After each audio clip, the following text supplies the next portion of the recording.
Bai Lianqiu finally gave up struggling during her seventh rebirth, allowing the man in black to pierce her heart with his sword. From her first accidental death after crossing over to each subsequent rebirth ending in a destined death, this traveler who only wished to live peacefully finally received a system prompt. She must conquer the world's greatest villain to end the cycle. When she read the mission details and saw that familiar face, she felt as if she had fallen into an ice cave. The cold-blooded Azura who had slaughtered her 7 times was, in fact, the target she needed to win over with love. Looking at her restored body in a mirror, Bai Lianqiu gripped the poison and alluring fragrance tightly as she pushed open the palace door. This time, she decided to take a dual approach. If the love spell could not win his heart, she would use poison wine to send him to the afterlife. Chapter 1. After being killed 7 times. Dong. The church bells rang melodiously throughout the main city of the seaside town. A line of white birds flew over the colorful rooftops, and after the rain, the uneven ground was filled with puddles. Chaotic footsteps approached, splashing muddy water onto her damp gray skirt. Her breath was rapid and nearly explosive. Bai Lianqiu focused solely on escaping, not daring to look back even once. Her tired, aching calves finally gave out. With a thud, Bai Lianqiu fell to the ground. Water stained with the foul smell of industrial sewage licked her arm, but she couldn't care less about shaking off the disgusting muck. She pushed herself up to continue fleeing. In her urgency, she glanced back slightly and saw nothing behind her. An O1 was chasing her. Her tense nerves relaxed a fraction, only to be met with a pair of shining, clean boots in front of her. No, don't. Bai Lianqiu fearfully looked up to meet the cold face of the man. Wait, why do you want to kill me? The man's hand rose slightly, and something pierced through the void. Bai Lianqiu felt a sharp pain in her head and collapsed weakly to the ground. This was already the 7th time Bai Lianqiu had been inexplicably hunted down. She had crossed over to this ancient, backward town for a month. The town was by the sea, with underdeveloped industry, and people communicated in English. As an English major graduate, Bai Lianqiu quickly adapted to life in the town and cherished the life she had been given anew. At first, Bai Lianqiu thought this was Europe in the early stages of light industry, but as she got more involved, she became confused. In this world, there was a strict hierarchical division among people. Those in the seaside town were classified as 5th-class humans, living without electronic products, relying on horse-drawn carriages for transport, and needing a postman to deliver letters, surviving only in backward conditions in the nearby special city.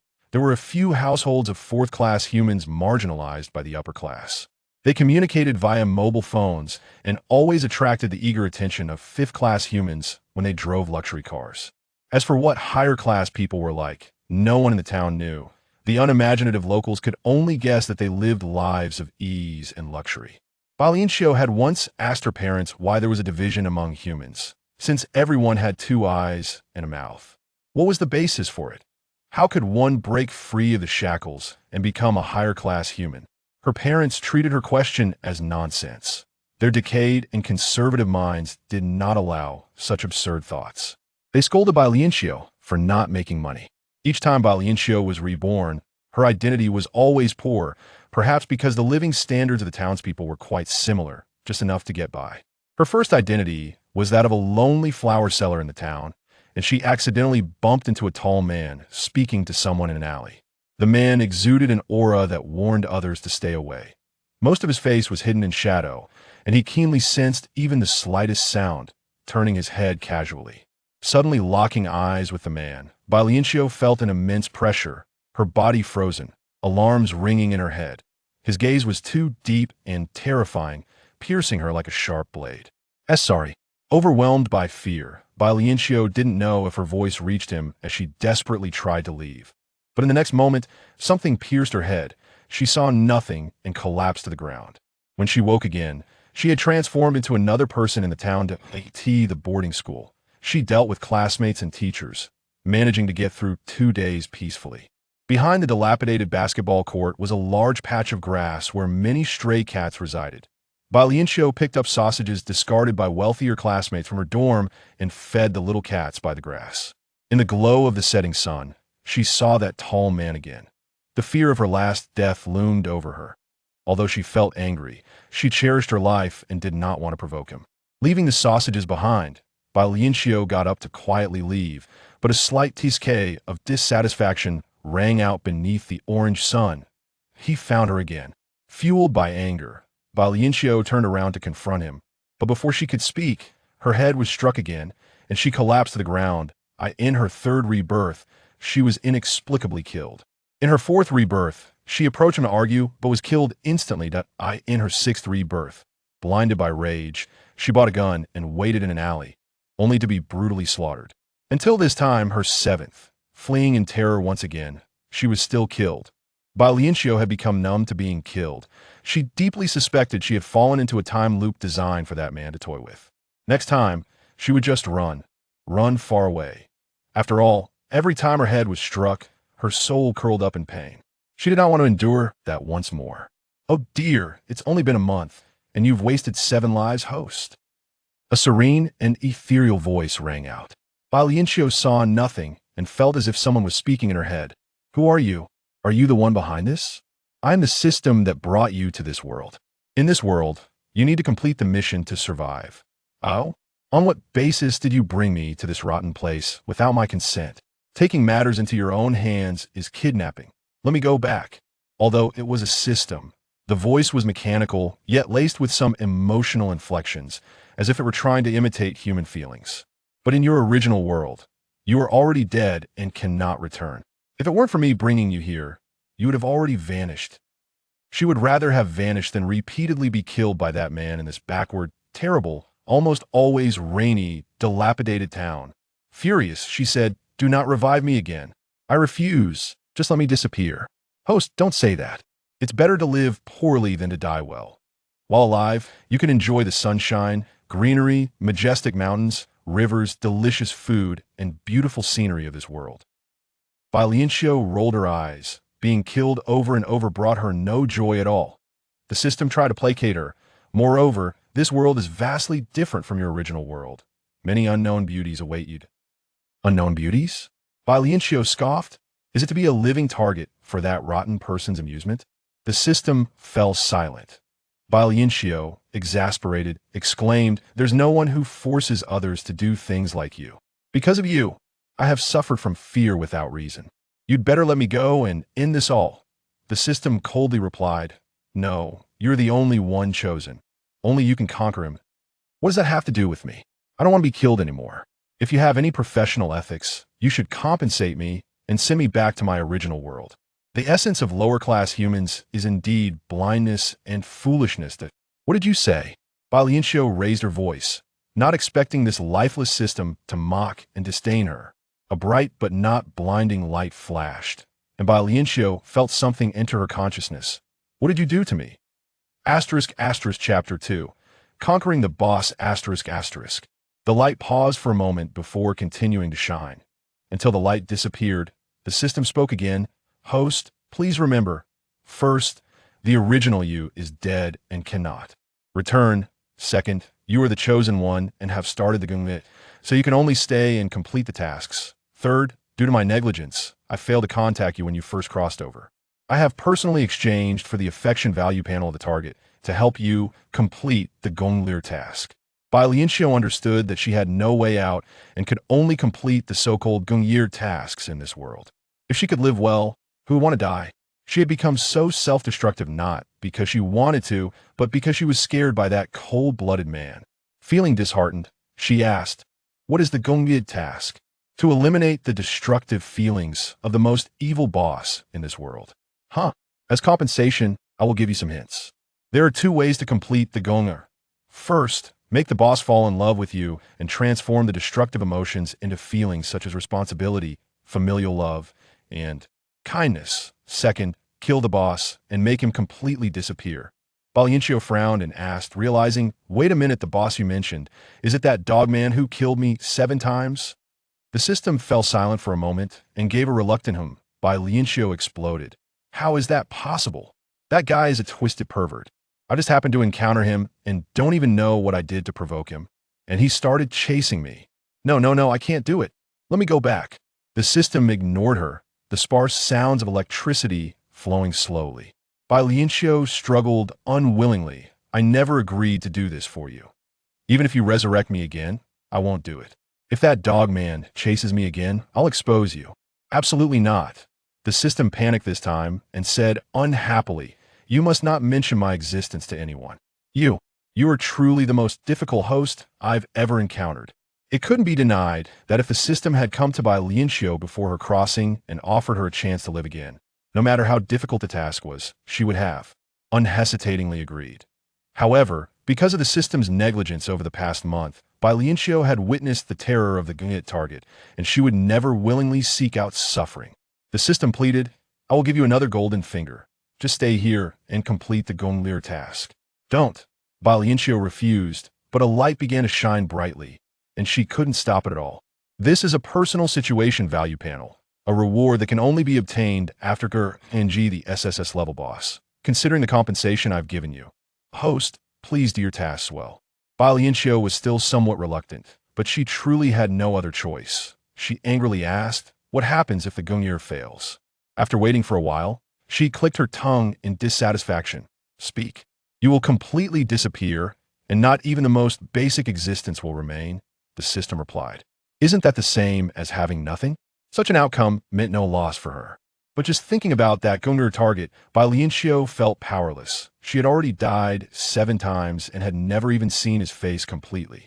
Having compromised in her heart, Bai Lianqiu asked the system, what is that man's identity? Is he involved with the underworld? Isn't it illegal to kill here? The system truly felt the silent frustration of human emotions, busy helping Bai Lianqiu filter identities for resurrection, calmly responding, sorry host, you must explore everything about the Gonlir boss yourself, that I cannot disclose anything. The population of a small town was not large, mostly low-level 5-tier humans, heavily influenced by emotions. Selecting a suitable body that did not reject the host's soul among these people was not a simple task, and having already wasted 7 lives, the system was even more selective. This time, considering that this host was difficult to handle, the system once again dug into its own pocket and jumped through the human-level filter to finally select a body with an excellent identity. A familiar feeling came over her, and Bai Lianqiu sensed that she was about to be reborn again. She quickly asked the system, what will happen to the original soul of the body I'm borrowing? The system reminded her, upon completing the Gungnit, they will also receive corresponding rewards and be reborn elsewhere, that if you fail, this world will still collapse, and everyone will disappear. Host, this Gungnit task is very important. Please take it seriously. It wasn't just a scare tactic to get her to obediently do the Gungnit, was it? Bai Lianqiu had a mind to tease a bit, but her forehead throbbed painfully as she groggily opened her eyes, filled with bright red. It was blood. Her vision blurred by blood. Bai Lianqiu fell to the ground, enduring waves of pain in her head. There was also a figure beside her, sternly scolding her. The family provides you with a life free of worries, sends you to the best school in this town, and teaches you the manners of high society, not to cultivate a rebellious attitude and a sense of superiority. Enduring the pain, Bai Lianqiu turned her head to look at the middle-aged woman who had been spewing saliva. The woman was dressed in luxurious clothing, with shiny jewels on her boots, and pointed a condescending finger at Bai Lianqiu, wearing a large diamond ring. She was the wealthiest person Bai Lianqiu had seen in this small town over the past month. The woman, high and mighty, signaled to the maids behind her to help the young lady up and continued, even if you break your head in a fit of rage, you must repay the kindness of the affluent life you have enjoyed all these years. To the maids, she ordered, take good care of the young lady and help her wash up. If it delays her meeting with the distinguished guest tonight, I will hold you accountable. Bai Lianqiu could clearly feel the maid supporting her tremble slightly. The woman shot Bai Lianqiu a fierce look again and turned to leave the room. Sitting on the soft sofa, Bai Lianqiu was still a bit taken aback. The maid brought in tea, saying, Miss Ivira, here's your water. As the tea entered her stomach, a cool sensation spread throughout her body, and Bai Lianqiu became a bit more awake, trying to analyze the current situation. She had been reborn as a noble young lady named Ivira, and the woman who had just scolded her was most likely Ivira's mother. The two had reached a somewhat stiff situation, and Ivira had protested by even banging her head. The distinguished guest, mentioned by the woman before leaving, should be the crux of the conflict. The doctor soon arrived, carefully bandaging Bai Lianqiu's wound. Looking at the bandage on the young lady's forehead, the maid worriedly said, with this wrapped up, looking all sickly. How will the young lady display her charm and win over the distinguished guest? Bai Lianqiu secretly rolled her eyes. She didn't know if this young lady was truly favored or just pretending. With her forehead wrapped in bandages, no one cared about her health, but they were worried about a distinguished guest. Chapter 3. Sudden drop in favorability. Another maid said, "Miss, do you want to cut your bangs? That way, it can cover the bandage well and won't seem disrespectful." As soon as she finished speaking, a maid brought scissors and gestured for Bai Lianqiu to sit in front of the mirror. "Miss, come here. I guarantee to give you bangs that will cover the bandage perfectly." How thick would that need to be? Wouldn't that make her look ugly? This Ivira must usually be easy to talk to. Otherwise, these maids wouldn't be so casually taking matters into their own hands. Bai Lianqiu rubbed her head and urged them, "You all go out. I want to be alone for a while. Miss, you need to cut your bangs that you've already angered the lady once today, if you can't satisfy her tonight." Miss is most obedient to the lady's words. How could she do something so impolite? "Come on, miss. Let's give you a bold and bright makeup. It will surely captivate tonight's distinguished guest." Bai Lianqiu coldly pointed towards the door and issued an eviction order. I said, "Get out." The maids were stunned. One of them seemed hesitant to believe it and tried to persuade her further. Bai Lianqiu stood up and walked inside, leaving them with her back. "Do your job properly and close the door for me." With a light sound, the room was finally left with only Bai Lianqiu. This was a European-style retro bedroom, with intricately patterned curtains blocking most of the sunlight.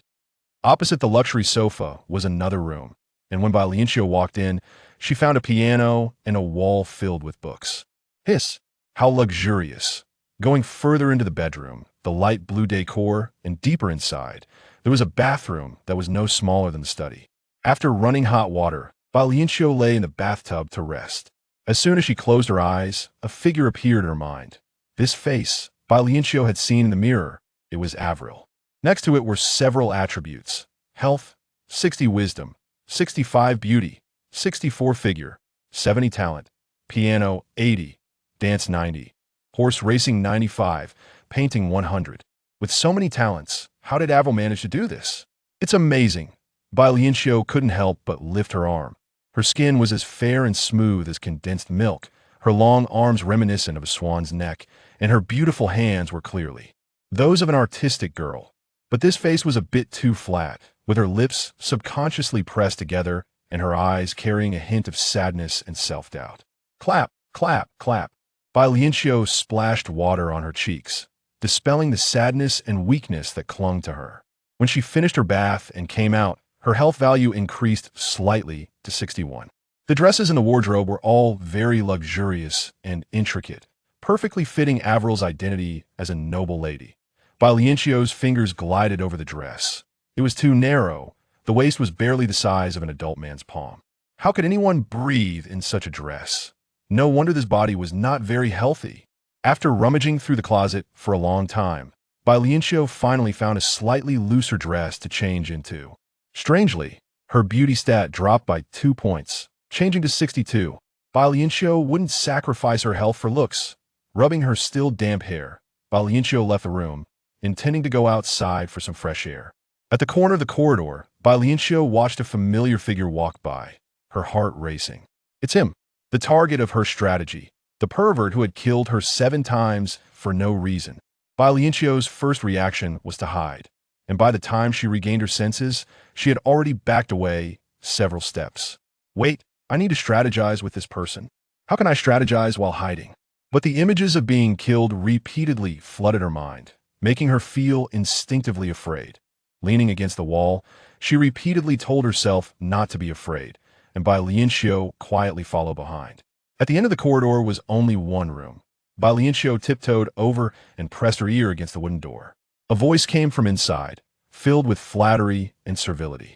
"I've already instructed someone to drag those corpses to a hidden place for disposal. No one will find out. You can rest assured, my lord. Since you're here in the town for inspection, as the mayor, I should host you well." "No need. This is confidential work." His step it was the first time Bai Lianqiu heard his voice. It was very cold, just like him, decisive and without any hesitation. The mayor laughed heartily. Yes, I will definitely keep it a secret. The inn where you are staying has been burned down, and there is no better place in the whole town than my house. If you don't mind, Please stay at my home. Too many people. Huh. Not many at all. We absolutely won't disturb you. We'll all move to the second floor, and the third floor will be left for you alone. How's that sound? Oh, my lord, if you. Otherwise, our whole family can move elsewhere too. The mayor's voice was tinged with urgency, trying to keep this person as much as possible. Bai Lianqiu was listening intently when suddenly the door swung open. The rushing air created a slight breeze, and as her hair fluttered, Bai Lianqiu finally saw this person's face clearly. One word: cold. He was very tall, almost 2 meters, with unnaturally pale skin, a hawk-like nose, and eyes as cold as a fierce beast. He looked calmly at Bai Lianqiu, not doing anything, yet she felt an overwhelming pressure, as if she could hardly breathe. At the same time, an alarm rang in Bai Lianqiu's mind. Favorability -5. Favorability -10. Favorability -20. What is this? She was just standing there, doing nothing, and his favorability was already plummeting. Is her mere existence and breathing in front of him a crime that must be eliminated? The warnings in her mind grew louder. Killing intent 5. Killing intent 10.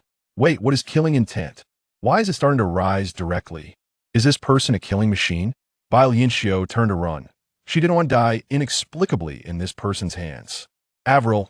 The mayor stood up and walked to the door, introducing, Inspector, this is my little daughter Avril. She practiced a dance specially to welcome your arrival. I hope you will enjoy it tonight.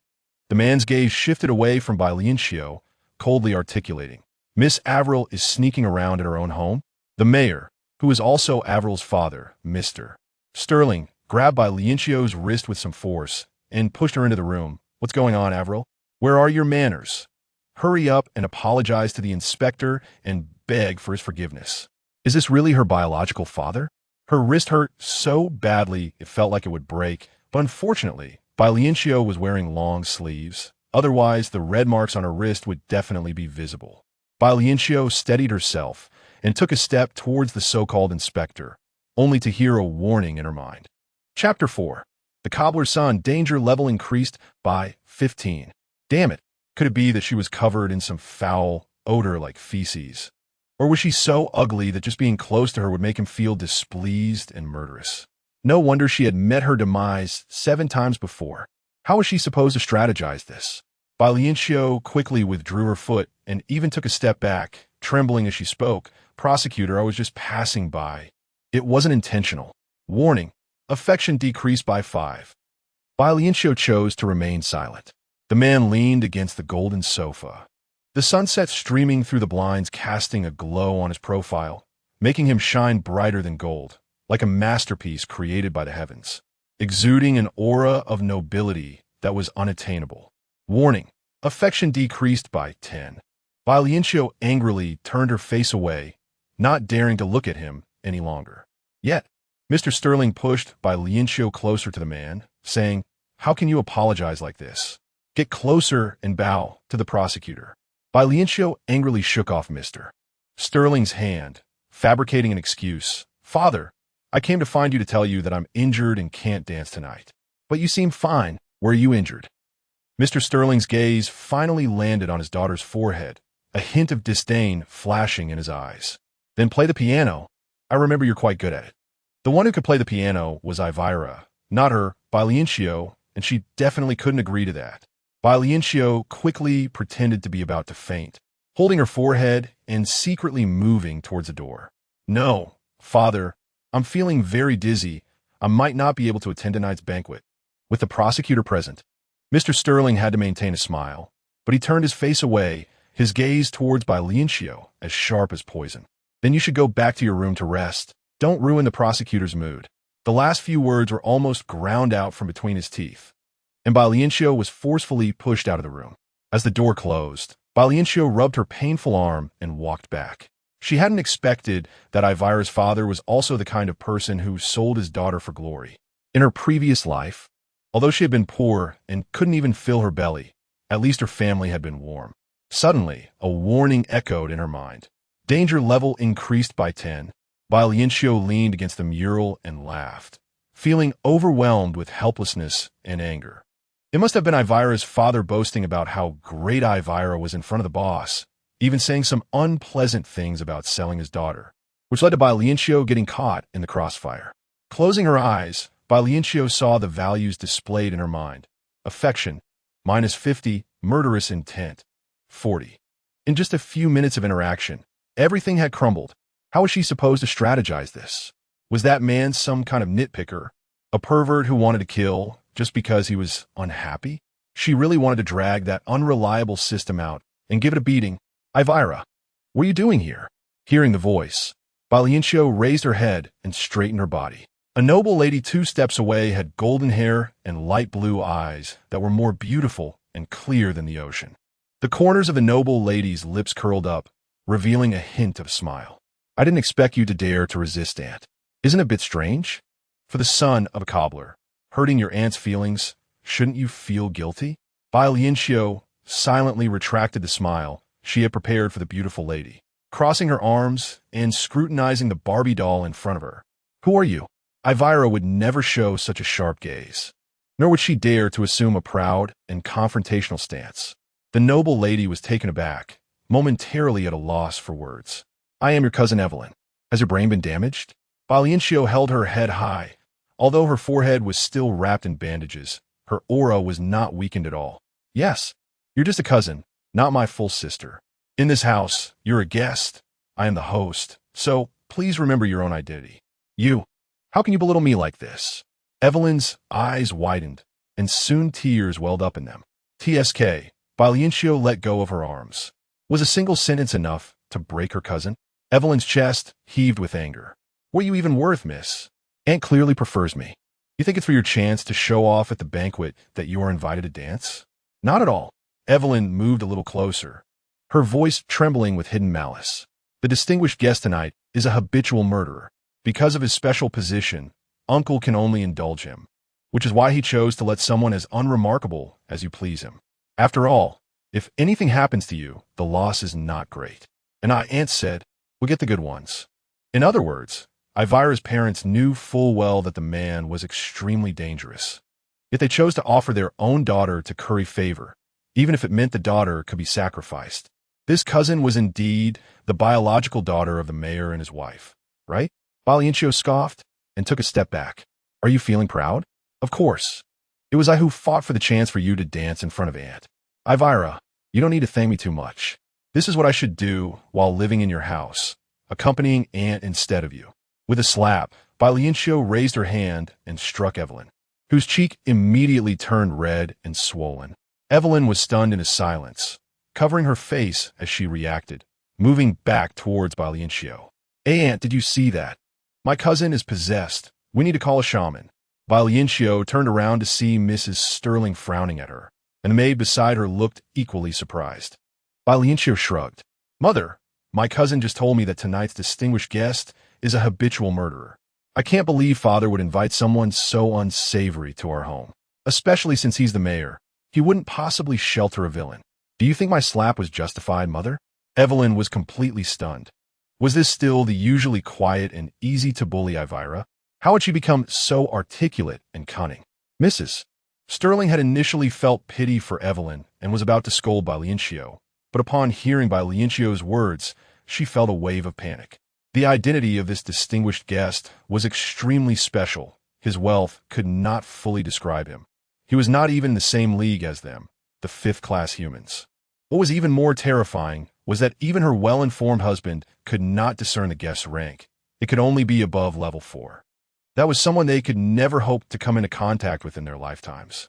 Thus, Mrs. Sterling would not allow anyone to speak ill of the distinguished guest. She narrowed her eyes and, for once, with a hint of reproach, asked Evelyn, "Is this true?" Relying on her aunt's usual favoritism, Evelyn clung to her aunt's arm, turning her swollen cheek towards her. "Aunt, I'm doing this to stop my cousin from having improper thoughts. She has feelings for the son of a street cobbler. Her daring to resist you this time was all to protect that poor boy. In a moment of panic, I said too much." Mrs. Sterling felt the world spinning around her. "Oh my God, Ivira, how could you be so lowly? It's humiliating. I would rather you die at the hands of a highborn than be associated with a poor family." Chapter 5. A Knife in the Heart by Lianqiu found it absurd. Mrs. Sterling, who despised the poor and loved the rich, was so blinded by greed that she would rather see her daughter dead than respect her daughter's wishes. What a terrible family! The fragrance of flowers in the house was even more suffocating than the poverty Bai Lianqiu experienced living behind a stinking gutter. Since they didn't treat Ivila as a beloved daughter, Bai Lianqiu decided to hold nothing back. "Mother, you look so ugly, it's worse than the worn-out shoes of a cobbler," she declared. "I won't attend the dinner. If you provoke me, I'll ruin your dinner and pour sheep urine on your precious guests right in front of you." "Oh my God, Ivila, how have you become so rude and barbaric?" Accompanied by Evelyn's scream, Bai Lianqiu heard the warning in her mind again. Killing intent 20. What does that mean? Bai Lianqiu nervously looked around. There was no one but the maid. Could that guy have some kind of supernatural hearing? It couldn't be that mystical. It must be a coincidence. To validate this thought, Bai Lianqiu, trembling with fear but maintaining a tough facade, added, "I will also push him into a filthy puddle, covering him with the stench of poverty you despise." Warning: killing intent 30. Mrs. Sterling and Evelyn began to scold her as if they had heard a vicious curse. Bai Lianqiu felt weak, nearly collapsing on the spot.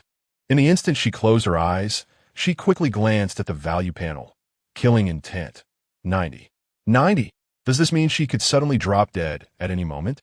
The fear of her 7 previous deaths enveloped Bai Lianqiu again. Would she have to die once more? Mrs. Sterling was also greatly provoked by Bai Lianqiu. Although her younger daughter, Ivila, wasn't outstanding, she was obedient and sensible. Who would have thought she would go against her for a lowly person? She pointed a trembling finger at Bai Lianqiu. "Lock this young lady in the chapel for some serious reflection." The maid stepped forward to grab Bai Lianqiu. But Bai Lianqiu coldly shook off her hand. "I'll walk myself." Bai Lianqiu's hardened expression left Mrs. Sterling heartbroken. Ivila truly was an ungrateful wolf. How could she have invested so much effort into her and feel such pain? Evelyn comforted her aunt. "Aunt, you still have me. I will always be your dear little treasure." But who would perform the dance tonight? "Evelyn, I remember you were quite good at dancing." "Aunt, don't say that." "Let me think. The maid in the flower room plays the organ beautifully. Last time, I caught her posing in front of Uncle. Why don't we give her a chance?" "In the flower room? I wasn't aware of this. How dare she in front of my husband? Cool me. Let's go see her." "Yes, Aunt. Take it slow. Evelyn will support you." Bai Lianqiu was taken to the chapel. The small room contained nothing, and the only window was very high, blocked by 2 old wooden sticks. Bai Lianqiu leaned against the wall to rest, but her mind was in chaos. Looking at the horrifying value panel, she saw no hope. This boss was impossible to conquer. Even a deity couldn't handle it. Wait a minute. Bai Lianqiu finally noticed the line at the bottom of the value panel. Remaining time to complete the task, 365 days. This task had a time limit. Sighing, Bai Lianqiu fell to the ground, unable to fight back, unable to approach, and with a countdown timer. Staying any longer would only lead to her being easily dealt with by that pervert again. And with Ivila's family-esque attitude, they might even be cheering and applauding nearby. It was truly chilling. No, she couldn't just sit and wait to die. A wise person knows when to retreat. One must learn to let go of suffering, please oneself, and enjoy life. After all, there was still a year left. Rather than waste it in the hands of that awful person, she would take Ivila's body to experience the beauty of this world. Bai Lianqiu suddenly opened her eyes, staring intently at the only window in the room. It was possible. Ivila's weak body could squeeze through. Once she made up her mind, she got to work, tearing at her skirt to create a long strip of cloth, twisting it into a braid. After some pulling, it felt quite sturdy. She threaded the braided cloth through the wooden sticks and began to climb up, her head already poking out of the window, shaking the stick in her hand. She just needed to pull out one stick and her body could slip out. Just as she was about to succeed, Mr. and Mrs. Sterling and their cousin Evelyn came with a maid, colliding right into Bai Lianqiu, who was protruding out of the window. Bai Lianqiu cursed under her breath. What bad luck. She must have been incompatible with this space. She had never had good fortune. Mrs. Sterling screamed, fainting weakly into her husband's arms. Ivila is so disobedient. Oh God, how could I have such a daughter? Lord Sterling, with a stern face, ordered the maid to go inside and bring Bai Lianqiu out. In order to make the braided cloth, Bai Lianqiu had torn her skirt into a mini-skirt, exposing her smooth, slender legs. Seeing their daughter in such an undignified state, the Sterlings turned pale. Lord Sterling was about to raise his hand to hit Bai Lianqiu, but she quickly dodged. "What, father? Are you going to commit domestic violence?" Sterling was so angry that he trembled. Evelyn spoke soothingly. "Uncle, don't be angry. My sister has never been very clever. She doesn't understand your and Aunt's good intentions for her." She also stopped Mrs. Sterling. "Aunt, don't be angry. If you ruin my sister's face and scare the esteemed guests, what will we do? If the esteemed guest refuses to attend the dinner, we might have to send my sister to serve them, and we can't have her embarrassed with a slap." This reminded the Sterlings of their purpose for coming. Lord Sterling angrily ordered, "Take the young lady down to wash up. After she changes her clothes, send her to the 3rd floor." The 3rd floor? Sterling had really given the whole 3rd floor to that man. What a heavy investment. Bai Lianqiu was naturally unwilling, but seeing the maid surrounding her, she felt it was impossible to break free and had to cooperate. Before leaving, she couldn't help but stab a knife into the hearts of the Sterlings. "Father, mother, if your daughter dies on the 3rd floor of your home, you will be the executioners who killed her. I will never forgive you." As for Mrs. Sterling's tears, Bai Lianqiu didn't believe for a second that this mother had any genuine feelings for her daughter. After washing up, Bai Lianqiu was treated like a doll to be manipulated. The luxurious and exquisite layers of her dress were almost choking her slender waist, and she wore expensive jewels on her head, looking quite exquisite. The maid sprayed her with perfume recklessly, making Bai Lianqiu sneeze several times. She tried to stop her, but the maid completely ignored her, not treating her as the young lady at all. Bai Lianqiu slapped the perfume bottle out of the maid's hand, and the perfume exploded in the air. Coldly, she said, "Enough." She forcefully pushed the door open, and the 2nd floor was filled with people, leaving Bai Lianqiu with no chance to escape or cause trouble. She didn't see the Sterlings or Evelyn, hoping their remaining conscience kept them from showing their faces.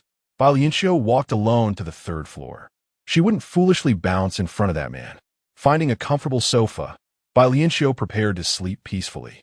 The familiar sense of danger suddenly descended like a ghost. The alertness from being killed 7 times made her sit up abruptly. Not seeing anyone, she exclaimed, "Wait, you can't kill me." Chapter 6 Inspection in the bathroom. The frail body struggled to sink into the soft sofa, as if hiding herself would make her safer. Bai Lianqiu was terrified of dying suddenly, without any warning, like before. Her mind raced.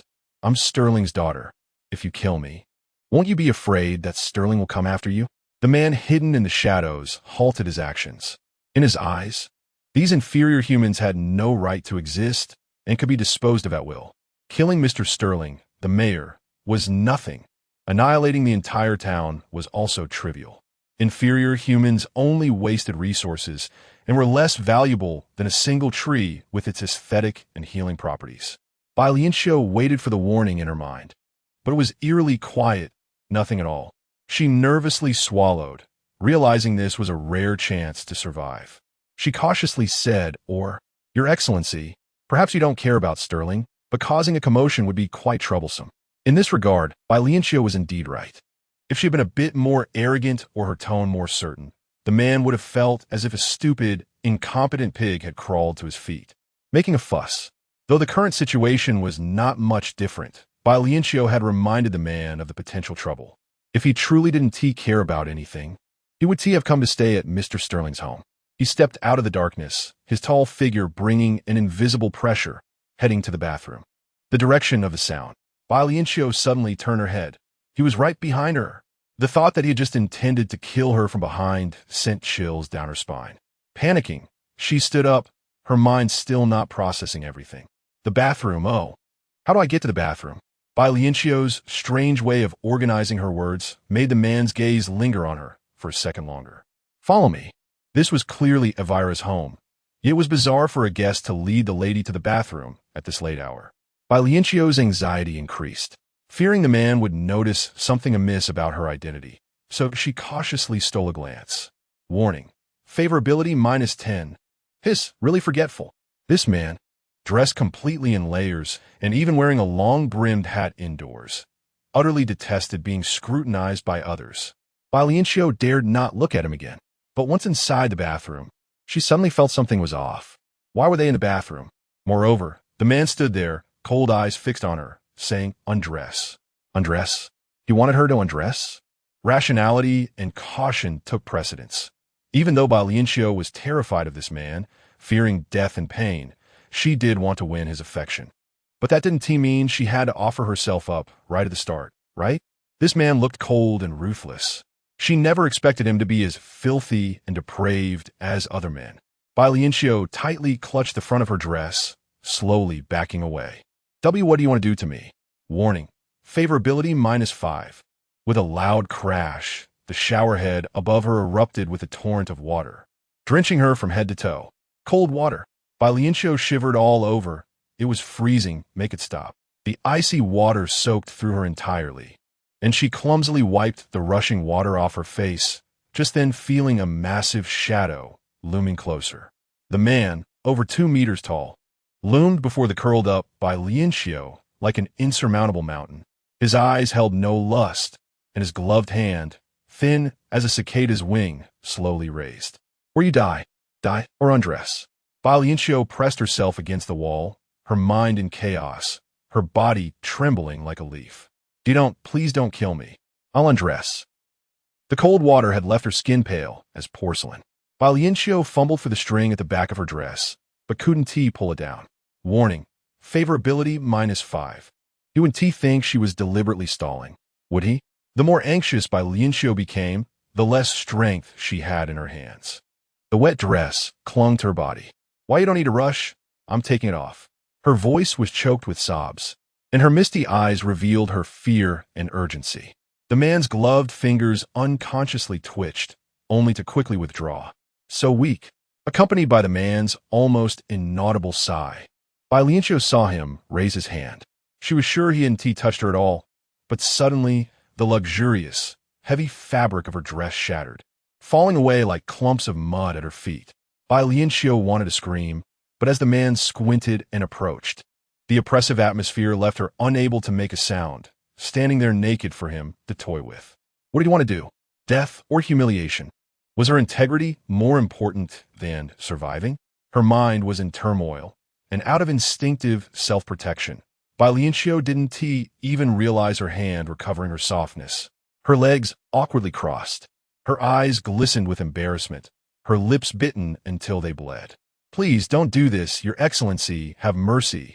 The man leaned in closer, and even with the steam and water obscuring them, his unique, strong scent enveloped Bai Lianqiu completely. This scent had a strange sweetness that she couldn't quite place. Then, the man asked a question that made Bai Lianqiu feel even more humiliated. Are you a virgin? What? Bai Lianqiu was so shocked she couldn't respond, almost bumping into the brim of his hat. Not getting an answer was normal. After all, she was an inferior human, unable to respond in time. The man naturally raised his hand, moving toward an inviolable area.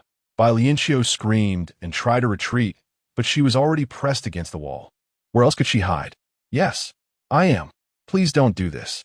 Her flailing arms splashed water droplets onto the man's clothing. The man paused in disgust. But your emotions tell me you are panicked and scared, without a shred of rational thought. Your impulsive answer is just a way to cope, truly. Worthless. The fleeting killing intent in the man's eyes sent chills through Bai Lianqiu. She indeed had never been with anyone. But she quickly recalled what Elvira's cousin had mentioned about the cobbler's son. It seemed Elvira had a crush on the cobbler's son, and they had been quite close. At such a youthful age, whether the two mutual admirers had done anything was uncertain. Bai Lianqiu braced herself to stand firm. Didn't the prosecutor think every one of his questions and actions was excessive? What he was doing to her had long surpassed the boundaries of ordinary relationships. Before she could finish, he pointed his finger at her lips through the glove. Stupid inferior being, shut up. Whether you're a virgin, I will check personally. Chapter 7. The rose invitation cold water droplets slid down the broken strands of Bai Lianqiu's hair at her forehead, accumulating just right on the gloved hand that pressed gently against her. The damp sensation made the man withdraw his hand in disgust, deciding to end things quickly. His target was clear, and his movements were swift. Before Bai Lianqiu could resist, he slightly tilted his head and whispered a warning, "Don't move," or The consequences are yours to bear. Bai Lianqiu's body instantly stiffened. It felt as if he had pinned her against the cold, damp wall, stripped of dignity and privacy, allowing him to gaze at her as he pleased. In the blink of an eye, the moment felt excruciatingly long for Bai Lianqiu. After receiving the answer, the noble prosecutor turned and left without expression. The splash from the glove he carelessly tossed aside was drowned out by the sound of Bai Lianqiu collapsing to the ground. Hint: Affection 3. Tears of humiliation mixed with the disheveled water stains on Bai Lianqiu's face. She took a long time to digest the strange feeling within her. After soaking in a hot bath and wrapping herself in a robe, Bai Lianqiu made her way unsteadily to the soft sofa in the living room. Physically and mentally exhausted, she touched her forehead, which was burning hot enough to fry that man repeatedly. Before she fainted, she forced herself to glance at the strategy panel. Affection, -67. Killing intent, 90. Personal situation panel. Health, 52. Intelligence, 68. Appearance, 60. Figure, 65. Skills, piano 80. Dance 90. Horse racing 95. Painting 100. Remaining strategy time, 364 days. Ugh. Affection points decrease in increments of 5 or 10, while killing intent increases in dozens. And already on the first day, things have escalated to the point of enmity. Moreover, her health and appearance points had dropped. After finally gaining a little affection, it was only 3 points. At this rate, it would take until the year of the monkey to turn affection positive and reach 100 points. Not to mention the countdown on the strategy time. The road ahead is long. As dawn broke, soft morning light streamed through the stained glass windows into the room. A tall man stepped out from the luxurious master bedroom. Inside, he wore a sleek, long black coat, a hat with an exceptionally long brim, and gold-threaded gloves. It must be said, the residence of Mayor Sterling was indeed the best accommodation in this small town. It was much cleaner and quieter than the places the man had previously searched, allowing him a comfortable night's rest. Curled up on the luxurious, soft sofa was a girl in a deep coma, her face flushed, tightly hugging herself. If one got closer, they could hear her mumbling in pain, so uncomfortable. "Help me," say. The man naturally heard her. After all, they were in the same building, and the girl had been murmuring in agony, disturbing his mind at all times. He had decided not to eliminate this noisy source only after exercising patience. A virgin, but she was tainted by that person's dangerous aura. Foolish and weak, her vitality was slowly fading. Perhaps she wouldn't even need him to intervene. She would soon succumb to the world. Living among lowly humans was truly troublesome. The man swept past the girl, summarizing his feelings for her as merely a nuisance, and continued his way to the washroom. Light footsteps echoed from the staircase, as the maid carrying a lavish breakfast lingered at the top. The maid was extremely anxious, her eyes darting around as she called out, "Miss Elvira, breakfast has been served. You should attend to your esteemed guest." The third floor was so quiet that even a single hair falling could be heard. With guilt in her heart, the maid grew even more nervous, stepping inside. "Miss Elvira." In the next moment, the maid collapsed with a thud, her face contorted in pain.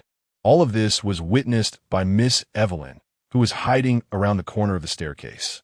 Goodness, she wouldn't be having a heart attack, would she? And she hasn't even conveyed my message yet. Evelyn glanced at the invitation in her hand, adorned with a rose gold border, longing to see Elvira's dejected expression. She lifted her skirt and headed upstairs, ready to personally deliver good news to Elvira. On the dining cart, besides breakfast, there was a white invitation. Evelyn glanced at it, revealing a smug smile. She called toward the living room. "Elvira, the report card for this semester has arrived. It's enclosed with the invitation for the end-of-semester activities. You should come see." "Oh, heavens!" Evelyn gasped and stepped back repeatedly, startled by the man who had suddenly appeared behind her. He was too stunning. This man was unlike any ordinary man in the town. He was tall, cold, deep, icy, dangerous, and charming. Just one glance filled Evelyn with an overwhelming pressure. Evelyn grasped the railing, stammering at a critical moment. "You?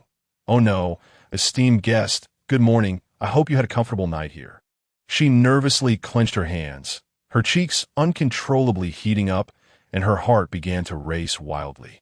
The man's eyes flashed with a trace of imperceptible disgust, his voice cold. "Take her away."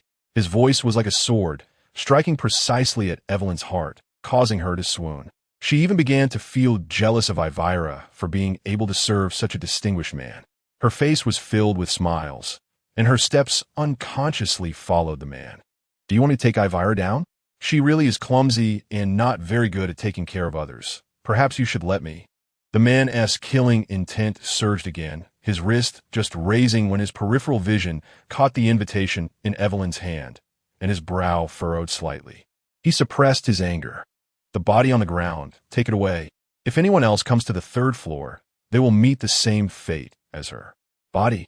Evelyn stumbled over the maid's sprawled form, finally noticing the maid's pale face and realizing she had been lying there, unmoving. Is she really dead? The warning from her aunt flashed in her mind. The man in front of her was indeed handsome and of a higher class, exuding an aura of nobility that felt unreachable. But he was also a cold-blooded killer. Those several corpses had been secretly dealt with by Uncle Sterling. Evelyn's rare sense of reason returned. Trembling, she touched the maid's cheek, cold, without breath. "Dead. She's dead." She was so frightened she fell to the ground. The man walked toward the bedroom, leaving one last warning. "You have 10 minutes to drag the body away. Otherwise, you will accompany her." The bedroom door stood wide open, and the fear of death made Evelyn want to escape the scene as quickly as possible. She screamed loudly, "Help! Someone help me, please." Soon, 2 maids rushed in, and under Evelyn's urgent urging, they hurriedly lifted the maid and rushed downstairs.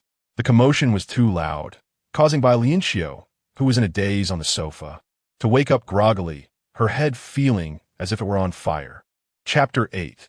The forbidden zone on the 3rd floor. She weakly leaned against the back of the sofa, feebly extending her hand. "Wait a minute. Help me call a doctor." Evelyn looked at Ivy with surprise and fear, her face flushed as she was dragged downstairs by the maid. Bai Lianqiu felt heavy-headed and light-footed, unable to even sit up from the sofa, and could only watch helplessly as the maids hurriedly left. She lay there, exhausted, against the back of the sofa. In the master bedroom opposite her, a man stood behind the heavy curtains. In front of him was a floating panel displaying real-time scenes from various places in the town. Bai Lianqiu knocked on her own head, wondering if she was delirious from the fever and hallucinating. Wasn't the town she was in quite backward? Although it had running water and electricity, there were no signs of high-tech products at all. How could this man possess such advanced technology? Her mind was spinning, and with a nasal voice, Bai Lianqiu pleaded, "Prosecutor, please help me. Call a doctor or send someone to bring me antipyretics." The man ignored her, so she groaned again and again. Warning: favorability -10. Bai Lianqiu, who was sick, had long been desensitized to favorability warnings. With her life hanging by a thread and her body tormented by illness, she had no energy to care about the villain boss's favorability toward her. People, after all, are greedy for life and afraid of death. This is a deep-seated flaw in human nature. When she couldn't move others, she chose to save herself. Staggering to her feet, Bai Lianqiu broke into a sweat, clumsily grabbing the old-fashioned phone and dialing the 2nd floor. The call was quickly answered by a young maid's voice. "Hello. This is the home of the mayor of Sterling Town. How may I assist you?" Bai Lianqiu gasped for breath. "I'm Ivy. Please help me call a doctor. I have a high fever, and my condition is very bad." "It's Miss Ivy. But you're on the 3rd floor." "No one dares to go to the 3rd floor." The news of the maid who suddenly collapsed while delivering breakfast to the 3rd floor had spread among the maids. Under Mr. Sterling's pressure, they could only discuss it privately. No one dared to approach the 3rd floor. The 3rd floor had become a forbidden zone in the house. Bai Lianqiu was unaware of this. In her feverish haze, she said, "Then I'll come down. Please make sure to call a doctor for me." "Thank you." After hanging up, Bai Lianqiu exerted all her strength to gather her bathrobe and stumbled toward the stairs. During this time, the man quietly stood in the master bedroom, blending in with the lifeless and emotionally flat furniture around him. Upon hearing Ivy's pleading tone, the maid felt pity. Although Miss Ivy was not favored, she was gentle, proactive, and treated the maids well. The maid bit her lip, preparing to personally go fetch the town's doctor, only to run into the smiling Evelyn. Clearly, she had overheard the entire phone call. Evelyn raised her head high, elegantly sitting on the sofa. My aunt and uncle have gone to a party and haven't returned. I'm the only master in the entire house now. I command you, do not go. The maid clenched her fingers. Miss Evelyn, Miss Ivy's voice sounds very unwell. She's enduring the torment of illness. If this continues, Miss Ivy won't be able to hold on. Evelyn's smile grew even brighter. She thoroughly enjoyed the feeling of controlling Ivy. She feigned a troubled expression. You also saw the tragic state of the deceased maid. The guest upstairs is a cold-hearted killer. My uncle specifically instructed us to serve the guest well, prioritizing the guest's orders. Do you want to lead the doctor to the third floor to die? The maid shook her head in fear. She certainly did not want to die. Evelyn stood up and looked toward the stairwell. Then don't approach the stairs. Bai Lianqiu struggled with all her might to reach the stairwell. But at the second-floor entrance, a newly installed iron door blocked her path. She weakly leaned against the iron door, telling herself to wait and believe that the doctor would arrive soon. One moment she felt cold, the next hot. In her daze, she fell asleep again, only to awaken to find it was already night. From a distance, a dim lantern lit up, but the light disappeared before reaching the iron door. Bai Lianqiu suddenly realized that the maids had not helped her call a doctor. She gripped the iron door tightly, understanding that she had been abandoned. Anger and sorrow engulfed her heart. She began to pound on the iron door, her initial pleas turning into a fierce threat. If I die, mister, Sterling will definitely choose someone else to serve this pervert on the third floor, and then it will be you who dies. With the guest's difficult demeanor, how many people do you think will fall into the guest's hands? Surely, one after another, one after another. Bai Lianqiu's voice fell on the ears of the maids like a wicked witch's curse. But they knew very well that Ivy spoke the truth. The first to compromise was the head maid, trembling as she slipped into the darkness and passed antipyretics through the iron door's bars. Miss Ivy, this is the antipyretic. Please hold on. The head maid also thoughtfully brought water. Bai Lianqiu took the antipyretic and leaned against the iron door, falling into a deep sleep. In the dead of night, someone came to deliver medicine to Bai Lianqiu. It was a maid from the flower room. Previously, Mrs. Sterling had asked her to perform for the guest, and the maid had been quite happy, but it had fallen through, leaving her a bit unwilling. However, upon learning that the guest was a cold-blooded killer, she finally understood her mistress's malicious intentions. She was very worried. If Miss Ivy were gone, she would be sent back to the killer. Taking advantage of everyone being asleep, she stealthily approached the second-floor stairs. Miss Ivy, how are you? Here's the antipyretic. The head maid's antipyretic had some effect. Bai Lianqiu, with a dry mouth, drank water and begged the young maid in front of her. Please give me a blanket. I'm so cold, and I need clothes.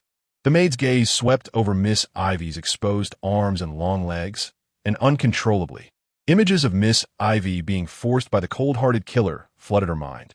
The maid nodded tremulously, bringing Bai Lianqiu clean clothes and a thick blanket. With these, Bai Lianqiu endured another difficult night. She slept deeply, and when she awoke again, a face loomed large before her. Ah, you.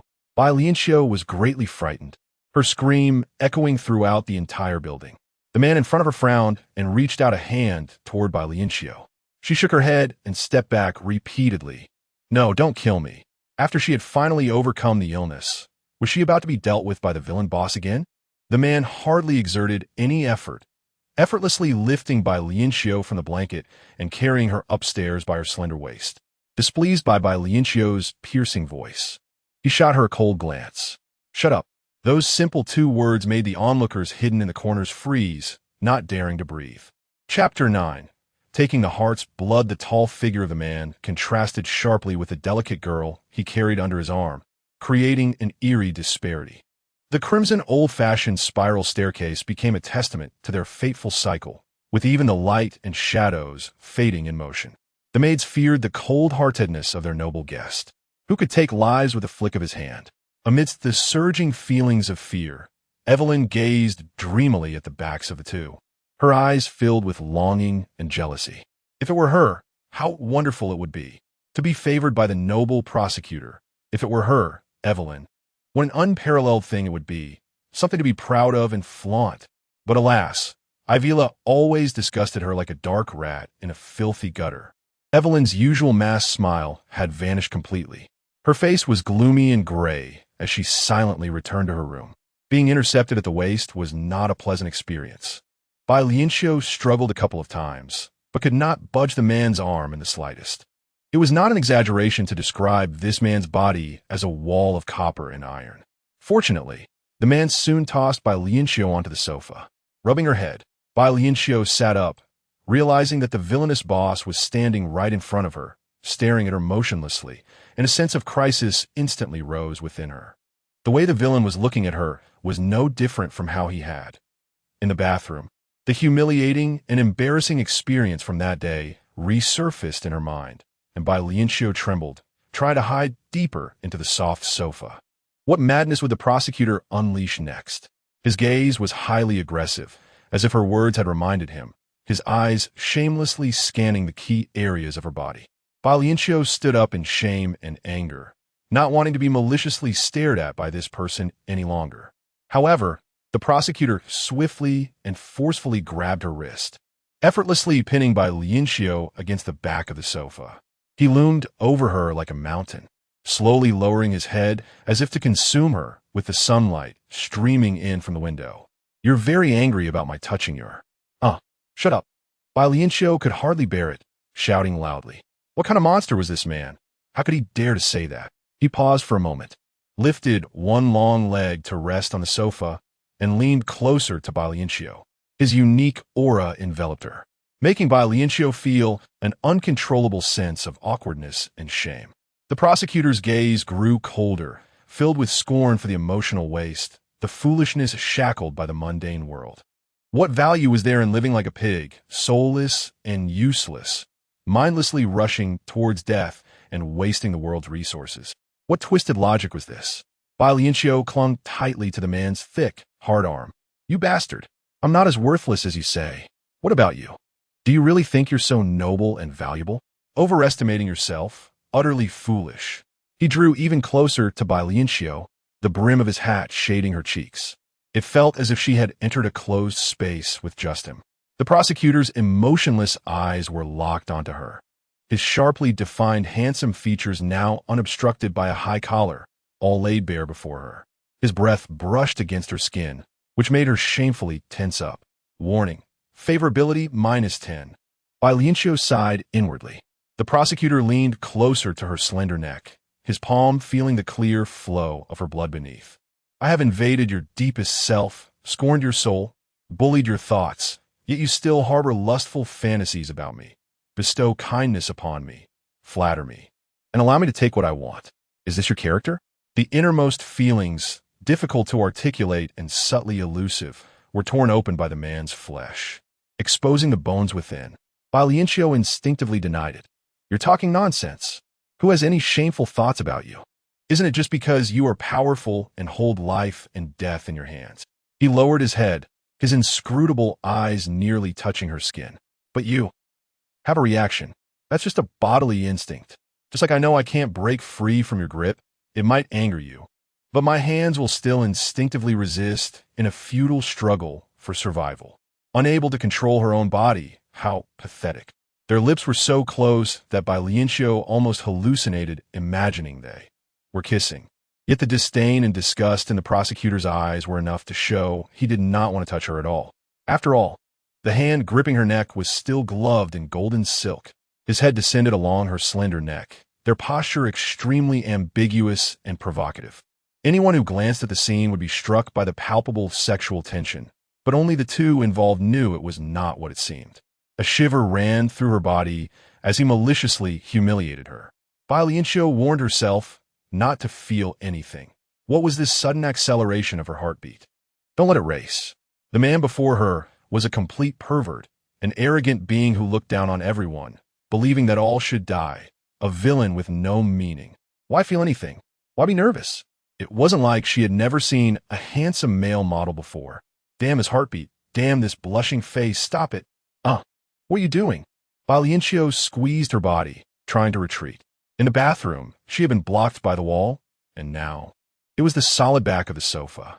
The prosecutor lifted his head, the brim of his hat casting a shadow over Bai Lianqiu's face. He frowned, his hands still moving, questioning her in that foolish manner, as if to increase her stupidity. You, why are you taking off my clothes? In a panic, Bai Lianqiu pressed down on a man's hand that was tugging at her belt. Through a layer of thin as a cicada's wing gloves, Bai Lianqiu's warmth quickly transmitted to the man, along with various messages about her body. The prosecutor swiftly slid his Adam's apple, once again shattering the poorly made fabric of Bai Lianqiu's clothing with a burst of energy. Her startled cry was silenced by his gaze. Coldly, he stated, "Worthless people do not deserve to live. And you." His skin twitched uncontrollably, exuding an extreme charm. "Your value is mixed with ignorance, filth, obstinacy, lust, hypocrisy, and greed. Enough. Stop belittling me. I tell you, you're just as worthless in my eyes. Look, what a hypocritical facade. Already tainted." He endured the oddity and touched the flesh of a lowly human with his gloved fingers. His long, dangerous fingers began to wander from her neck. Cold and devoid of emotion, deep down, you are screaming to approach me, to please me, to survive, and to possess me. Chapter 10. The killing intent reaches its peak. The golden gloves were extremely sharp, even without the man charging up for an attack. His fingers left vivid red marks on the porcelain white canvas wherever they went. Bright golden light flashed, and vibrant red beads oozed out one by one. The chill moved towards the sensitive areas, and Bai Lianqiu let out a whimper, asking, "How long are you going to humiliate me? Is it not indecent to do such things?" The prosecutor's fingers continued to move, advancing forward. The shame of the body, this ancient and outdated emotion, truly was a chain that bound lowly humans. Bai Lianqiu could no longer endure it. Shame and anger drove her to take risks. Does the honorable prosecutor have no shame in his body? She acted as quickly as she could, trying to knock off the man's hat. But his speed was faster than lightning, directly catching her wrist. At the same time, his fingers also pressed against her bare skin outside her heart. He looked into her reddened eyes, thinking that his self-awareness was too low. "A mere fifth-tier human dares to strike at me? I see. Your brain must be filled with sheep urine." Before his words had even finished, the prosecutor's fingers pierced through Bai Lianqiu's flesh like a sharp blade. It didn't hurt, far less than the soul-tearing pain from being struck in the head. But as Bai Lianqiu watched this terrifying scene, blood gradually flowed from his fingertips, and fear made her feel pain. She dared not resist any longer. In fact, her hand was pinned by him, unable to move at all. Recognizing the vast gap between them, Bai Lianqiu lay there in despair. Did the prosecutor have a penchant for torment? Truly elegant. Ordinary people would be criticized by everyone and thrown into prison, but who made you the powerful prosecutor? Blood flowing from her body seemed to move in the air. She saw the man reach out to take a glass measuring cup from the laboratory. The blood seemed to come alive, consciously listening to his words, obediently flowing into the measuring cup. The bright red level was continuously rising. 200 cubic centimeters, 300 cubic centimeters, 400 cubic centimeters. The blood volume was still increasing, and Bai Lianqiu saw a hint of inexplicable madness in the man's expression. In a flash, she seized the only usable opportunity. She struggled her arm, thinking, "If I draw more blood, I will die." The prosecutor despised her to the extreme, yet still spared her life, allowing this lowly person to coexist with him on the third floor for her blood. Right? The prosecutor withdrew his fingers, and the bleeding stopped. Suddenly, he laughed, hypocritical. "You are clearly terrified, without a shred of confidence, yet your tone is so certain. This little bit of cunning is enough for you to handle the life of a fifth-tier human." It was a gamble well played. Bai Lianqiu almost cried out. Finally, she found a way to restrain the man. The skin over her heart was intact, and she felt no pain or discomfort. If it weren't for the man holding the measuring cup filled with blood, she would have doubted that what just happened was a dream. She pretended to be nonchalant as she slipped out from between the sofa and the man, thinking, "As long as it is useful to me." The prosecutor wanted to take her blood. Wasn't it clear that he went around in circles to make that known? Moreover, his actions were no different from those of Thug. The prosecutor leaned closer to the measuring cup, deeply inhaling the scent of blood. Int, favorable impression 5. Bai Lianqiu's leg that left the sofa went weak. 400 cubic centimeters of blood earned her 5 points of favorable impression. Even if she drained every drop of blood from her body, she probably wouldn't even score a positive point, right? What a ridiculous and terrible task. The prosecutor's voice came from behind her, and she could tell he was in a somewhat good mood. Do you think you can communicate with the pigs in the slaughterhouse to get their consent for blood extraction? Pigs? Bai Lianqiu angrily turned around, ready to shout. You're the pig. Your whole family are pigs. But the exclamation abruptly stopped. She actually saw a shocking scene. The always expressionless and cold prosecutor unexpectedly extended his tongue, wanting to taste the blood in the measuring cup. His expression was extremely complex. There was obsession, struggle, confusion, and greed. It was this hint of exposed greed that sent a chill through Bai Lianqiu's heart. Are you a vampire? The term vampire ignited a fierce, killing intent in the prosecutor's eyes. Warning, killing intent 10. Warning, killing intent full at 100. Please take action quickly to reduce danger. The system's warnings bombarded her mind, and Bai Lianqiu indeed saw a familiar scene. The prosecutor raised his hand, exactly mirroring the scene where she had been killed 7 times before. Bai Lianqiu was terrified, disregarding everything. She actually charged forward, and the man was caught off guard. He never expected her to come at him fearlessly, allowing her to embrace him fully.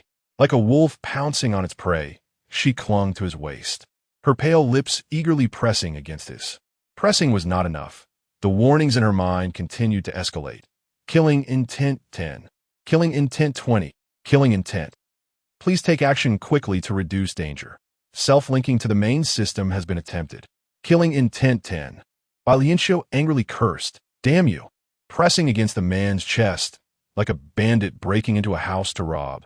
Her tongue explored as if she were a headless fly buzzing around. Sharp teeth pierced her tongue, and blood spread in both their mouths. Warning ceased. Hint, killing intent at 99. Pressed against the man's cheek, her mind finally cleared, amplifying her madness and breath infinitely. She licked the man's lips to mask her panic and embarrassment. You still need me, this blood-producing pig, don't you? Not only was blood spilled on both of them, but Bai Lianqiu also knocked off the prosecutor's hat. His disheveled hair was exposed, and his throat was filled with the foreign substance of Bai Lianqiu's blood. That one strand, soaked and entangled with saliva, penetrated into the blood of his body. After weighing it several times, the prosecutor swallowed that strand of blood. He raised his hand and grabbed Bai Lianqiu by the nape of her neck, pulling her off him, his dark eyes gloomily staring at her. After a long silence, he finally spoke. Virus Sterling, you will pay for what you have done today. Bai Lianqiu's heart raced in panic. At least it meant she wouldn't die right now, right? The prosecutor waved his hand, and the blood on the ground gathered again into a new measuring cup. Throughout this process, he kept his gaze fixed on Bai Lianqiu, as if her importance had surpassed that of the blood. He coldly said, "Why should I reward you by letting you die easily? After offending me, even if your value is minimal, I will squeeze you dry." As soon as he finished speaking, the trench coat on the man slid to the ground. Chapter 11. The villain's obsession with cleanliness. The entire 3rd floor was pierced by Bai Lianqiu's piercing screams, startling Evelyn and the maids on the 2nd floor. The maids prayed that if someone else was chosen to serve the distinguished guest on the 3rd floor, it would not be themselves. Evelyn trembled and let go of the rose, gold-bordered invitation, which fell to the ground. She quickly squatted down, carefully picking up the invitation, thinking about how she should choose. On the 3rd floor, vast expanses of white flesh were only interrupted by sporadic colors entering Bai Lianqiu's vision. She acted swiftly, throwing herself onto the soft back of the sofa, struggling to shout, "Rascal, I will never obey you." The imagined restraint did not come. The sound of water splashing from the bathroom reached her, prompting Bai Lianqiu to slowly detach herself from the sofa. What the heck? Just take a shower. Why do you have to strip in front of a girl?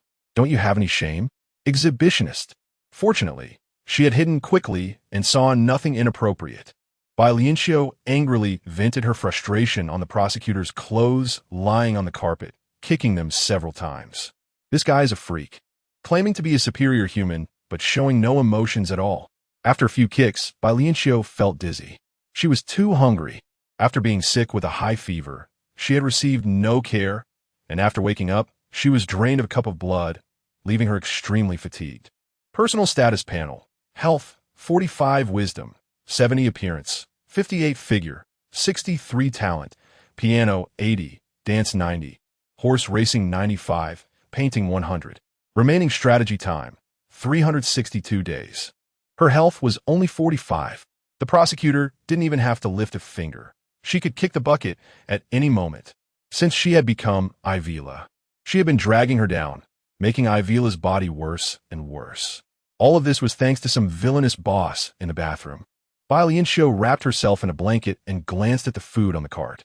The bread was extremely hard, impossible to bite into, and there was some kind of mush stuck to the pot, looking utterly unappetizing. There was also an invitation nearby. But Bai Lianqiu paid it no mind and called the second floor. "I'm Ivila. Please prepare me some warm meat soup and fresh steak." Hearing the hesitation and evasion from the maid on the phone, Bai Lianqiu rubbed her growling stomach and said, "Do you want to neglect your distinguished guest?" Using the prosecutor's name, Bai Lianqiu quickly obtained delicious food. However, the maids dared not come upstairs, and Bai Lianqiu had to go to the staircase on the second floor to fetch the food herself. There were too many dishes, and after going back and forth several times, Bai Lianqiu was almost exhausted. On the last trip, she leaned against the wall, panting, and asked the maid standing by, "How does Miss Ivila usually treat you?" The maids exchanged glances, their faces revealing fear and concern in unison. "Miss Ivila is very easy to get along with. She's the only master in the family who smiles at us. Miss Ivila is very approachable, never makes things difficult for us, nor scolds us." Bai Lianqiu responded with a soft "Then why do you want to add insult to injury against me?" She had been locked on the third floor, suffered from a high fever almost to death, and not a single person had taken the initiative to care for her. If Ivila were a domineering and malicious young lady, it would be understandable that she had poor relationships. But clearly, Ivila was a very gentle and friendly person. The maids all lowered their heads. She understood now. It's human nature to seek benefits and avoid harm. She casually threw the prosecutor's clothes she had tossed on the ground to the maids. "Wash this. This prosecutor has serious cleanliness issues." The maid holding the clothes nodded nervously. Ivila picked up the last plate of food and headed upstairs, instructing someone to make a rolling cart to bring things up directly from the third floor in the future. As for these maids, none of them were worth her time. As Bai Lianqiu leisurely enjoyed her meal, the prosecutor silently emerged from the bathroom. He was dressed in his usual attire, a wide-brimmed hat, a black trench coat, and golden gloves. Bai Lianqiu thought to herself, does he buy all his clothes wholesale? Warning. Favorability decreased by 5. Bai Lianqiu paused mid-bite of steak, narrowing her eyes. What did I do to provoke this picky and difficult weirdo again? If her favorability kept dropping like this, how long would it take for her to complete her strategy? She glanced at the favorability panel. Favorability. -87 killing intent. 99 Bai Lianqiu lost interest in continuing to enjoy her meal. She needed to take the initiative. It was not her style to just muddle through and avoid conflict. At the door of the master bedroom, she paused deliberately. No warning sound echoed in her mind. So she stepped inside. The prosecutor remained motionless, staring at the floating surveillance panel, and only uttered one word regarding Bai Lianqiu's approach. Dirty. Dirty? Bai Lianqiu sniffed herself. Where am I dirty? Given her terrifying experience of being thrown into the bathroom by a man and the man's evident cleanliness obsession, Bai Lianqiu quickly decided to take a bath. Clean and fragrant, she approached the prosecutor again, only for him to tear her clothes apart, declaring, dirty. Bai Lianqiu, embarrassed, clutched the fabric. If you dislike me, just say so. Where am I dirty? The prosecutor continued to stare at the surveillance panel, dirty inside and out. Then you can't just rip my clothes, can you? Inferior quality. You must be psychologically twisted, wanting a girl naked. Bai Lianqiu's voice was suddenly cut off by the clothing that fell down on her. She tore off the shirt on her head, looking at the fabric that was hard yet light, feeling cool to the touch, but capable of gathering warmth, almost like touching a cloud. Holding the white garment, her cheeks flushed slightly. Is this for me? The prosecutor frowned in confusion. You're so foolish to be thrilled over a piece of clothing, thinking it earns you my admiration, respect, goodwill, and affection. The prosecutor's gaze fell on Bai Lianqiu, waiting for her response. Having already been seen and touched by him, Bai Lianqiu did not shy away, changing her clothes right in front of him, though they were obviously a bit too big. She stretched out the long sleeves and pant legs, saying, according to our 5-tier human rules, after you do these things to me, we should go to the church and get married. She held the long sleeves in front of him. "You have to take responsibility." The prosecutor moved swiftly, transforming his finger into a blade to cut off the excess sleeves. "Just because someone touches your body and creates what you call intimacy, you think you'll fall in love with them? Ivila, the affection and flattery you have for me are truly ridiculous and cheap, making me feel quite disgusted." Bai Lianqiu bit her lip, knowing the prosecutor misunderstood. The love he discerned should perhaps be better understood as her needing to please him, to get close to him, to tolerate him, and to make him fall in love with her. She was already used to being belittled by him, like a shameless seductress, lifting her legs into his wide palm. "Love is inherently disgusting. Would you like to try?" The prosecutor promptly trimmed the pant legs. "You're too ugly. Seduction won't work on me. It will only make me nauseous. You'd be better off taking care of yourself to produce blood, though the prerequisite is that you survive tonight." As her long legs were lowered, Bai Lianqiu almost lost her balance. "What do you mean, survive tonight?" The prosecutor pointed at the surveillance screen. "A vampire is coming." Chapter 12. The arrival of the vampire. The enlarged image on the surveillance panel displayed the scene outside the building. A man in a black suit repeatedly pressed the doorbell. And even though the sky outside was somewhat dark, the skin exposed from his rolled-up sleeves shone white. Bai Lianqiu found it hard to believe. "Are you saying he is a vampire? Shouldn't vampires be disheveled or lose their sanity like zombies? Is there really a vampire that exudes such elegance and nobility?" The prosecutor's voice grew colder, a vampire on the brink of losing its sanity, desperately craving blood. He gently moved his finger, adjusting the surveillance angle to magnify a specific area. In the image, the man's lips twitched, and the gap slightly opened revealed sharp fangs uncontrollably extending. His high nose flared with excitement. Bai Lianqiu was stunned by this bizarre scene, instinctively protecting her neck with her fingers. The prosecutor continued, "And what he desires most is your blood, Ivila. Why? I spilled your blood outside the house, and he came looking for it, wouldn't you say?" Bai Lianqiu's eyes widened in disbelief. Before she could voice her doubts, the prosecutor pinched her chin and asked seriously, "Would you fall in love with a vampire? What nonsense are you talking about? Who would fall in love with a monster? It seems a certain monster is quite pitiful. If a vampire were to have intercourse with you, would you succumb? It's my blood he desires, right? Have you ever seen a piglet fond of its butcher? Huh. So it should all be destroyed." The prosecutor lifted Bai Lianqiu with one hand and walked step by step towards the stairs. On the surveillance screen, the maid had already opened the door, welcoming the unexpectedly noble guest into the building. Bai Lianqiu struggled, but Ivila's figure in the man's hands was like a doll, unable to do anything. The prosecutor placed her outside the iron gate of the second-floor stairs, his eyes filled with mockery. "Ivila, please put on a good show of a disgusting romance for me." The prosecutor disappeared in an instant. Bai Lianqiu couldn't grasp anything, but she knew he was in this building. Perhaps he had returned to the surveillance screen on the third floor, or perhaps he was staring at her from behind. A vampire, such an ancient and mysterious race. Bai Lianqiu felt her legs go weak, standing at the railing on the second floor, looking down at the scene on the first floor. The maid respectfully led the unfamiliar man inside, slowly closing the large door. The last hint of dusk swallowed by the night. The man took off his top hat, revealing a handsome face. The maid shyly accepted the hat, saying, "Please rest in the living room. I will go fetch the master." "My apologies," the man replied with a smile, bowing politely.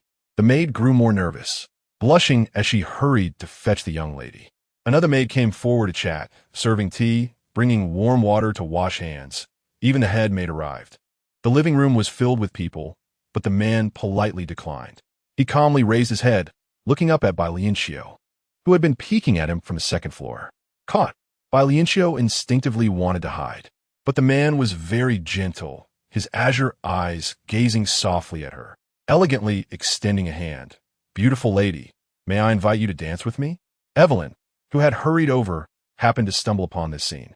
She was dressed up and fragrant with perfume. Suppressing her displeasure, Evelyn approached the man, the guest from afar. "Mr. Sterling has not yet returned. Please allow me to host you." The man seemed not to hear Evelyn's words, lifting his head, kneeling on one knee, extending his hand towards Bai Lianqiu. "Beautiful lady, I am deeply moved by your beauty and soul. Please come my side." Bai Lianqiu shook her head, and stepped back repeatedly. Where's the so-called love at first sight? The noble prince falling for Cinderella. He must have ulterior motives. If she didn't already know this man was a dangerous vampire, specifically here for her blood, she would surely be enchanted by his handsome appearance. No, I refuse. Bai Lianqiu, barefoot, turned and ran. The man slowly stood up, every movement exuding elegance and charm. Evelyn, unwilling to give up, extended her hand. Noble guest, may I invite you to dance with me? Evelyn leaned in too close, her neck as graceful as a swan's, fully exposed before the man. The blood flowing through her pale skin was undoubtedly a delicious dessert for the starving man. His fangs itched, and the man struggled to retreat towards the stairway. But Evelyn pursued him again, pressing her soft chest against his. My dance is quite good. Do you really not wish to enjoy it? Ah, you.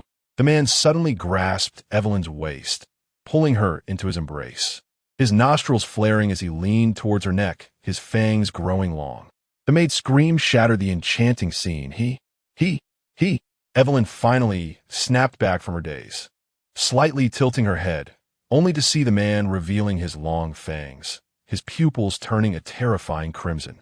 Ah, a vampire. Evelyn pushed the man in panic, slapping him hard across the face.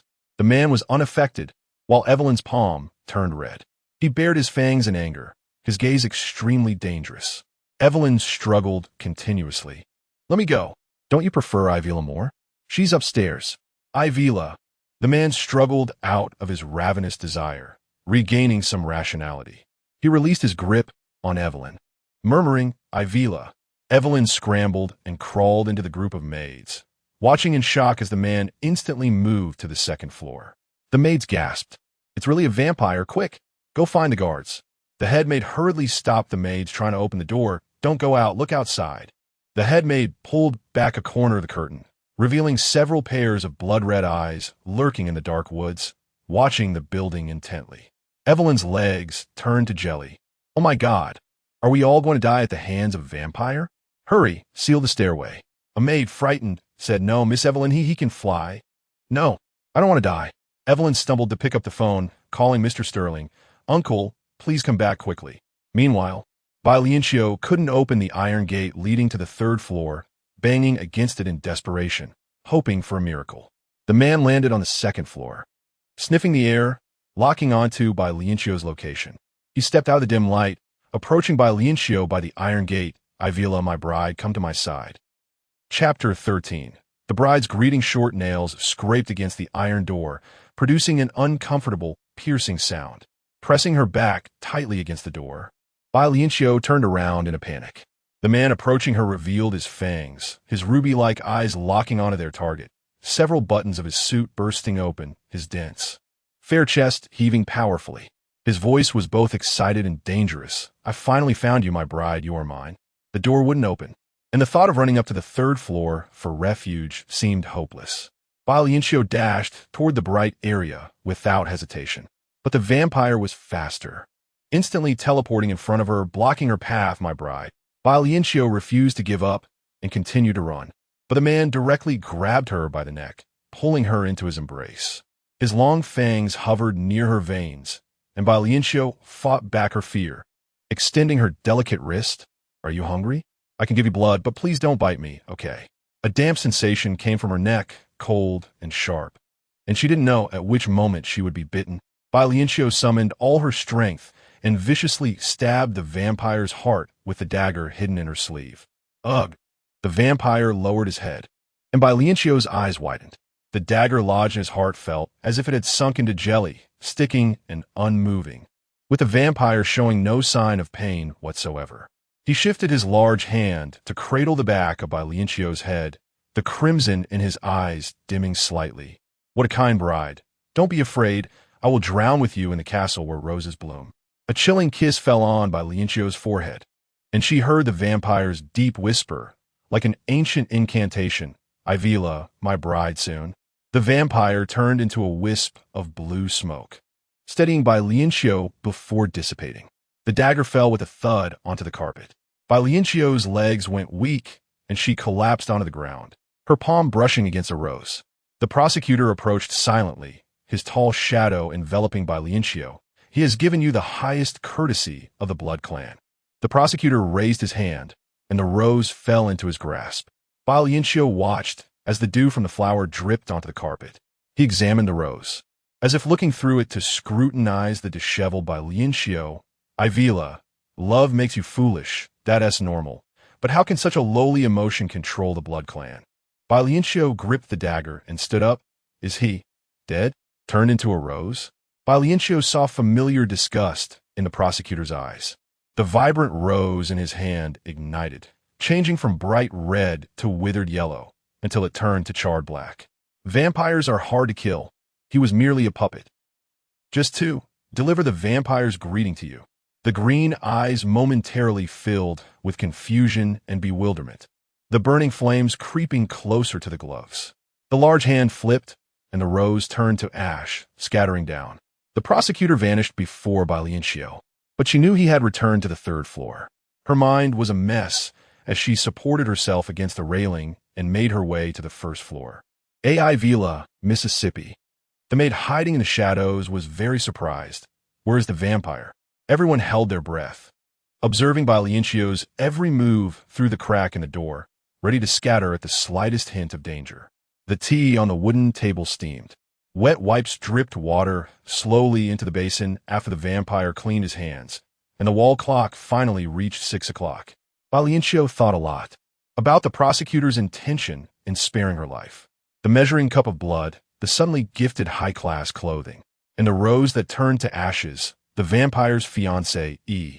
She walked barefoot toward the door that trapped her. Ever since becoming Ivila, she had never been free. A brave maid suddenly rushed out. Don't go out. It's dangerous outside. The door was pushed open by Bai Lianqiu, and the cool night breeze blew into the building. Ivila brushed aside her loose hair and softly replied, the guest has left. Left? The vampire left? The maids looked at each other, and Evelyn pushed through the crowded group, standing in the living room to breathe in fresh air. Otherwise, how could Ivila be here? But you weren't. Evelyn's expression suddenly turned serious, and the maids behind her also realized the danger, collectively looking at Bai Lianqiu with caution. Bai Lianqiu ignored Evelyn, like a leaf unfurling in the wind, yearning for the vast night. As soon as her smooth foot stepped half a step out the door, the prosecutor's voice echoed through the building. Ivila, come back to the third floor. Hearing the voice, Evelyn and the others turned in surprise. The noble prosecutor appeared at the staircase, the long brim of his hat obscuring his expression, but his tall figure, fierce aura, and contemptuous tone left everyone in awe. Bai Lianqiu also turned back, her confusion finally settling. She had bet right. It was enough to increase her leverage. Their gazes crossed over the vampire-infested living room, and the prosecutor slightly tilted his head. I saved your life, didn't I? Bai Lianqiu suddenly smiled, like a fleeting bloom, and walked barefoot toward the prosecutor. Hint. Affection 5. Evelyn was taken aback. Everything made sense now. It was this mysterious, powerful, high-ranking human prosecutor who defeated the vampire and saved Ivila. It had to be so, otherwise, no one could escape the vampire's claws.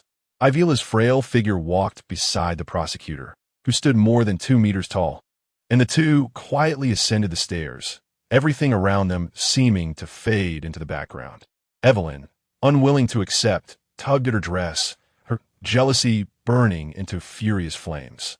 At the corner of the stairs, it was unclear what Bai Lianqiu and the prosecutor said, but the prosecutor actually pinned Bai Lianqiu against the railing, lifting her chin with his fingertip. Catching sight of the people below, the prosecutor lifted his trench coat, taking Bai Lianqiu with him as they vanished up the stairs. This noble guest is truly handsome. If only he could gaze deeply at her, how happy that would be. The maid's admiration voiced Evelyn's thoughts, and she bit her lip, quickly returning to her room. Late at night, the Sterling couple returned home with the security team. The security personnel had expected a fierce battle, and everyone had their long guns loaded. However, the building was peaceful, with nothing amiss. Sterling asked with a stern face, Evelyn, what on earth is going on? With a maid as a witness, Evelyn told Sterling about tonight's events. It was the prosecutor who protected us all. Uncle, we must thank the prosecutor properly. Sterling ordered the security team to thoroughly check everyone, and if anyone was found with injuries, they would be taken away. Evelyn also encouraged Mrs. Sterling, wanting to take the opportunity to get closer to the prosecutor while expressing her gratitude. Mr. Sterling shared this intention, leading the way in front, when a piece of white paper floated toward him, landing on Sterling's face. He took down the paper, which only had 2 English words written on it. Chapter 14. The love confession to the prosecutor get lost. In an instant, the realization that the prosecutor was still a cold-blooded habitual killer finally awakened Sterling and the others. Wasn't this blank sheet a warning from the prosecutor? Sterling chuckled awkwardly and retreated. Tonight's events couldn't leak out. The security team captain inquired, "Mayor, it's obvious that the vampire has come from the nearby town of Teaching to our town. Should we notify everyone to be on guard?" Sterling shook his head. "Let's not cause a panic. Our town hasn't seen any injuries. Who would believe there's a vampire?" The security team left, and the building fell silent again. Evelyn sat in front of her vanity, removing her makeup. The maid helped her take off her necklace. "Miss Evelyn, aren't you scared? The officer just implied that there are vampires in other towns too, right? Isn't there a security team left here to protect us? As for those poor folks in town, what is there to worry about? But what if the vampire comes again? Can the security team really protect us? Ancient books record that vampires are invulnerable to weapons and immortal. We have the prosecutor," Evelyn said. The maid was very worried, but the prosecutor seemed indifferent. He only seemed to protect Ivra. "I really envy Miss Ivra. I should have volunteered to serve the prosecutor back then, huh? Just you?" Evelyn's face turned cold. "Get out." The maid left the room, and Evelyn took out the invitation with rose gold edges from the nightstand. The inside of the thick invitation clearly stated the name of the inviter, Ivra Sterling. Evelyn stared at the invitation for a long time before getting up and leaving the room. On the 3rd floor, Bai Lianqiu had washed her forehead for the 5th time. With her forehead red from scrubbing, she walked into the master bedroom. "Prosecutor, is this okay?" The surveillance footage was still flickering, but the prosecutor stood by the window, gazing at the night sky outside. Without turning his head, he replied, "Dirty." Bai Lianqiu walked beside him, boldly taking his hand and placing it on her forehead. "Then please, kind prosecutor, help me remove the marks left by the vampire. Warning, affection -5. Upon hearing the warning, Bai Lianqiu remained unperturbed. The prosecutor's gaze shifted from the vast night sky, gradually focusing on the flawed face before him. Compared to the high-ranking individuals he usually encountered, no, it was simply incomparable. Her facial proportions, organ evolution, and skeletal structure were all too backward and decayed, devoid of any aesthetic appeal. Through the thin, golden silk gloves, he felt the scorching body temperature of a lower-class human beneath his fingertips, sensing the indelible mark left by the vampire. In an instant, Bai Lianqiu's back was pressed against the curtain, and the prosecutor's cold eyes fixed on her. His fingertips glided from her forehead, down her nose, pressing against her pale, dead-skinned lips. Amidst her gradually heavy breaths, the prosecutor inexplicably said, "You are worthless. But there's one thing that is very different. Are you going to scold me for being foolish?" The desire to survive, the thirst for life. Bai Lianqiu slightly turned her head, avoiding the prosecutor's fingers on her lips. His actions made her feel very frivolous and offended. The prosecutor's hand pressed against half her face as he heard her slightly angry question. "Just because I fear death, you can humiliate me at will? Huh? Are you still angry about that servant comment on the stairs? Foolish, dirty, greedy, lustful. Too many vulgar words apply to you, far more damaging than just being called a servant." "My servant, Bai Lianqiu angrily tried to push the prosecutor away, but her strength was too small to budge a man who blocked her like a mountain. Under his calm gaze, she nimbly slipped out from under his arm with her slender body. Half of her body had already exited when her waist was suddenly grabbed tightly. The prosecutor effortlessly pulled her back into position, his body closer now. Or would you rather become a vampire's bride, a blood rose in his monotonous journey of immortality, withering away as he drains your blood? Bai Lianqiu's back hit the wall painfully, and she suppressed the urge to curse. "Prosecutor, please be a gentleman. Just as you said, whether it's a vampire's bride or your servant, I just want to live." Such a pig. Unfortunately, this pig was very interested in the prosecutor, and, besides living, she was determined to win him over. The prosecutor fell silent. His emerald eyes resembled a flowing lake. He couldn't discern the intentions of the person before him. When she said those words, they were filled with too many emotions, all mixed together, turning white. Suddenly, he chuckled. Yes. From a moment the rose left by the vampire was taken, this fifth-class human had already recognized her own value and was subtly testing and changing in the dark.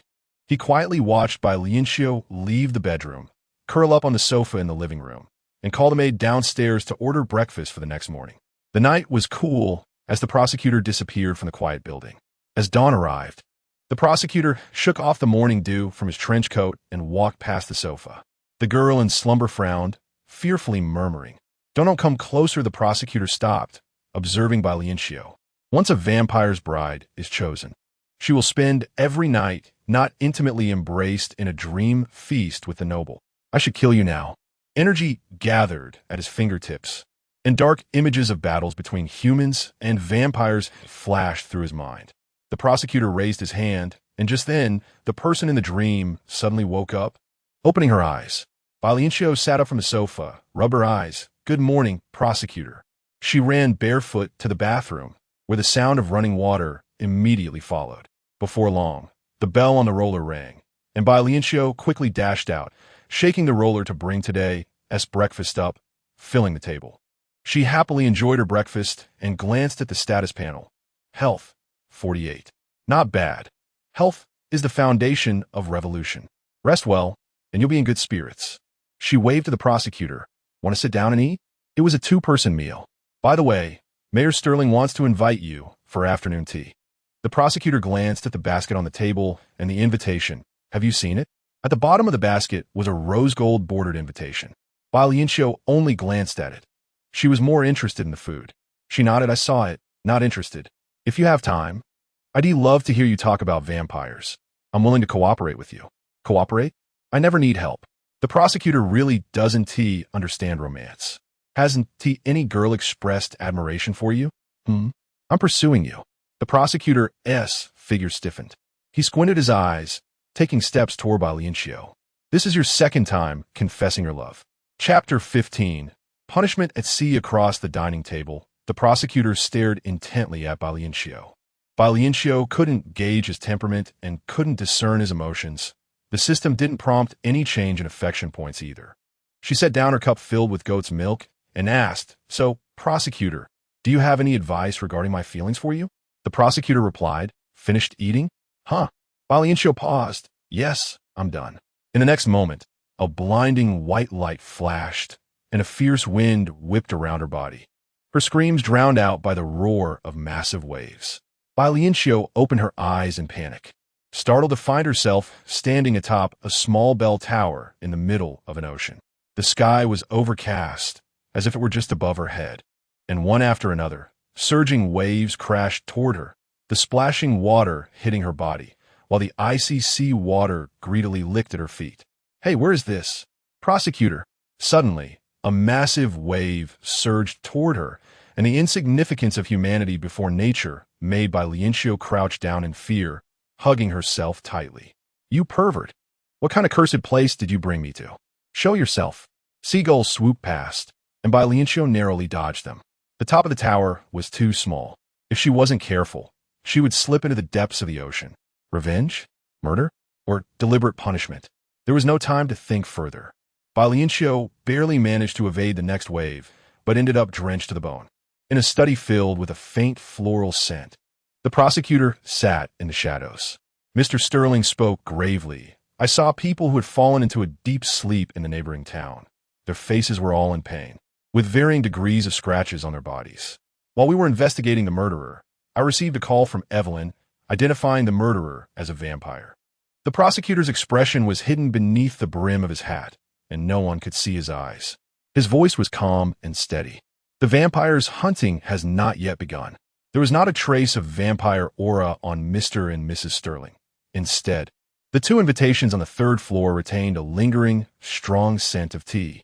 Mr. Sterling stood up and began pacing. It's really strange, aside from my town. There are murders everywhere else. Mr. Sterling suddenly remembered that the prosecutor in front of him was also a very dangerous and powerful presence. The civilian corpses dealt with by the prosecutor were handled by Mr. Sterling's people afterward. At the door, Evelyn was about to enter with hot tea, but Mr. Sterling suddenly raised his voice. Get out. Don't interrupt our conversation. When the door closed, Mr. Sterling sat back down on the sofa. Prosecutor, if necessary, I just want to protect myself. Please don't harm the townspeople too much. In light of the fact that I provided you with shelter, the prosecutor looked down on explaining anything to a foolish and inferior person. If it weren't for the fact that he couldn't reveal too much on this trip, he wouldn't have been holed up on the 3rd floor of the mayor's house, nor would he have to deal with these ants. He stood up. Don't disturb me again. Why, yes. Mr. Sterling flattered. If you need anything, just let Ivila do it. The entire Sterling family is willing to serve you. As the door creaked open, Evelyn shyly looked at the tall prosecutor who walked out. The prosecutor brushed past her and headed upstairs. Mrs. Sterling asked, So, is the prosecutor willing to help us? Mr. Sterling took the tea from Evelyn's hands, shook his head. It's uncertain. At least our town is peaceful and safe. You can't skip all those tea parties. It will raise suspicion from others. It's better to go out as usual. Mrs. Sterling still looked worried. Evelyn sat beside her uncle. Uncle, shouldn't we let Ivila serve the prosecutor alone? Won't that neglect our esteemed guest? The prosecutor is willing to help Ivila drive away the vampire, but he doesn't want to talk much with you. Could it be related to Ivila? If it were me, I would definitely speak well of you in front of the prosecutor, understanding your hard work. Mr. Sterling took a sip of tea, smiling as he looked at Evelyn. Evelyn is still thoughtful, no rush. The prosecutor's temperament is hard to grasp. Night fell completely, and Bai Lianqiu's limbs were cold, her breathing weak. She was now certain that this was murder. Compared to the instant death she experienced before, it was evident that this time she had angered the villain, which was why she was exiled to such a harsh environment to suffer. Another fierce wave approached, and Bai Lianqiu could no longer hold on, swallowed by the raging tide, falling into the deep, dark maw. Dead again? Stop playing dead. Cold to the extreme, she actually heard the villain's voice. Dazed, she opened her eyes and found that she had returned to the 3rd floor. Compared to the raging winds at sea, the sheltered indoor space felt very warm. She quickly grabbed a blanket from the sofa and covered herself, shivering. In the next moment, her chin was lifted by a man's hand. He asked, Do you understand now? What? I thought you were at least a little smarter than that group of pigs downstairs. Bai Lianqiu rolled her eyes inwardly. Even with the system's affection point bonus, she couldn't understand what this cold-hearted, quick-to-change villain was thinking. There was definitely a wall between them. They couldn't communicate or understand each other. The prosecutor tightened his grip, lifting Bai Lianqiu's face even higher. Do you know? Your sins are unforgivable. You have fallen into depravity. The stench is self-inflicted. Yet you dare to defile me. I should turn you to ashes. Her chin hurt terribly, and Bai Lianqiu had to stretch her neck to look up. I don't understand. The prosecutor scoffed when you attempted to tempt me with your bony frame. You sold your soul. You flaunted the little value brought by being a vampire bride to negotiate with me, purposefully professing your love, not only distorting and ruining your own character, but also dragging my emotions into a vortex of hypocrisy, manipulation, and transactions. He extended his hand, forcefully pulling out Bai Lianqiu's tongue. The slick sensation made him frown in disgust. The word love that comes from this tongue is truly despicable. I despise love and don't know what it is. But I despise even more your attempt to use the emotions that people have been unable to shake off for thousands of years to achieve your goals. Bai Lianqiu's sensitive tongue was pinched, and she couldn't help but gag. The prosecutor suddenly let go, no longer casting a glance at Bai Lianqiu as he headed to the bathroom. Bai Lianqiu leaned against the sofa, coughing continuously. After a long while, she finally calmed down. The sound of running water echoed from the bathroom, and Bai Lianqiu looked at the bathroom with a complex expression, discovering an unexpected secret. The villain boss was actually an extreme, pure love warrior. Chapter 16 Skill Points Reset. He is very sensitive to ulterior motives and resistant to those who approach him under the guise of love. The problem is, with a villainous boss so proud, cold-hearted, and ruthless, who would genuinely like him? How could he even dare to seek true affection? Bai Lianqiu fell back onto the sofa, sighing to herself. The target of her strategy is really too difficult. Does she really have to fall in love with him and offer her heart? Is it worth it? Can she even do it? The bathroom door opened, and the prosecutor walked out with an expressionless face. Bai Lianqiu nervously turned her head away, pretending to be busy. Only after he entered the master bedroom did she let out a sigh of relief. Grabbing her hair in frustration, her gaze fell on two invitation letters on the table. One was a thin invitation that Bai Lianqiu had seen before, containing Ivira semester grades and inviting her to the school banquet. She opened another invitation with rose gold edges, which was also an invitation, but it was for Ivira to perform on the piano at the school banquet. The name of the inviter had obvious scratches, and after a few glances, Bai Lianqiu understood that the invitation had been swapped before. But how did it end up on the third floor? Bai Lianqiu glanced at the master bedroom, where the prosecutor was watching the surveillance footage, white light occasionally flowing from his fingertips. Withdrawing her gaze, Bai Lianqiu remembered that the prosecutor had mentioned the invitation letter today. He never pays attention to trivial matters. After a day of torment from waves, she was very tired, curled up on the sofa, watching the figure in the master bedroom, her eyelids fluttering until they finally closed. In her dream, she was walking through a vast, eerie castle, holding the heavy hem of a Western-style court dress. A black crow cawed, bringing her to the center of the hall. There were layers upon layers of steps all around, and at the highest point stood a figure, reaching out to her, "My bride, come here." Flowers bloomed on the steps she walked, bright red, roses more vivid than blood. She walked for a long time, the figure sometimes close, sometimes far away. Just as she was about to lose hope, he drew near. "It's okay. I will come to find you. Just wait for me." When she awoke from her dream, Bai Lianqiu sat on the sofa in a daze. She pulled up her personal status panel. Health, 43, wisdom, 70, appearance, 55, figure, 60. Talent, piano, 80, dance 90, horse racing 95, painting 100. Remaining strategy time, 360 days. Things were really getting worse. After breakfast, Bai Lianqiu found paper and pen and began to draft a training plan for the school banquet. First, she needed to improve her health and appearance. Otherwise, how could she face people? And the piano, she didn't know if she could still play after switching souls. When the prosecutor returned, Bai Lianqiu was exercising in the living room. She inquired as usual if he wanted breakfast, but of course, there was no answer. After completing a full set of exercises, Bai Lianqiu glanced at the panel and saw her health value had increased a little. It seemed to be somewhat effective, not wanting to play tricks anymore. She directly sought help from the prosecutor. "I've decided to participate in the school banquet. However, I haven't played the piano in a long time, so I plan to have someone bring a piano to the third floor. That wouldn't disturb you, would it?" She was mainly worried about the noise and the crowd.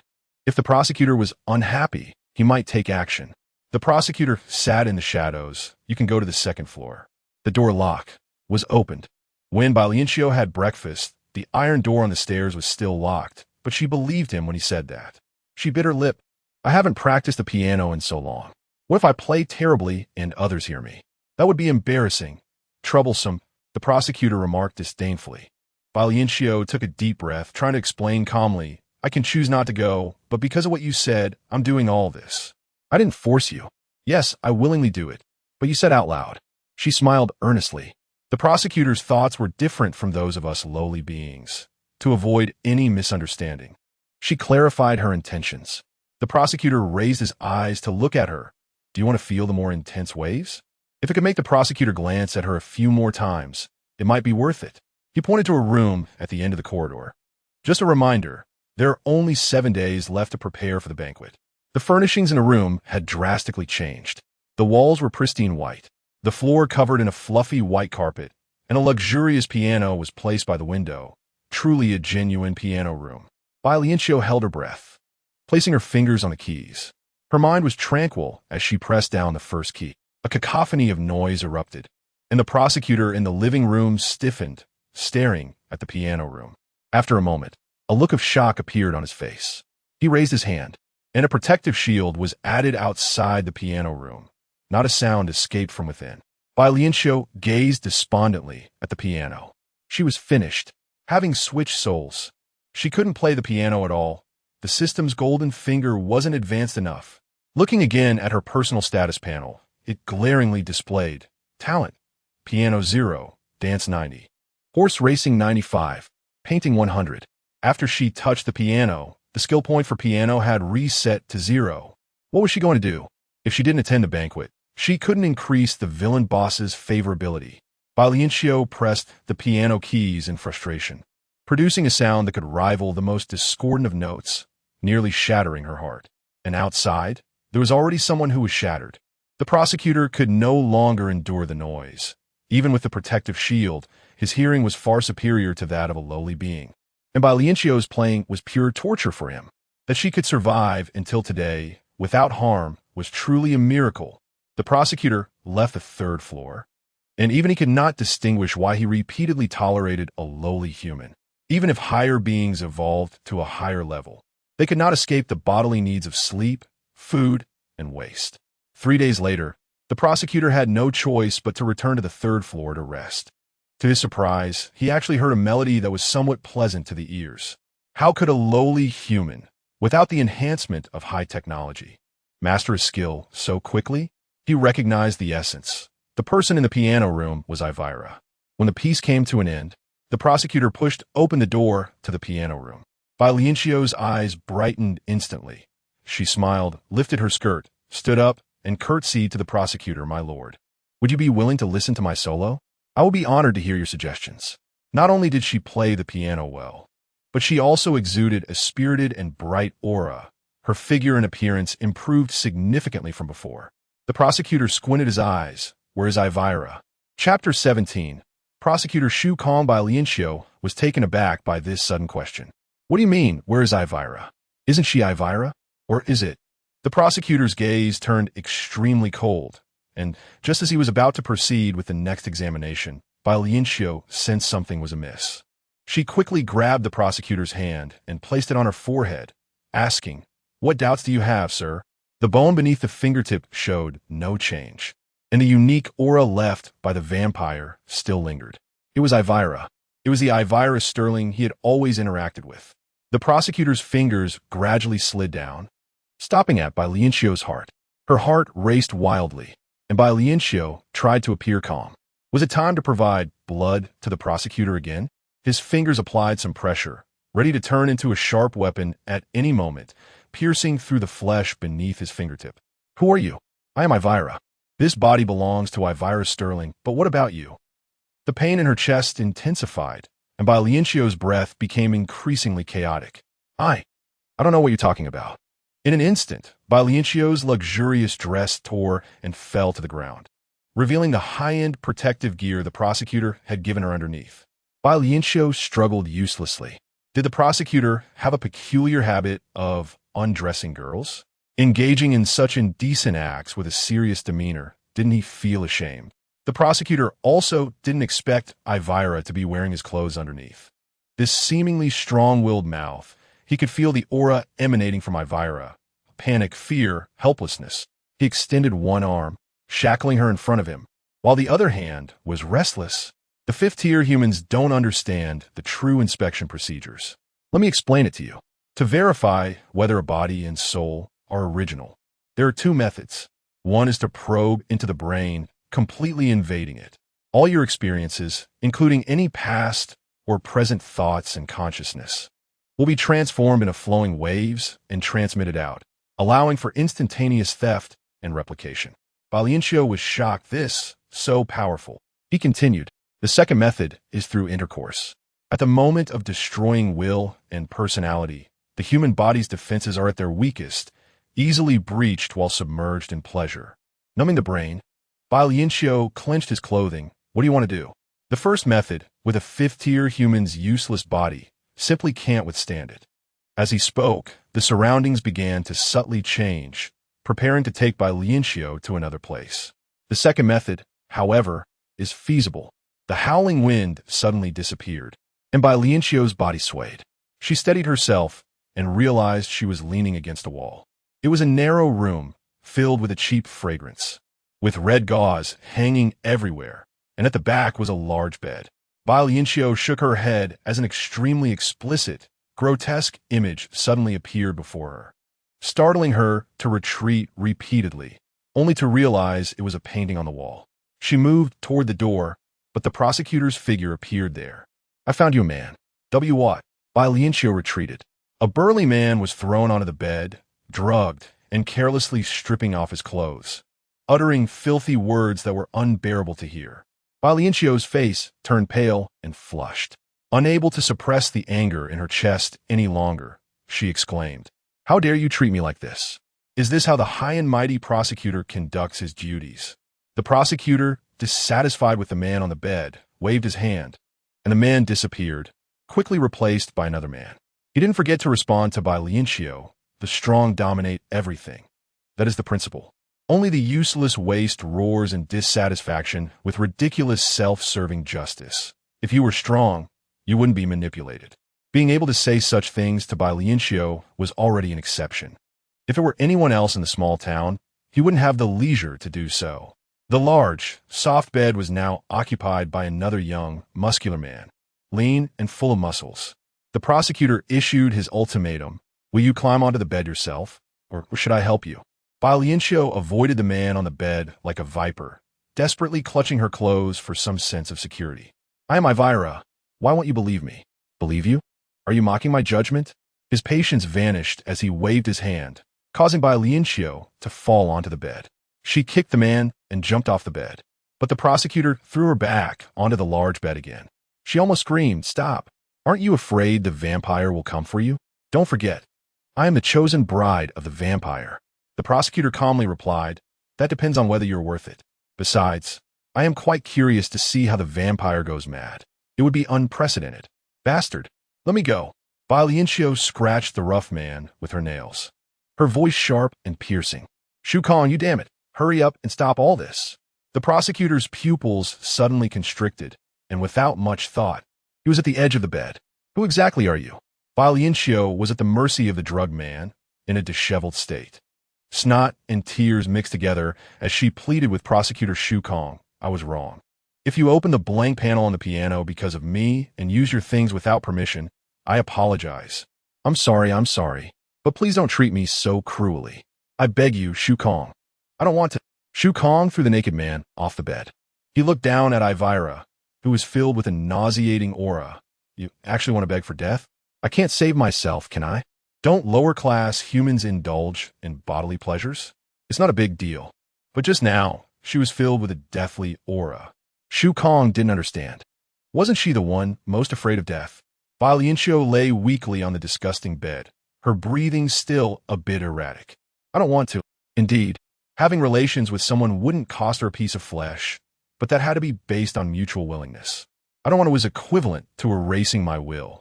That feeling was no different from death. She grasped the red gauze at the edge of the bed for support, slowly sitting up. "I wanted my life, but I will definitely die from the recent coercion. The one who survives will only be in pain, and you are the source of all pain." He coldly replied, "I will not feel guilt. Moreover, I only believe in myself. You."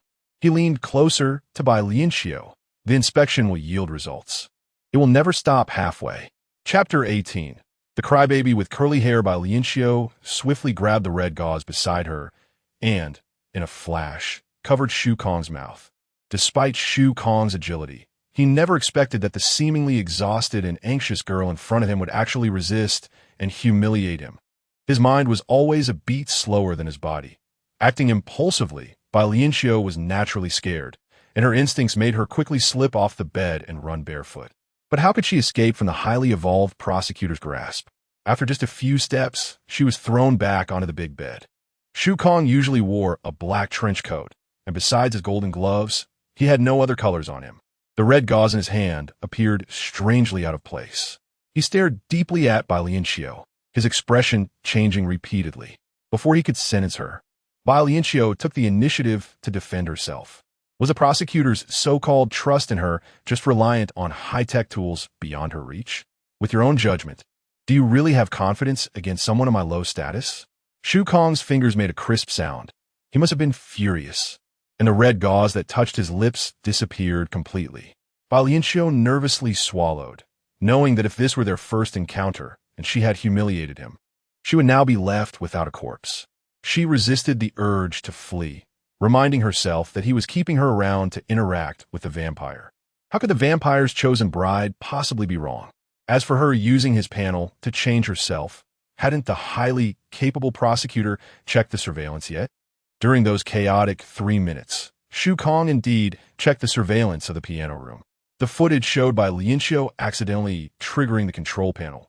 She was clever, using her clothes to mistakenly unlock it. Her learning ability was also strong.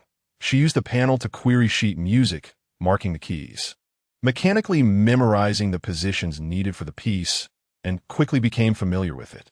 She was also adept at accepting new things, managing to open the storage box and retrieving a potion to enhance her physical abilities. Worried about her body handling it, she even diluted the potion with water before taking it. It was because he sensed an aura in Bai Lianqiu that did not belong to the fifth-tier human world that Shu Kong began to suspect her identity. But was all of this really just coincidence? Aren't fifth-tier humans all unambitious and wicked? This was the first time Prosecutor Shu Kong looked directly at Bai Lianqiu. She had already crawled off the bed, ready to escape at any moment.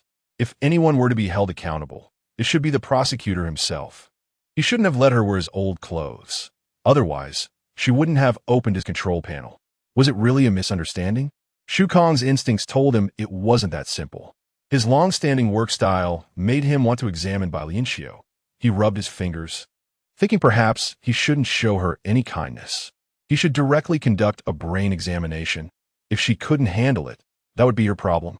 Bai Lianqiu slowly shifted her feet, knowing her actions seemed foolish in the prosecutor's eyes. But she also understood that his current lack of intervention indicated hesitation, perhaps even indulgence. With no big bed blocking her behind, she once again made a desperate dash for freedom. Sometimes, one should act according to Shu Kong's nature, rather than as a prosecutor. Acting according to Shu Kong's nature? The prosecutor lowered his eyes, a surge of greed and murderous intent flowing in his gaze. The white light at his fingertips flickered and then abruptly stopped. The room fell into darkness, with only the man beneath the bed still groaning. Bai Lianqiu ran out of the dilapidated house. She was terrified that Shu Kong would change his mind, with just a blink. She could find herself back in that terrifying room. The night wind was chilly, and the small town was sparsely populated. With no confidence, Bai Lianqiu could only keep running. She reassured herself to run farther, as far as possible, hoping that this way Shu Kong wouldn't be able to teleport her back. Her throat filled with cold air, her bare feet scraped by stones, but she kept going until a voice echoed in her head, prompting, "Affection 10. With a thud, Bai Lianqiu fell to the ground. Ignoring the pain, she quickly checked her affection value panel. Affection, -77, killing intent, 90. She actually gained 10 points in affection after such a thrilling experience. She had lost herself several times, and all she got was 10 points. Bai Lianqiu felt a mix of emotions, wanting to cry and laugh at the same time. Did she really have to struggle this hard every time she tried to charm a villain boss? She seriously doubted she could hold out until the affection reached 100. "Do you need help?" Hearing the voice, Bai Lianqiu looked up to see a thin man in patched clothes looking at her with concern. The man had curly hair and looked quite playful, his bright blue eyes resembling amber. Suddenly, he opened his mouth and quickly crouched down to shield Bai Lianqiu. "Miss Ivila, how did you end up here?" "Oh my, what happened to you?" This person knew Ivila. Bai Lianqiu clenched her fists. I had a little accident." Before she could finish, the man took off his coat, almost draping it over her, but then paused. "I'm sorry, if you don't mind. Would you like to use my clothes to cover up?" Bai Lianqiu glanced at the protective suit she was wearing, which seemed a bit odd to the townsfolk. She nodded. "Thank you."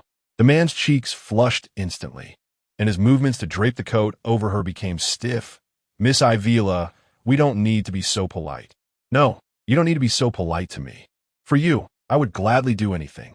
This person was Ivila's admirer? Bai Lianqiu was a bit surprised. Ever since she became Ivila, she had only felt malice. Encountering a friendly person suddenly made her feel a bit out of place. The man looked at Bai Lianqiu's injured foot with pity. "How could you suffer such hardships? Let me help you to my place to dress your wounds." It's not necessary. They're just minor injuries, nothing serious." Bai Lianqiu stood up briskly, taking a couple of steps to show the man. It's just a bit uncomfortable. If you have any spare shoes, I would appreciate it." "Don't worry, I will return them." She wanted to rest, but not knowing this man's identity made her fearful of saying too much. She just wanted to leave quickly. But the man suddenly started crying. Like a woman, he cried with tears streaming down his face. This startled Bai Lianqiu. "Please don't cry. I'm really fine." The man suddenly lunged into Bai Lianqiu's arms, red-eyed as he asked, "Miss Ivila, do you not want Theodore anymore? Because of our love, the suffering outweighs the happiness. You're in pain, so you want to end our brief and absurd romance? Love, the cobbler lover of Ivila, is this curly-haired winner in front of me?" Bai Lianqiu wanted to push Theodore's hands away, but found herself lovingly embraced instead, with him looking at her with pleading eyes. "Miss Ivila, please don't leave me." Chapter 19. The Duke and the Black Cat. The young boy held Bai Lianqiu's hand, gently tilting his head to softly touch the back of her hand with his cheek. "Theodore was saved by you. You are my only support in this cold world. Please don't let suffering easily tear us apart, okay?" His okay sounded more like a plea. Bai Lianqiu had become a thief, unceremoniously taking over Ivila's body. What lay before her now was perhaps the most precious and pure feeling Ivila had left in this world. Bai Lianqiu couldn't pull her hand away. She didn't want to. Her fingertips turned, and Bai Lianqiu grasped Theodore's hand back. I think Ivila would never abandon Theodore. That gentle and kind noble girl in the family, who listened to her parents, once banged her head against the cabinet to defend this love for Theodore, who was mismatched with her status. Theodore laughed like a child, bouncing around. I knew it. I knew it. Miss Ivila is a warrior." Bai Lianqiu stiffly forced a smile. Yes, she was a warrior who dared to fight for what she wanted. Theodore nodded vigorously, squatting in front of Bai Lianqiu. "Miss Ivila, come with me. You shouldn't be a poor girl wandering barefoot on the streets." Bai Lianqiu hesitated, her dirty feet moving slightly. "I should go back, but your wounds haven't been treated. Come on, the place I'm staying is not far. I'll take you there. Miss Ivila, come here to find me in the future." Bai Lianqiu climbed onto Theodore's back. The boy was still young and frail, but he easily carried the malnourished Bai Lianqiu. He brought her to a quiet backyard of a manor. The deep red, rusted iron gate creaked open, to sound like an old woman's song. Theodore placed Bai Lianqiu on the soft lawn and cheerfully said, "This is a distant relative of my father's. He has several rooms full of shoes that need to be repaired and maintained, and my father's too busy, so I came along." He glanced at Bai Lianqiu's feet. "Wait for me. I'll go find you a pair of shoes." Theodore quickly dashed into the greenery, disappearing from sight. A black cat gracefully jumped down from a thick branch, unafraid of strangers, continuing on its path. Bai Lianqiu couldn't help but move closer, taking a step forward. "Hello, little cat. Are you friends with Theodore, who just moved here?" The black cat glanced at Bai Lianqiu and suddenly leaped away to avoid her. Bai Lianqiu wanted to chase after the black cat, but an unusual sensation came from her ankle. She looked down. It was a hand. A hand reaching up from the ground grabbed her ankle.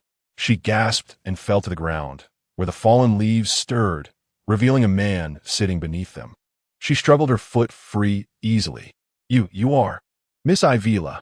Theodore rushed over like a gust of wind, picking up the coat that had fallen on the ground and draping it over Bai Lianqiu.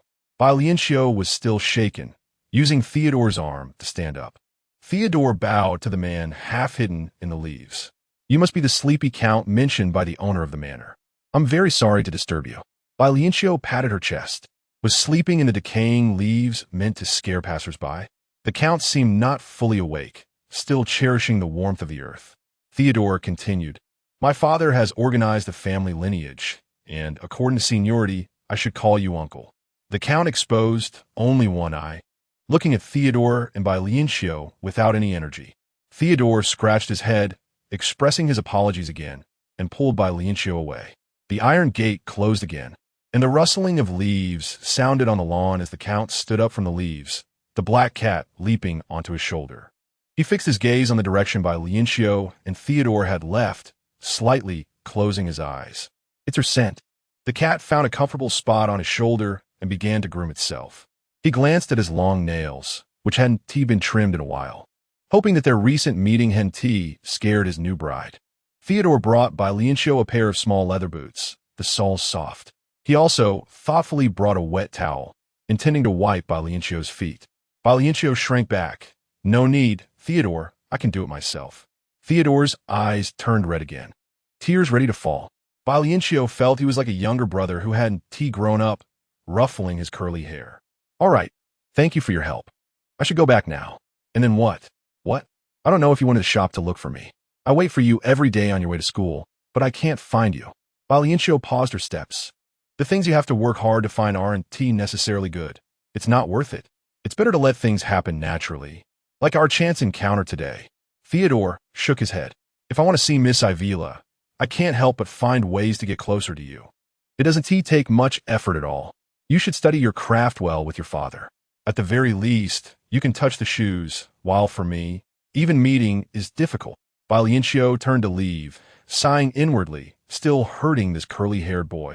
She walked for a long time, even asking for directions, and didn't return home until deep into the night.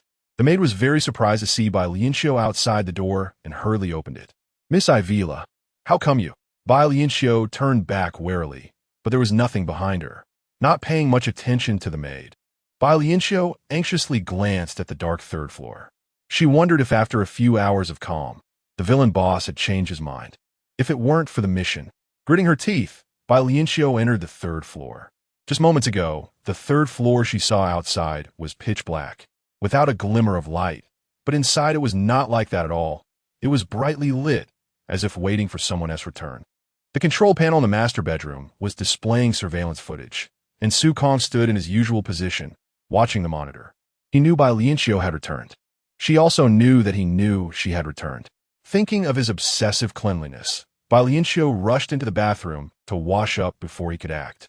Afraid that Su Kong would disdain her for being unclean, Bai Lianqiu soaked for a long time, but Su Kong couldn't wait any longer. He sensed the strong scent of a vampire in the air.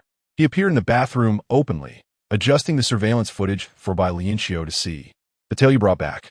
Bai Lianqiu hid beneath the foam, still feeling grateful that the matter regarding her identity seemed to have passed, but upon seeing the monitor, her heart sank again. Late at night, the golden-haired curly boy was circling the mayor's courtyard, occasionally peeking towards the buildings, his eyes shining with the intent to break in. Bai Lianqiu was very troubled. Theodore, what nuisance? Su Kong said coldly. I'm very good at getting rid of trouble. Chapter 22nd Meeting No. Bai Lianqiu protested loudly. The splashing water landed on the prosecutor's clothes, and the droplets sublimated in an instant. In the surveillance footage, Theodore found a place to climb, his eyes filled with struggle. Fearing that Su Kong would act silently, Bai Lianqiu innocently grabbed both of Su Kong's hands. Su Kong felt the complex emotions flowing from Bai Lianqiu's body. Trouble. It shouldn't be indulged. Was it because the prosecutor had never experienced such a thing? Being emotional is a sign of weakness, but to be alive is to feel emotions. Su Kong coldly withdrew his hands. No, next time. Next time for what? To warn Bai Lianqiu not to touch him again, or to tacitly agree to Bai Lianqiu's plea for Theodore. Bai Lianqiu couldn't figure it out and didn't want to dwell on it. She changed her clothes, wanting to sneak down to drive away the foolish Theodore. But the iron door on the second floor was unexpectedly locked. Not the old-fashioned kind of lock, but a high-tech electronic one. Bai Lianqiu stared blankly at the flickering light in the master bedroom. 4 days later, Bai Lianqiu practiced a piano piece with some clever tricks. Before setting off, Su Kong sat on the sofa and waved to her. What was the prosecutor's order? She cooperatively walked over. Su Kong only touched the intricate dress she wore with his gloved hand, hoping she could come back alive. Bai Lianqiu had long anticipated that this banquet would not be simple, but hearing Su Kong's indifferent warning, her underlying tension spread again. I know the prosecutor would definitely watch her die without helping. For you, death is a reward. Perhaps. Bai Lianqiu dropped this sentence and left, while Su Kong was somewhat surprised that Bai Lianqiu actually agreed with his words. The old-fashioned carriage in Western Europe was uncomfortable to sit in, and Bai Lianqiu was jostled several times, sticking her head out to let the fresh air stimulate her brain to wake up. The streets of the small town appeared before her eyes, and Bai Lianqiu even recognized the home of her previous identity. In the alley she passed, she had been killed in one blow by the villainous boss, and now, knowing there was danger, she had to move forward for the favor of the villain. After the carriage carrying Evela to school had been going for a while, Evelyn couldn't wait any longer. She had done her makeup meticulously, her clothes pressed perfectly with not a wrinkle in sight. Mrs. Sterling praised her. "Evelyn, you are truly beautiful. With you accompanying our esteemed guest, the Sterling family will surely receive the guest protection." Evelyn smiled. "Aunt, don't worry. I love you and Uncle even more than Evela, and I'm willing to share your burdens. Raising Evela was my biggest mistake, but thankfully I have you." "But is it really okay?" Mrs. Sterling voiced her concerns. Evelyn couldn't wait any longer. "Am I worse than Evela? I'm very adaptable." "Well, before the gentleman returns, if you can satisfy the esteemed guest, staying on the third floor will not be blamed on you." Evelyn was full of confidence. She gave up the chance to show off at the school banquet and returned Evela's invitation because she no longer cared for the unremarkable professors and students at the school. The people on the third floor were higher beings that many would never have the chance to meet in their lifetime. Evela was so stupid, clumsy, and ugly that she didn't deserve to live with the esteemed guest. Such a great opportunity should be reserved for the shining her. Evelyn stepped lightly up the stairs to the third floor, while Mrs. Sterling and the head maid stayed on the second floor waiting. Mrs. Sterling's hands trembled as she lifted the teacup. What if the esteemed guest gets angry? The head maid took the teacup, and Mrs. Sterling nodded, just about to get up when a heavy object crashed onto the table in front of her, making a loud noise. A scream erupted. "Oh my God, it's Miss Evelyn. She fell from the third floor." Mrs. Sterling's body went limp. This, go check." The head maid trembled as she approached. "Miss Evelyn, she's gone." Just as Mr. Sterling had previously mentioned, there were no wounds on her body when she died. Mrs. Sterling screamed, pushing the maid aside and running out of the house as if to escape. Chaos reigned downstairs while the third floor remained quiet. Shu Kong stood in front of the surveillance panel, watching everything at the banquet through the tiny camera on Bai Lianqiu's dress. The host called out Evela Sterling's name, and Bai Lianqiu took a deep breath, gracefully walking to the center of the stage. But her thoughts drifted far away. She knew there were vampires mixed into this banquet, and she had been secretly searching for the vampire man she had seen that night, but there was none. She found herself only able to remember that bouquet of roses, completely unable to recall the vampire's face, deeply suspecting that her memory had been tampered with. The villain boss was the most suspicious. She sat down on a chair, the surroundings quiet, all eyes focused on her. Her hands had already formed muscle memory. She pretended to be intoxicated by the melody and began to play earnestly. During the climax, rose petals began to fall from the stage, and everyone marveled, thinking it was prearranged. Bai Lianqiu's heart raced. The vampire was here. No, the vampire had always been here. Who could it be? Her gaze swept across the faces below the stage. No, none of them. As the music ended, Bai Lianqiu stepped down to thunderous applause. Several people greeted her, and she smiled and dodged away. She headed to the second floor, wanting to know who had sprinkled the rose petals. But the moment she stepped onto the stairs, rose petals began to fall from above her head. The central performance was still ongoing, and people's attention was all on the stage. Meanwhile, on the spiral staircase beside her, rose petals fell just to welcome Bai Lianqiu. Romantic yet dangerous. Bai Lianqiu's steps became heavy, her whole body tensed, her mind repeatedly flashing the horrific image of the vampire gnawing at her neck. Upon reaching the second floor, her vision suddenly broadened. Taking a few steps forward, she found the ground was surprisingly soft earth. Amidst a large patch of rose bushes, a man slowly opened his eyes. This familiar scene reminded Bai Lianqiu of the Count sleeping in the fallen leaves a few days ago. The man approached her elegantly, bowed like a gentleman, and offered her a dewy rose. "My bride, we meet for the second time." The vibrant rose was right in front of her. If the man were aggressive, Bai Lianqiu would find it easier to deal with. But being so polite and presenting a rose made it difficult for Bai Lianqiu to show a grim face. The man smiled gently. "The roses given to my bride will never have soft thorns. Beautiful bride, please accept this rose." Chapter 21 Confession. Under the moonlight, his voice was calm and pleasant, more comforting than the piano piece just played by Bai Lianqiu, drawing one into a gentle and elegant symphony. Bai Lianqiu couldn't help but accept the rose handed to her, blooming in the dark of night. On the other side of the surveillance screen, Prosecutor Shu Kong blinked. Lower beings blink uncontrollably about 15 times a minute to protect their eyes from prolonged use. However, for Shu Kong, whose body transcended the limitations of ordinary flesh, He could go for several hours without blinking. Blinking was merely a trivial act that no one would pay special attention to. But not for Shu Kong. He held himself to extraordinarily high standards and had a strong desire for control. As his eyelids began to lower, Shu Kong became alert. The surveillance footage continued. The milk on the dining table slowly changing, the fibers in the carpet gradually losing their cohesion. Shu Kong stood motionless, his expression unchanged. But his brain was rapidly calculating the changes in his body. In the surveillance footage, as Bai Lianqiu accepted the rose and spoke her first word, Shu Kong received the check. Everything was normal. The body was normal, so it must be an external cause. Shu Kong's gaze towards Bai Lianqiu became subtly colder. Meanwhile, Bai Lianqiu expressed her gratitude to the elegant man before her. It was beautiful but also dangerous. You are like this rose. Perhaps I shouldn't accept it. Warning. Killing intent 10. Alarm.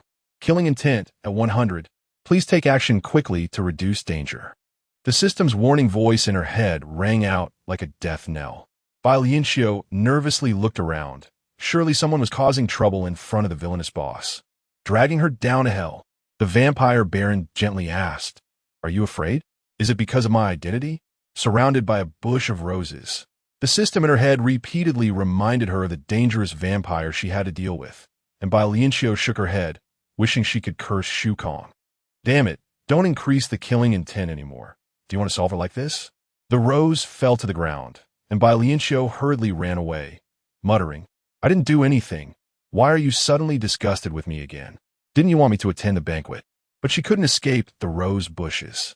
Clearly on the second floor, the ground beneath her was soft earth. The building wasn't large, yet she couldn't get out of the flowers. A shadow rushed past her quickly, and Bai Lianqiu, tense, stumbled and nearly fell. The vampire baron followed her leisurely, a hint of a smile on his face, extending his long arm to block behind Bai Lianqiu. His posture was reminiscent of inviting a girl to dance, especially with the bright moonlight shining on his face.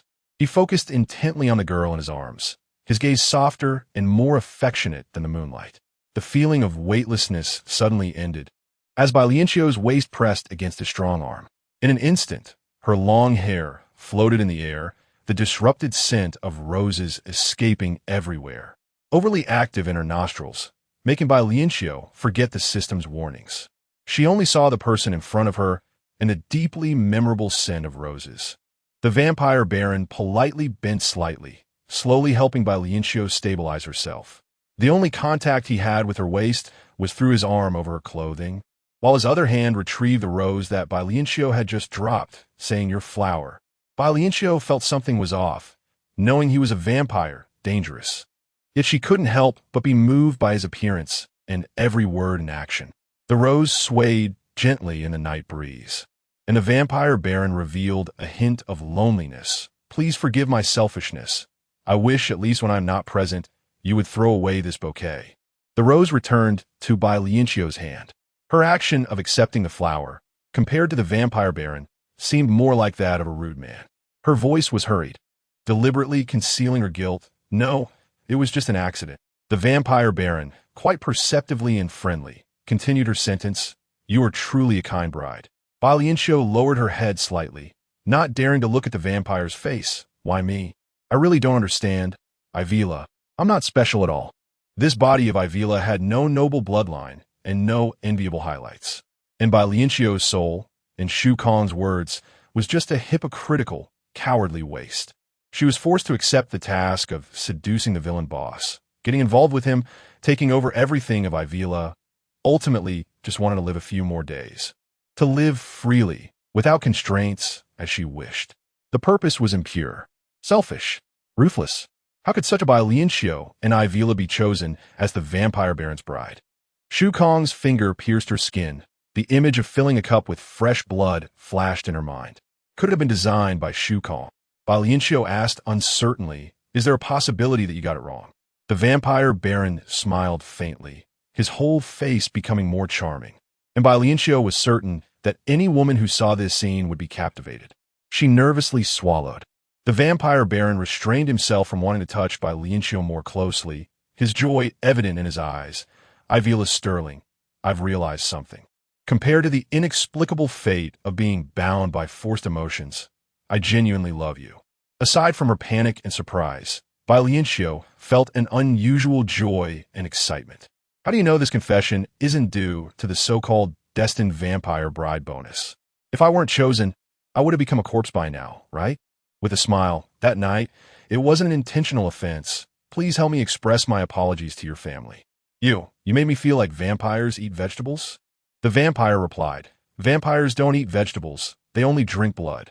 If you want to know everything about me, I would be more than willing to tell you everything without reservation. The curve of his lips never faltered. At that time, I hadn't yet awakened. But the scent of your blood traveled far. I could only send a puppet vampire to check on your safety. It was my oversight that scared you. The panic from that night the vampire visited was veiled under the kind and beautiful explanation of the vampire baron. Bai Lianqiu couldn't bear the vampire baron's expression and could only lower her head to look at the rose. Were you doing this for me? Her voice was very soft, like mist, ready to disperse at any moment. But his answer was gentle, clear, and firm. Yes, Elias's awakening is only to bring the bride back to the castle. Chapter 22, Desire and Hunger. Elias. She whispered his name. He slightly bent down to look at her lowered head. You have no idea how many times I've pressed the thought of kissing you. Ah. Bai Lianqiu blushed and suddenly stepped back. This was really completely different from what she had imagined. She thought the school banquet would be full of dangers. Perhaps there were hordes of vampires lurking among the crowd. As the stage lights dimmed, their crimson eyes roaring as they pounced on those seen as prey. But the reality was nothing like that. It was so beautiful that she couldn't believe it. She dared not respond to Elias and change direction. But how could a person possibly be with a vampire? Elias followed her. When you fully accept me, your heart will belong to me entirely, and I will bite into your neck, marking you with an eternal seal. You will drink my blood, binding desire and hunger together. One nourishes the soul, the other sustains the body. Isn't that good? Only the strongest love can bloom into a rich rose. Bai Lianqiu stopped. I don't want to become a vampire. I can't imagine a day when I would drink blood to survive. I'm sorry if that offends you. Everything is changing. For centuries, I have slept alone, not understanding my kin's reckless pursuit of blood and love. When my bride appeared, I loved you deeply, and the change was faster than an instant. And you'll change too. Bai Lianqiu couldn't accept it. I'm sorry to disappoint you. I haven't changed yet, and I'm stubborn, frighteningly foolish. I want to leave. Please take me away from this sea of roses. No, I accept everything about you, and I will wait for the day you change. He led her apologetically. Follow me. I'll take you home. Bai Lianqiu followed Elias for a short distance before emerging from the flowers. The stairs appeared before her again. Stepping from the night breeze into the stuffy banquet, Bai Lianqiu felt a bit unsteady. It was hard to tell where the ground was and where the high buildings were. Elias gentlemanly protected her. The ground and the sky are never defined by height. But if Ivira doesn't like it, we won't design our castle that way after marriage. The castle after marriage. Bai Lianqiu gasped. Mr. Elias, are you daydreaming? The sun is what the vampire clan fears the most. My dreams can never see the blazing sun. Why can you so calmly tell me your weakness? It is common knowledge, and Elias didn't want to hide anything from his bride, saying whatever he wanted. Back at the banquet, someone approached Bai Lianqiu, praising her piano piece as very pleasant. Elias smiled lightly and stepped aside. After hearing Bai Lianqiu refuse the invitation, Elias stepped forward to rescue her. I'm sorry, this classmate, Ivira, is my companion tonight. The male classmate was a far cry from Elias in temperament and appearance, and the last shred of competitiveness as a man made him unable to help but shout. Who are you? I've never seen you at school before. Have a wonderful evening, goodbye. Elias politely led Bai Lianqiu away, leaving the disgruntled male classmate standing there in shame and anger. Bai Lianqiu couldn't help but ask, are you sincere? Of course, the rose is the deepest vow of the blood clan, and I only dedicate it to you. Now, Bai Lianqiu didn't dare to look at the rose in her hand. I mean, you sincerely wished that classmate a wonderful evening too? Elias lifted his hand, suppressing the urge to ruffle Bai Lianqiu's hair. Yes, on this night of meeting my bride, I'm so happy that I want to bless anyone. And if it were not for this classmate, I might have avoided the possibility of you rejecting my offer to take you home. How do you know I want to reject you now? Elias pointed to the place where the Sterling family parked their carriage. It was empty. He invited her, beautiful bride. Let me protect you. With a smirk, he added, protect you safely home. It was very dark outside, and apart from the brightly lit banquet hall, the streets of the small town were dim, with only a faint light visible from afar. Many households turned off their lights early at night to save electricity. Bai Lianqiu tacitly agreed, don't call me bride, it feels strange. All right, my Elvira. I will silently chant you as my bride countless times in my heart until you allow me to call you bride in every dark night and when we sleep embraced in every daylight. Elias's smile became somewhat profound. I think there will be even more intimate names in the daylight. Bai Lianqiu didn't he understand? Vampires sleep during the day? To avoid sunlight, but most of the time we pulled down heavy curtains to enjoy food and desire. Bai Lianqiu was moved by Elias's smile, which was nothing like his charming surface. It was really extremely lewd. She quickly changed the subject. Was it you who slept among the fallen leaves that day? It was you who woke me early. I was supposed to wake up the day before the banquet. I didn't disturb you. No. Every drop of your blood was tempting me. How could I possibly keep my eyes closed? Is there such a strong reaction? But now I'm right in front of you. Just know that it's a constant temptation and restraint. Bai Lianqiu quickened her pace, and Elias hurriedly grabbed her wrist. But Elvira, I won't hurt you. Trust me. Bai Lianqiu easily pulled her hand back. If I restrain myself for too long, something will definitely happen. I don't like being in danger. Dealing with a dangerous villain had already exhausted her, let alone being with a vampire. She would rather find another way to win over Shu Kong than put herself in more dangerous situations. Elias suddenly blocked her path, crouching down and looking up at her. Bai Lianqiu stepped back in confusion. What are you doing? Like a single-knee proposal, but also like a loyal pet dog to its master. Elias's pupils turned red, and his sharp fangs extended outward at a visible speed. Seeing Elias's terrifying transformation, Bai Lianqiu didn't have the impulse to run away, entirely because he was so rational and gentle. Bai Lianqiu couldn't understand why she felt such a strong sense of security around this dangerous vampire. Elias put himself in a feeding state, the desire for Bai Lianqiu's blood causing him to salivate continuously, his brain extremely excited, and his fangs growing longer. He suppressed his deep desire and leaned slightly towards Bai Lianqiu. My Elvira, you are welcome to personally touch my life vein. I will never harm you in any way. Chapter 23. The highest honor of the night in the small town was very quiet, devoid of the flashy hustle and bustle. Unknown, towering trees swayed their branches in the night breeze. Rustle, rustle, rustle. The ethereal vampire count, even crouching, still exuded an air of nobility and elegance. His sharp fangs could easily pierce a human neck, and the desire and greed swirling in his crimson pupils were tumultuous, all the raging waves sealed within Elias's body. With no outlet whatsoever, Bai Lianqiu felt as if she had completely lost her senses. All her concerns were cast aside as she reached out toward those sharp teeth. Warning. Affection decreased by 10. The sudden system prompt echoed in her mind, and the colors of the night and street brightened slightly. Bai Lianqiu shivered. Elias was truly too good at beguiling others. She couldn't remember when the frequent warnings of murderous intent in her mind had stopped, completely captivated by Elias, wholeheartedly engaging with him. Coming to her senses, she recoiled her hand, watching the crimson in Elias's eyes gradually fade. Those fangs seemed to take on a hint of pity. No, Bai Lianqiu interrupted the thoughts that shouldn't exist again. The vampire clan was immortal, and throughout the centuries of Elias's revelry in the night, how many times had those gleaming fangs sunk into human necks, feeding on blood? She shouldn't get close. Yes, she couldn't get close. She didn't even have her life. The task of conquering the villain was still far from completion. Elias's entire aura grew heavy. He pleaded, devout as a believer, in this vast world filled with wonders. Would a fierce wolf king spare a foolish sheep within reach? Would a venomous spider sever its web to return the butterfly to the sky? Even humans would grow fond of the food on their table, treating cats, dogs, snakes, and lizards as important parts of their lives. Ivra, please believe in my love for you.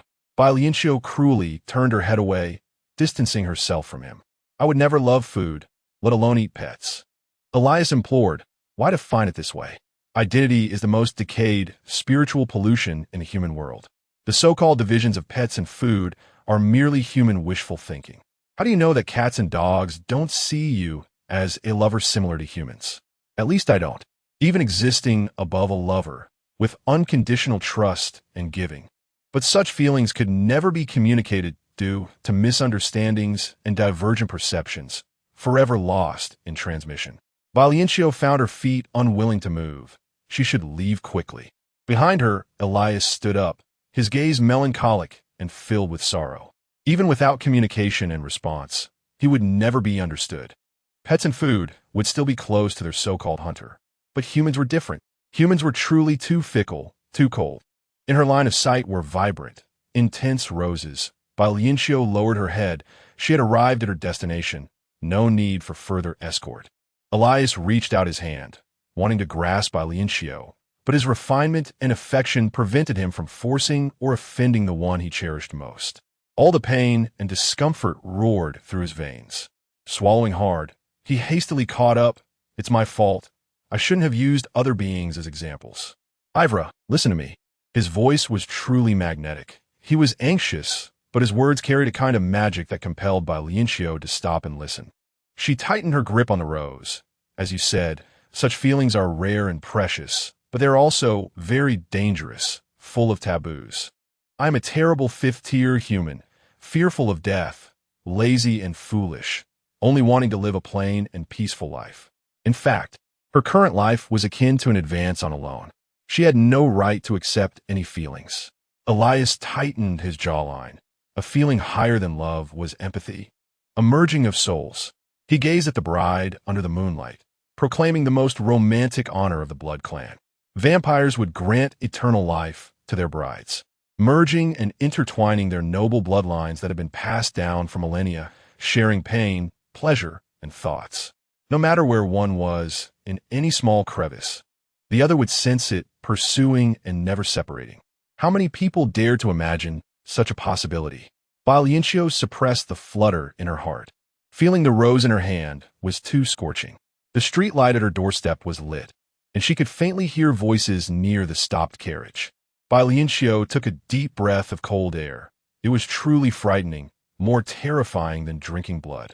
The sharing of thoughts, life, and feelings. For the higher party in value and class was blatant impoverishment, while for the weaker party, it was complete devouring, which felt very unfair. Devouring? Even the weak, even those deemed worthless, lowly humans were individuals with their own worlds. But after becoming your bride, would they still be their original selves? Bai Lianqiu also bowed to him. I know, as a human, I shouldn't praise the archenemy, the vampire, with kindness and beauty. But, Elias, you are truly wonderful. You should seek a vampire for a partner, not someone with such a stark difference in identity like me. I'm sorry, I cannot overcome the limitations of identity. Elias stood still. Bai Lianqiu raised the rose in her hand. Thank you. It has been a beautiful evening. I think I will find it hard to forget today. Goodbye. No, don't waste any more time on me. Of course, if we meet again and you come at me as prey, then just consider that I didn't say anything. After taking one last deep look, Bai Lianqiu quickly ran towards the light. The rustling of leaves was amplified once more. Elias touched his chest, feeling so lonely. It was too empty here. A shadow leaped down from the tree. It was a black cat. The black cat raised its tail high, not making a sound, and approached Elias's feet, looking up at him.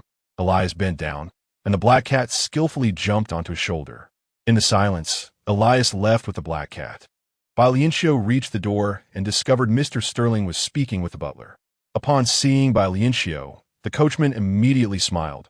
Look, Miss Ivra is back. There's no need to go and fetch her. The coachman jumped down from the carriage, explaining to Bai Lianqiu, I'm sorry, Miss Ivra, Mr. Sterling has something very important to attend to, so I took him away without waiting for you at school. Bai Lianqiu nodded and walked past Mr. Sterling into the house. Both Sterling and the butler were sizing up Bai Lianqiu, the atmosphere filled with an inexplicable heaviness and awkwardness. Wait a moment, Ivra, Sterling called out to Bai Lianqiu. The butler nervously interrupted, Sir, this will put Miss Ivra in danger. Chapter 24. Hugging Ivila, Bai Lianqiu was in a bad mood and didn't want to talk to anyone. But this was Ivila's father. She occupied Ivila's body. She forced a gentle smile and asked, "What can I do for you, father?" Sterling hesitated, his fingertips trembling as he slowly spoke. The surrounding town wasn't very safe, and there had been many recent murders. Bai Lianqiu felt a bit impatient. What could Ivila, who was useless, do with what father told her? Sterling stammered. "The prosecutor on the third floor. You're beside him." "Huh?" Bai Lianqiu frowned, thinking about how she needed to hurry back to nourish the roses in the glass vase. They should still be bright for several days. Sterling's concern for his daughter dwindled in his hesitation, and he finally revealed his true purpose. Evelyn had offended the prosecutor, and he hoped that you could. Ivila Sterling. A cold voice suddenly rang out. Everyone turned to look, and the figure of prosecutor Su Kong appeared at the door of the building. He was shrouded in shadows, his voice neither high nor low, but filled with pressure. "Come to me." After dropping that line, Su Kong disappeared. Bai Lianqiu bit her lip, feeling an inexplicable resistance towards Su Kong. She remained where she was, wondering what father wanted her to do. Should she ask the prosecutor to forgive Evelyn? Had father ever cared about Ivila's feelings or worried whether Ivila would be in danger beside the prosecutor? Of course not. What Sterling cared about was the prosecutor's indifference to life. Evelyn's death was the most direct proof. He feared the prosecutor's mood swings, worrying that the entire family could be implicated due to Evelyn's offense.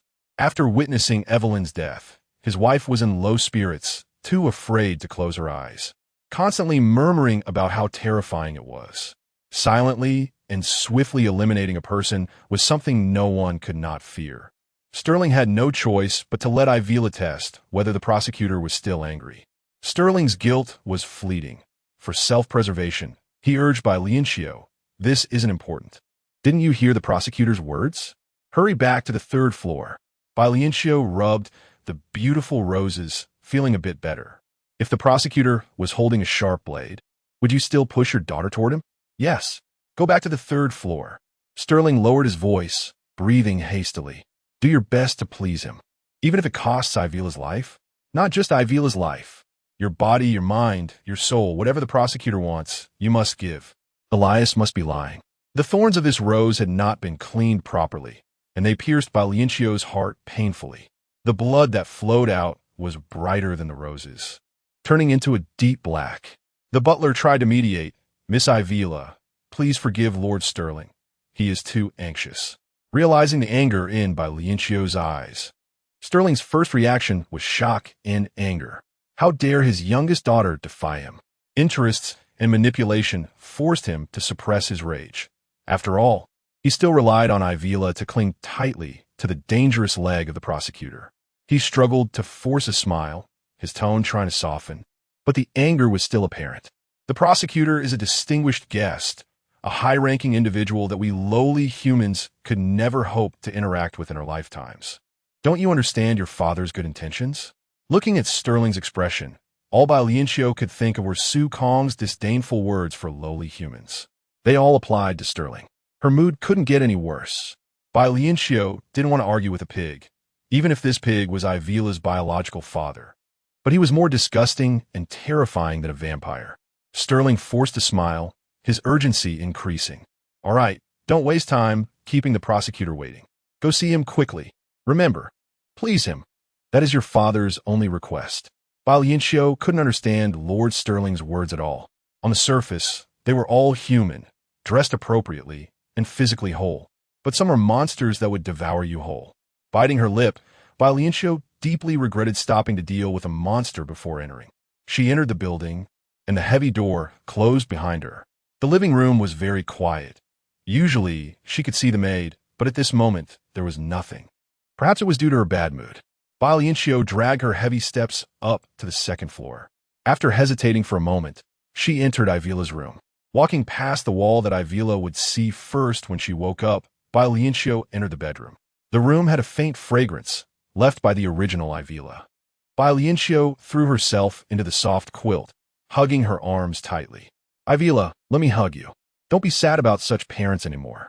After filling a glass vase with clean water, Bai Lianqiu placed the roses given by Elias into the vase, setting it on Ivila's original bedside.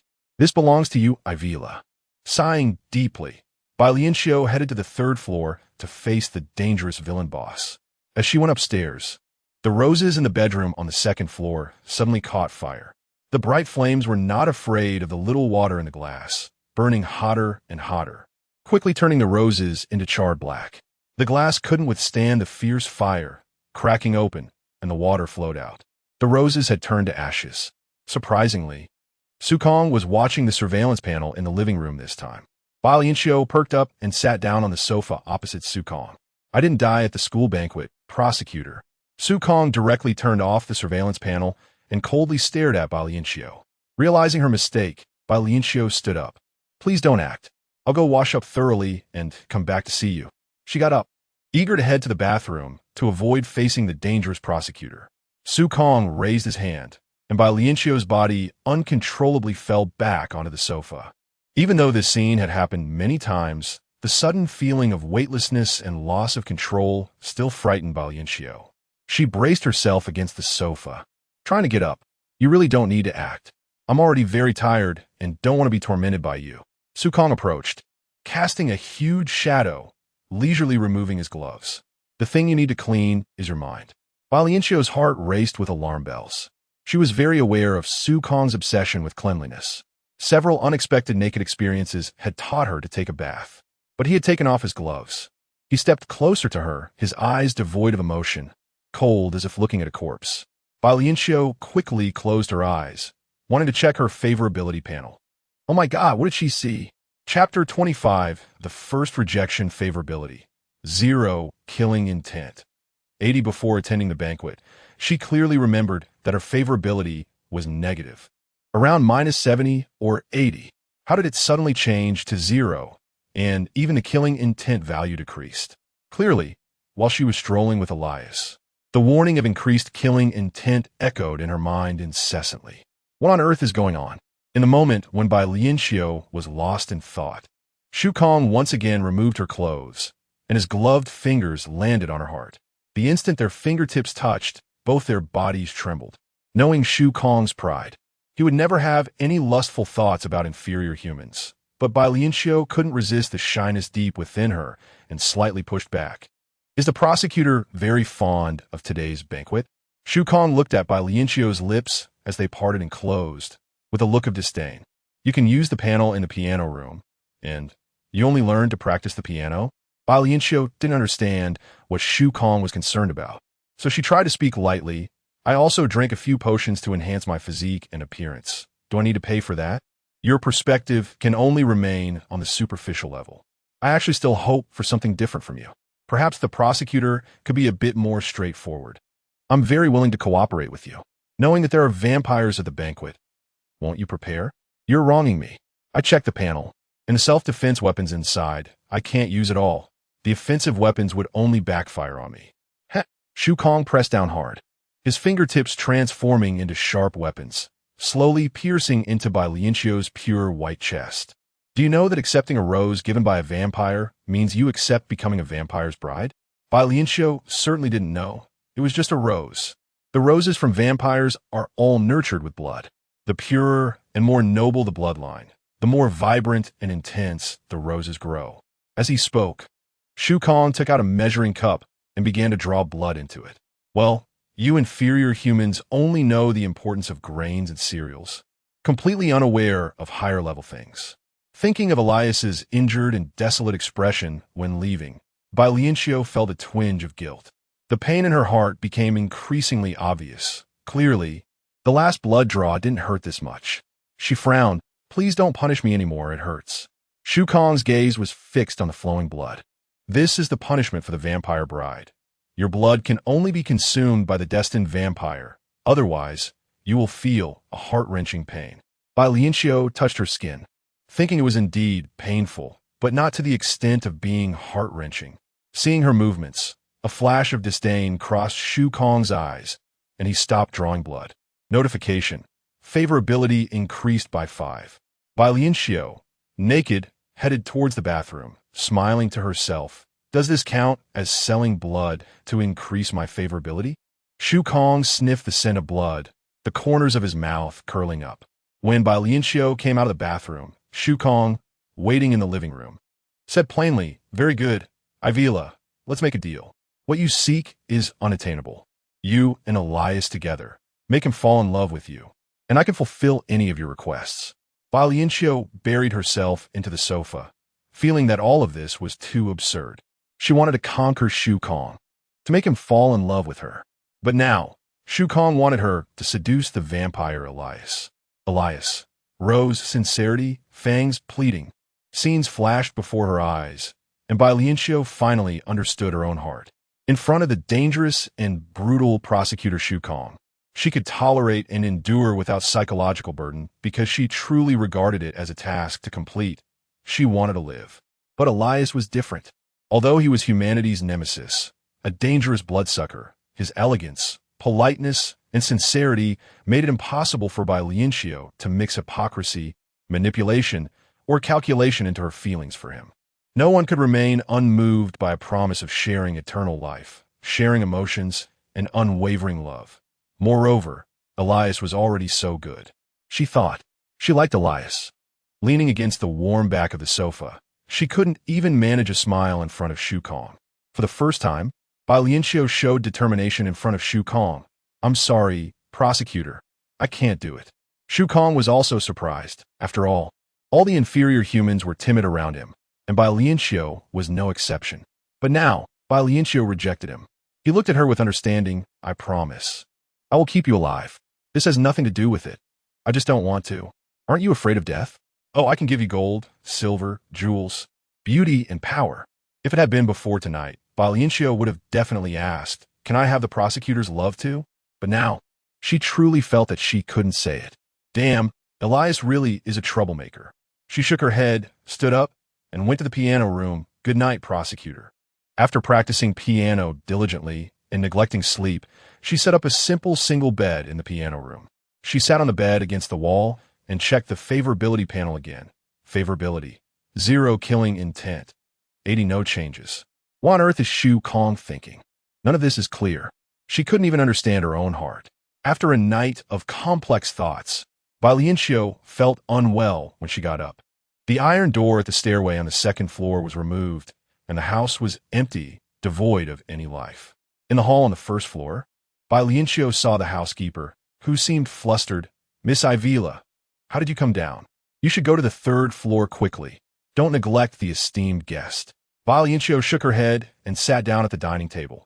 "Please serve me breakfast." "Thank you."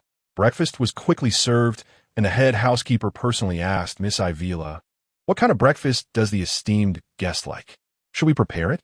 "No need. He's just a strange person who never eats." Bai Lianqiu stopped her complaints about Shu Kong and asked gloomily, "Where are the others?" Not just the others, the entire building had quieted down, as if no one lived there. The head housekeeper forced a smile and replied, "Mr. Sterling took the others to the old house. This place is reserved for the esteemed guest, and we must take good care of him." "What about Evelyn?" Bai Lianqiu remembered she hadn't seen her at the banquet yesterday. The head housekeeper nervously glanced at the third floor. Miss Evelyn offended the esteemed guest. Bai Lianqiu ate her breakfast and lightly hummed in response. "Mr. Sterling had already told her that." The head housekeeper leaned in closer. "Evelyn." Miss Evelyn was silenced by the esteemed guest. "Miss Ivila, only you can survive beside the esteemed guest. Please save everyone." The clatter of a knife and fork falling onto the plate made a piercing sound. Bai Lianqiu asked in disbelief, "He killed Evelyn." Chapter 26. I come closer to you suddenly. I lost my appetite. Bai Lianqiu pressed. "Why? What did Evelyn do?" The head maid nervously wrung her hands. "You went out for dinner, and Madame was worried that there would be no one to attend to the distinguished guests. So she arranged for Miss Evelyn to go up and check. But then Miss Evelyn was thrown down to the first floor." The head maid grew increasingly fearful. Miss Evelyn was fine, not a scratch on her, but she just stopped breathing. We didn't hear a single scream or unusual sound in the house. Just thinking that our lives could be taken at any moment, we all lie awake with worry. Evelyn's death was exactly the same as the 7 times Bai Lianqiu had been dealt with by Shu Kong. Shu Kong was a complete pervert. In his eyes, the lives of 5th-class humans meant nothing, as trivial as crushing an ant by the roadside. Effortlessly, Bai Lianqiu rubbed her cheeks, although she didn't like Evelyn. Hearing of her death still made her uncomfortable. She had the maid take the food away and return to the third floor. She gradually understood why the system wanted her to pursue the villainous boss. This guy was devoid of humanity and warmth. Perhaps after achieving his goals, he would massacre indiscriminately, destroying the entire space. But as an ordinary fifth-class human, she couldn't match Su Kong's knowledge and experience. How could she pursue him? It was truly as Elias described. A love that could never communicate or be understood, a futile endeavor that could never lead to love. Feeling utterly low, Bai Lianqiu opened the piano panel and searched for information on advanced humans, only to find a long string of dense symbols that she couldn't understand at all. Is this the writing of advanced humans? Do I have to start learning from scratch? Bai Lianqiu searched for advanced writing tutorials, changing her search methods more than 10 times before finally uncovering a piece of knowledge that was common among advanced humans. In advanced human society, written language had disappeared. The information recorded on the panel was input by the writer's brainwaves, which could also be called their inner voice. As long as you were an advanced human, you could naturally feel and receive this inner voice information, just like how a newborn in a fifth-class human society instinctively knows to drink milk. It was innate. No wonder there were no teaching materials for the symbols of advanced humans. Bai Lianqiu smiled bitterly. Wasn't this just making things difficult for her? The class division was like a huge watershed, directly keeping her out. How could she even touch the most superficial things of Su Kong, let alone understand him and cater to his preferences? Bai Lianqiu curled up in her single bed in frustration. In the master bedroom, next door, Su Kong sensed Bai Lianqiu's search records, a flicker of confusion passing through his cold eyes, soon replaced by disdain. Greed in the form of a portrait was foolish, a path to self-destruction. If it weren't for the greater usefulness of AI-Wei law than he had anticipated, he would have already dealt with this lowly human who repeatedly offended him. The feeling of being liked by a pig was truly unpleasant, and the audacity to think he would fall in love with her was simply disgusting. Su Kong silently appeared in the piano room like a ghost, watching Bai Lianqiu roll around on the bed to vent her frustrations. The most cruel forbidden technique in advanced society was to invade a person's mind, transforming a living person into a puppet, much like a customized doll. Su Kong's abilities far exceeded the execution of forbidden techniques.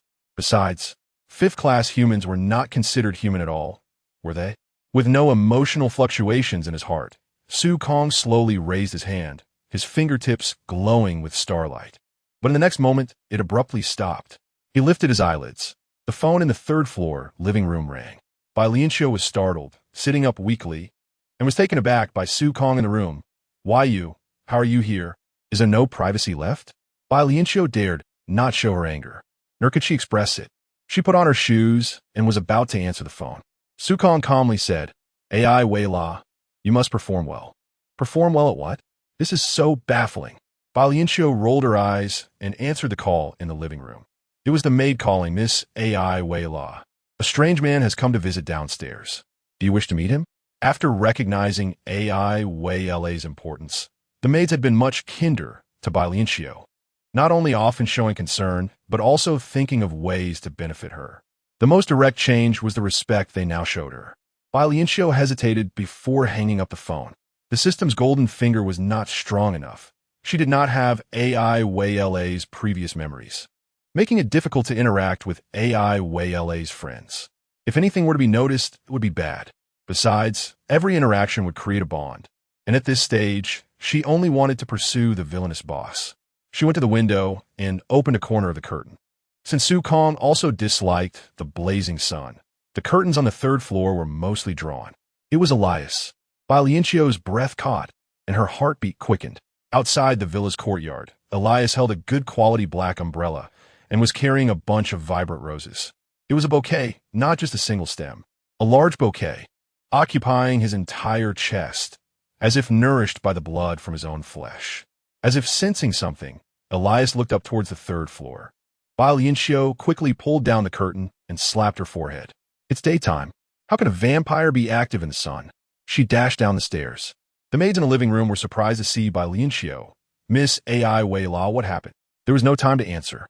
Bai Lianqiu even lost one of her slippers as she rushed towards the front door.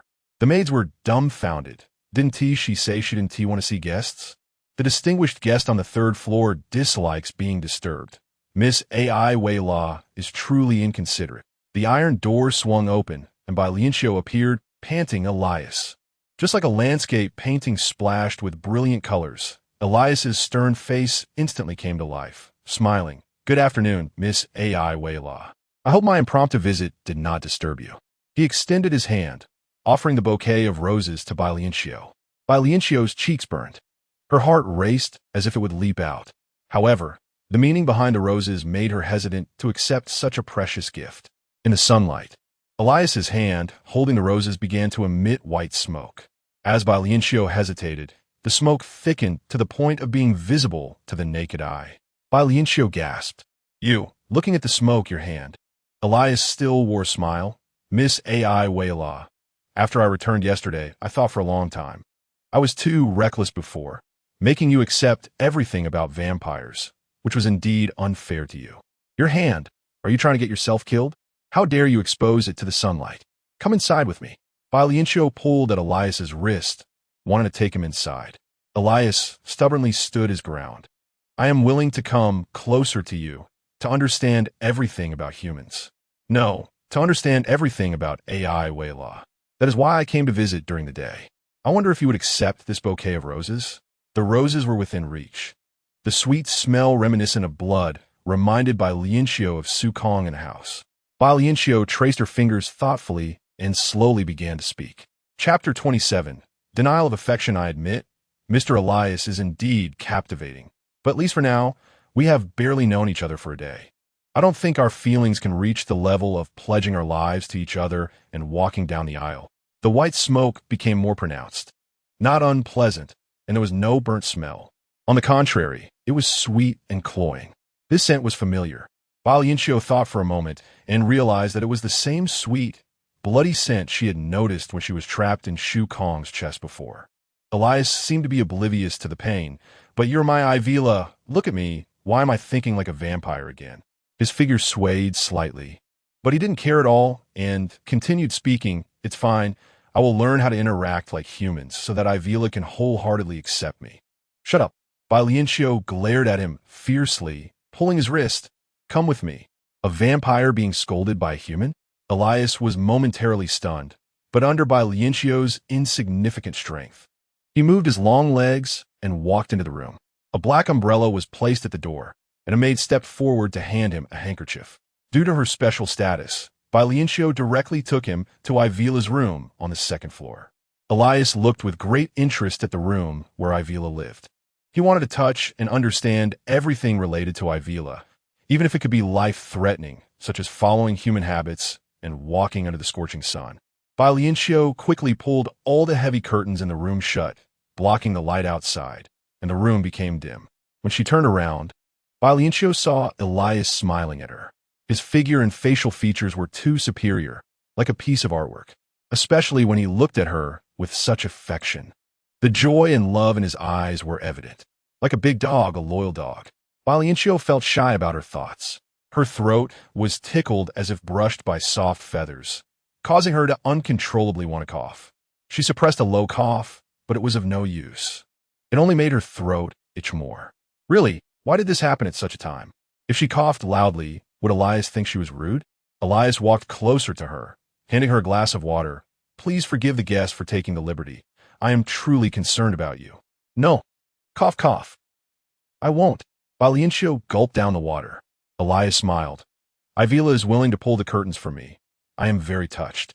But Ivila, if you like brightness, I am willing to walk into the light for you. Bai Lianqiu looked up at Elias. His expression told her he was serious. Bai Lianqiu took the opportunity of placing the cup down to avoid his gaze. All tolerance is not long-lasting. Once a vampire has chosen a bride, it will not change. Whether it's 100 years or 10,000 years, it remains the same. But changing oneself, enduring uncomfortable places just to accommodate another person, such a relationship is unequal and unfair. I am willing, but I don't want to. Elias chased her to the sofa. Ivila, you are truly adorable. Perhaps you could be a little selfish. For me, this is a blessing. Bai Lianqiu shook her head angrily. Elias, do you understand? I want you to be yourself. You are so good. You should be happier, freer, do as you please, without any compromise or change, with someone who is completely suitable for you. Are you angry? I just don't want you to compromise. I hope you are spirited and unrestrained. Even if the one making you lower your head is me, I would still think it's not worth it.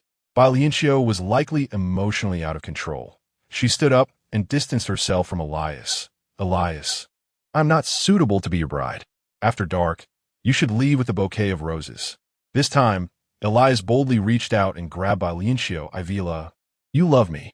Every word you say expresses your love for me. No. Bai Lianqiu was so flustered that she didn't dare to look back at Elias. How could I possibly fall in love with a vampire? You are so passionate and pure. You wouldn't care about the difference in identity at all.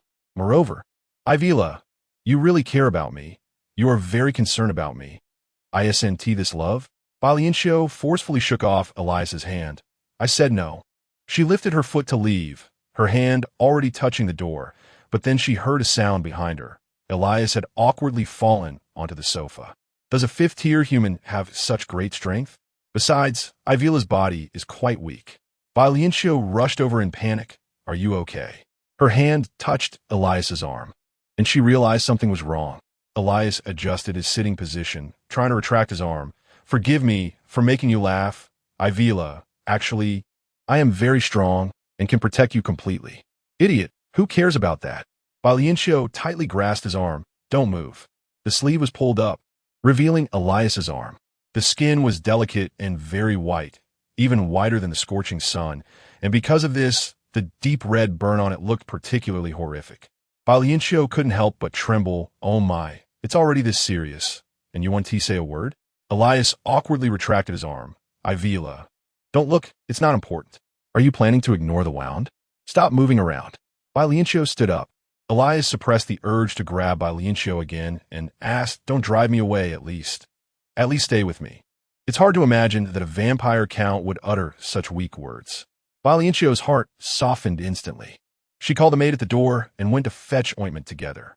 When she returned to the room, she saw Elias looking at his open arm with disdain. Putting down the ointment, Bai Lianqiu asked with a smile, why are you looking at the wound with such a grim expression? Have you never been injured before? Elias shook his head. I never go out during the day. Oh, point to the ointment, do it yourself. Elias hesitated. Ivila, I really want to use the ointment because it's what you brought me. However, human ointment is useless for vampires. Applying it would hinder a vampire's self-healing ability. And I want to recover quickly. Bai Lianqiu glanced again at his sleeve. Since it was she who pulled up the sleeve and told him not to move, he must have felt uncomfortable and disliked his arm. Yet he didn't move or pull down his clothes.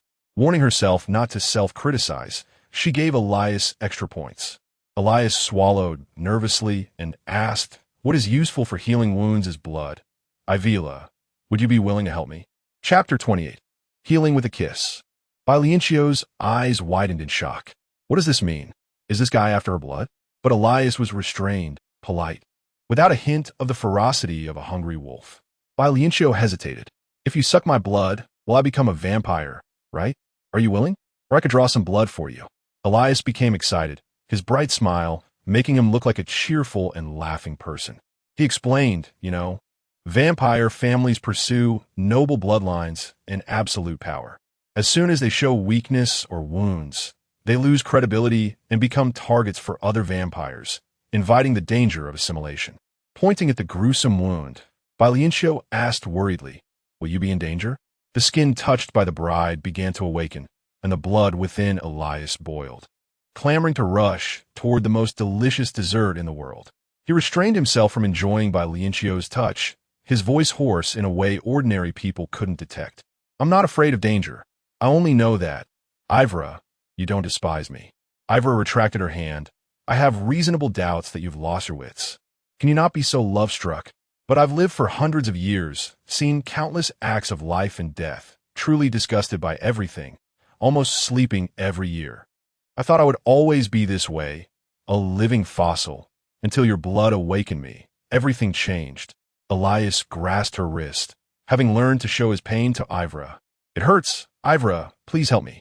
Bai Lianqiu blushed. I'll go find knife. No need. His voice became even deeper and hoarser. How could I bear to drink Ivra's blood? That's the best gift, to be saved for the night you fully accept me. Ivra, would you be willing to kiss the wound? Quiche. Bai Lianqiu felt this was even more embarrassing than cutting her body for blood. Elias looked at her expectantly. Yes. It's very useful. Bai Lianqiu slowly lowered her head, resting on Elias's thigh, perhaps finding the position too uncomfortable. She grabbed Elias's arm and changed it to bring his arm up. Elias's gaze softened even more, seemingly lazily lying on the sofa, allowing Bai Lianqiu to manipulate his body at will. A gentle kiss landed on the wound, the sensation causing the blood beneath the skin to boil. Accompanied by the fragrance emanating from Bai Lianqiu's lowered neck, Elias felt his fangs subtly growing. Bai Lianqiu inquired, "Is it like this?" Yes. No one knew how difficult it was for Elias to endure. He did not regret inviting Bai Lianqiu. He enjoyed this stolen pleasure immensely, only fearing that he couldn't restrain himself and would scare the bride. Forcing his fangs back, his chest heaved violently in a place Bai Lianqiu couldn't see. Elias's voice was calm. It's best if every scar receives a kiss. But there are quite a few burn scars. Forget it. Who told her to occupy Ivra's body? I have to be a bit kinder to Ivra's destined fate. Moreover, this vampire is too innocent. Bai Lianqiu hypnotized herself, seriously kissing each scar, afraid to miss any spot. A broad palm nearby itched to try, but desire was suppressed by reason. Elias tightly gripped the sofa, gasping as he endured the pleasure he couldn't respond to. After Bai Lianqiu kissed all the scars on his arm, she hazily lifted her head, looking at Elias's shoulder. She remembered it had also been exposed to sunlight. She pointed at his shoulder. "Here, how about this?" Elias groaned in discomfort. Bai Lianqiu leaned closer. "Does it hurt a lot?" "Let me see." "Don't." "Kind Ivra." Elias turned his face away, moving slightly to the side. "Perhaps I overestimated myself. The after effects of being exposed to sunlight are painful for me." "Really not needed?" Bai Lianqiu asked seriously. She had no awareness of Elias's oddness. She was simply healing. Elias reluctantly shook his head. "I don't want to refuse you either. Why do you seem so tired? Don't take such risks next time. You know my situation." Bai Lianqiu felt sweetly troubled by Elias's response. She stood up and covered Elias with a light blanket. Elias glanced at the blanket. "I need to go to the bathroom, Vampire Count. You really are clingy. Sorry if I annoy you." "No, this is a privilege of the patient. Everyone in a sick period deserves gentle care and maximum tolerance." "Is that so? If that's the case, I envy humans." Bai Lianqiu chuckled lightly as she went out to find a bathroom. After resolving her bodily needs, she headed back to the room where Elias was without a second thought. However, she saw Shu Kong standing at the stairway, looking down at her. During her time with Elias, she had completely forgotten about the villain boss. Across the stairway, their gazes collided. Bai Lianqiu lowered her head first. She hesitated for just a moment before entering the room where Elias was, closing the door to cut off Shu Kong's gaze. Elias appeared to be in discomfort, curled up on the sofa, cold sweat beading on his skin like a sickly beauty. Bai Lianqiu sat on the sofa beside him, her gaze fixed on Elias, pondering what to do with him. Equally worrying her was Shu Kong. The favorability panel hadn't changed in a long time. As long as there was contact, there would be emotional changes, even among higher humans. Previously, although Shu Kong disliked her, he also hated her and wanted to kill her to avoid trouble, which was normal. But last night, when she rejected Shu Kong's proposal, the favorability panel didn't change at all, nor did the killing intent. Now that she chose Elias again, the favorability also didn't fluctuate. This is abnormal, unless Shu Kong has given up on her or has other arrangements. If that's the case, then it's really terrible. As night gradually fell, Bai Lianqiu suddenly woke up. She had actually fallen asleep. As she moved, the blanket fell to the ground, and Elias's figure was no longer on the sofa. "Elias!" Bai Lianqiu panicked, unable to find him in the room, and rushed up to the third floor. The third floor living room was dark, without lights. Only the monitoring panel by the sofa emitted a dim, cold light. Shu Kong stood like a statue across from her, motionless, staring at the monitoring panel. Bai Lianqiu angrily rushed over, bumping into the dining table, her calf hurting terribly. But she couldn't care less, directly questioning, "Where's Elias? What have you done to him?" Chapter 29. Strategy for coping with burnout. Shu Kong had a blank expression, not even giving Bai Lianqiu a glance. like a cold deity who had cast aside all emotions. He spoke coldly, his words filthy. Bai Lianqiu's expression changed. She was more worried about Elias's safety. She stood in front of the surveillance panel, forcefully occupying Shu Kong's line of sight. Could even a powerful prosecutor take advantage of someone's vulnerability? Shu Kong had no choice but to look at Bai Lianqiu, the corners of his mouth curling into a mocking arc, thinking that she was just a jumping clown. Bai Lianqiu was furious. You spilled my blood, awakening Elias's consciousness early, forcing him to control a puppet to check on my safety. You repeatedly urged me to take the banquet seriously, to get close to and seduce Elias. Shu Kong, your intentions are too obvious. I am not the fool you think I am. This is the second time you call my name. Blame me for not warning you the first time. Now, I seriously inform you, if I hear my name from the filthy mouth of a lowly human like you again, I will. What? Kill me? Bai Lianqiu raised her head defiantly, almost offering her slender neck to Shu Kong. In an instant, a cold water column appeared out of nowhere above her head, drenching her completely and drowning out her gasp. Caught off guard and soaked, she truly looked like a clown, swaying and nearly losing her balance. The surging water perfectly avoided Shu Kong, whose disgust was steadily accumulating. Dirty, don't come near me. Bai Lianqiu almost burst into a tirade. Where am I dirty? You big pervert. The water was too cold. She suspected it was drawn from the ocean where he had previously imprisoned her. It carried a wild, piercing aura that made her bones rattle. Shivering, she wiped the droplets from her face and almost gritted her teeth as she lunged at Shu Kong. Wasn't he disgusted by her? Didn't he think she was stupid and disgusting? Then she would make him feel utterly sick. Shu Kong's pupils dilated suddenly, reacting swiftly, using his power to push Bai Lianqiu away with gravity. He was still not satisfied. His body even misjudged the distance, retreating a bit within a safe range. This infuriated him, directing his anger toward Bai Lianqiu. How much do you overestimate yourself? Just because you succeeded in a sneak attack once, do you think you're capable? Bai Lianqiu felt as if her organs were about to burst from the impact. She didn't know how much strength Shu Kong had used, but a regular fall wouldn't hurt this much. By comparison, the 7 times he had quickly ended her life before seemed rather merciful. After all, he was too powerful, with plenty of means to humiliate those completely defenseless before him. Enduring the threads of pain, Bai Lianqiu couldn't get up from the floor. To avoid appearing too embarrassed and becoming a joke in Shu Kong's eyes, she tried to control her facial expressions.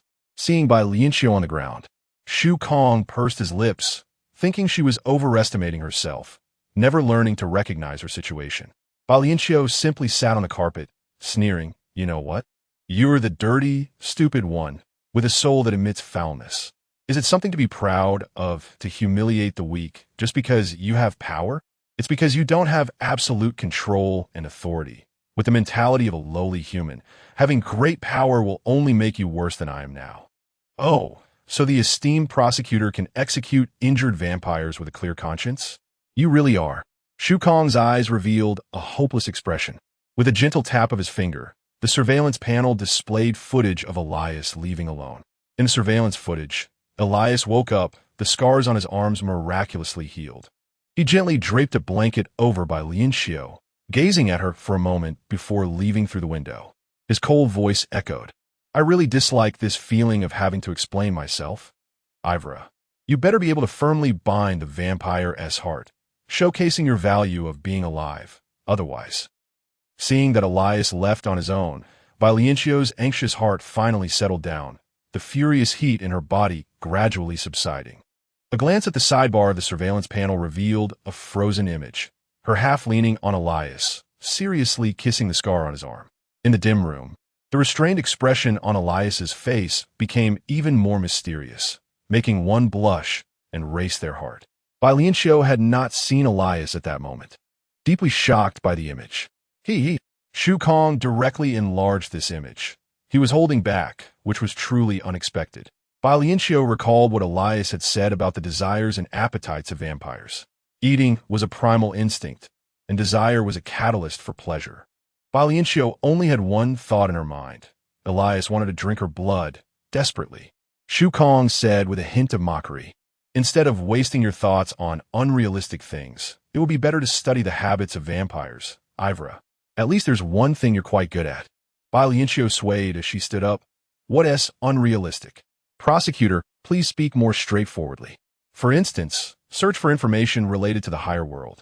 Your stupidity might be useful. It could have a significant effect on the vampire who is deeply fascinated by you. As he spoke, Bai Lianqiu heard a system notification sound in her mind. Affection 5. For some reason, Bai Lianqiu felt nothing inside. After spending time with Elias, she completely lost the desire to conquer the villain boss. No. She still needed to stay alive before thinking about anything else. Bai Lianqiu shook her head. She might be too tired. She couldn't stay in the same room as the villain boss any longer, or she would inevitably provoke this annoying guy. Dragging her wet body, Bai Lianqiu headed to the bathroom, weakly flattering. For the esteemed prosecutor, Ivra has some utility. That's really Ivra's luck. Her unintentional words made Shu Kong's fingers tremble slightly. He watched the lowly human move toward the bathroom at a snail's pace, her posture hunched, even inferior to the middle-aged figures of the high society. More like a defective product, meant to be discarded. Yet, this lowly human had repeatedly stirred his emotions, which was wrong. If it weren't for her inexplicable ability to make the vampire love her, he would have taken action to turn her into a mindless puppet, only following orders. However, he had deliberately defined Ivra Sterling's identity as a chess piece, the program settings largely freeing him from personal emotions, so he wouldn't have any strange thoughts. Moreover, he had never regarded ants like Ivra as anything significant. But upon seeing Ivra emerge from the bathroom, his heart couldn't help but ripple with emotions. He maintained a stern face, his voice icy. You really are audacious. Chapter 30. Rare sincerity. Bai Lianqiu was puzzled, pouting her lips, thinking that the prosecutor needs to learn the art of communication. He always makes people guess his meaning, which is a flaw in his expression. Shu Kong hadn't experienced such emotional ups and downs for a long time, and he couldn't quite identify what this emotion should be called. It was truly a distant and repulsive experience for him. He was so angry that he dropped his pretentious demeanor, exclaiming, "How dare you wear my clothes?" Bai Lianqiu looked down at the tight protective suit she was wearing. This suit was exactly the same as the one Shu Kong was wearing, one he had discarded earlier. The fabric was excellent, not only waterproof and resistant to knives and guns, but also lightweight and warm. Given Shu Kong's obsessive cleanliness, he must have discarded it. Bai Lianqiu had it cleaned by the maid and had left it in the living room. The protective suit she wore underneath was one that Shu Kong had tailored for her when he was in a good mood. The two suits were just perfect for alternating use. However, she pinched the hem of the suit, wondering if the prosecutor had such a possessive nature, even towards discarded garbage. Shu Kong was momentarily taken aback by her words, feeling ignorant. Do you use elevated vocabulary every day to gain a sense of superiority and self-satisfaction? Superiority? Like the false concern and politeness between you and vampires. Shouldn't that be belittled? In the face of absolute power, posturing just seems redundant, wasting time and energy. Bai Lianqiu lowered her head to hide her disdain for Shu Kong. The prosecutor really was quite snobbish. Snobbish? Shu Kong's emotions were stirred by Bai Lianqiu's words. You simply don't understand. Nor do you deserve to understand. Yes. The prosecutor also has a side that respects others, but he wouldn't show it in front of someone like me. A lowly human. In short, I truly am unworthy. Shu Kong coldly glanced at her. Just knowing was enough. So should I take off the clothes and return them to you? I look forward to seeing the prosecutor wear this suit again. She really succeeded in making him feel disgusted. It made him detest her so much that he didn't even want to destroy the suit himself. He glared at her. Not killing you is not a favor. Thank you truly.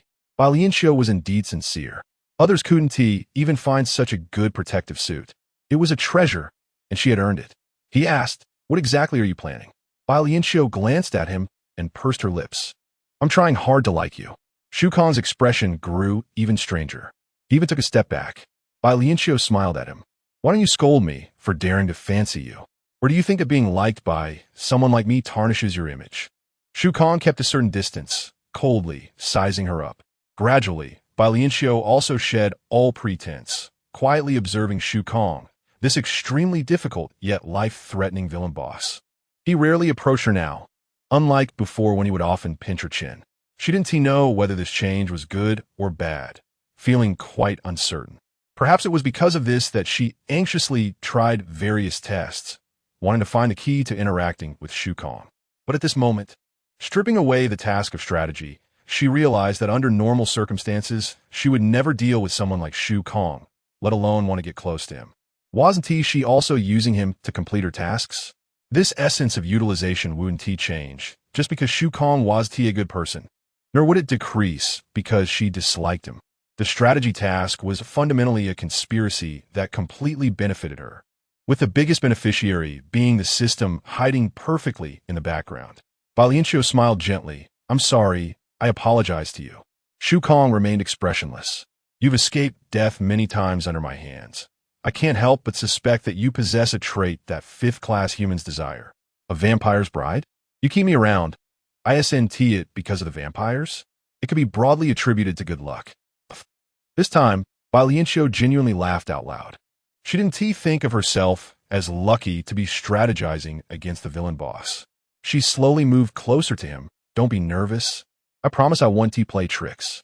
"Shu Kong, I'm serious. I want to be with you." Shu Kong tilted his head, raising his hand to turn off the glowing surveillance panel.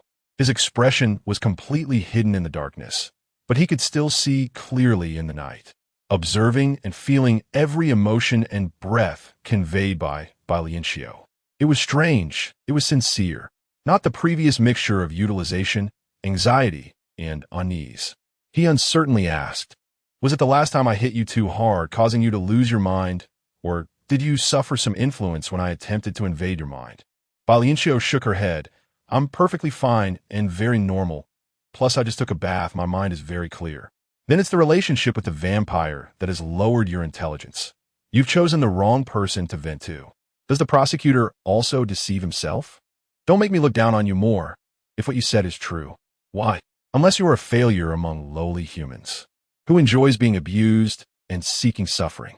Otherwise, which normal person would fall for someone like Shu Kong, who repeatedly strikes and kills?"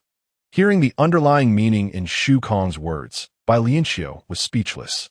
In this calm conversation, the two of them rarely revealed a bit of kindness and sincerity. Sadly, the powerful Shu Kong had choices, but she, Bai Lianqiu, had none. Simply because she wanted to live, it was that simple and selfish. She wasn't one of those people with grand aspirations, wanting to stop the villain boss from destroying this space. The lives of others had little to do with her. She held her head high, tried her best to see Shu Kong's face clearly.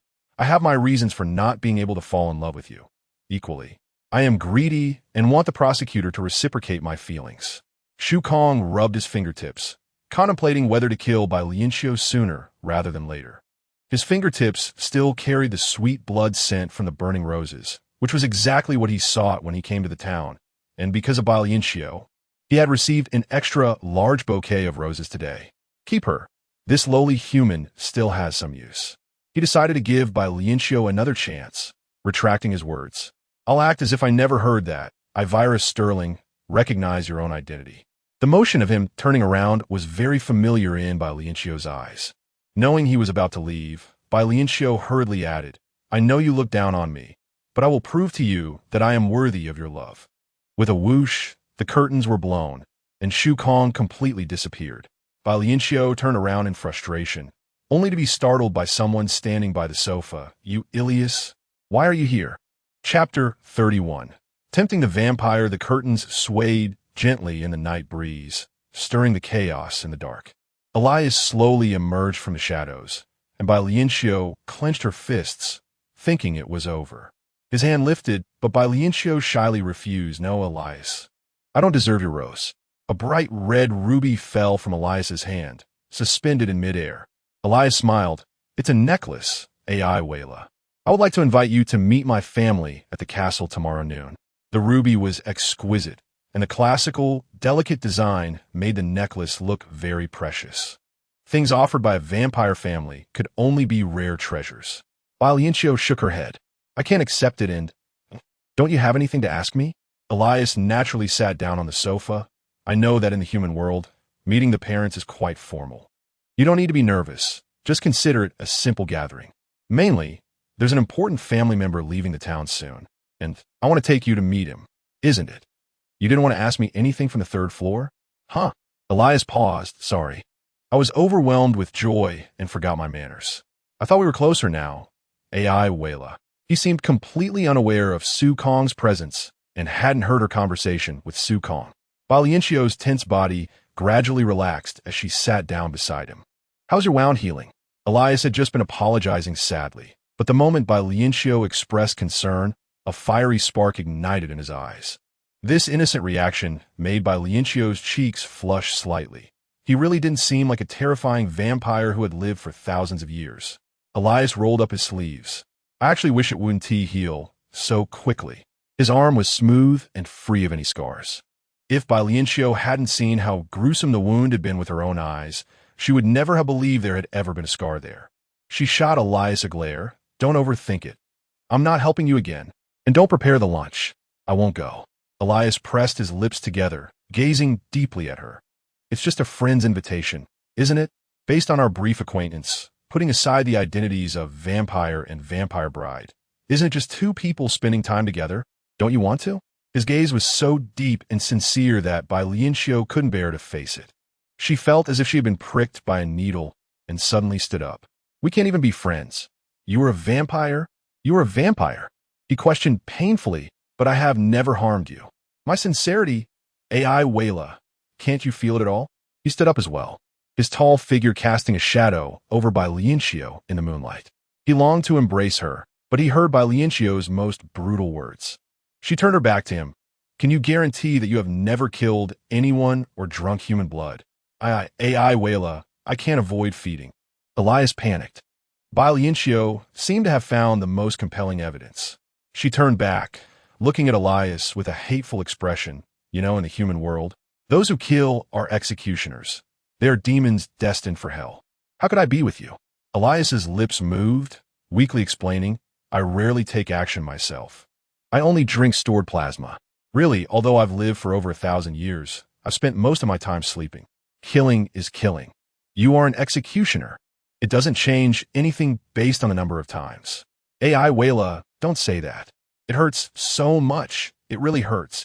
Elias covered his chest, his expression one of extreme pain. Please don't loathe me. I promise I will never kill again. Bai Lianqiu roughly grabbed his collar. Without much force, Elias lowered his noble head. From the back, the tall man seemed to be controlled by a slender woman, his broad back curve bulging out, clearly an uncomfortable and somewhat awkward posture. But the devotion and appeasement in his eyes were so evident that even Bai Lianqiu, who was determined to do evil, felt a twinge of pity. Bai Lianqiu warned herself to be resolute. She exaggeratedly leaned her neck toward Elias. Can you smell it? My blood. Elias was in even more pain. Don't do this, AI Wayla. It's dangerous. I love you so much that I can precisely capture your sweetness amidst the chaotic, filthy air, and accurately find the way to the third floor.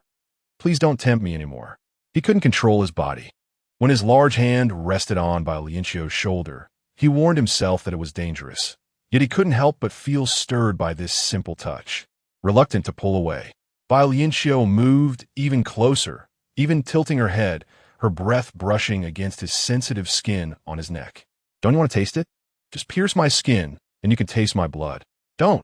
Elias's breathing became noticeably heavy, a low growl emanating from his chest. Bai Lianqiu even raised her hand, bringing it closer to his lips.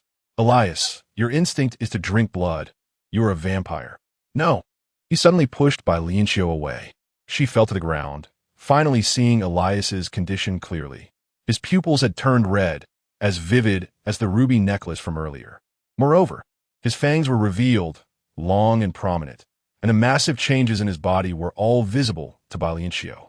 This wild and unfamiliar appearance of Elias still frightened Bai Lianqiu, even though she had mentally prepared herself. She instinctively rubbed her shoulder as she stood up, only then realizing it hurt. But how could her shoulder hurt? Anyone can make solemn promises, right? Elias, look at yourself. I can already imagine how miserable I would be if I agreed to you. Bai Lianqiu spoke, peeking at her back. To her shock, her shoulder's clothing had been torn. My clothes. Elias wanted to step forward, but his hunger had already been stirred by AI Wayla. every cell in his body screaming for blood. He couldn't get close to AI Wayla, couldn't approach the sweetest AI Wayla, whom he thought of day and night. He painfully covered his fangs. I Wayla, I didn't mean to hurt you. Please forgive me, please forgive me.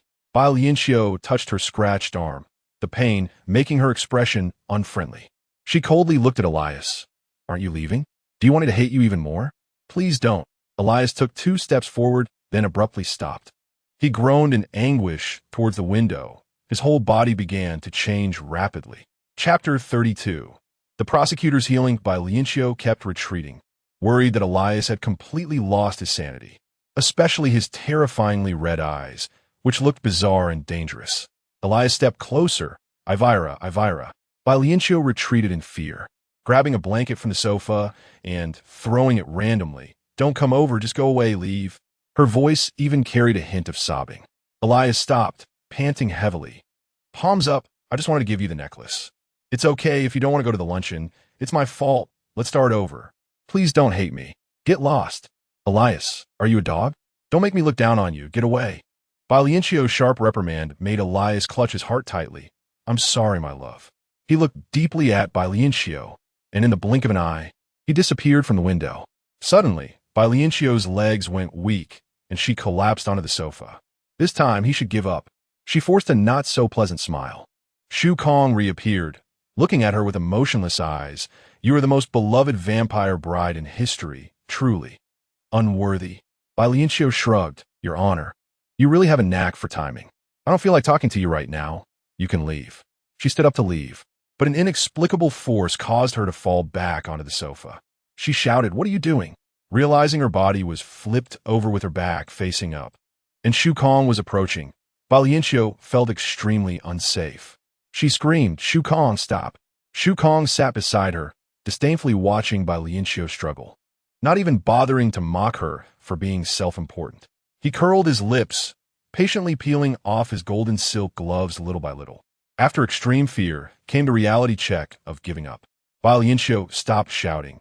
She truly couldn't move, like a fish on a chopping board, at the mercy of Shu Kong, who could squash and mold her as he liked. She bit her lip, praying to hold back her tears. What do you want? Shu Kong, you bastard. Shu Kong's fingers landed on her back shoulder, cold as ice, causing Bai Lianqiu's body to tremble violently. Shu Kong inexplicably chuckled, derisively saying, 5th grade human. To Bai Lianqiu's ears, it sounded as if he was saying, is that all? Bai Lianqiu clenched her fists. If you're going to kill me, do it quickly. His fingers slowly glided over her fair skin. What right do you have to command me? Why should I reward you? Virus Sterling. There's one thing you really need to improve on. You're too disobedient. Hiss, it hurts. Bai Lianqiu wanted to curse, but the pain from her back interrupted her thoughts. Shu Kong's fingers traced her skin, and gradually, Bai Lianqiu realized he was only moving around her wound. She frowned, her voice muffled. Aren't you afraid of getting your hands dirty with a 5th grade human's body? Shu Kong ignored her and continued his actions. Bai Lianqiu could only see his profile, sensing his emotions were stable. He seemed to be in a good mood. But why? As time passed, Shu Kong got up and went into the bedroom. Bai Lianqiu felt her body could move again as she stumbled towards the bathroom. With a bang, she shut the door, thinking if Shu Kong wanted to come in, closing the door wouldn't help. Bai Lianqiu became even angrier, baring her teeth at the mirror. She exposed her shoulders, examining the skin behind them in the 2 mirrors. The violent vampire's lethality was immense. Bai Lianqiu had tried on the protective suit given by Shu Kong, which sharp knives couldn't pierce. Yet Elias had tore it apart. The pain she felt in her shoulder was real. The back of her shoulder must be injured. But now, the skin in the mirror was smooth as high-quality egg white. She wasn't a vampire, so she couldn't possess super healing abilities. It must have been Shu Kong. His touch was helping her heal? Why? Bai Lianqiu touched her shoulder, murmuring softly. Would Shu Kong kindly help her heal? And this was after she had chased Elias away. Everything was too strange. Bai Lianqiu felt increasingly anxious, glancing from the living room towards the master bedroom. The images on the monitoring panel were still changing, but Shu Kong wasn't checking the panel. He was leaning back on a chair that appeared out of thin air. His eyes were slightly squinted, looking much less aggressive. Bai Lianqiu silently returned to the piano room, feeling melancholic as she checked the affection value panel. Affection, 10 killing intent, 70 personal status panel. Health, 65 wisdom, 78 appearance, 65 posture, 65 talents, piano 79, dance 90, horse racing 95, painting 100. Remaining strategy time, 352 days. The affection value had reached 10, and the killing intent had decreased somewhat. Bai Lianqiu wouldn't naively think that increasing affection was a good thing like she did at the beginning. She hadn't pleased Elias according to Shu Kong's request, yet Shu Kong had still increased his affection for her, which could only mean that she had inadvertently helped Shu Kong obtain something or fulfill something. After all, Shu Kong wouldn't like her. The key was still to deal with Shu Kong. Bai Lianqiu encouraged herself and clicked on the advanced social panel on the piano again. What is so difficult? Although she didn't understand the rules of advanced society, as long as there are rules, there will be patterns, and she could learn. As long as she was willing to study, she would surely find something. Bai Lianqiu began to manipulate the panel in various ways. Meanwhile, in the master bedroom, Shu Kong opened his eyes, coldly laughing. Fools can never make the right decisions. As night gradually deepened, the whole town fell into slumber. In the piano room, Bai Lianqiu fell asleep on the piano lid. She was dreaming when a middle-aged man in white clothes stopped her wandering soul. Miss Ivira. Bai Lianqiu frowned. I am not Ivira. The man smiled. No matter. I am here to finalize his bride. Bai Lianqiu shook her head. You have the wrong person. Elias's bride is Ivira. Little girl, I won't mistake her. The dream pursuit technique can only bring me to the dreams of Elias's bride. This is a dream? Yes, your dream. Bai Lianqiu swayed her body and floated up. I can fly. It really is a dream. The man in white reached out and pulled in the void. And Bai Lianqiu landed in front of him. Elias's love for you exceeds your understanding. Bai Lianqiu glanced at him. How do you know? Vampires possess superhuman abilities that transcend those of humans. For example, I can enter anyone's dreams. That's impressive. And Elias's abilities are even more formidable. What is it? Chapter 33. The art of manipulating hearts. The gaze of the man in white became inscrutable, and his voice dropped low, whether out of caution or fear of being overheard. He uttered two words, control heart. Bai Lianqiu heard clearly, but couldn't quite believe it. What? The vampire families hidden around the world had long been documented only in ancient texts, possessing the extraordinary ability to manipulate the thoughts of living beings. Members of these families knew of such abilities, but they were indeed rare, and Elias was a vampire who had the art of controlling hearts. A rarity in thousands of years. What kind of control over hearts was this? It was unfathomable. Vampires are immortal. Some are born with formidable powers, while others experience tremendous growth through training or at the right moment. Elias had the ability to control hearts from the moment he was born, easily commanding even high-ranking vampires to obey his orders. Bai Lianqiu thought of his repeatedly disappointed expressions. He could have made things easier for himself, but he didn't. Bai Lianqiu fell silent. The man spoke earnestly. Vampires rarely dream, but when the bride is human, many vampires gain the ability to enter the bride's dreams, using the opportunity to build a connection. But Elias's love for you is too pure. He makes you forget your beautiful dreams, leaving only him to remember the dreams, deepening his love for you in every dream. Dream? I seem to really not have dreamt of him. It was clear that he didn't want to manipulate your thoughts even a little. What he wanted was your complete love.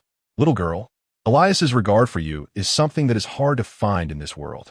Bai Lianqiu shook her head, trying to escape. The surroundings began to darken. The problem was never Elias, it was me. I can't accept him.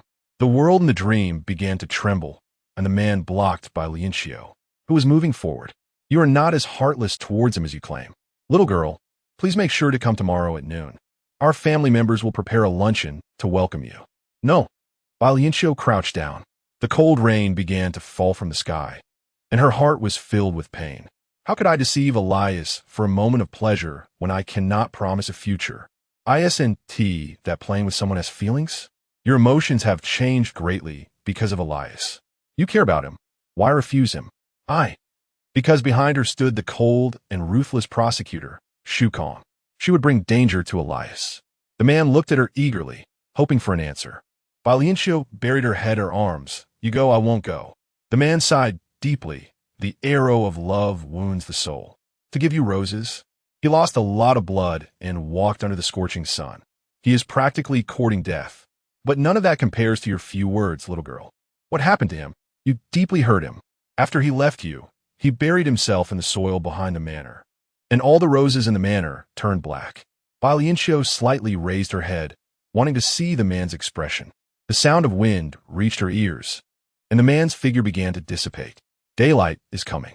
Little girl, I know I have no position to advise you, nor should I intrude between you and Elias. I have lived too long and seen many people's fleeting lives. His voice floated around Bai Lianqiu like the wind. In life, there are always a few moments that seem trivial but are hidden triggers for earth-shattering changes in the future.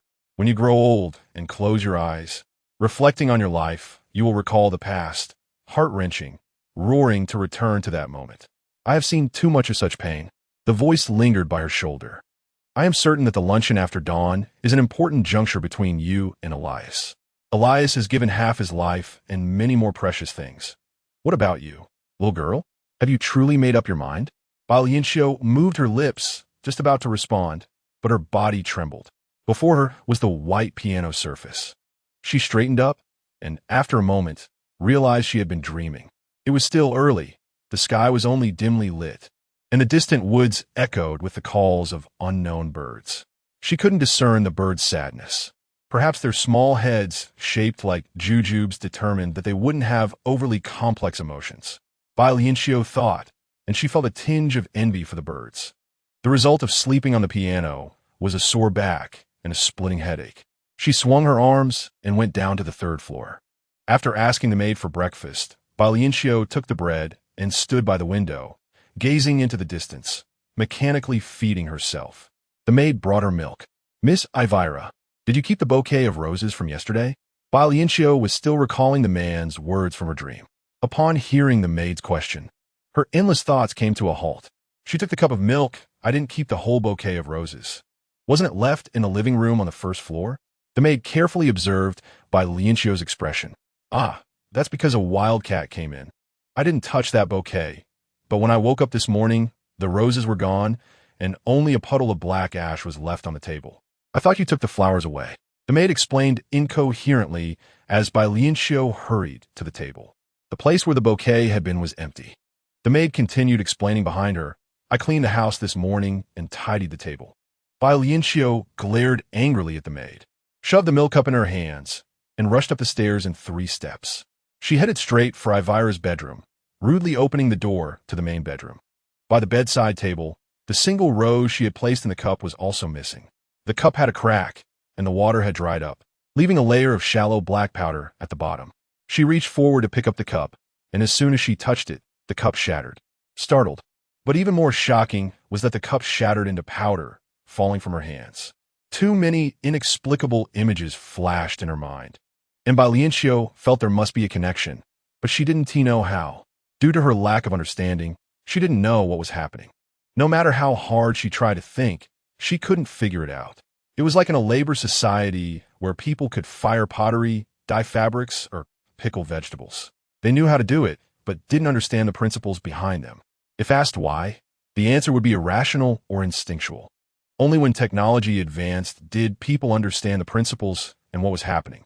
Now, Bai Lianqiu was like those ancient people who didn't understand the principles. She could only sense a connection, but didn't know the specifics. She wanted to understand, but various conditions prevented her. How could she possibly transcend time and class to know the truth? Bai Lianqiu angrily tugged at her scalp. Am I really just an idiot? Why can't I understand? What does Shu Kongwan do to Elias?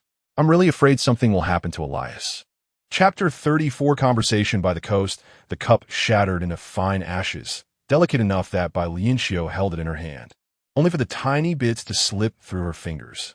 It felt like a reminder that she couldn't hold on, couldn't keep it, which filled her with a sense of panic and insecurity. With a heavy heart, Bai Lianqiu returned to the 3rd floor, but the villainous boss was not there. Her sharp eyes caught sight of a shining red ruby by the sofa, left behind by Ilias. After carefully putting away the ruby necklace, Bai Lianqiu's mood grew even heavier. She spoke to the necklace, as if asking Ilias, You didn't dare to tell me, but left the necklace secretly. Is it to tell me that you won't change your mind? Ilias, I'm so afraid he wants your life. After securing the necklace, Bai Lianqiu returned to the piano room and opened the panel.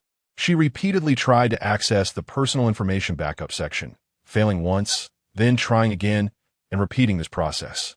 The sun outside gradually rose, and time ticked away. Bai Lianqiu forced herself not to think of anything else, concentrating on breaking into the panel, and finally, there was some change in the panel's prompts. A string of incomprehensible symbols appeared.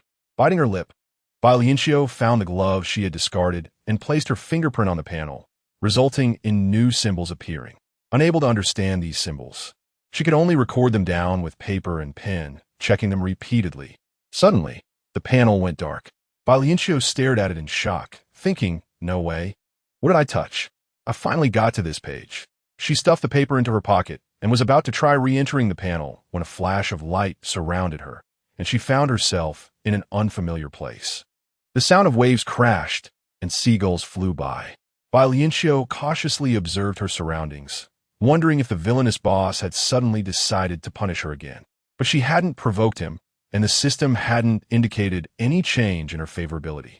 After walking a few steps along the beach, she spotted Shukong standing by the rocks.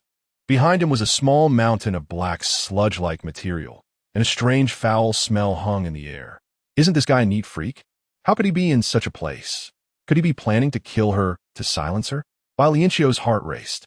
She resigned herself to approach Shukong, thinking, what else can I do? I can't resist him at all. A massive wave surged towards the shore, as if to swallow her whole, but Shukong stood close, completely unafraid, letting the waves crash against him. At just the right distance, the waves dissipated before him, and the fierce splashes that should have drenched him vanished without a trace. Bai Lianqiu watched this scene and thought to herself that he still had a cleanliness obsession. The sea breeze tousled her hair, and she tidied it up, asking him, will the prosecutor be looking for me to have a heart-to-heart? Shukong didn't even glance at her, replying, what were you messing around with on my panel? Bai Lianqiu bit her lip, feeling guilty, curiosity, or you could say a thirst for knowledge. Shukong let out a cold laugh. The sound of the surging sea grew louder, and Bai Lianqiu watched as Shukong casually raised a hand, causing a large amount of black material to separate from the water, accumulating on the small mountain behind him. Bai Lianqiu instinctively recoiled from the black substance, asking, what is this? Evidence. Evidence? Whose? Bai Lianqiu's face turned pale. Could these foul-smelling black things be the bodies of people Shukong has killed, transformed after being thrown into the sea? The villainous boss's malevolent image in her mind deepened. Shukong glanced at her. Do you want to know? Bai Lianqiu quickly waved her hands. No, I don't deserve to have a heart-to-heart with the prosecutor. And I don't want to know too much. Heh, it's 11 o'clock. What? How did he change the subject so quickly? Shukong raised his hand, and a clean tissue floated in front of Bai Lianqiu. Bai Lianqiu took in confusion, saying, if you find me dirty and messy, just send me back. After all, seeing me will only make you disgusted. Send you back to keep messing with my panel? Bai Lianqiu fell silent. Shukong ordered her, wash your face. You need to go to your appointment. Appointment? Bai Lianqiu's heart tightened. What does the prosecutor want me to do with Ilias? Shukong looked at her and smiled gently. You're truly lucky. Those who dare to test me have long been dealt with. Bai Lianqiu tightened her grip on the tissue. Then I should thank you more. Her tone was not good, and her resentment and disgust were evident. Shukong's smile faded, his voice cold-wiped. The clean tissue was miraculous. As Bai Lianqiu merely wiped her face, she felt light and clean all over, as if she had shed a layer of dead skin. Even the clothes she wore became much fresher and cleaner. Bai Lianqiu marveled at the small, clean tissue in her hand, thinking it was incredible how advanced things had evolved in high society. Shukong didn't want to hear her naive admiration and simply instructed, remember, today you have only one identity, the vampire bride. The clean tissue vanished, and as Bai Lianqiu opened her mouth to ask more, she felt weightless, followed by a brief ringing in her ears. When she regained her senses, she found herself standing at the entrance of the manor. This is... Bai Lianqiu took a few steps forward and saw the familiar manor, suddenly realizing that Shukong had directly sent her to the vampire's doorstep. What should I do? Should I go in? Should I let Shukong have his way? She touched the gemstone necklace in her pocket and turned to leave. Miss Ivila, hearing the voice, Bai Lianqiu turned her head to see Theodore with curly hair. Theodore excitedly ran over, holding a watering can. It's really you, Miss Ivila. Are you here to see Theodore? I'm so happy. A hint of awkwardness flashed across Bai Lianqiu's face. Theodore, the sleepy count in the manor. Have you seen him? Theodore shook his head. My father and I live in the small building at the back, so we rarely see the manor's owner. But today, the manor's owner has made an appearance, saying there are distinguished guests, and every corner of the manor has been cleaned. Theodore winked at her. I made new shoes for Miss Ivila, just wait. I'll go get them for you. He gestured for Bai Lianqiu to wait outside, repeatedly assuring her he'd be right back, and dashed into the manor like a gust of wind, nearly tripping over the fence. Fortunately, he was young and nimble, quickly getting back up, turning to Bai Lianqiu with an embarrassed scratch of his head, signaling her to wait for him before disappearing inside. Bai Lianqiu stretched her neck to look into the manor, but couldn't see anything. She feared Shukong's power and knew she couldn't stay there. Just as she was about to leave, someone called out to her. It was a somewhat familiar voice. So you rejected Ilias because your heart belongs to someone else? Chapter 35.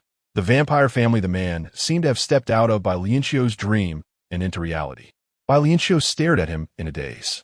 He held a large black umbrella, his figure even more upright than in her dream, his features three-dimensional and deep. Bai Lianqiu opened her mouth, swallowing all explanations back down. She nodded friendly at the man and bid him farewell. As she turned around, she was confronted by an enlarged, unfamiliar face.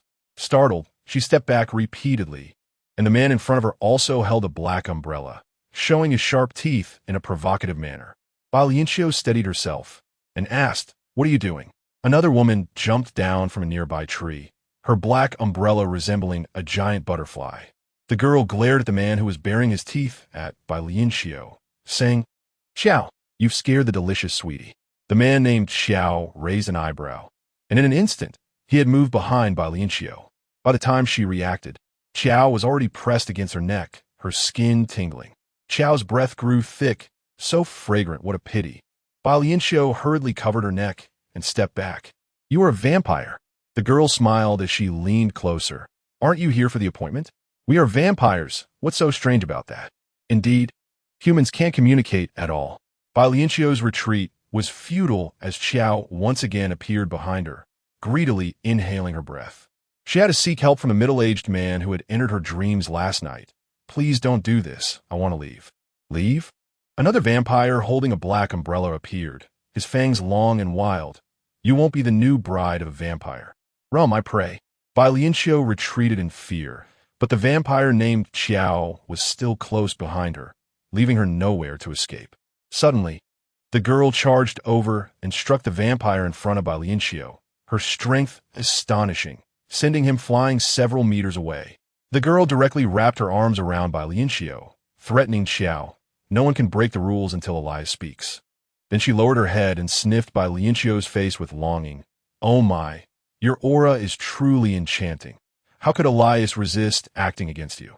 Bai Lianqiu pushed the girl away, not wanting to anger Elias's family. "I'm sorry. I just passed by. I want to leave." Xiao scoffed.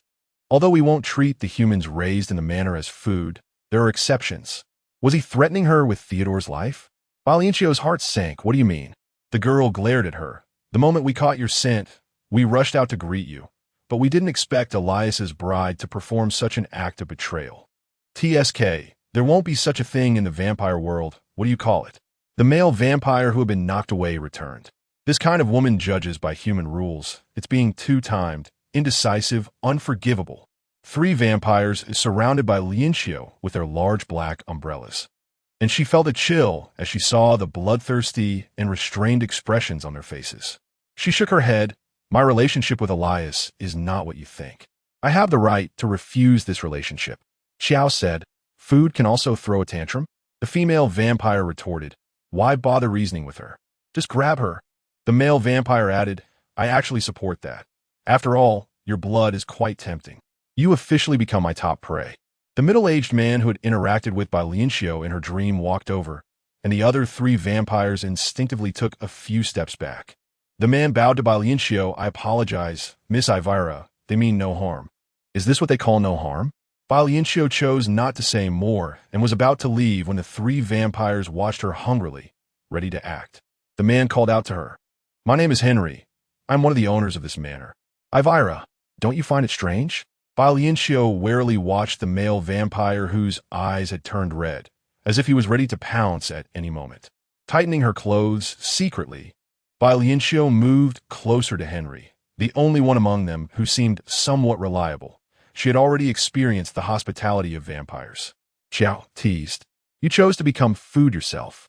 Henry continued. We came, but where's Elias?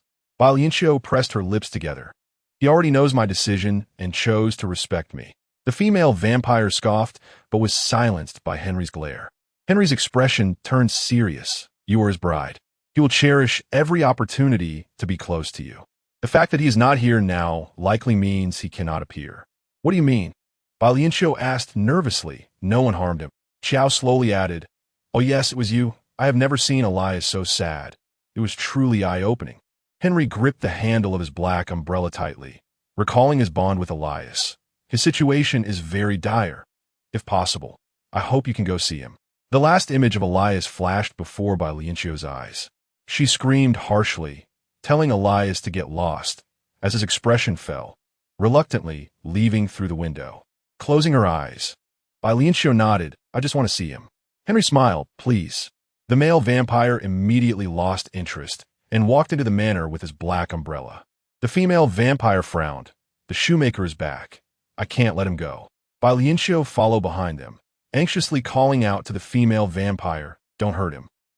Henry walked alongside her, telling her, Vampires have a clear division regarding humans, slaves, food, pets, and they will never cross the line. Your friend will not encounter any trouble in the manor. Once inside the castle, the vampires dropped their black umbrellas. A chilling sensation spread throughout Bai Lianqiu's body as she saw more vampires coming out to greet her. They were there to welcome her, but more so to take a look at her. The vampires chatted amongst themselves, with someone complaining, Now that I've seen the bride, I should go rest. Oh, I'm hungry again. Such a delicious scent. Who wants to go hunting with me? Finally, the wedding of Elias is here. Tonight will surely be the greatest festive banquet in 1,000 years. Bai Lianqiu wanted to explain, but Henry motioned for her to follow. I'll take you to see Elias. She walked past the group of vampires, their gazes on her making her extremely uncomfortable. At that moment, she truly did not want to become a vampire. Chapter 36. Black Rose walking through the long corridor. The only sounds in the quiet air were the footsteps of Bai Lianqiu and Henry. Bai Lianqiu rubbed her shoulders. Feeling anxious, Henry asked calmly, Is it cold? We've adjusted the temperature for your arrival, but it seems we need to adjust it again. No need. I'm just here to see Elias. It was a smart yet useless answer. As long as Elias was protecting her, she could come and go freely. Not all vampires respected Bai Lianqiu's decisions like Elias did. Regretting it? Do vampires have regrets? Vampires only adhere to rules. Bai Lianqiu looked at Henry. If Elias doesn't show up, would you drink my blood? Henry's answer was calm, I wouldn't. Bai Lianqiu felt reassured. Henry wouldn't, but others would definitely do so. At the end of the corridor was a vast sea of roses. Just as Henry had described in Bai Lianqiu's dream, all the roses had turned black, drooping listlessly. Bai Lianqiu stared in shock at the scene, and Henry urged her, Miss Ivira, accept Elias. Bai Lianqiu pressed her lips together, understanding Henry's intentions. He wanted her to awaken Elias, disregarding everything for the sake of her life. You don't have to give much, just be Elias's bride, which is something many people dream of. Perhaps, but I want to be myself more. I know what I'm doing. Bai Lianqiu stopped speaking to Henry and walked toward the black roses. Henry wanted to remind her not to rush in, as the thorns on these roses would attack any intruder, even vampires. However, Bai Lianqiu was unharmed as she easily walked in, step by step, approaching the rectangular platform at the center. Henry chuckled silently, cursing Elias under his breath, and turned to leave. Bai Lianqiu approached the platform in the midst of the roses, and the closer she got, the more she felt it resembled an ornate coffin. Stepping onto the moss-covered, two-tiered steps, Bai Lianqiu saw the person inside the coffin.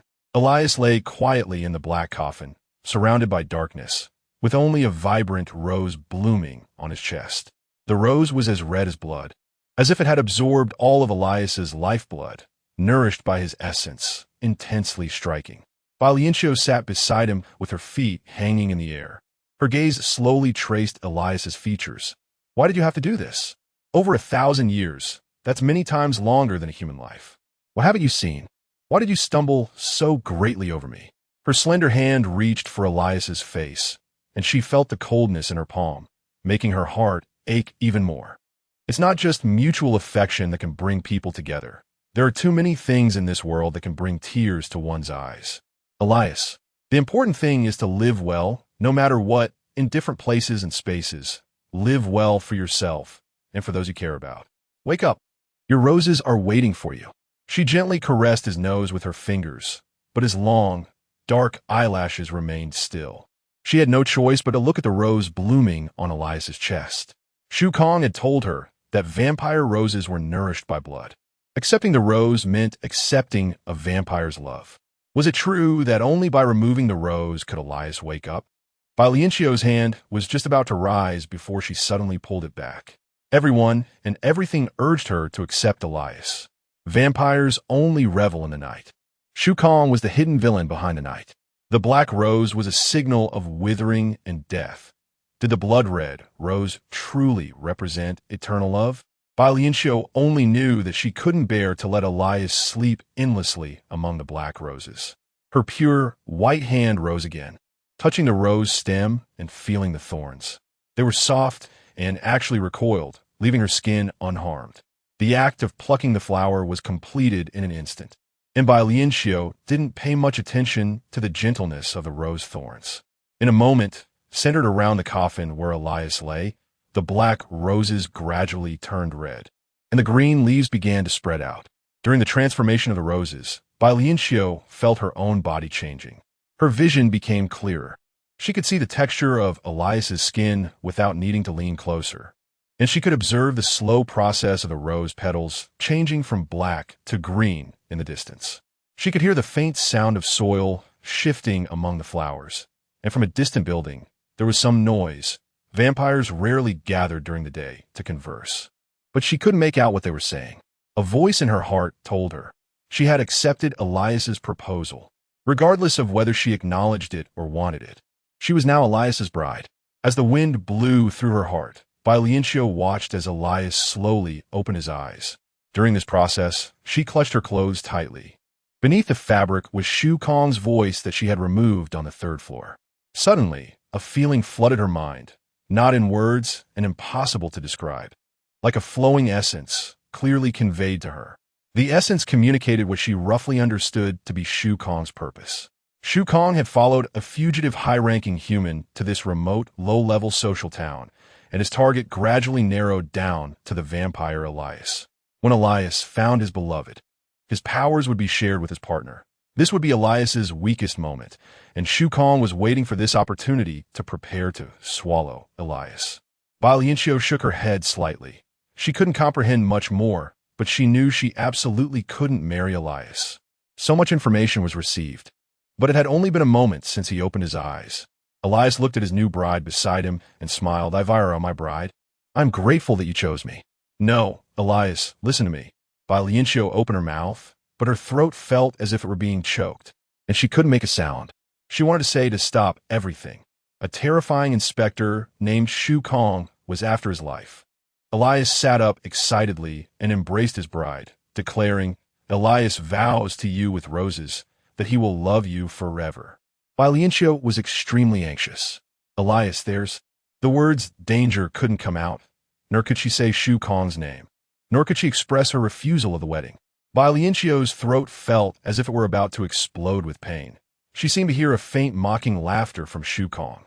Chapter 37.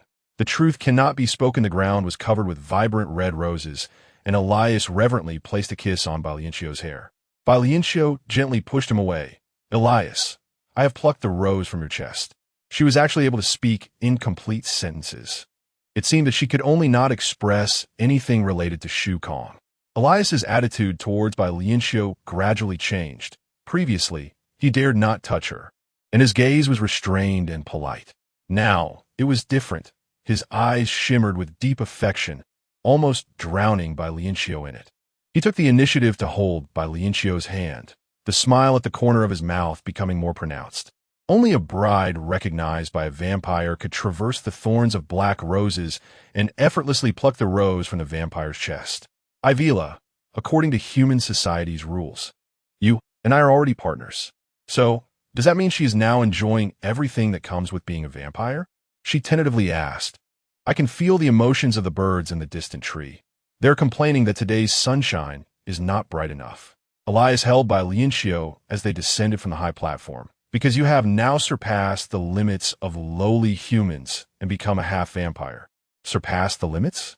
She had crossed the threshold of not being able to read hearts in another way, glimpsing the hidden conspiracy of Shu Kong. But why did it have to be at the moment she truly agreed to Elias? Was everything predetermined and irreversible? Elias lowered his head, his forehead touching Bai Lianqiu's gently. But the sensation of their souls touching made Bai Lianqiu tremble. He smiled as he cradled her face. My bride, if you look at me with such affection, I won't be able to bear it. Elias, I have harmed you. If something were to happen to Elias because of her, Bai Lianqiu really couldn't forgive herself. He affectionately pressed his lips to Bai Lianqiu's forehead, his voice deep. I know you still can't fully accept me. It's okay. We have countless days and nights to spend together. Dear Ivila, would you like to have a marriage first and love later? What kind of Elias do you want, Bai Lianqiu tentatively reached out her hand, resting it on the back of Elias's hand. She clearly heard the sigh in Elias's throat. Elias suppressed his overwhelming hunger, assuring Bai Lianqiu, don't be afraid of me. You can completely defeat me now. Fool, why are you crying? He bent down and licked the tears from Bai Lianqiu's cheek. Ivila, are you unhappy because of me? Bai Lianqiu turned her face away, wanting to say not to hold a wedding, but she couldn't bring herself to say it. Elias carefully observed her emotions, tentatively holding her hand in return, softly calling, Ivila. Bai Lianqiu swallowed the pain in her throat. Elias, I want to rest for a while. All right, I'll take you to my room. No, I'll take you to find Joe. Elias led Bai Lianqiu out of the rose bushes. Bai Lianqiu was puzzled. Joe, the vampire who is faster than lightning? Elias nodded. You should get along well. He also transitioned from human to vampire. You can't tell at all. There wasn't a trace of human characteristics on Vampire Joe. Only Joe's room has windows. The other vampires' rooms are not suitable for you. Does Elias's room have secrets too? Elias tightened his grip on Bai Lianqiu's hand. My residence is the coffin on the high platform just now. But please rest assured, your vampire lineage is pure and prestigious. Acquiring another estate is not a problem. Bai Lianqiu smiled. Are you afraid I might look down on you? Of course. I hope to be the best in my bride's heart. Elias. He looked over. All backgrounds blurred, and in her world there was only him. She could only say one sentence. Sometimes, fear is also a form of love. Elias couldn't understand Bai Lianqiu's words. He wanted to ask again, but Bai Lianqiu took the initiative to kiss his lips. It was a very pure kiss. A gentle touch. A fleeting brush. She shook her head at him. Let me be alone for a moment. Elias asked no more questions and didn't propose to go to Joe's room again. He caressed the back of Bai Lianqiu's hand. Good. At the moment the last ray of sunlight disappears, the wedding will officially begin. I will wait for you in the main hall of the estate. Elias disappeared from Bai Lianqiu's side. Bai Lianqiu rubbed her cheek, searching for the way out of the estate in her memories.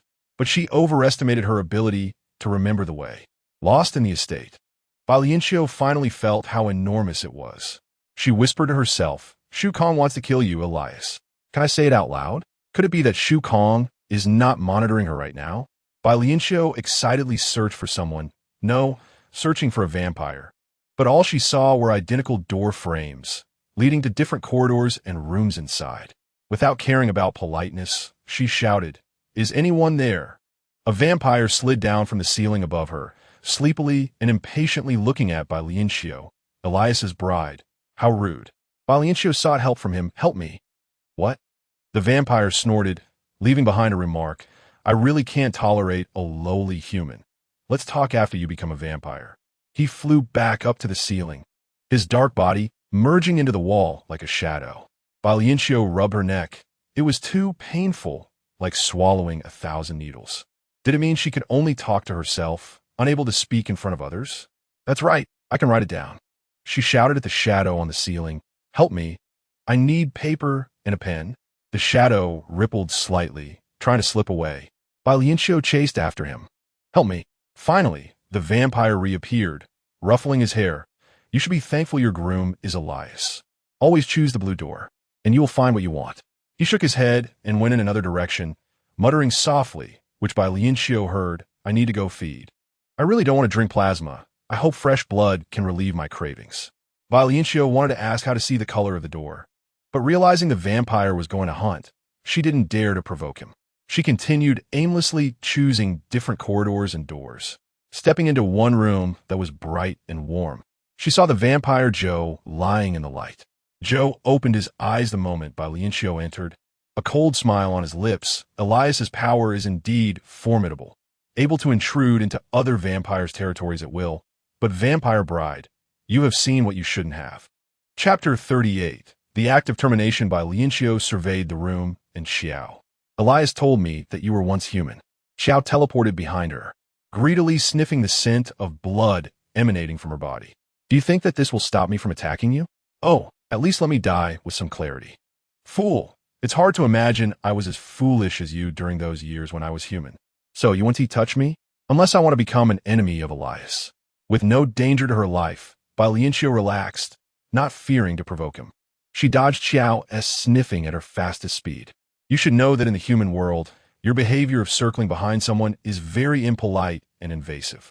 Xiao paused for a moment, then forgot to follow his instincts and leaned close to the delicious sweetheart's back again.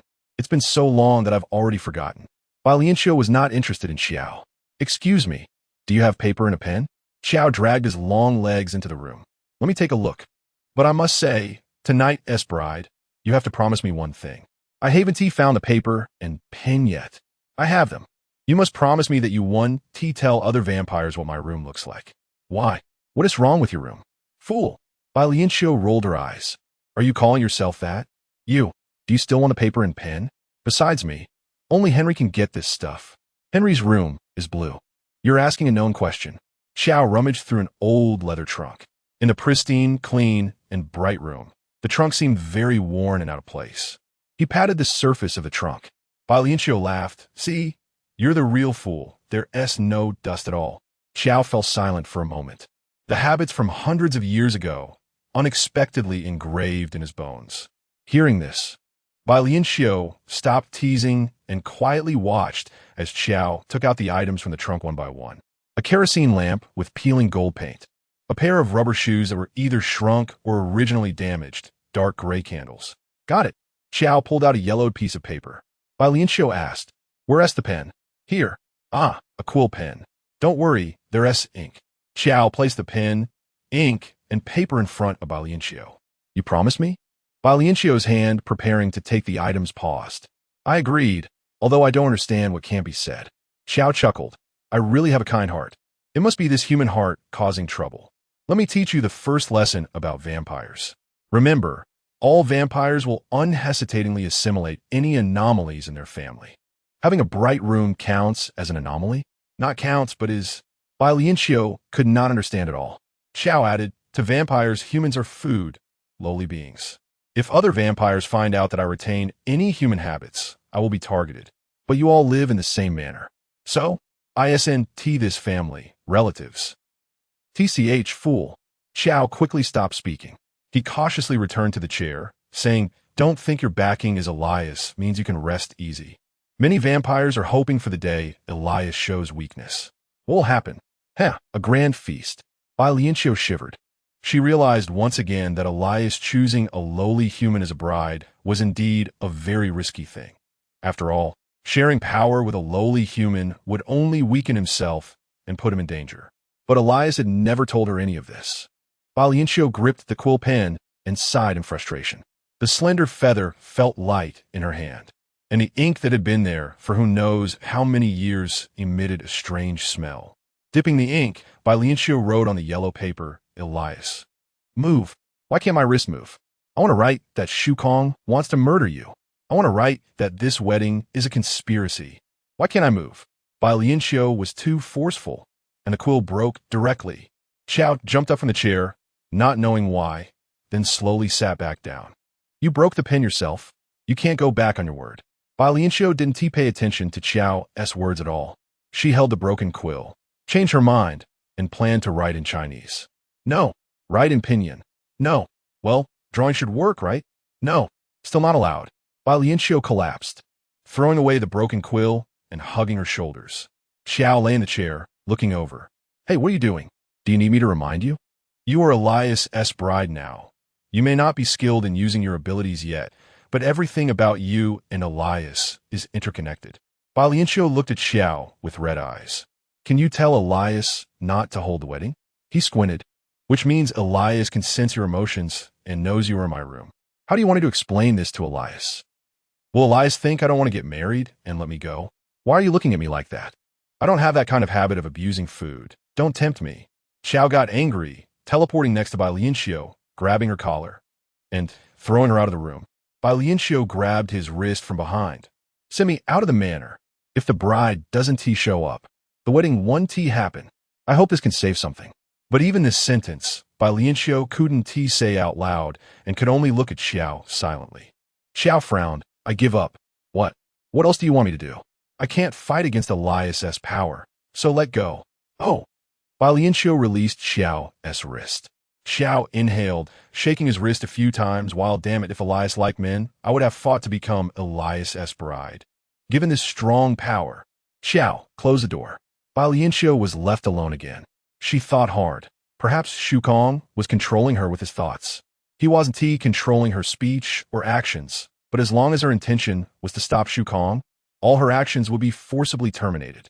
Can someone deceive their own brain, telling themselves they aren't doing something, but secretly doing it?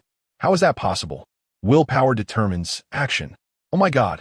Bai Lianqiu squatted down in pain, clutching her head. What was she thinking? She was almost driven mad by Shu Kong. Meanwhile, Shu Kong's voice echoed in her mind. Chapter 39. I send you away. Stop struggling needlessly. It's laughable to the point of being excessive and makes me want to kill you. The voice of Shu Kong in her mind was different from the usual system voice Bai Lianqiu heard. Shu Kong's voice was very close, as if he were speaking directly from inside her head, and she could clearly distinguish every syllable. Bai Lianqiu slowly relaxed her body, leaning against the wall of the corridor. Just as she was about to speak, she received a response from Shu Kong. Because you have surpassed lowly humans, you are now qualified to communicate through consciousness. Heavens! The so-called heart voice communication is really smooth and convenient. There's no need to waste time talking. She could almost instantly receive the messages the other wanted to convey. Shu Kong transmitted again, stating that this was just the most basic form of communication in a higher society. Bai Lianqiu was skeptical. Your Honor, Prosecutor, although I lack much experience in higher societies, I at least know common sense. How could one speak in another's mind without consent? Shu Kong looked, a sound that echoed in Bai Lianqiu's ears like thunder. You're not too stupid. Ha! What will it take for you to let go of Elias? Indeed, fools always disappoint. You are already powerful enough. Why do you still covet Elias's power? What I am doing is something an ant like you cannot comprehend, Ivila. Enjoy your final moments. What do you mean, Shu Kong?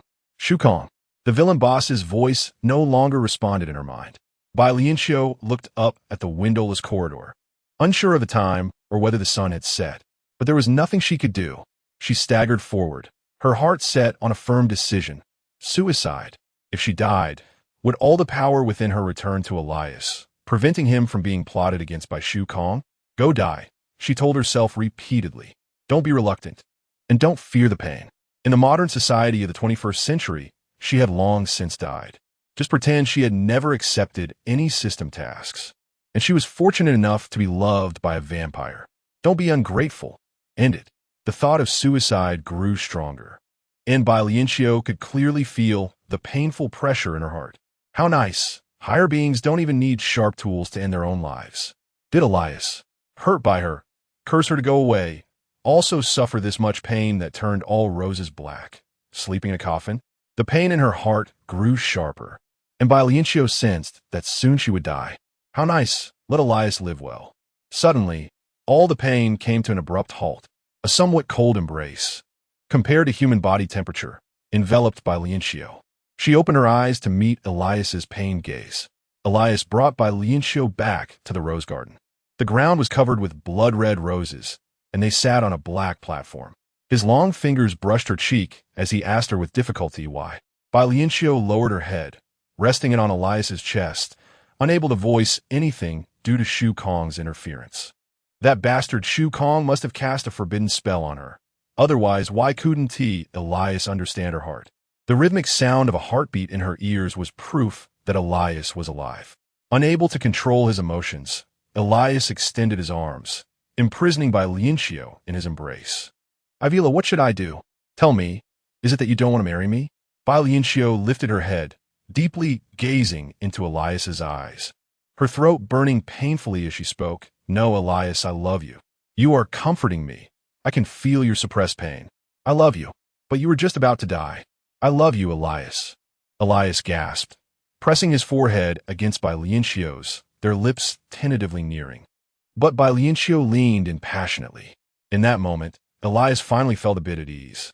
The expression of love is beautiful and pure, while the act of love is filthy and tearing, black and white, decay and innocence, continually intertwining and invading. Elias released the breathless Bai Lianqiu, placing a gentle kiss on her flushed cheek. His voice was thick with desire, deep and hoarse. My bride, I will let you go. Bai Lianqiu widened her eyes in disbelief, gripping Elias's chest tightly. Elias raised his hand to cover her bright, shimmering eyes. Don't tempt me, my dear Avila. If our wedding makes you feel uncomfortable, it shouldn't happen. As for other rules, they don't matter. What matters is that I love you. Elias. Bai Lianqiu could only call his name, as more words were forbidden. Her troubles couldn't be expressed. But that didn't stop Elias from choosing to let her go out of love. Elias picked up Bai Lianqiu. I will take you away now. Just as he was about to leap, something blocked him, causing him to suddenly fall from the air. Bai Lianqiu's face turned pale, and Elias comforted her. Did I scare you? Perhaps I accidentally. No, it's not. Bai Lianqiu's heart tightened more and more. She clutched the front of Elias's shirt tighter. They jumped again, only to be obstructed. Like a kite with a broken string, Elias awkwardly dropped back into the rose garden with Bai Lianqiu in his arms. He finally sensed something was wrong, shielding Bai Lianqiu behind him and vigilantly observing their surroundings. The air seemed to stagnate, devoid of movement. There wasn't even the faintest sound of insects crawling in the soil. The rose garden appeared fake. Everything was eerily silent. Bai Lianqiu stared intently at Elias, not daring to make a sound that might disturb him. Suddenly, one corner of the still rose garden shot up, countless petals falling, and Bai Lianqiu saw numerous scratches on the petals. Before the petals could touch the ground, another corner of the rose garden surged upward again, and the rain of rose petals intensified. In a moment, the rose petals hung motionless in the air. Elias glanced back at Bai Lianqiu and quickly rushed forward to attack. But in that instant, he left Bai Lianqiu. She felt a familiar pain in her mind. This feeling was too familiar. It was the pain she felt when Shu Kong killed her 7 times. Chapter 40. Mutual indebtedness. She stiffly turned her head and saw Shu Kong appearing behind her, still wearing a black trench coat and a black wide-brimmed hat.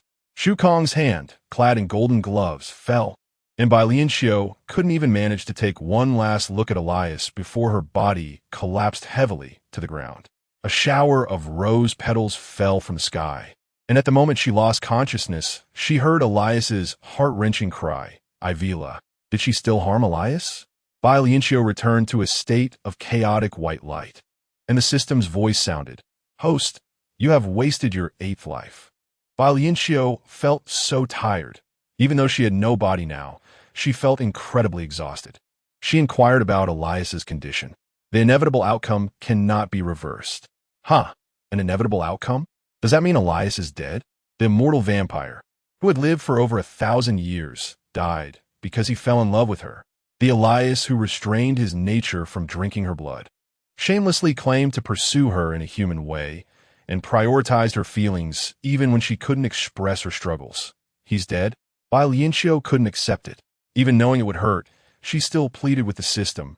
You have the ability, right? It is advised that the host should not dwell too much on the last time. Rest assured, I'm currently calculating the various data regarding your 8th life strategy. Stop with the nonsense. Tell me how Elias died. I want to know every detail. Detected unstable emotions in the host. Given the satisfactory performance in the 8th round, special comfort is being provided. Points of white light appeared before her, and Bai Lianqiu couldn't tell if she was witnessing the scene of a sea of roses in the manor or if her consciousness had returned to the scene. Experiencing everything that had happened, she saw Shu Kong swiftly and decisively eliminate her, Elias's eyes turning red, his fangs and claws extending wildly, losing all reason as he attacked Shu Kong. However, it seemed like his abilities had been drained by Bai Lianqiu. He was no match for Shu Kong at all. In just 2 exchanges, Elias's heart chamber was struck, and he fell heavily to the ground. Shu Kong let out a victorious chuckle, his hands suspended in the air as Elias's body began to burn. The flames were too intense, causing Bai Lianqiu to cry uncontrollably. Soon, Elias's body turned into a thin layer of black ash. The flames continued to spread, engulfing the entire sea of red roses, all turning to black ashes. Bai Lianqiu watched this self-torturing scene, her breath trembling. Were the other vampires? Henry? Joe? Why didn't they come to help Elias? The scene shifted, and Bai Lianqiu saw vampires fleeing for their lives in the manor. But the entire manor seemed to be isolated. The vampires couldn't escape, and all turned to ashes. The sounds of screams echoed in Bai Lianqiu's ears. Those vampires who had greeted her, whether teasing or friendly, were all doomed. She also saw vampire Joe moaning in pain. Realizing there was nowhere to run, Joe returned to his room, lying on a large bed meant for humans, turning the lights up to the maximum, dying in the brightness. The scene shifted again to a confrontation between Shu Kong and vampire Henry. Shu Kong, a high-ranking human, not only disguises himself as a vampire to hide his identity, but also serves as the principal of the school in this town. Henry, you really are regressing. Henry, it seems I cannot escape the prosecutor's keen eye. You have infiltrated so deeply, yet I was completely unaware. Interacting with low-ranking humans is quite uncomfortable, but their bodies can evade many advanced screenings. So that's how it is. But, dear prosecutor, you have violated the rules of inspection. Ha, a 5th-class human. Does that even count as a life? This is why I wanted to escape that cage. Technology is advancing rapidly. Human bodies are highly evolved, but high-ranking humans lacking emotions should not be called human at all. Shu Kong interrupted Henry again. I have no time to talk with a prisoner. The fact that I can chat with you at all is due to the unexpected gift of the vampire mind control technique you provided me. Now, you should come with me to face judgment. Shu Kong restrained Henry and was about to leave when he caught sight of a trembling figure in the corner. It was Theodore. He looked terrified, his face pale as death, unable to utter a word. Shu Kong raised his hand. Just right. Let's try out the newly acquired mind control technique. Theodore's body vanished. Bai Lianqiu didn't know what Shu Kong had done to Theodore. She was anxious when Shu Kong suddenly raised his head. In the image, it was as if Shu Kong was looking directly at Bai Lianqiu. Bai Lianqiu's consciousness was pinned in place, forgetting even the fact that she had already perished. She felt Shu Kong's inner voice. I originally intended to spare your life. After all, although you rejected my proposal, you made Elias love you completely, exceeding the task. Unfortunately, Elias's power is too formidable, and I had to kill you to subdue and assimilate him. As for this low-ranking human Theodore, out of consideration for you, I will spare his life. Ivila Sterling, I have done my best to be fair to you. We are not indebted to each other. The image cut off. Bai Lianqiu returned from the scene of slaughter to a state of chaos. The sounds of Elias's heart-wrenching calls for her name and Shu Kong's voice, cold to the extreme, saying, "We are not indebted to each other," echoed in her ears. Not indebted? He used her to kill her lover, making her suffer extreme pain. Is that called not being indebted? Bai Lianqiu felt like she was about to suffocate. Could consciousness die, too? The system responded faintly. No, host. You need to adjust your emotions. I want revenge. I must kill Shu Kong now. Bai Lianqiu said with hatred, no. I want Shu Kong to feel extreme pain as well, to make him regret everything he has done, to make him kneel before Elias and repent. But host, back-end data shows that your affection value for the villain boss has skyrocketed. Making the villain boss fall in love with you is more conducive to completing the strategy task. Bai Lianqiu sneered. What are you joking about? The favorability value has always been negative, and my killing intent is always at maximum. Only in the last few days has the favorability value reached single digits. Wait a minute, host, what you are bound to is. Oh my god. Bai Lianqiu sensed something was wrong. What do you mean? What am I bound to? Speak up. Don't be vague. Host, you are truly brave. Your favorability value panel is bound to the villain boss of a high-ranking society, which is an even more outrageous top-tier task. Bai Lianqiu's head buzzed. Did I make a mistake? Who should I be targeting? Vampire Elias. He is the biggest villain in this town, constantly thinking about destroying the entire town. Chapter 41. Misguided strategy. Bai Lianqiu was stunned. Hey, he loves me. What did I do wrong? As long as you complete the wedding, you will have successfully completed your strategy, and you can regain your life and body. But why did you refuse? No wonder, until the moment of your death. I didn't receive any notifications. So, did I mess everything up? Why didn't you tell me that the target of my strategy was Ilias? Why did this happen? Host, please calm down. The situation is irreversible. Given that the villain you were supposed to target has been swallowed by the greatest villain boss of this space, and the top villain boss has a high favorability towards you, I am now assigning you a new strategy task. Please target the top-level human prosecutor, Shu Kong. Bai Lianqiu felt utterly trapped in this blunder. She clutched her chest and asked, can I reload and start over? System, you're so powerful. Let me be reborn before I meet Ilias. I will love him properly, willingly, with no suspicion of manipulating the strategy task. Help me, let me find Ilias. The system remained silent, and Bai Lianqiu's voice grew quieter until she could no longer speak. And only then did the system respond. My abilities do not extend to that level. Ilias loves you, but without the final wedding, the strategy fails. Ilias has been absorbed by Prosecutor Shu Kong, and all his love and hate have been transferred to Prosecutor Shu Kong. Therefore, host, you have no choice but to target the top villain boss, Shu Kong. Bai Lianqiu felt like a puddle of mud, painfully collapsing. The system continued to operate, searching for a new body. After a long while, the system indicated, host, I have screened all available bodies for you. Based on your strategy task rewards, you can select different identities, including a third-class human body, the daughter of the leader of one of the three alliances. No need for an introduction. Bai Lianqiu rubbed her fingers and said, I choose the highest level, the strongest ability, the identity that can get closest to Shu Kong. Although the system is just a string of preset codes, it has served many different hosts. And it is rare to see a host stabilize their emotions so quickly after experiencing a drastic downturn like Bai Lianqiu. It couldn't help but pause for a moment and advised, not every high level is better. Many humans in high societies have their souls taken away. Once someone discovers it, your soul will be destroyed. Thanks for the reminder. I'll remember that. Moreover, with your understanding, recklessly entering the highest society will completely overturn your worldview and values. Bai Lianqiu didn't heed the system's persuasion at all, resolutely insisting, I don't want to waste any time. Letting Shu Kong live one more day will make my Ilias suffer one more day. This is really troublesome. The system reminded again, host, I suggest you use love to influence the top villain boss. You have already made some progress in this area. Impossible. I hate him to the bone. Stop dragging your feet. Send me over. The system felt a bit embarrassed, as this was completely opposite to its previous experience with host Bai Lianqiu. It reluctantly selected two identities.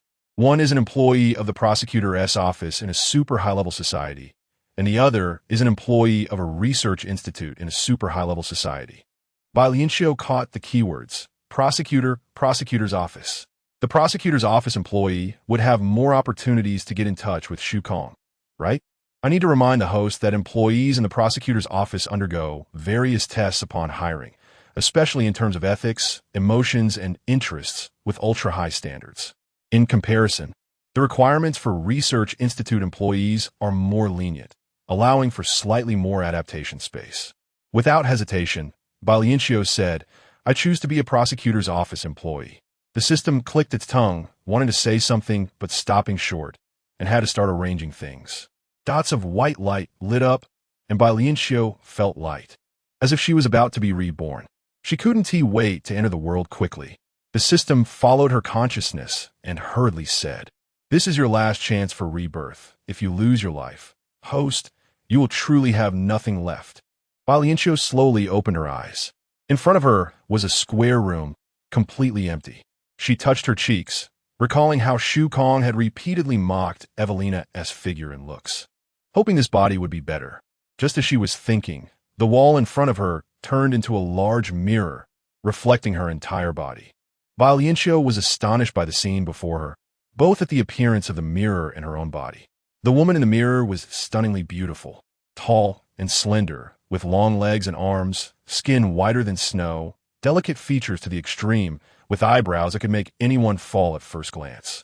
The only downside was that this body was actually bald. But Bai Lianqiu couldn't believe it as she touched her soft scalp, confused, wondering if baldness was a trend in high societies.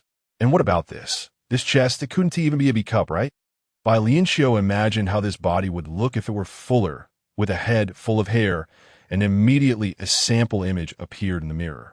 She was stunned by the beauty. Such a gorgeous woman, yet with poor aesthetics. She felt puzzled, and immediately a thought in her mind provided an answer. It turned out that in super high societies, people are reluctant to manage their hair, and hair absorbs the body's energy and blood. There is no need for hair to cover the head or to achieve so-called beauty. Many women choose to be bald. As for the chest, in super high societies, women do not need to please men, nor do they need to breastfeed personally, so there is no need for large breasts. In fact, many people alter their breasts to make them smaller for better movement and health. Bai Lianqiu nodded, understanding this point, and then checked her personal information in her mind. The owner of this body is named Nadia, the lowest-level employee in the verification department of the super high-level prosecutor's office, responsible for collecting and verifying prisoner information. Bai Lianqiu then tried to search for Nadia's family situation, and the information she obtained surprised her greatly. It turned out that Nadia had no parents or relatives. Such relationships do not exist in super high societies. She was a genetically selected superior human, cultivated in a laboratory, and after meeting various criteria, she entered the prosecutor's office verification department to work. Bai Lianqiu sat on the ground, murmuring as she digested this information. Suddenly, a thought entered her mind. It was time to work. Wait, she hadn't finished understanding everything yet. The thought told her that there could be no mistakes at work. 0 errors, 0 tolerance. Even one less Nadia could easily lead to replacement. How can there be no humanity at all? Why must a good person live like an emotionless machine? Bai Lianqiu complained, following the thought to find her way to the prosecutor's office. And at the same time, she received another significant message. Prosecutor Shu Kong would be visiting the verification department of the prosecutor's office today. Chapter 42, Reunion. Bai Lianqiu felt a surge of excitement at this news. Indeed, the greater the risk, the greater the potential reward. It was just like a reckless gambler. Bai Lianqiu sighed softly. Then she thought, without Ilias, wouldn't that mean having nothing at all? While pondering, Bai Lianqiu had already teleported to the entrance of the prosecutor's office. The ice blue building, with its ground and ceiling reflecting blue light, was something Bai Lianqiu adapted to well, thanks to her high human body. As she searched her mind for a way to enter the prosecutor's office, she expressionlessly imitated the actions around her while asking what would happen if an ordinary human appeared here. The answer was impossible. With assessments of appearance, physique, experiences, etc., a lower-class human could never reach this place, not even enter a third-class society. Only a very few extraordinarily beautiful or highly intelligent lower-class humans, after struggling and striving throughout their lives, could barely enter the third-class society. However, within the third-class society, the value of lower-class humans was less than that of a large pet dog. After scanning and examining her body, Bai Lianqiu successfully entered the interior. Following her memories, she passed several checks and finally entered the employee area. From a distance, she saw a woman in a work uniform similar to hers walking towards her. All Bai Lianqiu knew about this colleague was that her employee ID was 09 and nothing else. Her consciousness told her that there was no need to nod or greet. Ignoring this person as if she were air was perfectly normal. However, the employee 09 slowly squatted down, hugging her curled legs like a fetus in a mother's womb. Do high humans get sick too? Bai Lianqiu thought to herself, expressionless, as she passed by Employee 09. Her consciousness informed her that the life force of Employee 09 was fading. Bai Lianqiu hesitated for a moment, then chose to walk back. She squatted down in front of Employee 09, asking, "What can I do for you?" Employee 09 slowly raised her head, her azure eyes looking at Bai Lianqiu with tears. "You should have fallen first." Her eyes were filled with mist, not tears of pain, but because her body was under immense pressure. Bai Lianqiu pursed her lips, implying that Nadia should have died in her residence an hour ago. Bai Lianqiu asked again, "How can I help you?" Employee 09 reacted quickly, her strong will to survive making her accept help for the first time. "My strength is trapped. I need a containment shield." A containment shield, Bai Lianqiu silently repeated in her mind, her fingers automatically lifting and performing a simple motion, creating a translucent shield that enveloped Employee 09. Employee 09 gradually relaxed her body, but her expression still remained tense. Bai Lianqiu felt increasingly fatigued, and just as she was about to faint, the containment shield automatically disappeared. She shook her body, and Employee 09 stood up, turning away without saying a word. Wasn't there even a simple thank you? Moreover, Bai Lianqiu sensed Nadia's abilities from Employee 09. This meant that Employee 09 had long since been free from life-threatening danger. Yet she didn't remind Bai Lianqiu and instead started absorbing her energy. Bai Lianqiu had saved Employee 09's life. Bai Lianqiu felt that helping a dog would not have made her feel this uncomfortable. Forget it, people in high society are not normal. In the empty building, it seemed like only Bai Lianqiu was walking, but her steps were light, making no sound at all. The surroundings were eerily quiet, devoid of any vitality. Everything was lifeless. Perhaps the living ones were also dead. Upon reaching her workplace, she found herself in a vast, boundless blue fluorescent space. Bai Lianqiu understood this place as transforming a plane into a point. Like a surveillance panel in a void, all data and items were displayed on a flat screen. Her current workplace was similar to a surveillance panel, but it consisted of countless blue dots densely floating in space, recording the situations of super high humans every moment. As long as Bai Lianqiu wanted to check a person's information, the designated blue would surge into her palm. Bai Lianqiu was engaged in verification work, which was indeed dull and tedious. However, this job existed in super high society to prevent anyone from invading the system and obtaining information about super high humans, thus requiring human review. Thinking this way, Bai Lianqiu felt that this review work was truly important. She could easily use her position to get closer to Shu Kong. After all, with Shu Kong's ambition and greed, he wouldn't be uninterested in other super high humans. Just as Bai Lianqiu was pleased with her discovery, a familiar sharp pain surged in her mind again.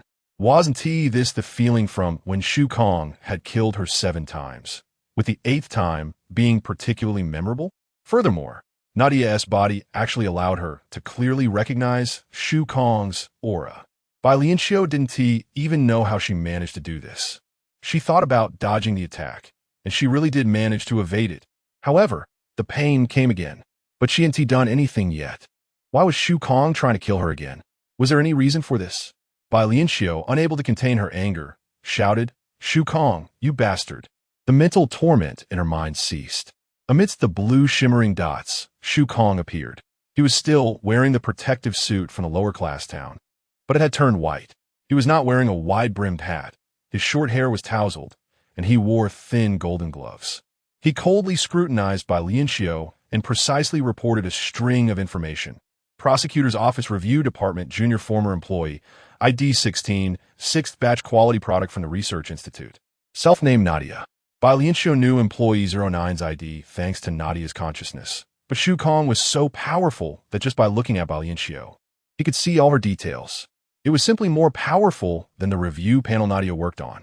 Bai Lianqiu nervously swallowed, realizing Shu Kong's abilities were far beyond her expectations. To kill him and torment him to the point of suffering was like a fantasy. Shu Kong maintained a distance of 5 steps from her, the corner of his mouth curling into a cold smile. "Answer me. How did you know my name? And how did you evade this employee update?" Bai Lianqiu quickly thought. With Nadia's abilities, she couldn't possibly do these things.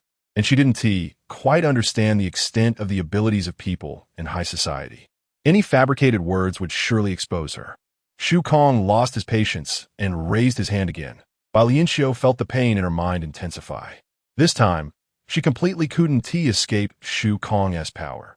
She hurriedly said while she still could, "It's a dream. I've been having a dream related to you." Shu Kong's gaze grew even colder, and he showed no mercy with his hand.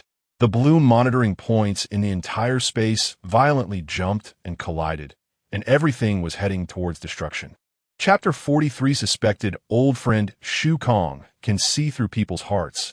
How could he possibly believe in Bai Lianqiu's nonsense? Just knowing his name is enough. A person destined to die doesn't need the protection of a law. He wants to enter her mind to explore the truth. And as for the immense pain this highly advanced human body cannot withstand from his intrusion, what does that have to do with him? Bai Lianqiu viciously curses him, saying he will be forever followed by the vengeful spirit of Elias, and he will be gradually drowned by the hatred of Ivira. The mistakes he has made will eventually bring retribution in the future. The blue light spots all fell, crashing to the ground, making a series of pleasant and ethereal shattering sounds. Bai Lianqiu's body collapsed to the ground, and Shu Kong crouched down in front of her, using his gloved hand to grip her cheek, examining her closely. Their gazes met in the darkness, although there was no light. Highly advanced humans have a clear night vision ability, which did not hinder Bai Lianqiu from seeing the inquiry in Shu Kong's eyes. Everything is normal.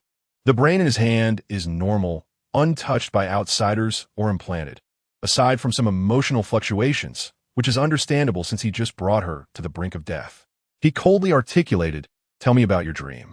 Bai Lianqiu kept telling herself to endure. She responded, "This week, I keep dreaming about Prosecutor. Dreaming of the two lingering consciousnesses following you." Shu Kong sneered, "What about her?" "He is filled with hatred, swearing to use the rose oath to bring you down from a high place." "No, I mean Ivira Sterling." For some reason, hearing Ivira's full name come from Shu Kong, who was dressed in a white protective suit, surprised Bai Lianqiu. She swallowed hard. Her tongue was restrained, unable to speak or convey her thoughts. Suddenly realizing something, Shu Kong stood up, intrigued. He glanced at Bai Lianqiu one last time and left with a remark, "I will come find you again." Not long after Shu Kong left, the prosecutor's office resumed its operations. Bai Lianqiu, using her consciousness, administered a recovery agent to her body and began the complex process of organizing things. She worked almost nonstop until she finally returned all the blue pastries to normal. By now, it was already late at night. Bai Lianqiu walked out of the prosecutor's office, self-mocking. There was no overtime pay at all, according to Nadia's habits. She would definitely get off work on time. Controlling the spatial teleportation vehicle, she quickly returned to her residence. In the empty four-corner room, there was an uninvited guest. Bai Lianqiu quickly became wary. "Employee 09? I'm not a philanthropist. Please leave." Employee 09 had changed out of her work uniform and was wearing a loose loungewear outfit, which indicated her trust and lack of malice towards Bai Lianqiu. Bai Lianqiu frowned, fearing that this person was here to test her. As far as she knew, prosecutor office employees could also be randomly checked by superiors. If anyone did not meet the standards of the prosecutor's office, it wasn't just resignation, but immediate removal. Employee 09 tilted her head. "My name is Tame, and you?" The two of them standing awkwardly was not a solution. At least Bai Lianqiu could not tolerate such a way of receiving guests. Moreover, she was exhausted from working overtime and just wanted to relax. She controlled her consciousness, and two chairs designed according to human skeletal structure appeared in the room. Sitting in the chair, Bai Lianqiu coldly replied, "Nadia." Talesa gently responded with an and sat down. "You should know that among all the low-level employees in the prosecutor's office, they have all been executed. Only you and I are survivors." Bai Lianqiu's fingers involuntarily curled up. Her subconscious told her that this small action was very dangerous and would expose her emotions. Sure enough, Talesa looked at her with a hint of disdain. Bai Lianqiu did not want to pretend to be profound. "I just found out. You and I will become thorns in the eyes of the higher-ups in the coming days. We will definitely be removed." Bai Lianqiu did not ask why there was such a drastic change among employees. In this society, command from the higher-ups are not to be questioned. Employee 09 Talesa pursed her lips and sighed. How did you get into the prosecutor's office? Bai Lianqiu remained vigilant. Does this have anything to do with you breaking into my residence? Are you angry about what happened during the day? I absorbed your energy just to have the chance to talk to you alone. Talasa's explanation stirred something soft in Bai Lianqiu's heart, but she could not take the risk. Having had a terrifying experience of being insidiously used by Shu Kong last time, that feeling of being unable to control herself and having no hope in a desperate situation, Bai Lianqiu never wanted to go through that again. This time, she did not want to get involved with anyone. Bai Lianqiu's expression became even colder. Resembling a highly advanced human without emotions, don't get carried away. Saving you is my own business, just because I want to. Talesa did not believe her. Your expression tells me otherwise. You couldn't even hide your surprise just now. Bai Lianqiu performed a finger curl for Talesa. If I don't do this, how can I hear you tell the truth? I'm very tired. If you provoke me again, I will submit an application to the Alliance to check you. Talesa did not expect Bai Lianqiu to say such heartless words. She had worried that she had been too cold during the day. But now she realized she was the one being played. She stopped speaking and suddenly disappeared from Bai Lianqiu's room. The teleportation vehicle requires an application for a teleportation channel. Nadia had only applied for one, which is the back and forth between her residence and the prosecutor's office. However, Employee 09 Talesa could break in according to Bai Lianqiu's energy and leave at will. Her abilities were definitely above Bai Lianqiu's. But for a low-level employee in the prosecutor's office, that was too much. Talesa must be secretly taking risks doing things that the Alliance does not allow highly advanced humans to do. Bai Lianqiu realized this and felt somewhat comforted. At least this meant that not all highly advanced humans are perverts. Bai Lianqiu moved her fingertips, and the filth on her body instantly vanished, leaving her feeling clean and refreshed. The sofa disappeared, and a soft, large bed occupied the entire room. Bai Lianqiu curled up in the bedding, preparing to explore ways to restore her mental strength. Suddenly, the mattress beside her sank slightly, and Bai Lianqiu immediately noticed something was wrong. She looked up and saw Shu Kong's face in the night. Almost instinctively, Bai Lianqiu protected her head and rolled away from Shu Kong. She couldn't move. Her body wouldn't move. Damn Shu Kong, pulling this trick again. Having reached a high-level society and becoming a highly advanced human, why is she still being suppressed by Shu Kong? Shu Kong spoke. I have reviewed all the explanations of dreams in human history, as well as the definitions and entanglements of philosophy, fate, and love between men and women. Based on your physical capabilities, the conclusion is that you are one of them. Chapter 44. Emotional panel. Bai Lianqiu forced herself to calm down. What does the prosecutor want me to be? Here. Shu Kong's palm fell on Bai Lianqiu's heart. His habit of being hands-on had not changed at all. Even though Bai Lianqiu was now a super high-level human, this indicated that it was not about strong or weak, but rather that Shu Kong never understood how to respect others. Bai Lianqiu felt the significant pressure on her chest and really wanted to know if there was anyone in this world whom the prosecutor would value and respect.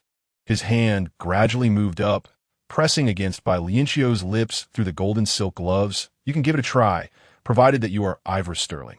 Bai Lianqiu almost replied affirmatively, but the pain from her lips being pricked by the golden silk reminded her that this guy's traps were layered, cunning, and calculating. She absolutely could not easily reveal her true self. The sensation in her lips was uncomfortable, mainly due to the added feeling of humiliation. Bai Lianqiu tried hard to ignore the psychological burden.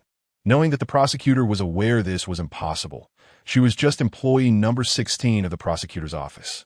In an instant, the malicious fingers rubbing against her tender lips became more forceful, directly pushing her lips apart and cutting her pink gums. A trickle of blood seeped into the golden silk gloves. Bai Lianqiu swallowed the nauseating metallic sweetness, not daring to speak another word.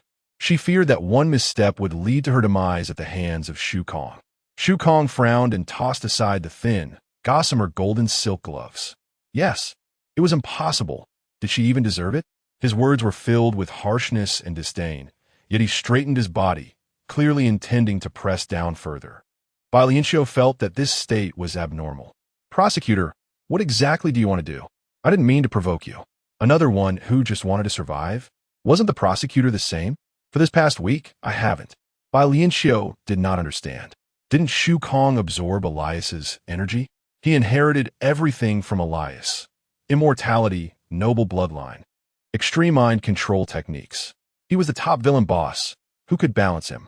Bai Lianqiu's consciousness drifted for a second, and Shu Kong's fingers, having removed the gloves, pinched her chin. His face gradually loomed larger, preventing Bai Lianqiu from thinking about anything else. She panicked and said, "As far as I know, super high-level humans are heartless and desireless.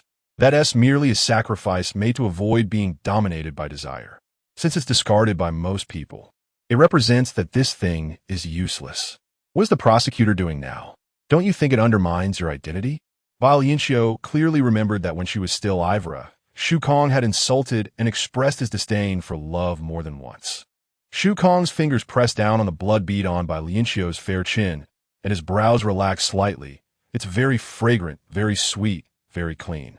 Bai Lianqiu's heart skipped a beat.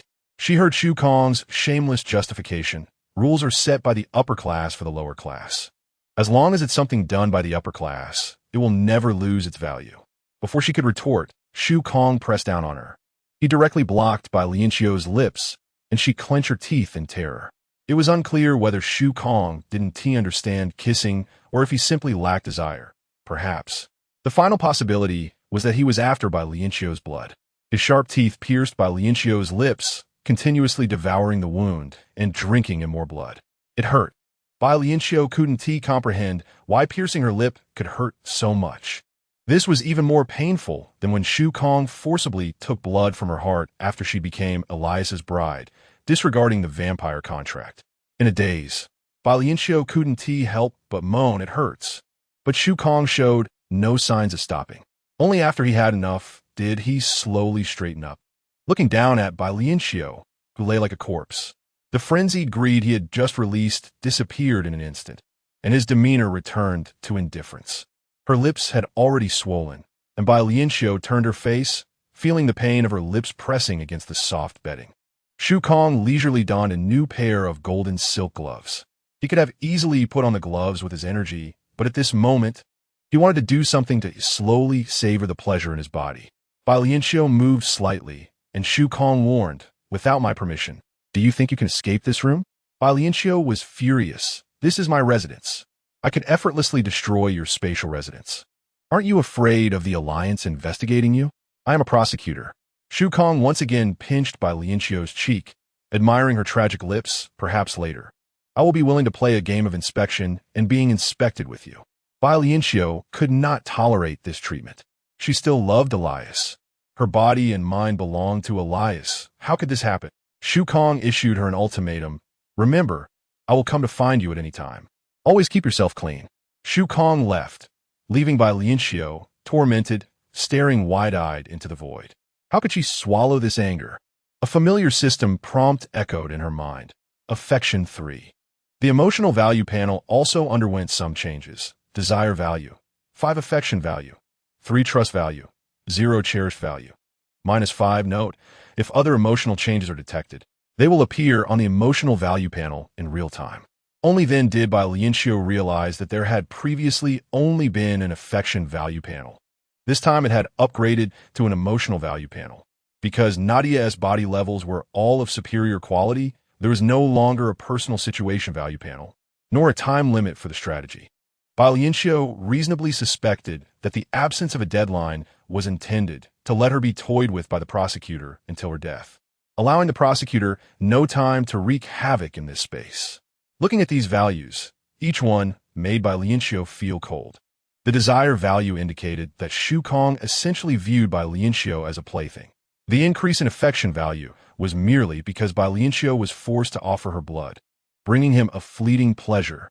As for the trust value, there was none at all. It wasn't negative, but rather, he looked down on Bai Lianqiu, believing that someone who couldn't escape his grasp couldn't create any commotion, especially the final cherished value, which showed his contemptuous attitude toward viewing Bai Lianqiu as a mere plaything for amusement. Bai Lianqiu buried herself in the bedding, her finger joints cracking with tension.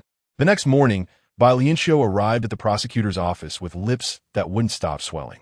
As soon as she entered, She collided head-on with the newly arrived employee number 09, Thalesa. Thalesa casually walked past her, and in the moment they brushed by, Thalesa sent her a telepathic communication invitation. Bai Lianqiu, unprepared, accepted it. Thalesa loading. Chapter 45. First-class society. Bai Lianqiu seemed to have not heard anything, her footsteps continuing to move away. It was Thalesa who slightly lowered her head, her lips pressed together. Work was dull and tedious. Bai Lianqiu had already gotten the hang of the operational processes in the vast blue environment, allowing her to multitask. She couldn't compete with Shu Kong. There was not a shred of chance for victory. She could only pin her hopes on scheming. Even machines have bugs. What about humans? At least the fact that Shu Kong had come to her door last night indicated that he was not entirely impenetrable. She needed Shu Kong to take an interest in her, while also not arousing too much suspicion or curiosity. Finding that balance was difficult. All day long, Bai Lianqiu's mind was in a state of confusion. The prosecutor's office did not have a fixed closing time. As long as the work was completed, one could leave at any time. Bai Lianqiu did not use the teleportation portal to return to Nadia's square residence directly. After exiting the gates of the prosecutor's office, she began to explore this advanced society. The prosecutor's office was a towering building that reached the clouds. Bai Lianqiu discreetly raised her head a little, wanting to see just how tall the building was. She couldn't see it, and was afraid that a large movement would arouse suspicion from other super high-level humans. Although she couldn't see anyone else, even in the not-so-developed 21st century modern society, surveillance was everywhere. There was no reason for it to be absent in an advanced society.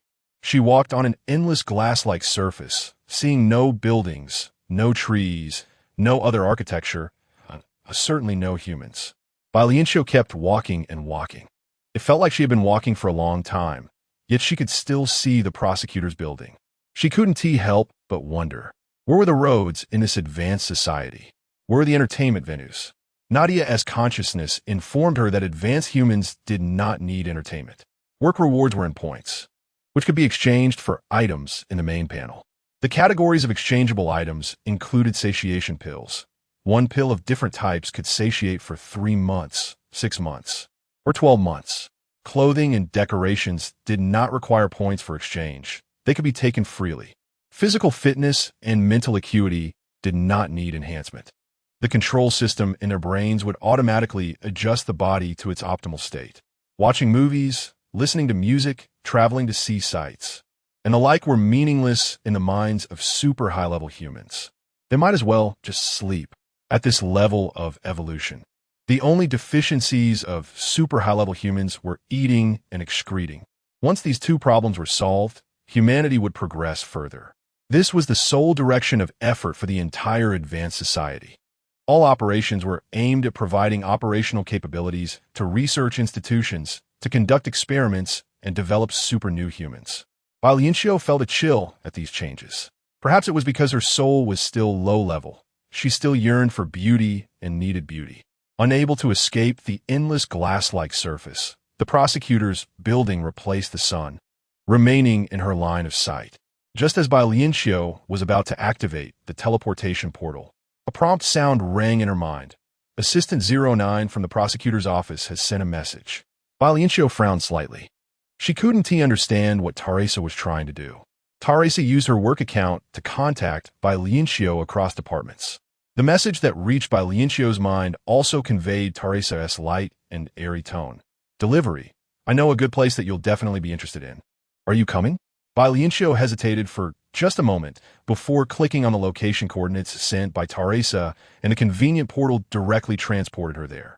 She couldn't understand this instantaneous movement, couldn't distinguish whether the space was folded or parallel, but she could not ask anyone. She could only pretend to be accustomed to everything and catch up on everything when she returned to her residence at night.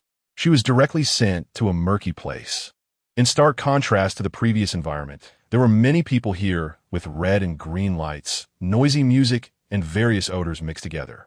Nadia's body was very sensitive, and suddenly being overwhelmed by so many smells and sounds was too much for her. Just then, Thalesa emerged from a corner, smirking as she handed her a small object. In a first-class society, Aren't you going to change clothes for protection? Bai Lianqiu felt uncomfortable, but she forced herself to remain calm as she took the small object from Teresa's palm.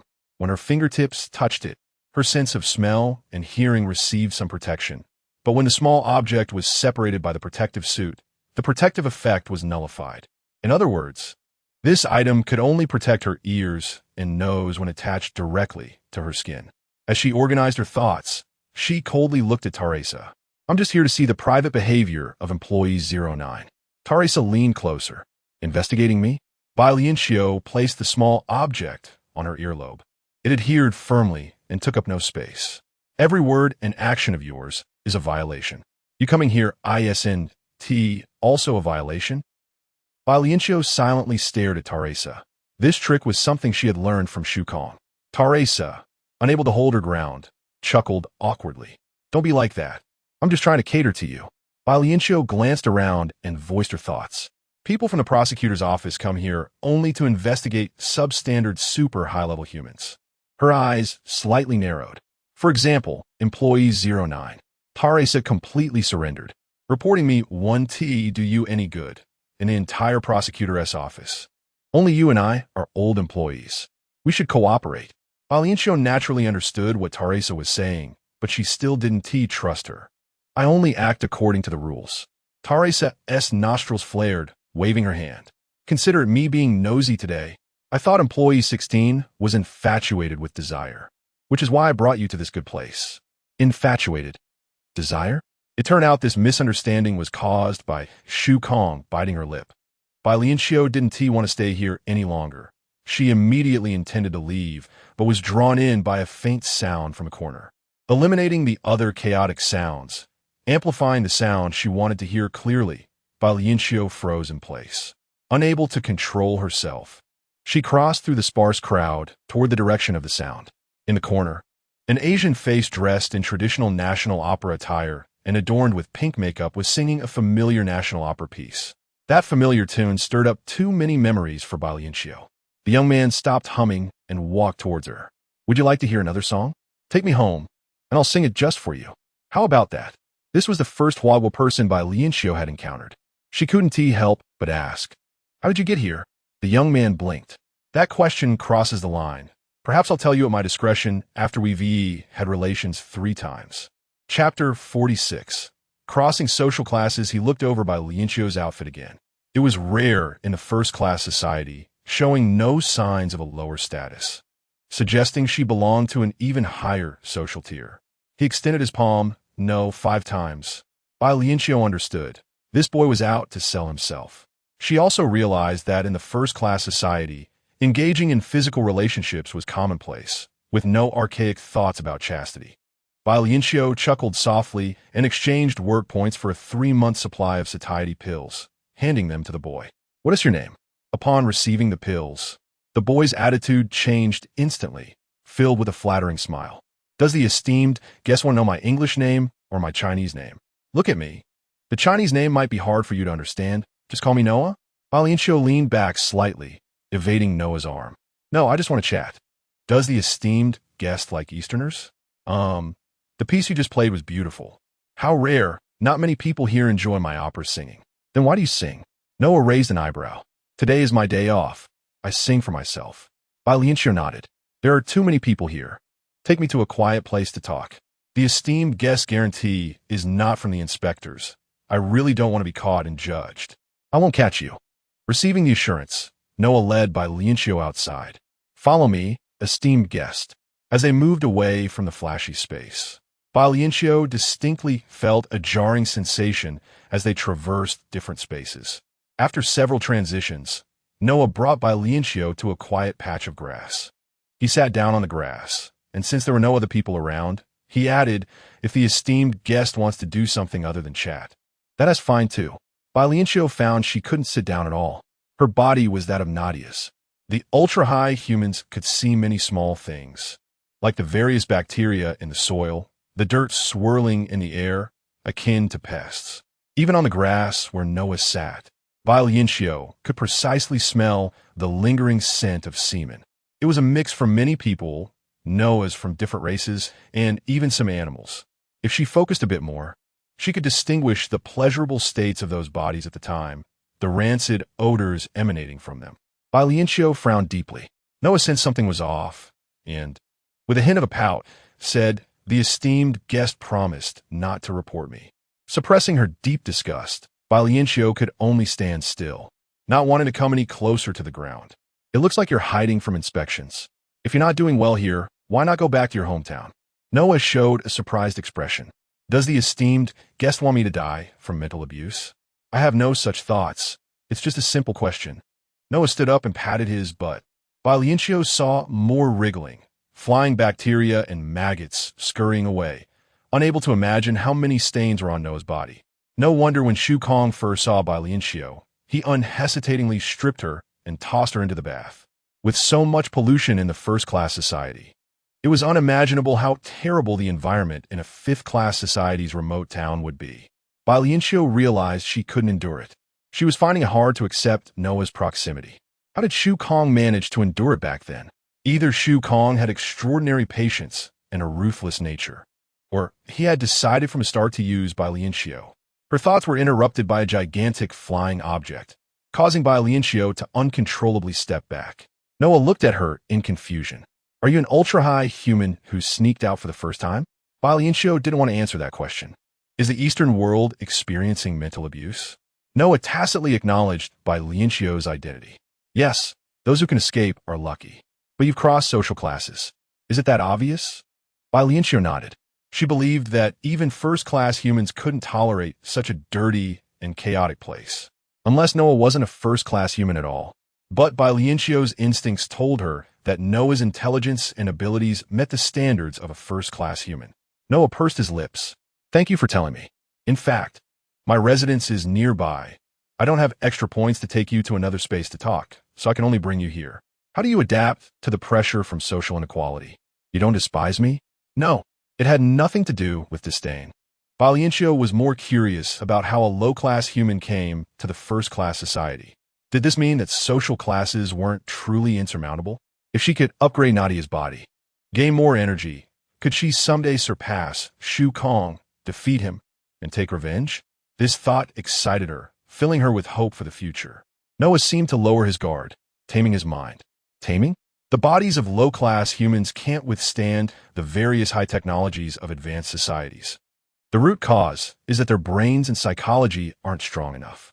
I train myself repeatedly, racing against machines, having a photographic memory, strengthening my memory, and constantly analyzing and recording everything I see. Isn't that too much for the human brain to bear? Doesn't my existence prove that it can be done?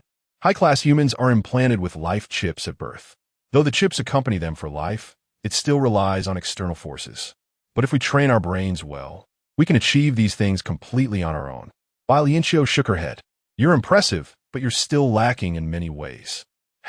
If we started from the same point, everyone would be surpassed by me. You said that only if. How unfair. Bai Lianqiu suddenly remembered what Shu Kong once said, "All complaint from the weak about unfairness, the lack of justice, and an unwillingness to concede are essentially a form of foolishness and a lack of self-awareness regarding their capabilities. The weak can only use these negative feelings to make everything unbearable seem somewhat reasonable, allowing them to numb themselves to continue living poorly. Vision, ability, and knowledge can bring about tremendous changes. But she was fundamentally different from Shu Kong. She thanked Noah. "You provided me with great insights. This is the reward for today's conversation." Bai Lianqiu gave Noah 2 more 3-month satiety pills. She didn't dare to give pills with a longer effect, fearing Noah's body couldn't handle it. Noah happily accepted them. "Thank you, esteemed prosecutor." Bai Lianqiu was taken aback. "I'm not a prosecutor." Chapter 47 Identity Exposure. Don't try to deceive me. Although I haven't been to the ultra-high society, based on my human brain's knowledge storage and analysis, there's a 70% chance that your uniform is from the prosecutor's office. Bai Lianqiu chuckled, quite impressive. I hope she can also achieve such a significant leap in her physical form and defeat Shu Kong. Noah carefully stored the medicine pellets and asked Bai Lianqiu, "Are you leaving?" Bai Lianqiu had already found her way back to the ultra-high society's teleportation portal, which had opened for her. She took one last look at this first-class society filled with murky air, nodded slightly, and said if you don't really enjoy selling your body, then don't do it. Keep training yourself and climb higher. But if you do enjoy it, then consider my words unnecessary. Noah was taken aback. Goodbye. Bai Lianqiu left. The space above the lawn lit up with sparkling stars, and Noah quietly gazed at the starry sky. Talas appeared. What's up? Feeling good? Noah thought about the medicine pellets he had obtained, wondering if he had made a mistake. Your colleague has great potential to join us. Ultra-high humans are great at disguising themselves. Really? She must be impressive. I can't sense any deception from her. Talas shot Noah a glare. Don't let your guard down. Wait for her to come back to you. Don't worry, I've never made a mistake in my work. Nonsense. If you make a mistake, your brain will be taken away for research, Talas said with disdain, looking quite anxious. Let me remind you again, there are incredibly significant figures around the 16 employees. Either she's a bait set free. Noah extended his hand, pulling a star from the horizon, which transformed into white smoke in his palm. Or she's a prey being chased by those in power, needing our help. Talas slightly curled her lip. If she survived the purge of the prosecutor's office staff, she must be anything but simple. Aren't you usually very vigilant? Well, Noah smiled. Maybe it's because she sensed the aura I exuded while absent-mindedly humming an aria, which made me quite infatuated. Talas shook her head. There's no hope for you. What if she is just taking advantage of the situation? Our boss is missing. We can't afford any mistakes. Noah nodded and plucked more stars. As the light gradually dimmed and the space fell into darkness, the passionate sound of the opera continued unabated. Bai Lianqiu returned to Nadia's residence. She specially cleaned her body, spreading out the mattress to cover the entire space, waiting for a prosecutor who might arrive. The temperature in the room was moderate, and there was no need for a blanket, yet she still curled up under a thin cover. Joe had been a vampire for hundreds of years. His time as a human was only a few decades. Yet, Joe still preferred to sleep in a bright room. This was the same reason Bai Lianqiu was covering herself with a blanket now. It's a habit ingrained in her bones. Bai Lianqiu turned over, unable to suppress her mind from recalling Elias's face. Gradually, her consciousness became hazy, and her body felt light and uncontrollable. In a sea of roses, Elias's eyes were crimson, his fangs elongated, exuding an aristocratic aura. He looked over, his dangerous gaze locking onto the target, swiftly launching an attack. Bai Lianqiu dodged in a leap. Rose petals were sent flying into the sky, falling onto their heads and shoulders. Bai Lianqiu touched her bald head, smiling knowingly, nimbly avoiding Elias's next attack. Elias was enraged, attacking even more fiercely, his deep voice accusing Bai Lianqiu. How could you betray me? How could you? Bai Lianqiu didn't respond, maneuvering her body to evade the increasingly frequent attacks. When Talas entered this space, she saw Bai Lianqiu continuously defending and dodging. The rain of roses from above, even forming heart shapes. Talas unleashed her power to attack Elias while simultaneously shouting at Bai Lianqiu, "Wake up! Can't you see that what's in front of you is an illusion?" Bai Lianqiu dodged an attack, rushing over to grab Talas, cutting off Talas's attack on Elias. "What are you doing here? I suffered mental torture from the prosecutor's office. After escaping, I thought of you. Luckily, I had your information saved, or you would still be trapped here. What gratitude? What else?" I said, 16 employees. Aren't you going to take action? After all, this is in your consciousness. You already know that the person in front of you is fake. Stop this. Bai Lianqiu pulled Talas aside, evading Elias's dual attack. Talas frowned tightly. What kind of freak is this? Is your inner demon this powerful? Hurry up and deal with him, or you really won't wake up again, and it will drag me down. Bai Lianqiu sighed slowly, releasing Talas and charging straight at the false Elias created by the prosecutor's office. To Talas, this looked like a death wish, and she shouted for Bai Lianqiu to attack. Your consciousness is the master here. Defeat him. The face that Bai Lianqiu had been longing for loomed larger as she dodged an attack, summoning all her will to make Elias stop.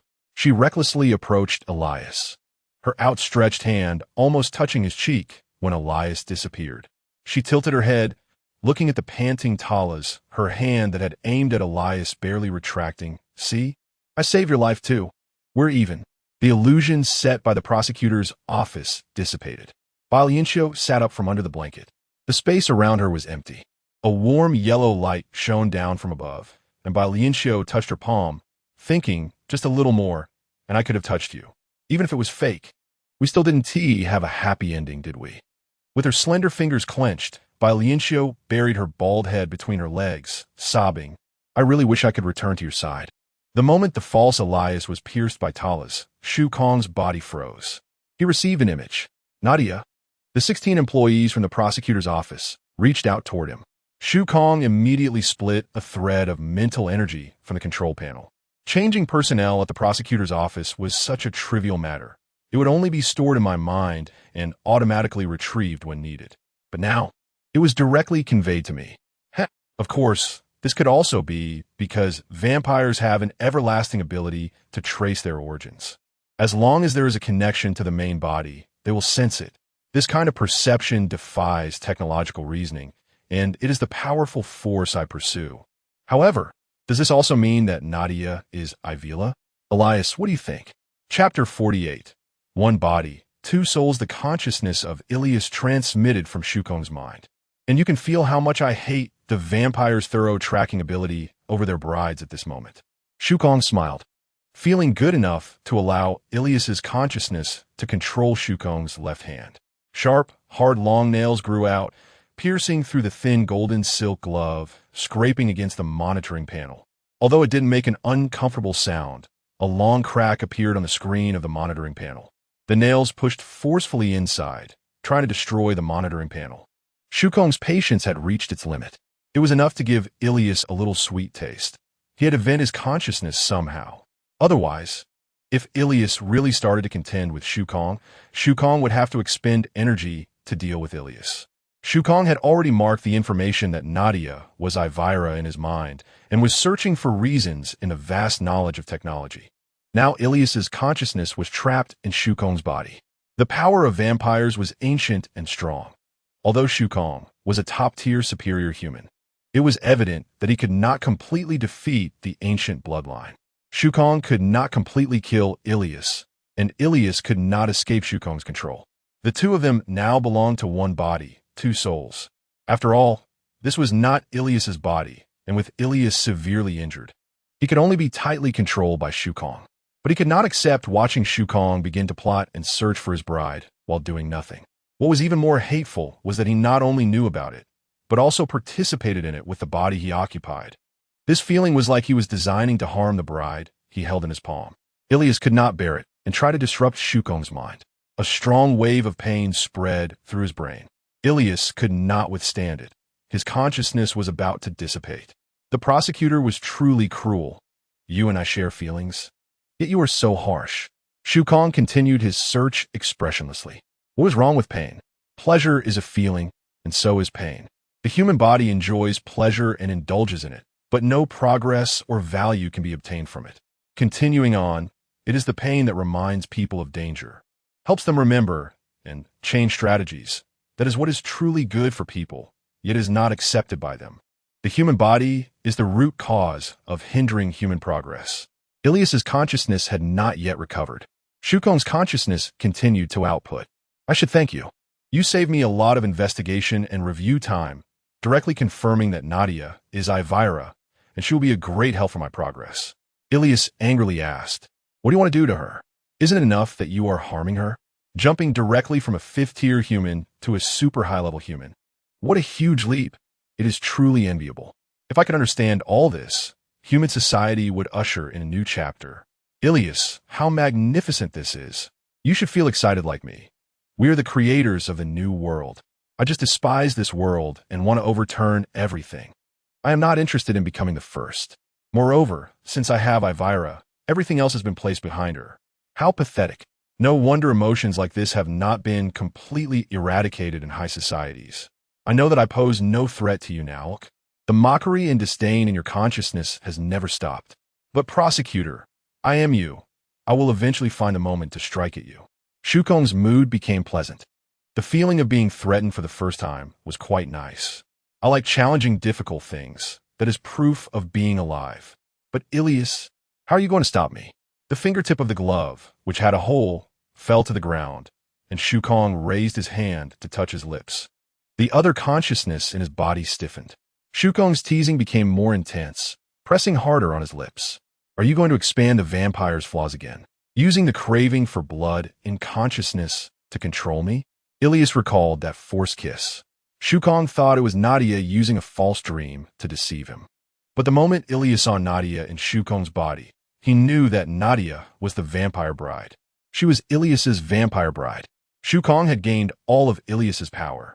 But when it came to the ancient powers of vampires, Shukong could not fully grasp them. As long as Ilias did not want Shukong to know the identity of the vampire bride, Shukong would never know. Therefore, in that room, when Ilias realized that Shukong was trying to kill Nadia, the light points on his hands were enough to burn a super high-level human to ashes. Ilias had no choice but to stimulate the vampire's appetite, controlling Shukong's body to kiss Bai Lianqiu. Ilias succeeded. Shukong also counterattacked. Ilias only wanted to use a light kiss to eliminate Shukong's murderous intent, but Shukong viciously bit Bai Lianqiu's lip, ruthlessly and intentionally releasing pressure, tormenting Bai Lianqiu's consciousness until she was in unbearable pain. The process deviated, but fortunately, Ilias saved Bai Lianqiu and did not arouse Shukong's suspicion.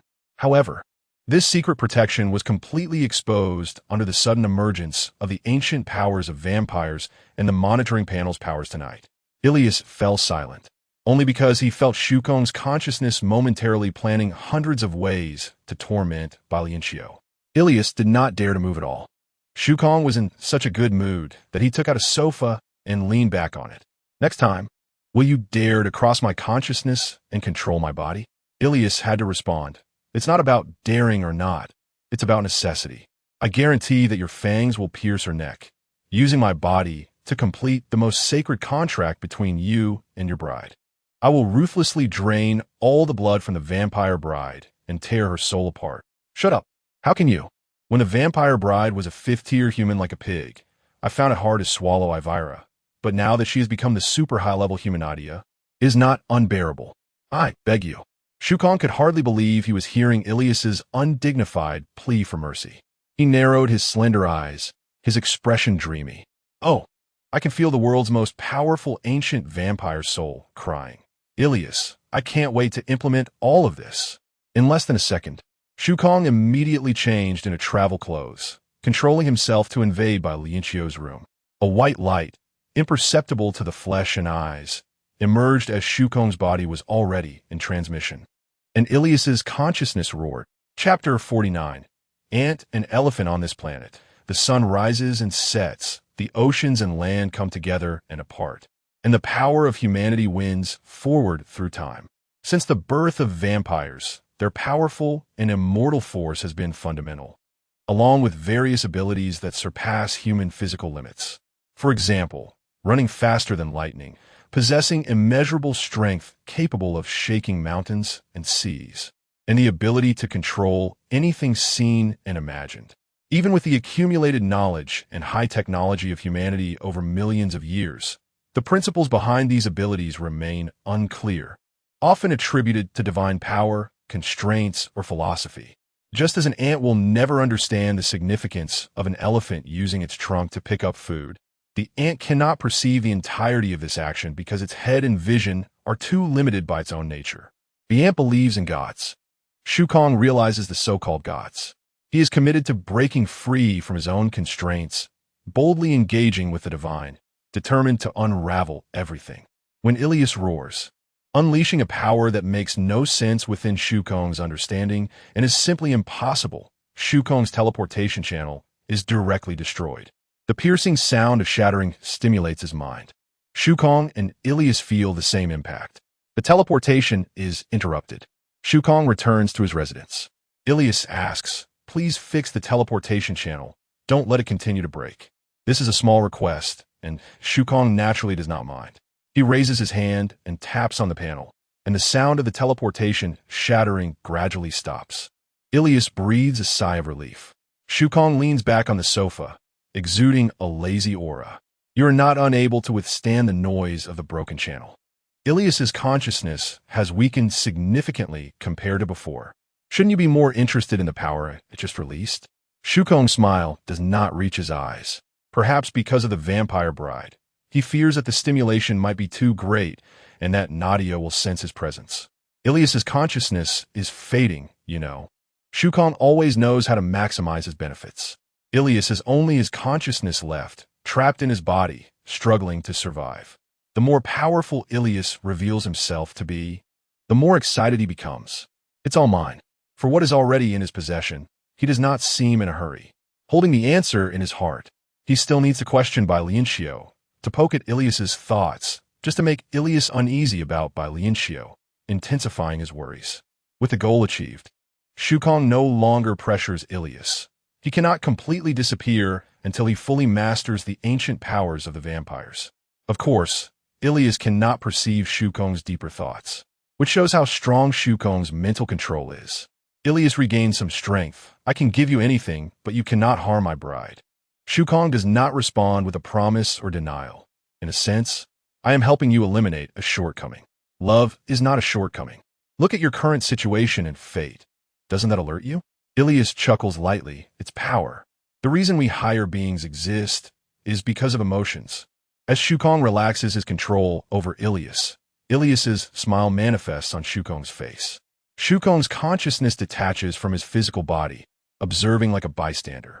Oddly watching his face display a smile filled with many emotions he knows but cannot comprehend. Emotional analysis tells Shukong that this smile contains willingness, helplessness, infinite regret, and selflessness. It is hard to imagine that such emotions would manifest in a vampire intent on overturning and destroying the world. Shukong finds Ilias somewhat distasteful. Ilias senses Shukong's disdain. This is not digging your own grave, prosecutor. Even if I tell you countless times, you still want to understand Ivra, just like me. Hurting Ivra means taking my life. Shukong reminds Ilias, then you must hold on a bit longer. Once you are gone, your bride will become my meal. It pains me to hear such disgusting words from your mouth.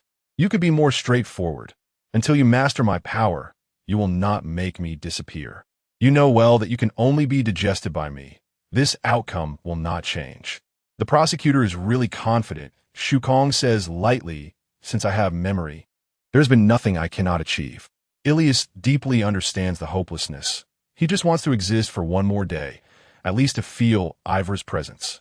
He realizes Shukong's calculations. Whenever Ivra is mentioned, it's all about you. I remember vampires can enter their bride's dreams. I really want to take a look. The long night drags on. The lights in the room flicker on and off. Bai Lianqiu is wide awake. An hour ago, she suddenly discovered that her affection value panel had changed. Desire value, 15 affection value, 0 trust value, -10 cherished value, -20 the affection value has been reset to 0.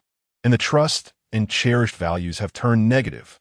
Bai Lianqiu stares at the numbers on the panel, knocking her head again, but the values remain unchanged. How could it suddenly become so terrible? Increasing desire value is not a good thing for her. She cannot compete with Shukong. Facing him directly will only lead to her own loss. The trust and cherished values decreasing to negative mean that Shukong has started to guard against and calculate her. Truly difficult. Bai Lianqiu tidies up the large bed, and the furnishings in the room are gone. She retrieves Nadia's brain chip panel, which now hovers in the center of the room. Because of this small chip, Nadia's body exceeds that of ordinary humans, but it is ultimately an accessory, not the power of this body itself. Perhaps the potential of the human body has been constrained by this chip. If she cannot upgrade the chip, then she will upgrade herself. A stronger body combined with the chip might yield an even more powerful Bai Lianqiu. Bai Lianqiu takes actions that no higher human has ever thought of or done. She removes the chip from her body. Instantly, her entire body feels much heavier, and Bai Lianqiu can barely breathe.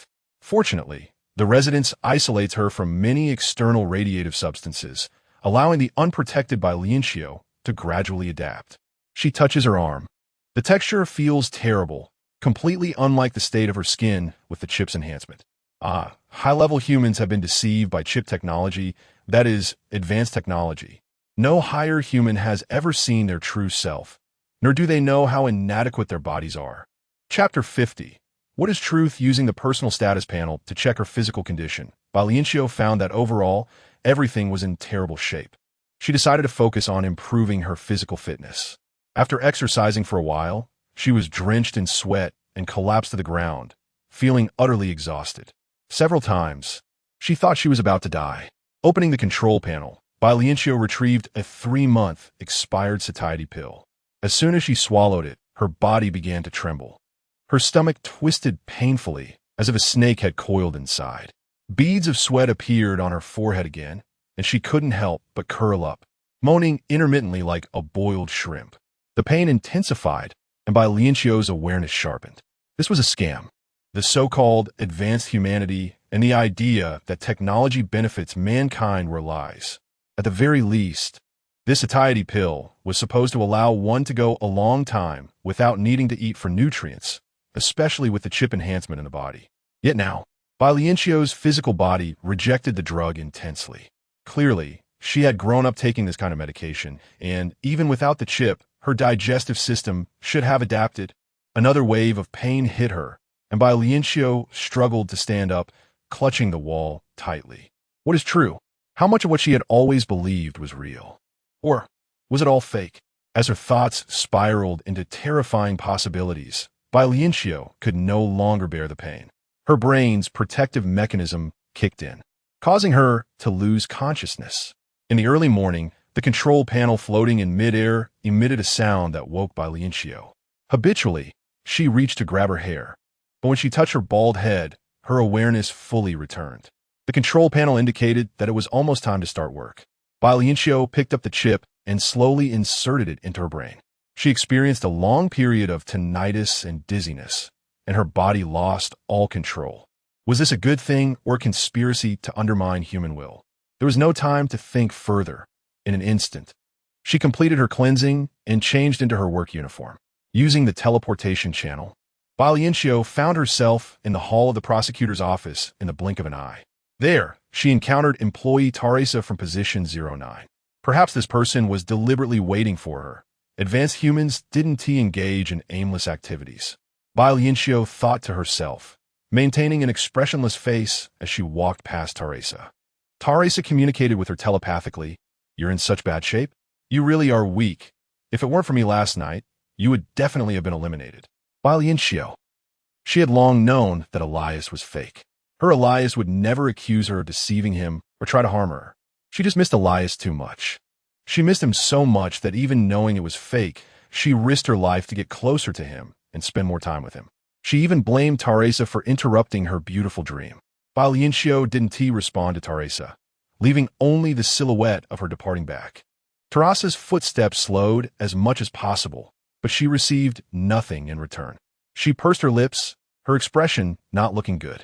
Blue pastry-like objects floated densely in the air, and Bai Lianqiu saw other employees at her workstation. A strange employee spoke coldly, saying it was quite offensive for a position 16 employee to come to meet her. Couldn't anything be conveyed through work consciousness?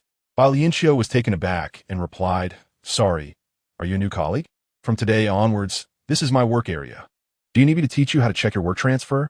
No, that won't be necessary. Please leave. You've already affected my work."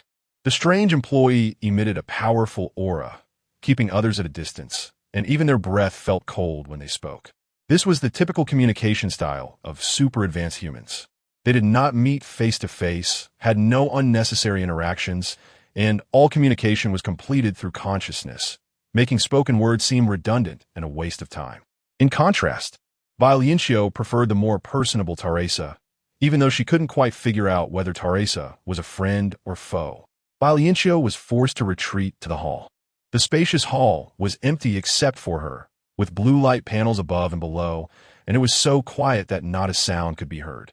She saw a message during her work transfer. Position 16 employee transferred to super high threshold space work. Position: Prosecutor Assistant. Prosecutor Assistant? Bai Lianqiu found it hard to control her emotions. Nadia's consciousness told her that there had never been such a position as prosecutor assistant. Connecting this with the changes in emotional value, Bai Lianqiu felt this was a huge trap. Dam Su Gong. Was this a personal assistant role? She couldn't refuse and had to get close to Su Kong. Would she have to be on high alert and fully prepared to deal with Prosecutor Su Kong? The first thing Bai Lianqiu did was clean her body. When she realized her actions, she couldn't help but laugh in anger at herself. After receiving the super high threshold channel, Bai Lianqiu took a deep breath and chose to teleport. Surrounded by darkness, Bai Lianqiu confirmed that the human eye could not see anything in such conditions. Fortunately, the vision of super advanced humans was enhanced. Her current view was like night vision under surveillance. She cursed Su Kong in her heart. As expected, he was a pervert who liked being in the dark. In another space, Elias inexplicably smiled. Su Kong rarely stopped working. I couldn't enter the vampire bride's dream. Are you happy? Elias wouldn't share the bride's emotions with Su Kong, responding to his words. If you think so, then it is. Remember, there is nothing I cannot accomplish. Perhaps. Bai Lianqiu was trapped in this dark space for an entire day. There was no work to handle. She couldn't contact the prosecutor at a higher level, nor could she leave work early. After exploring for a while, she could only angrily curse Su Kong, waiting in the darkness. During this time, she also received a notification that her work points for the day had been deducted. This meant she wouldn't earn any wages today. The notification stated it was due to disturbing a colleague's work, which must have been that strange colleague complaining about her. One incredibly unlucky day. After enduring until the end of work hours, Bai Lianqiu quickly left. Back at her residence, worried that Su Kong would come, Bai Lianqiu didn't dare to take off the chip to exercise her body. She spent a long time understanding the operation of advanced society on the control panel. And after a busy period, Su Kong didn't come. She had a dreamless night. During the day at work, she was locked in the little black room and never saw Su Kong. Bai Lianqiu thought bitterly that this must be Su Kong's torment of her. She could not stand sitting in the dark environment all day. Depression was one thing, but wasting time was the most hateful, especially since she still had many things to do. On the fifth day, Bai Lianqiu directly skipped work. After all, she was now a prosecutor assistant. Whether her work was adequate or not was determined by the prosecutor, and she might not earn a single point. In the space records, Bai Lianqiu found the lawn where Noah had taken her. She teleported directly, only to gasp at the scene before her, her face turning red. Chapter 51. Underground organization. The moans were still intensifying. The moment Bai Lianqiu burst into Noah's territory, Noah felt it. He lay on the grass, sweat seeping into the soil. His muscles expanded, each rapid or slow sigh accompanied by the sound of liquid dripping onto the blades of grass. Only super high-level humans could hear these faint sounds, and in that moment when Bai Lianqiu and Noah locked eyes, these sounds became an unspoken secret between the two of them. Noah winked at Bai Lianqiu, flipped over, and pressed the woman sitting on his chest down, his fingers lingering with pleasure as they gently explored the woman's hair. In an instant, the moans ceased. Bai Lianqiu sensed the woman's breath falter. Noah, kill her. He stood up, still enveloped in desire, as if shrouded in a damp cloak. He looked at Bai Lianqiu with a smile. The timing of the guest's arrival was perfect, just as he had finished. Bai Lianqiu couldn't control her actions, raising her hand to cleanse Noah and dressing him in covering clothes. She couldn't see her own expression, and thus didn't realize that her actions mirrored those of her past self, Su Kong. Noah felt the smooth texture of his clothes, light and comfortable, something he could never exchange enough points for. He loved this outfit. I don't even want to wear it to clear the scene. Bai Lianqiu's gaze fell upon the woman's body on the ground. Did you deceive me? Deceive? Is withholding information deception? Moreover, we didn't ask, did you? So, your guest is also your prey. You don't count. Bai Lianqiu withdrew her inspection of the female corpse. Nothing to gain. There was nothing unusual about this woman. She had heightened her guard against the boy who could sing Eastern operas because you faced me with no chance of winning. Noah suddenly flashed her a bright smile. Looking radiant, don't forget, you came looking for me on my day off. How could I possibly act against you? Oh, what about her? Bai Lianqiu glanced at the corpse. Noah replied lightly, it's just survival of the fittest, that's simple. But, do you care so much about such trivial matters? Bai Lianqiu pursed her lips, I'm more interested in you. Naturally, the guest was the one who sent me clothes at the first opportunity. Bai Lianqiu did not deny it, although she had only acted because she couldn't stand the debauchery of the scene. She walked towards the other side of the lawn, and Noah followed her, asking, do you want to indulge? I promise to be obedient. Not below, just obedient. Only you could do anything to me, like with chains. The topic was increasingly veering into indescribable territory. Bai Lianqiu hurriedly interrupted Noah. I'm interested in you, not in that aspect. Noah tilted his head. Opera? Initially, yes. Thinking of their encounter, Noah nodded. Yes, human emotions and intentions change constantly. So what do you want to gain from your visit today? His gaze was piercing, as if to say, even if it's me, I would be willing. If it weren't for the dirty particles in the air clinging to his head. Bai Lianqiu really wanted to slap his face. She stated her purpose. I came to ask you some questions about self-improvement. Noah's smile gradually froze, and he awkwardly patted his clothes. You're not joking. Even a genius boy without a brain chip can still judge others' emotions. You're really impressive. But I can't compare to a super high-level human's finger. Who knows?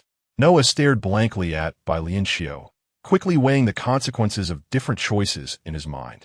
3 minutes later, he extended an invitation to Bai Lianqiu. In high society, there are several underground organizations, defined by the Alliance Army as dangerous anti-human organizations. Do you want to join? Joining could make me stronger? At least much stronger than relying on so-called chips. Of course, that's just my personal opinion. Noah was still waiting for Bai Lianqiu's response. To go or not to go, it was his game or a test. Bai Lianqiu's super high-level brain quickly calculated various possible outcomes. Human hearts are much more complex than algorithms, but at this moment, she only felt exhausted. Forcing herself to stop the interference of protective instincts, Bai Lianqiu relied on her intuition to make a decision. Take me to see. Noah led Bai Lianqiu to a trellis of grapevines. The entire space was covered with lush green grapevines, with plump grape clusters hanging amidst the green leaves. There were wide wooden tables neatly arranged on the ground, piled with many sealed documents. She couldn't help but ask, is this your base? Noah guided her through. No worse than control panel functions. No, I thought it would be a dark and eerie environment. You really aren't a very qualified, super high-level human. Bai Lianqiu smiled, deflecting with Noah's words, I suppose so. Noah smiled, stopping in front of the central table. I hope you can pass the test and become my ally. The moment Bai Lianqiu sat down at the table, she saw many high-level humans appearing in the space, all coming to watch her test. She chuckled softly as she began the test, inwardly sighing. Noah is, as always, speaking only half a sentence. He didn't say it, but she knew if she failed the test, as an outsider brought to the base, it would be impossible to leave this space unscathed. However, looking at these test questions, she found it hard to believe they were not incredibly simple-minded. They were merely questions about interpersonal relationships and emotional personality judgments. In just 10 minutes, Bai Lianqiu passed the test.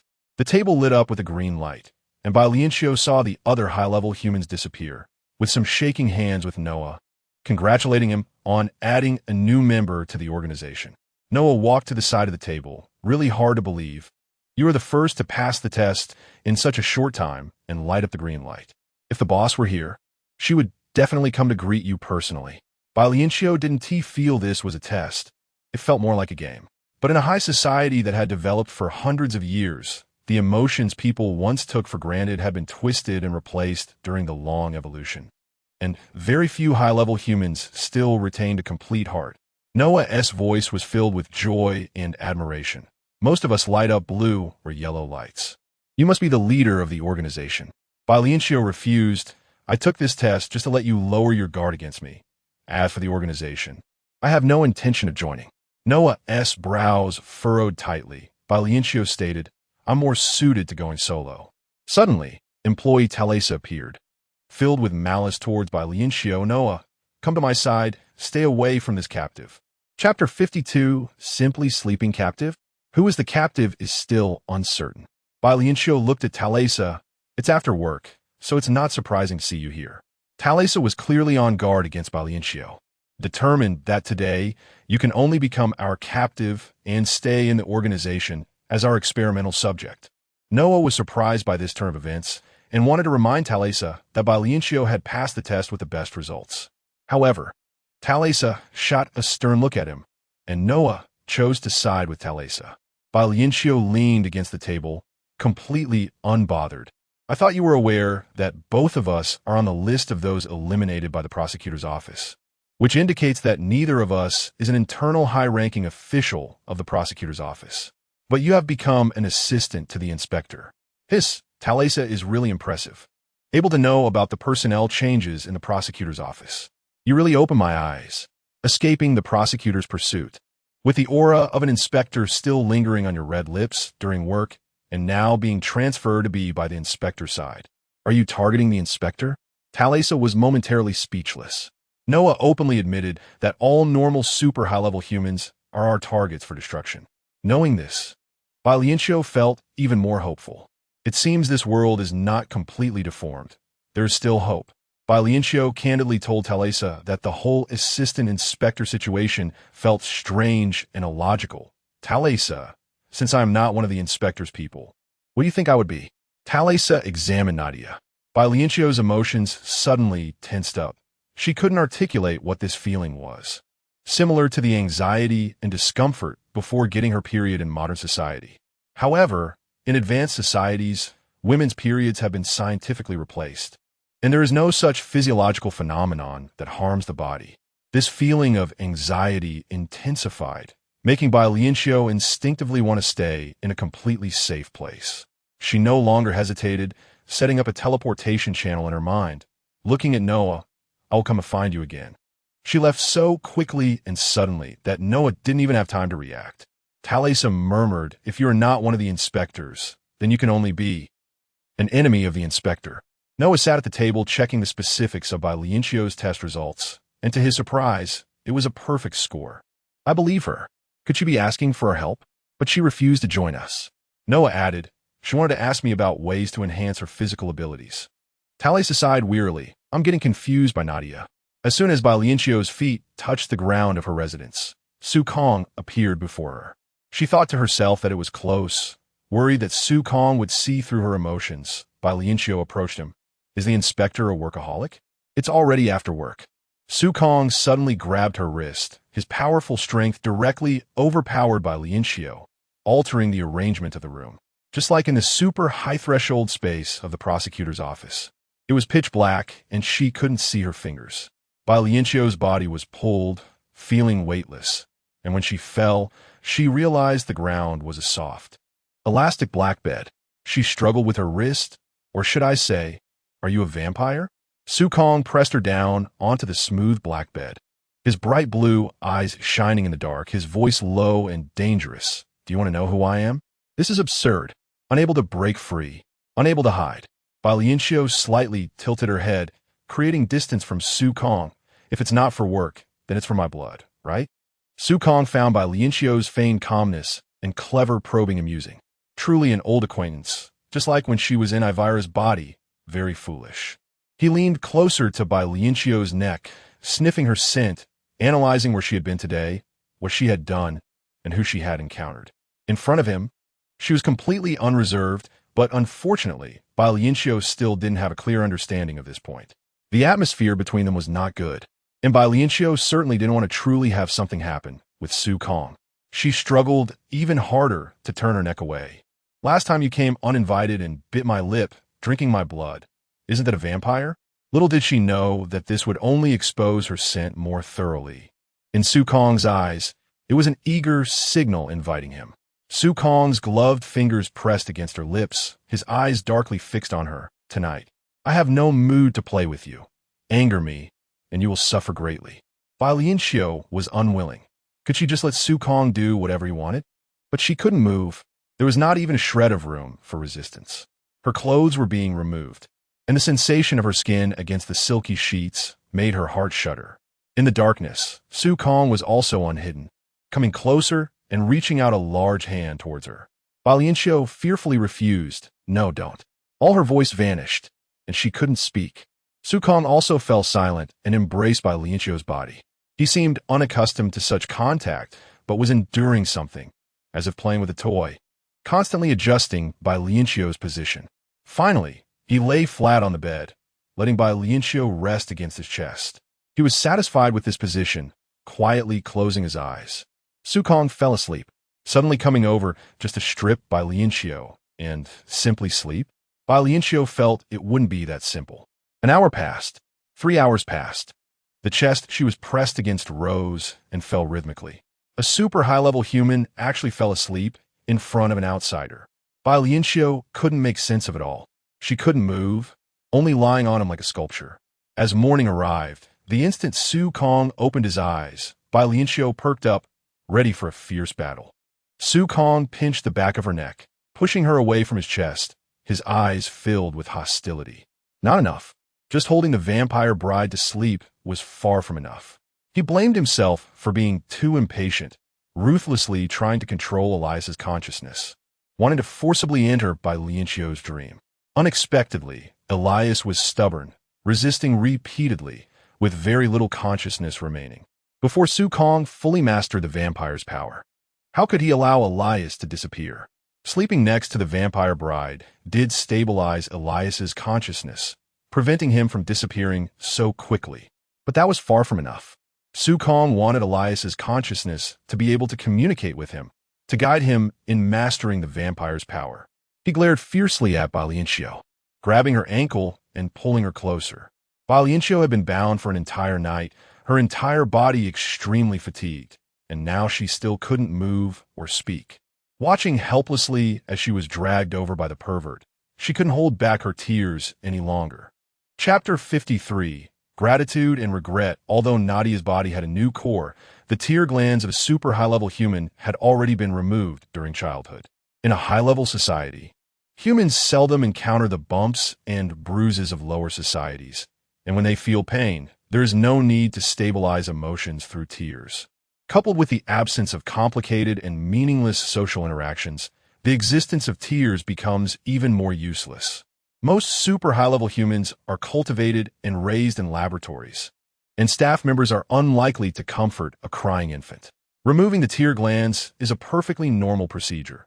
No super high-level human is an exception. Naturally, Nadia also lacks tear glands. However, now, Bai Lianqiu was in so much pain and despair that tears were continuously flowing from the corners of her eyes. Su Kong turned her face over and looked at the tears flowing like a spring, feeling very surprised. He reached out to touch the tear marks on Bai Lianqiu's face. And hiss, the golden silk glove was burned. A red mark the size of a fingertip was left on her fair face. Bai Lianqiu's brow furrowed uncontrollably. Not only was she desperate and fearful inside, but her cheek also hurt unbearably. Su Kong pinched his fingertip and tore off the golden silk glove. How strange. Is this the ancient and mysterious power of vampires? It makes no sense. A thought flashed by, and Su Kong's expression towards Bai Lianqiu deepened. He savored the strange sensation that had just come from his body. Is this what they call pain? It was completely different from the pain he understood, somewhat numb, with a hint of danger. The cold fingertip pressed again against Bai Lianqiu's cheek, and a crackling sound began to resonate. Bai Lianqiu's eyes were red. He leaned closer, almost cheek to cheek. Is it very painful? After a 2-second pause, he realized that he had not yet released Bai Lianqiu from her constraints. Awareness awakened. Control released. The fingertip pressed again on the tear mark on her face, and he heard a faint, suppressed moan from her pale lips nearby. Bai Lianqiu's body could move, but her limbs felt foreign, extremely fatigued and limp. The burning sensation on her cheek felt like being stabbed hard by many sharp needles, and she couldn't help but turn away, her voice hoarse and unpleasant. Please, let me go. Su Kong persistently asked, Are you in a lot of pain? Pain. Ripples spread in her bright blue eyes. For the first time since Su Kong became conscious, he disregarded algorithmic judgment and made a decision based on his own awareness. Nadia's residence was enclosed, without windows, and she could not perceive the rise and fall of the sun and moon. All sounds and vibrations were well isolated and extinguished, as if nothing had ever happened.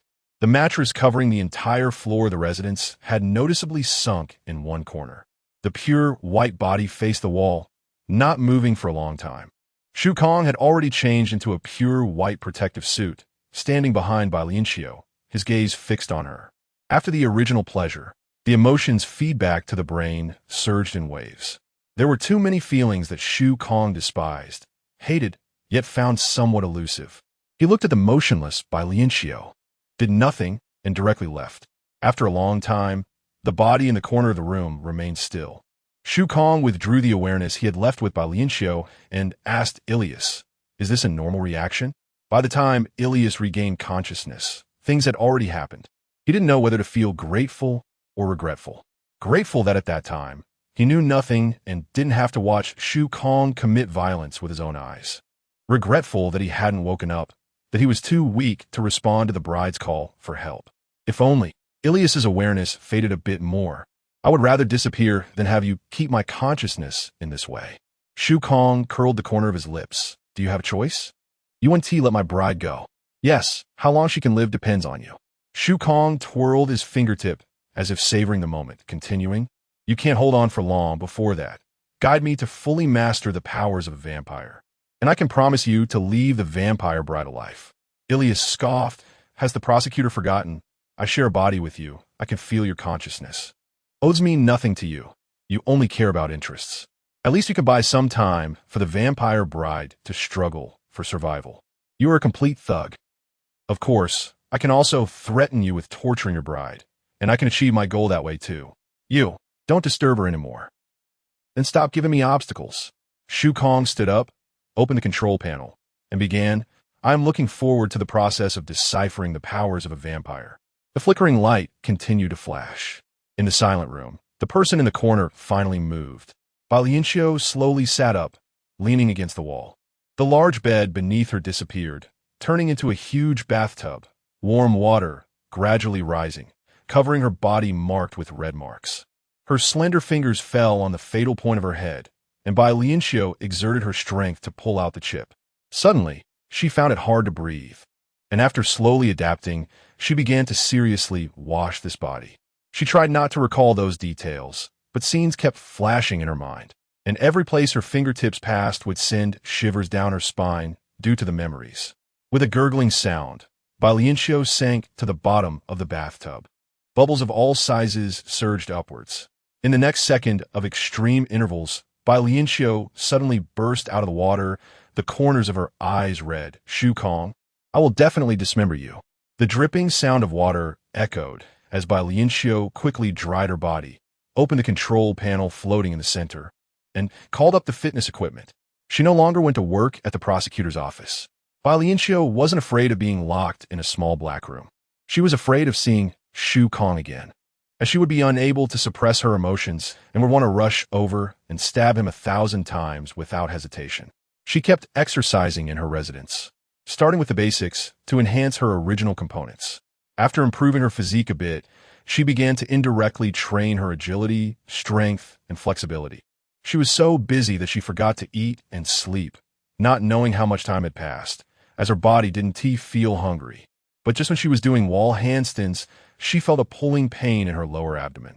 Perhaps she had overdone it. Bai Lianqiu stopped to rest for a while. The control panel remained clean without anyone practicing with her, only the daily points reminding her that another day had passed. Her hand fell on the panel, preparing to check some information, but a line of large characters appeared on the panel. Detection of signs of pregnancy in the host. Please proceed to the laboratory for examination. Pregnant?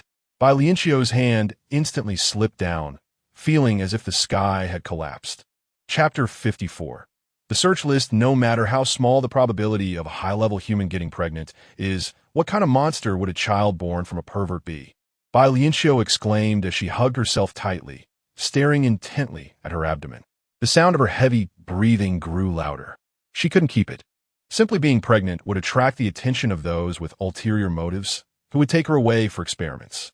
Not to mention that this child carried her humiliation and hatred, and the child's father was no good person either. Within 3 minutes, Bai Lianqiu determined that she couldn't keep this child. She searched for abortion drugs on the control panel. None. Women in high-level societies and first- and second-tier societies chose not to menstruate during the evolution of their bodies, and thus they lost their reproductive capabilities. Population reproduction also involved genetic screening, with the next generation cultivated in laboratories.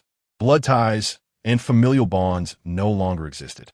This was also the fundamental reason why higher-level humans were increasingly indifferent. To get rid of this child, she could only go to the third-tier society and take a chance. Ordinary high-level humans could not casually go to lower-level societies, as it would disrupt order and bring about imbalance and disconnection. Originally, as a staff member of the prosecutor's office, Bai Lianqiu had the privilege to freely enter and exit various levels of society. However, her immediate superior was Prosecutor Shu Kong. and she suspected that her movements would be leaked to Shu Kong without any regard for her rights. Moreover, given what Shu Kong had done to her, it was possible that he had other tricks up his sleeve regarding her. She had to seek help. Those underground organizations lurking in the shadows of high-level society should have ways to evade inspection and surveillance. Bai Lianqiu tidied herself up and tried to contact Noah, but Noah did not respond in time.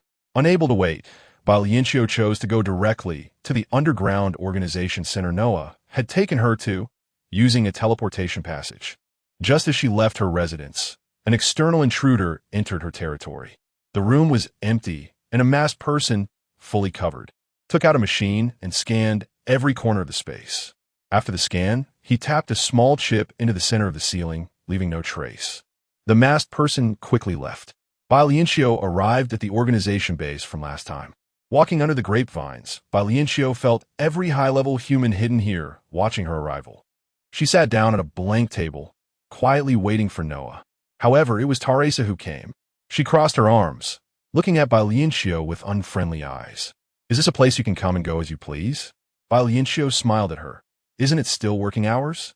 Aren't the staff of 09 afraid of being discovered by the prosecutor's office? Stop testing me. We certainly have our ways to avoid revealing ourselves." Bai Lianqiu nodded, thinking she had found the right direction. Teresa tapped on the table in front of Bai Lianqiu. "You neither join us nor stop coming here. It's hard for me not to suspect that you're sent by the prosecutor." Bai Lianqiu tilted her head, her gaze sincere. "Teresa, perhaps you can set aside the judgments given by your brain chip, abandon those dense analyses of behavioral objectives, and just look at the essence.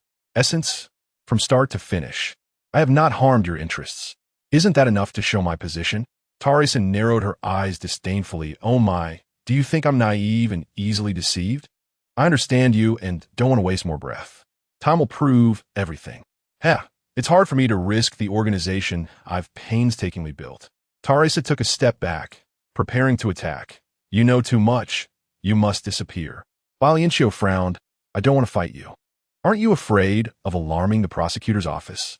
"Of course not on our territory." As soon as she finished speaking, Teresa launched an attack. Bai Lianqiu noticed that Teresa's movements were not fast enough in her eyes. Even somewhat slow, she could easily dodge. But she didn't need to humiliate her with a calm demeanor. With a leap, Bai Lianqiu evaded Teresa's attack and stood in front of her, pointing a finger at Teresa's heart. "Can we cease fire now?" Teresa's face flushed. "I can't beat you, but I have backup." "Teresa." Noah arrived just in time, rushing to their side. Looking at Bai Lianqiu with a pleading expression, "Teresa is just acting on a matter. Please don't hurt her." Bai Lianqiu readily withdrew her hand. "Noah, let's talk." Noah glanced at Teresa, and seeing that she wasn't injured, he said to Bai Lianqiu, "I was just receiving guests and couldn't interrupt. I rushed over as soon as I finished." He led Bai Lianqiu to leave, but Teresa warned Noah, "Did you forget the purpose I had you approach her?" Noah shook his head at Teresa. "Teresa, let's just consider her my friend." "Friend?" Teresa's emotions were on the verge of exploding. "You actually tried to convince me with a lower-level identity?" In the face of organizational interests, the staff of the prosecutor's office must be eliminated. Noah was in a difficult position. "I trust my judgment." Teresa's expression became even more ferocious. "Your human brain can't compare to my chip brain." Noah opened his mouth slightly. "Teresa." Teresa's body gradually fell to the ground, and Noah hurriedly supported her. Bai Lianqiu retracted her hand. "Don't worry, she just fainted. The high-intensity work and strained nerves have made her very tired, but the chip brain never feels fatigue, so she has been overexerting her body. Now, let her sleep well." Noah did not respond to Bai Lianqiu. He was checking Teresa's body, and a faint light emanated from his fingertips. Unlike the white light of the chip, Noah's light was less dazzling, seeming to be warm yellow. Bai Lianqiu watched, feeling even more admiration and respect for Noah. He had actually cultivated the ability of a high-tech chip with his physical body. Did this mean that the human body itself had great potential? But thousands of years of research had gone awry, betting the future on high-tech chips, blindly believing in cold, hard technological power. Thus, today's society's technology had reached a bottleneck, everything appearing bizarre and distorted. Noah's voice interrupted Bai Lianqiu's thoughts. "Thank you. Let's go to my place." Bai Lianqiu asked, "Is your territory as safe as this one?" I don't want people to know my whereabouts. Is the first person on the search list you? What? What is the search list? Noah tapped on the table. A control panel appeared, and after a few more taps, a search list came up. He glanced at Bai Lianqiu. Did you offend someone important in the laboratory?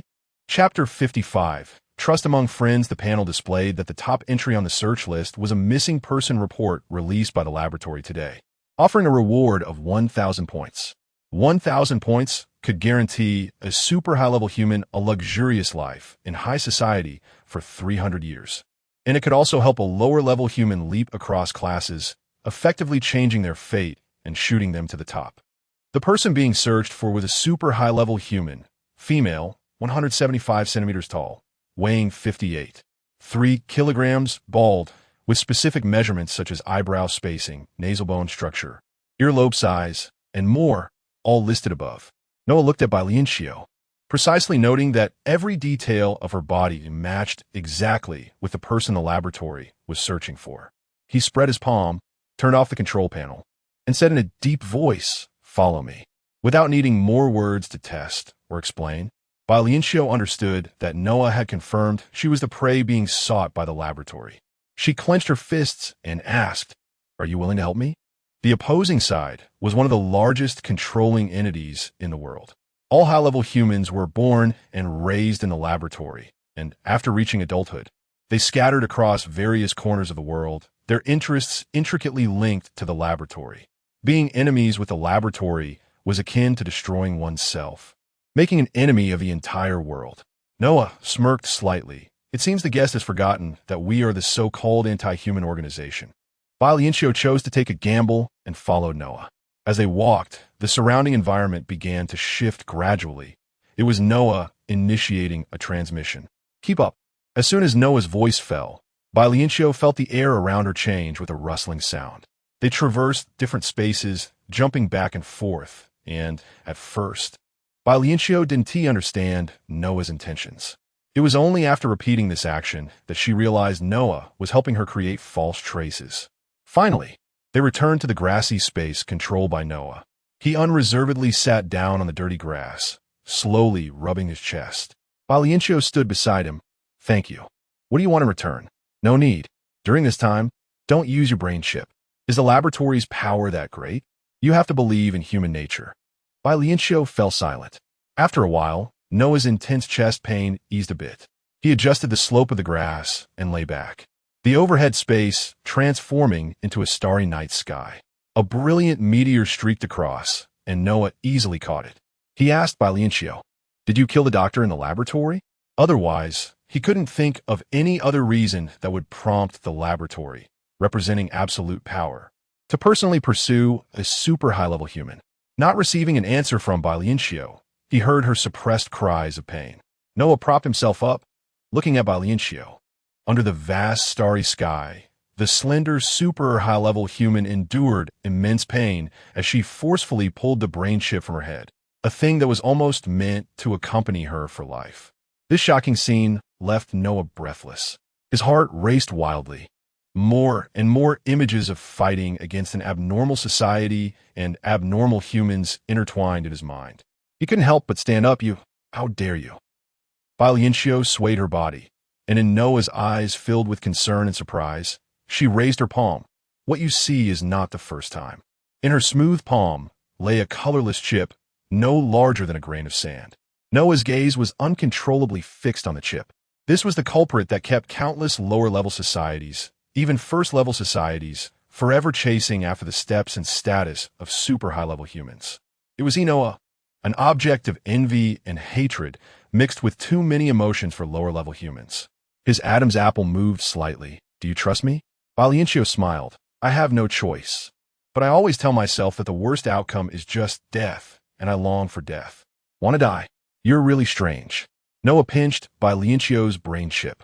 "I can hardly imagine how painful it is to pull a brain chip out of your brain." Bai Lianqiu shook her arm. Without the enhancement of the brain chip, her physical condition was even worse than an ordinary fifth-level human. However, without seeing the murky air floating around, unable to clearly see the true colors of each star, and feeling the constant folding and jumping sounds from outside the space, She felt herself relax instantly. She tilted her head, reminiscing. Perhaps it's because I have a more important persistence in my heart. The first time I pulled out the brain chip, I didn't pay much attention to the pain. I got used to it afterward. Noah was taken aback. Is it because of me? The method he mentioned to train one's physical body was something she, a super high-level human, had taken to heart. Not only did she agree with him, but she also personally tried it. Bai Lianqiu nodded. Your method is very good. It has pointed me in a direction. Noah smiled. The stars under the night sky became a bit brighter. He released his hand, and Bai Lianqiu's chip flew into the starry sky, becoming a star, albeit fixed in a corner. Bai Lianqiu lay down comfortably on the sloping grass. How long can this keep the laboratory people away? Noah confidently replied. Unless our underground organization is exterminated. Is that so? Then I should pray for you all. Still unwilling to join us? I'm just a lower-level human now. Noah sat down beside her. I believe in your abilities. You sought me out to have me help you train your body, right? Yes. And that is my gift to you. Bai Lianqiu pointed to the star in the corner of the night sky, the one that had transformed from her chip. A glimmer of appreciation flashed in Noah's eyes. Ordinary people wouldn't have such a good memory, nor would they notice the location of her chip. It seemed that even without the brain chip, she still retained some extraordinary abilities. Noah took out a 3-month effective satiety pill from space. What stage do you think your abilities are suitable to start training? Bai Lianqiu rubbed her belly. Upon seeing Noah take out the satiety pill, she suddenly felt a bit hungry. It seemed that from Noah's perspective, he could already hear the growling of her stomach. Bai Lianqiu's face turned slightly red, third-level society. After a pause, she shyly asked, Do you have sweets in your space? The sweeter, the better. Noah almost doubted his ears, but since this request came from Bai Lianqiu, it wasn't too surprising. He took out an oversized candy cake, which he had brought from a lower-level society. Is this flavor okay? Thank you, I really like it. Bai Lianqiu genuinely enjoyed it, her eyes sparkling as she clapped her hands clean and neat as she picked up a knife and fork to cut the cake. Noah expertly concealed his surprise, shifting his gaze away from her hands. I've never seen someone so carefree. Anyone who offends the laboratory would be panicking. Bai Lianqiu smiled. Can we have a rain of roses under the sky? I really want to eat cake in the rain of roses. Chapter 56. Pregnant women's emotions in front of such non-aggressive and non-calculating humans. Noah felt his mind relax, as if he had been infected by their calmness. His words had not yet been conveyed when rose petals began to fall from the night sky, consciousness moving faster than sound. Do you like these? Bai Lianqiu enjoyed the sweets, a look of pleasant satisfaction on her face. Why wouldn't one like beautiful things? Laughing, she joked. I suspect the lab doctor who edited your genes made a mistake. In high society, there's no distinction between beauty and ugliness, only interests. Taking a candy from the edge of the cake, Bai Lianqiu caught the falling rose petals in her hand, saying, I have already removed the computer chip. Noah secretly manipulated the rose petals, deliberately letting them fall into her palm, like a mythological story from the East where a deity astonishingly removes their celestial root. Sorry, I shouldn't have made that comparison. It's okay. I'm very interested in Eastern culture. You really keep surprising me. You know, here, Easterners are heavily oppressed. The deity removing their celestial root is to save all beings. What about you? A crunching sound. Bai Lianqiu bit into the candy in her mouth. She was so common, making such an astonishing move for the sake of love. She arrogantly wanted to challenge Prosecutor Shu Kong, seeking revenge for her lost lover, Elias. The rose petals in her palm were so vibrant.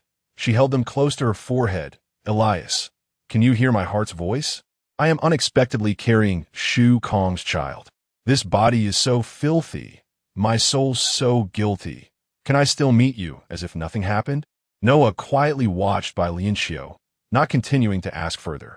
After eating the cake, Noah still handed Bai Lianqiu a satiety pill. The power provided by inferior food was minimal and even a burden for digestion, making the pill more useful. Bai Lianqiu understood this naturally, suddenly wanting sweets, wanting to act willfully without care. She touched her abdomen with one hand and took the pill with the other. Thank you, Noah. Is it because of the pregnant woman's emotions? Her fingers curled. This child must be silently aborted. She only detected her pregnancy with the brain chip, and in such a short time, it had alarmed the lab. setting aside privacy and security. If she were taken away by the lab personnel, she would only become a test subject. It wouldn't be as simple as spreading her legs for inspection. Every part of her body and her soul would be imprisoned and exploited. Such an outcome would be more tragic than falling into Prosecutor Shu Kong's hands. It was no wonder Noah said she was too carefree. Noah checked Bai Lianqiu's physical condition. Circling around her, going to a third-class society, isn't a very good decision. I suggest you go to a fourth or fifth-class society. I don't have much time. I must hurry. I think I should be able to adapt to the training in a third-class society. You are so confident. I believe in your abilities. It's just that if results can't be found in the upper-class society, the lab personnel will quickly search downward, leaving no stone unturned, missing no one. Therefore, Bai Lianqiu had to find a hospital in the third-class society before that to remove the child in her womb. She rubbed the rose petals against her face, seemingly feeling boundless strength and courage from the roses. Just take me to the third-class society. What do you mean? It won't implicate you. Noah tightened his jawline. I brought you in. How could I not teach you to train your body? The power of the lab is terrifying. Is that why you won't join our organization? Bai Lianqiu chuckled awkwardly. Kind-hearted Noah, hurry up and arrange for a teleportation to the third-class world. It's already arranged. Noah frowned. In high society, kind-hearted is not a compliment. Bai Lianqiu began stretching, explaining to Noah, you just need to know that my intentions are not bad. Noah pressed his lips together, watching the woman on the lawn. You still need to make some modifications. In the third-class society, your appearance can easily be remembered by others. Bai Lianqiu tilted her head to look at Noah. Do you have women's clothing? I can get some from the lower-class society. That's impressive. I hope that one day, without the enhancement of the brain chip, I can be as impressive as you. A warm yellow glow emanated from Noah's fingertips, and different women's clothing fell onto the lawn. Noah stopped Bai Lianqiu, who was still exercising. Then you need to stay alive first. You must evade the lab as pursuit. So far, only one person has succeeded. Bai Lianqiu selected clothes from the ground. They were all beautiful and fashionable. They're such impressive people. Maybe one day I can visit and exchange insights with them. It's Prosecutor Shu Kong. Bai Lianqiu's face instantly turned, as if she were constipated. Looking up, she saw Noah examining her expression. This guy trusted her and strategized for her, while never forgetting to test her, doubting her. This might be the drawback of being too clever and having too many thoughts. Bai Lianqiu pretended to be angry and tossed the clothes in her hand towards Noah. Her gaze was drawn to something nearby, a wig, a pink wig. She immediately put the wig on her head, adjusting it while speaking to Noah. I didn't expect you to be so attentive. Hurry and get a mirror so I can see how I look. A large mirror appeared in front of her, reflecting the starry sky, the endless rain of rose petals, and the two people nearby. Like a painting, Bai Lianqiu couldn't help but stare. Behind her, Noah took out more wigs once you've chosen. I'll use energy to turn these wigs into real ones, making them grow on your scalp. Bai Lianqiu's mouth dropped open in the mirror. Noah thought Bai Lianqiu didn't like it and added, taking care of hair isn't difficult. Women in the third-class society all have long hair. To fit in, you need to adapt. Bai Lianqiu's smile became even more pronounced, her eyes crescent-shaped. Noah, you would be suitable as a beautician in the lower-class society. Just with hairdressing and hair transplantation, you become famous. Seeing Bai Lianqiu smile, Noah's mood improved too, but unfortunately, what lower-class humans wanted was the most useless and ridiculed among high humans. Bai Lianqiu, now wearing the pink wig, stood in front of Noah, who automatically changed her wig. Everything was ready. The two of them had changed their outfits. Noah asked her, are you ready? You can also choose to stay here to avoid the lab's pursuit. It would allow you to live much longer than taking the risk in the third-class society. Bai Lianqiu shook her head. Hiding here, isn't living. The familiar sensation of traversing space enveloped her. Without the protection of the chip, Bai Lianqiu felt intense vibrations, as if her internal organs were being squeezed. Noah controlled the traversing space, unable to support Bai Lianqiu, only able to accelerate further. With a thud, Bai Lianqiu fell into a bright space, leaning against a building, gasping for breath, the burning sensation in her chest growing stronger. Slightly raising her head, she saw a group of people walking out from a tall building not far away. The leader dressed in a black protective suit, a wide-brimmed hat, and golden gloves. Shu Kong, as if sensing her gaze, the person looked over, and Bai Lianqiu quickly lowered her head. Chapter 57. Abnormal body temperature. All the high-ranking officials stopped in their tracks, cautiously sizing up the prosecutor from the upper society, fearing that they might have done something wrong to displease him. In that brief moment of pause, Shu Kong was acutely aware of everyone's emotions around him. From a minor worry of a greasy hair strand to the deep-seated anxiety of the business magnate from the Third Society closest to him. He glanced at a distant building where a Third Society man, a lecherous individual, exuding a murky aura, stood, nothing special about him. It seemed he was worn out by Elias, momentarily losing his composure. Shu Kong withdrew his gaze, his eyes cold, and continued walking forward. The business magnate strode forward, respectfully opening the car door for him, giving a slight nod as he ushered Shu Kong into the luxury vehicle. The car sped away, leaving the business magnate standing still performing the final act of courtesy. Watching the prosecutor depart, the high-ranking officials stood respectfully behind the business magnate, thinking to themselves that this rare opportunity, if seized. The business magnate raised a hand, and the officials immediately stopped speaking, pulling out a customized high-grade cigarette from their pockets and presenting it to their boss with both hands. The magnate glanced sideways at the official, who quickly retracted the cigarette and fished out a long chocolate bar instead. The magnate took it, crunching it between his teeth, and tilted his chin towards the direction Shu Kong had just looked, mentally dismantling and reconstructing it. Logically, there should have been no mistakes in today's schedule for receiving the prosecutor. The boss should be in a good mood. However, the boss only craved chocolate bars when he was unable to suppress his inner restlessness. The official nodded repeatedly, promising to act quickly. The magnate responded with a light hum. Outside the building, the scene cleared. Noah let out a sigh of relief, reaching into the void to reveal Bai Lianqiu, who had been hidden beneath. Bai Lianqiu's complexion was poor. She leaned against a pillar, sitting on the ground. Seeing Noah examining her, she forced a smile, asking if he had an invisibility cloak. How many surprises were left in Noah's possession? Noah squatted in front of her, asking in return, "What about you? How many secrets are you hiding from me?" Bai Lianqiu lowered her head, replying, "You have many things you can't tell me either. There are things that don't need to be shared with you. So there's no need to dwell on this. As long as we understand that our goals align, that's enough." Noah felt a fire burning in his chest. Before they set off, he had checked Bai Lianqiu's physical condition to ensure she could withstand the shock of jumping through space. The original destination was a Third Society residence under Noah's name, but en route, Bai Lianqiu's body seemed to consciously attempt to break free and uncontrollably head towards a certain place. Bai Lianqiu fell, and he had to follow her. Fortunately, he followed and protected her from being discovered by the upper society prosecutor, Shu Kong. He suppressed his doubts and anger, questioning whether he should trust her, Nadia, and asked, "Tell me, are you worth believing in?" "Noah, you just saved me." Bai Lianqiu placed her hand on her lower abdomen, the pain gradually easing. "Stop.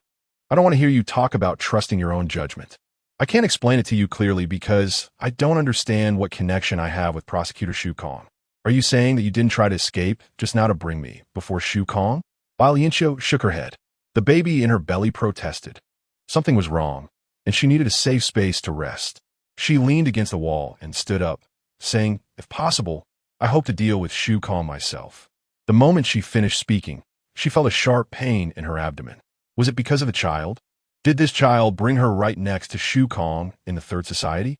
Was she just saying something unfavorable about Shu Kong, and the child was protesting inside her? Truly bizarre. Noah was shocked by Lianqiu's words. Other super-advanced humans might say they wanted to eliminate Shu Kong or suppress him. No one dared to target Shu Kong because he represented the highest power. No one could match him. Was Nadia really a super-advanced human? Or did she have some connection with Prosecutor Shu Kong? Noah wanted to ask more, but Bai Lianqiu grasped his arm, saying, "I need to rest for a moment, please." The touch on his arm made his whole body tremble. Her body temperature was very low. However, surprisingly, Noah's detection system did not alert him to Bai Lianqiu's abnormal body temperature. There was no time for doubts. Noah reached out his hands, asking, "Do you mind if I hold you?" "How could I?" Bai Lianqiu wrapped her arms around Noah's neck. The body in her arms felt like an ice pit. Any normal person's body temperature wouldn't be like this, not even a super advanced human. Noah pressed his lips together and tightened his grip. In an instant, their figures vanished, and the surveillance equipment above them cracked the moment they left. They arrived in a quiet and serene room.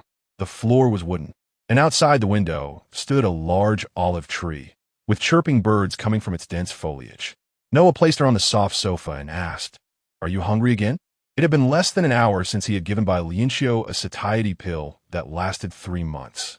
As soon as she touched the sofa, Bai Lianqiu relaxed, thinking, perhaps my body is too terrible.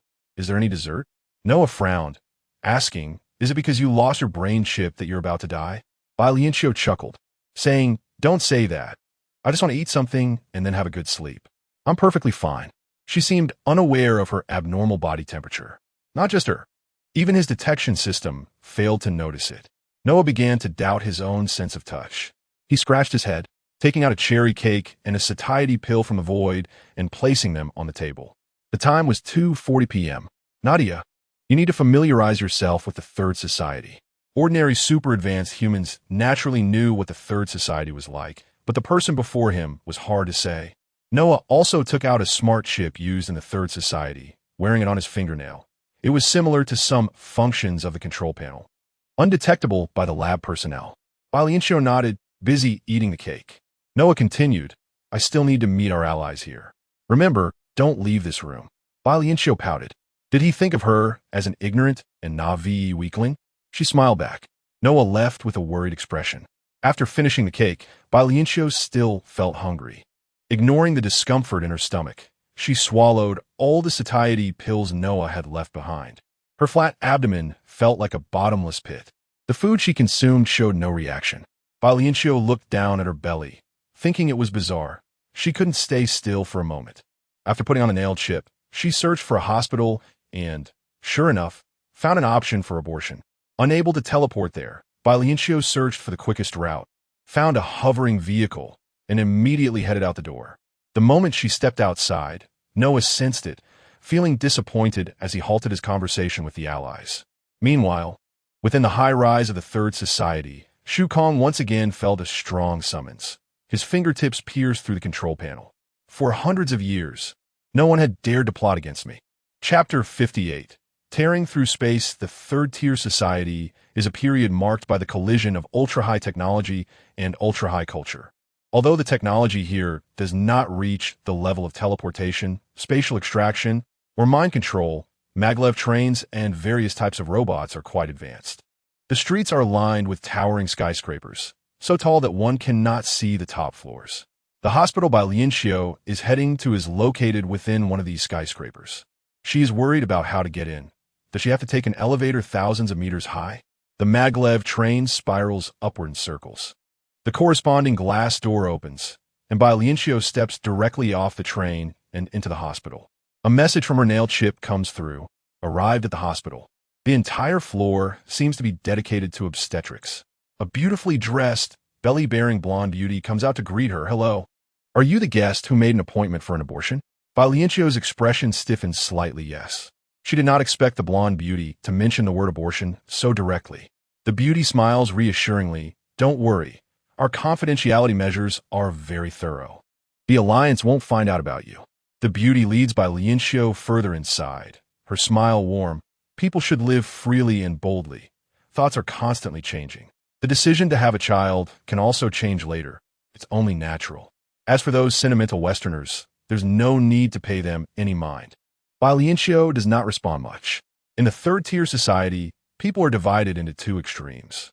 One group worships technology, is self-serving, and lives casually. The other calls for human compassion, a cultural renaissance, and emphasizes humanity. Bai Lianqiu's situation is complex. She is not a supporter of either camp.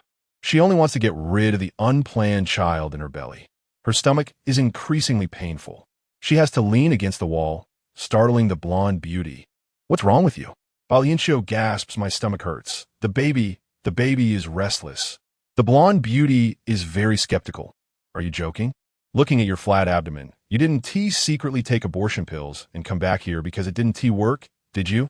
Bai Lianqiu shakes her head. Take me to the operating room. No matter what method you use, get rid of the child. The blonde beauty is dismissive. Just wait. I'll go call someone to bring a stretcher. This is really troublesome. The blonde beauty has only taken 2 steps when her whole body collapses to the ground. Immersed in pain, Bai Lianqiu hears the commotion and looks up to see the prosecutor Shu Kong, dressed in black, walking in. He approaches step by step, his expression dark. Nadia, I need an explanation. The fingers hidden behind him dig deeply into his palm. Bai Lianqiu feigns calmness, looking casually at Shu Kong. Why is the esteemed prosecutor so concerned about a mere employee like me? Your chip shows you're still in high society. But now, not only are you in the 3rd-tier society, but you've also been calling for me to come. Shu Kong squats down, gripping her chin fiercely. How did you do it? Bai Lianqiu's terrified eyes meet Shu Kong's. He suddenly stops questioning her. His brain is frantically processing the incoming information. In this brief silence, the two remain silent. Yet it feels as though they have said much. Nadia, Noah's voice comes, and a bright light flashes violently. Bai Lianqiu's waist tightens, and she falls into another embrace. The sound of rushing wind in her ears. Behind them, the glass of the skyscraper shatters. She clings tightly to Noah. You save me again.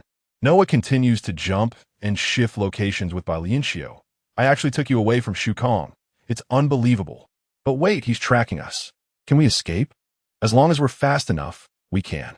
Noah, you should put me down. Hey, can you have a little faith in me? I've always dreamed of competing with ultra-high-tier humans. The scent of adrenaline emanates from Noah, making Bai Lianqiu feel nauseous. They stop in a forest, and Noah's expression is elated. The prosecutor must have made a mistake. He can lose focus too. Bai Lianqiu lowers her eyes. Is it because Shu Kong is shocked by the child in her belly? As soon as he touches her body, he will know. Noah's ease quickly fades. Damn it. I've omitted 300 confusing locations. And Shu Kong wasn't fooled at all. He is coming straight for us. He picks up Bai Lianqiu again, weaving through different places in search of shelter. The frequent shifts are taking a toll on Bai Lianqiu's body. She places one hand on her abdomen. Noah, the problem lies with me. I've checked too much. You don't have a chip transmitting information, because the one exposing their location is the child inside her, fighting for survival. Bai Lianqiu insists, knock me out. You. Please knock me out. If we still can't shake Shu Kong, then just kill me. What are you saying? Remember, it's best to stab my abdomen. Before Noah can respond, the entire space begins to shake violently. A blinding light flashes, and the two, who are jumping through space, fall directly from the air. This is tearing through space. How could anyone do this? Noah is stunned, instinctively searching for Bai Lianqiu. In the rapidly descending body, he can only see a dark shadow, taking Bai Lianqiu away in his peripheral vision. Bai Lianqiu's neck is gripped tightly. In her ear is Shu Kong's deep and dangerous voice. How dare you? In an instant, Bai Lianqiu is brought into a spacious bedroom. Her body falls onto a soft bed, and before she can lift her head, all her clothes disappear, a cold sensation landing on her abdomen. Shu Kong warns coldly, don't provoke me. Bai Lianqiu lies still. Her eyes are devoid of light as she lies on the bed. She only knows that she is finished. Shu Kong's fingertip presses against Bai Lianqiu's smooth belly. His brow furrows tightly. This is the first time in hundreds of years that he feels it is difficult to handle. He involuntarily asks some foolish questions. I remember that night. I had no desire for a child. That humiliating long night. Not wanted to recall it. Bai Lianqiu stares wide-eyed at the ceiling. You left it inside me. Without my consent, you also had no desire for a child, and both parties' consciousnesses did not agree. Why did he appear? Yes, this thing goes against your will. Esteemed prosecutor, you should kill it. He suddenly presses down, his palm gripping Bai Lianqiu's neck, forcing her to look at him. You know nothing, AI. Nadia, you are really foolish. Then why do you want to humiliate me? Bai Lianqiu collapses, gripping his wrist. Why treat me like this?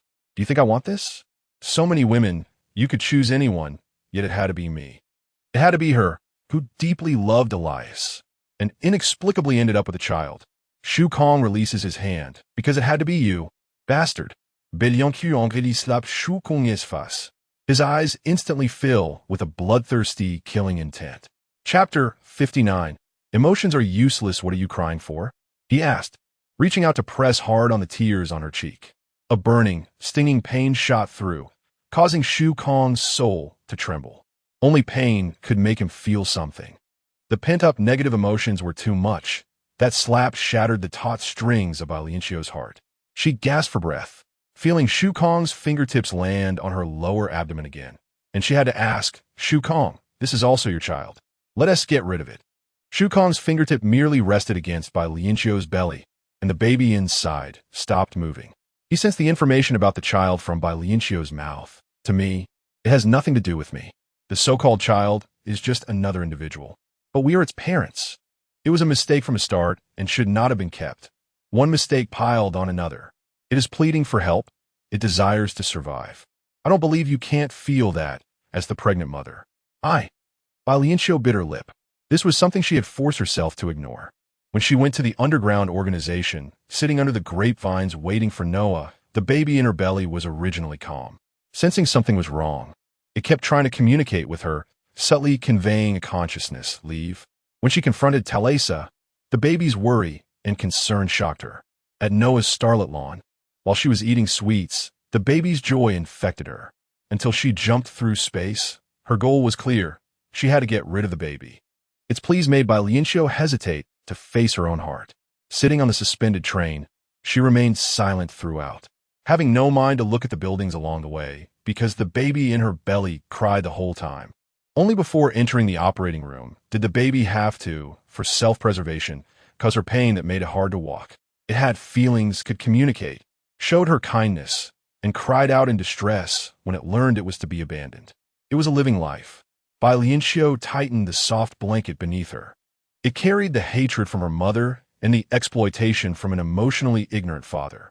After coming into this world, it faced too many dangers, destined for a tragic life. Hiding everywhere, the path laid out before her was so difficult and unclear. Why go through such suffering? Foolish. Shu Kong got out of bed, his figure towering. The sunset pouring through the window was brilliant, casting his shadow entirely over Bai Lianqiu and the baby in her belly. His gaze fixed on Bai Lianqiu, his eyes, which had always appeared indifferent, now showed unmasked evaluation. In the face of self-interest and strength, all emotions were useless. He curled the corner of his lips, his words sharp. Nadia, even your recent comments that seem to come from the child perspective are fundamentally just for yourself. Bai Lianqiu wrapped herself in the thin blanket. On that point alone, will you get it paternal love? Will you care about its mental health? Will you worry about its future safety and lifelong achievements?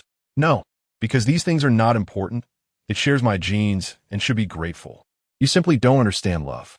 Shu Kong fell silent. He indeed did not understand and believed there was no need to.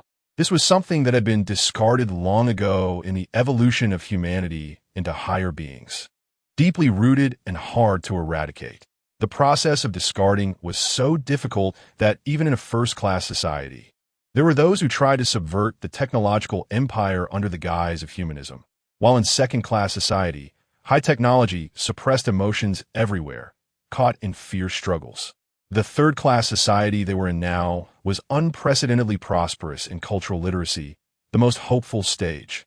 But as a super high-level human, knowing the ultimate result of evolution, he looked down on the humanistic sentiments in the third-class society with disdain, like a malicious spectator watching a group of people waste their time and lives on meaningless things. Useless and fragile emotions. Love was the problem Shu Kong wanted to unravel in the third-class society. He heard Bai Lianqiu's repeated questioning. Have you ever liked someone, or something, or a moment?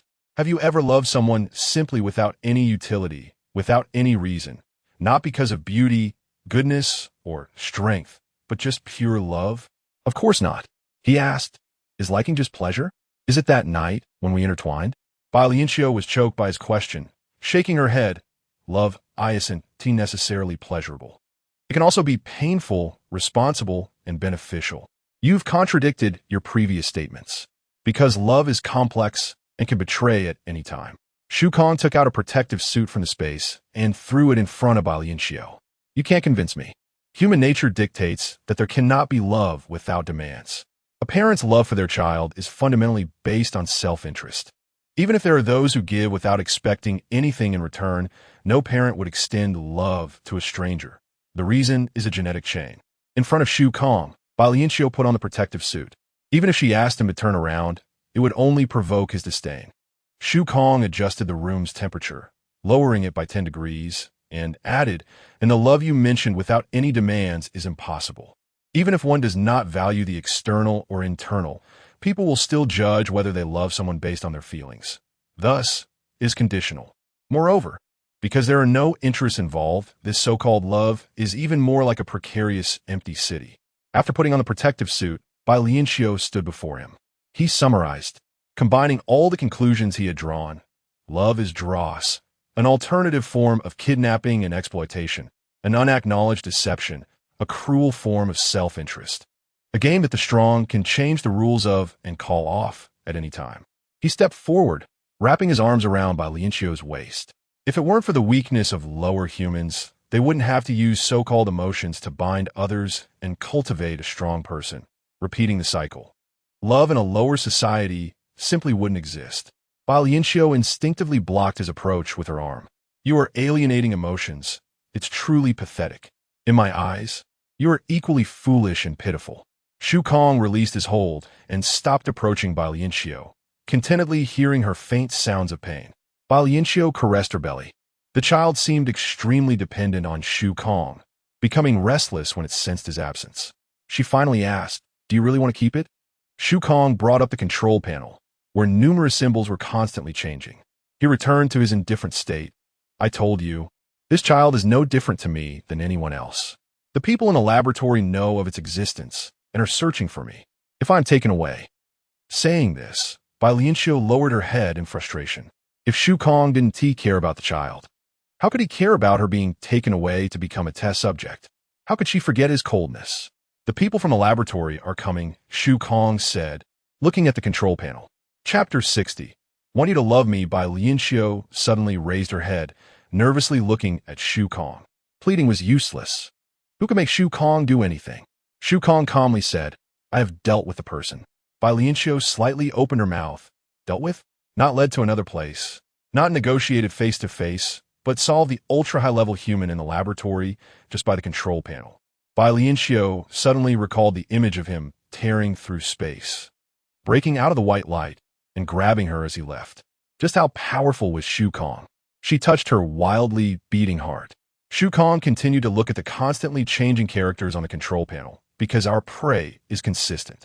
Bai Lianqiu's legs went weak, leaning against the bed. You want to personally use your own flesh and blood for experiments?" Shu Kong replied disdainfully, "My target is you. Of course, if the one in your belly does anything else, I will take action against him." As soon as he finished speaking, the continuous pain in Bai Lianqiu's lower abdomen disappeared. Truly, a snobbish little guy. Bai Lianqiu asked, "What did he do?" "Called me, disturbed my actions." So that was why she fell near Shu Kong when she arrived in the third-tier society. She went to the hospital, and Shu Kong found her shortly after. For the sake of survival, this little guy really went all out. But he couldn't be kept. Bai Lianqiu continued to use her nail chip to make an appointment at the hospital for an abortion. "Then what about you, prosecutor? Why'd you take me away?" The characters on the control panel stopped changing. Shu Kong said uncertainly, "Love." "Love?" Bai Lianqiu was very surprised, walking closer to Shu Kong. "Aren't you supposed to hate this thing?" Shu Kong quietly looked at Bai Lianqiu's face. Without the enhancement of a brain chip, Bai Lianqiu's body was no different from that of low-level humans, quite mediocre. How could such a worthless human make a powerful vampire so devoted? Elias's consciousness couldn't be awakened either. Shu Kong could sense Elias's presence, but couldn't even manage simple communication. He could only try to find a way to crack the ancient, mysterious power from Bai Lianqiu, this vampire bride. This would be much faster than looking for answers among the humanists in the third-tier society. Moreover, it was Bai Lianqiu who crashed into him, so it couldn't be considered as him breaking his promise to Elias. He looked at Bai Lianqiu. "Let's make a deal. You fall in love with me, and during this time, I will agree to countless of your requests at my discretion." Fall in love with him? Bai Lianqiu was almost laughing in anger upon hearing this request. She quickly closed her eyes to check the emotional value panel. Desire value, 25. Favorability value, 0. Trust value, -30. Cherished value, -15. Utilization value, 45. Comprehensive bond, 30. Contemplating the two extra values, Bai Lianqiu directly said, "Then you eliminate the child." She painfully covered her abdomen, kneeling directly in front of Shu Kong. Shu Kong coldly watched this scene, and every word he uttered was extremely cruel to Bai Lianqiu. If it's within 3 hours of pregnancy, he hasn't formed yet, that would be completely fine. Now, he not only occupies your womb, but has also grown to have consciousness and can influence your body. It really was a monster. If I forcibly deal with him, he will take you away, and you, to me, are still useful. Bai Lianqiu covered her abdomen, sweating profusely. "It's the demon in my belly, causing trouble." Shu Kong squatted down, his fingertips touching her lower abdomen, and in an instant, Bai Lianqiu's pain disappeared. A flicker of disgust and coldness flashed in Shu Kong's eyes. "Useless thing, be obedient." Bai Lianqiu was lifted onto the bed by Shu Kong. She felt quite uncomfortable, and Shu Kong asked her, "I've checked that it's quite normal for humans with emotional foundations to interact in the third-tier society." Bai Lianqiu rolled her eyes. "You said it yourself? That S with an emotional foundation. Hate is also an emotion." Shu Kong forcibly pinched her chin. "I will stay in the third-tier society for a month." He was forcing her to fall in love with him within this month. Bai Lianqiu remained silent, knocking Shu Kong's hand away. "I want to rest. Please also check the precautions for interacting with pregnant women." Shu Kong's expression was inscrutable as he withdrew his hand. The control panel switched to monitoring footage. He was working. Bai Lianqiu threw a pillow at him. "Please leave." The surge in her eyes suddenly receded, only because his consciousness just happened to come into contact with a knowledge point that pregnant women's emotions are unstable and need to be soothed. Shu Kong endured and endured, for the sake of obtaining Elias's powerful vampire power, to crack the so-called love. He closed the monitoring panel and left the master bedroom. There was only herself in the room, and Bai Lianqiu couldn't help but hide under the blanket, her face filled with sorrow. The nail chip kept receiving messages. It was the hospital she had made an appointment with sending her messages. It was completely useless. She couldn't get rid of this child. Bai Lianqiu was not afraid of death and would risk her life, but she still wanted to kill Shu Kong and avenge Elias and her own happiness. As for the systems, she had long forgotten about that relationship. Annoyed, she opened the chip panel to prepare to refuse the hospital. And a message that popped up shocked her. "Nadia, it's me, Noah. How are you? This hospital has my allies. Can you meet here? Reply to me. What did the prosecutor take you for? Were you asking for help all the way here? It's my fault for not protecting you well. I'm sorry." Bai Lianqiu's body didn't dare to move. She was afraid Shu Kong was monitoring her. She didn't know if Shu Kong could see her situation through the blanket. The trust value was still negative. To be safe, Bai Lianqiu only replied briefly, "Safe, waiting for contact." If she couldn't get rid of the child, then she would fake it with Shu Kong for a month and deal him a fatal blow. Determined, Bai Lianqiu got up and stood by the window, looking at the clouds outside. Gray. She was on the highest floor in the third-tier society, surrounded by the tops of other floors, feeling like she was overlooking everything. Was this the ultimate power that Shu Kong pursued? Just as she was thinking, the nail chip received another message. "Noah, I've been captured, run." Bai Lianqiu suddenly turned her head and just happened to see Shu Kong entering the master bedroom from the doorway. Shu Kong calmly said, "I was going to directly deal with an aunt, but what I just learned about how couples interact tells me that I need to discuss it with my lover, especially when it concerns a friend of my lover." Bai Lianqiu's throat felt bitter. "You let him go." He replied expressionlessly, "Of course, my dear wife." A layer of goosebumps rose on Bai Lianqiu's body. God knows how dissonant it felt to hear the villain boss express impatient disdain while using sweet words. He said, "Fortunately, there's only 1 month. If I really fall in love with you, what if you achieve your ulterior motive?" Nadia, you understand clearly why I ask. Chapter 61. Sharing sweets naturally. It was a swift and decisive action, just like the 8 times he had dealt with Bai Lianqiu before, without hesitation in resolving trouble. Shu Kong's ruthlessness and profit-driven nature were never hidden. Even his request was for Bai Lianqiu to fall in love with him. But what about him? As thoughts swirled, Bai Lianqiu silently moved toward the master bedroom, with Shu Kong following behind her. "Rest assured, I'm studying how lovers interact. Although there are many things I disagree with, I will follow through."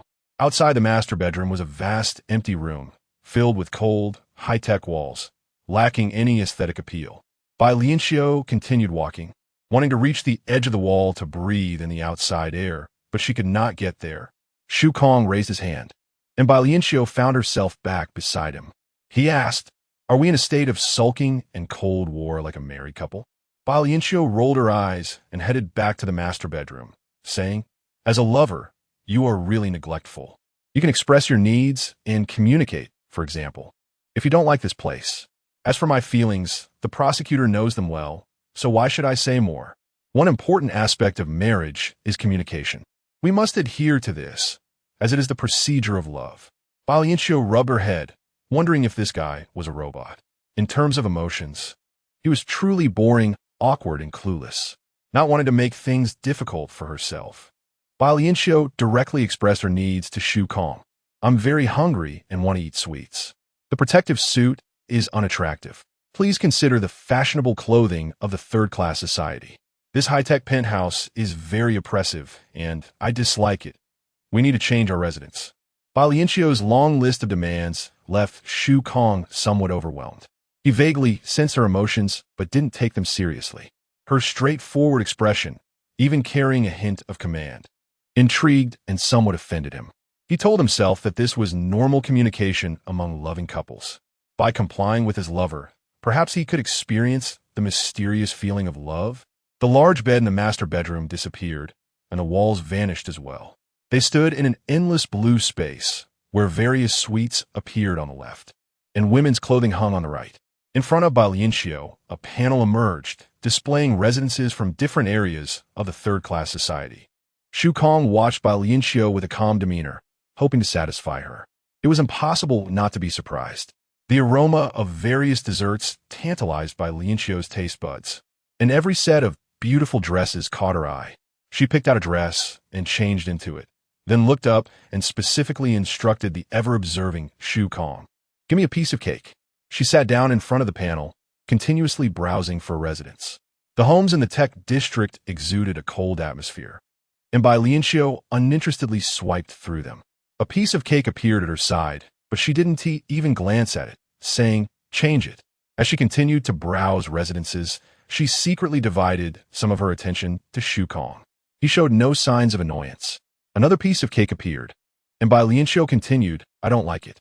For the third time, just as she was about to speak, the baby in her belly transmitted a message, "Stop."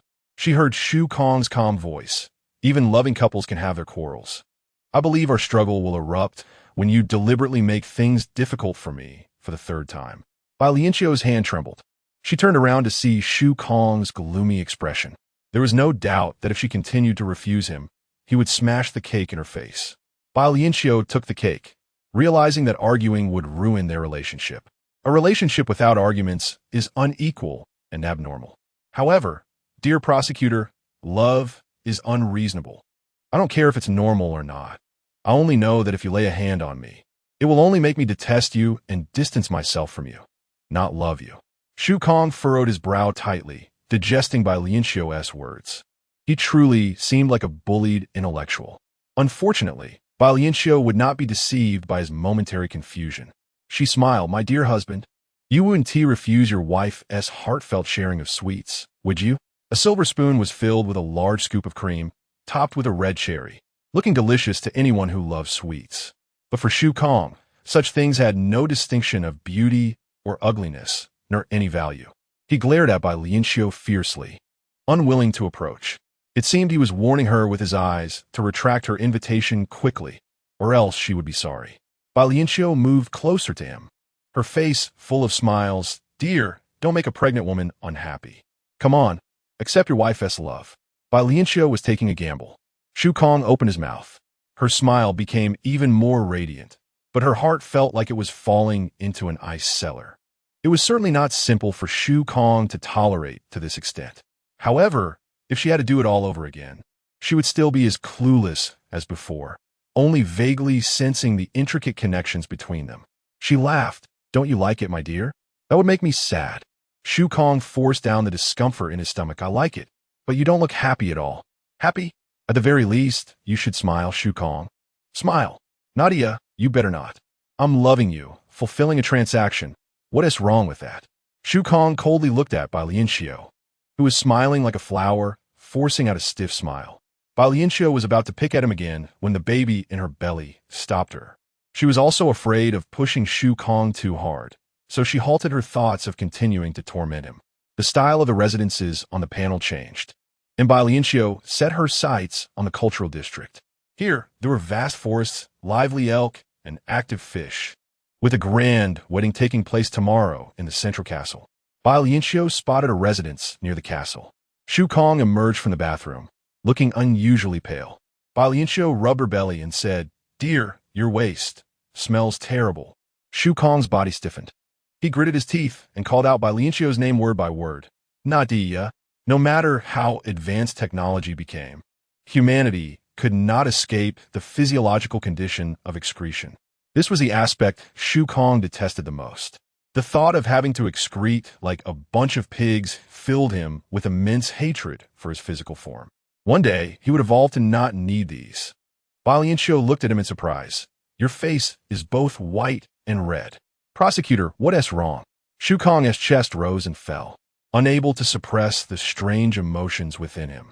Could this be the feeling of love? Bai Lianqiu burst into laughter. "Fool! He has been angered to the point of heartache, and his mind is not functioning normally." Chapter 62 Daisy Wood Panel. Bai Lianqiu pointed at the residential panel and said, "I want to live here." Shu Kong glanced at the panel. The house material was not soundproof. The surrounding people were too mixed, and there were too many complicated smells. He really disliked every aspect of it, and the feeling in his heart was intensifying. Shu Kong frowned slightly. At least during his interactions with Nadia, he gradually began to understand what feelings were. The burning sensation of pressing on tears became addictive to him. The dirty and complex feeling of physical union, which he could not clearly distinguish, and his lack of rejection meant he understood very well what it implied. And now, he also experienced the feeling of love. Although he didn't quite understand it, he had to adapt. In an instant, Shu Kong organized his thoughts. He signaled Bai Lianqiu to come closer. "Let's go." "Wait a moment." Bai Lianqiu interrupted his teleportation. What he didn't know was that his brows had never relaxed. Had he changed his mind again? Bai Lianqiu shook her head. "The prosecutor has wronged me. I just want to love you more." "Speak." "In a high-level society, there are no couples. Love does not exist. Then let's be an ordinary couple in a third-class society, and you can receive love better." Shu Kong rarely thought Bai Lianqiu made sense. But doing so would mean a lot of unnecessary trouble. Having entangled with Nadia was troublesome enough, and adding other people. Bai Lianqiu suddenly reached out her hand. "How about this? I know you don't like it, and I won't force you to do it, as long as you respect my wishes and let me live as a third-class human. As for you, do as you please." Shu Kong looked at her hand. Why? Why did she suddenly stop forcing him? What was that fleeting sense of relief and turmoil that had just flashed through his mind? Bai Lianqiu actively held his hand. "Because I want to live well." This reason made sense. Her usual fear of death shone through. Shu Kong watched her hold his hand, without words, and directly entered the teleportation passage.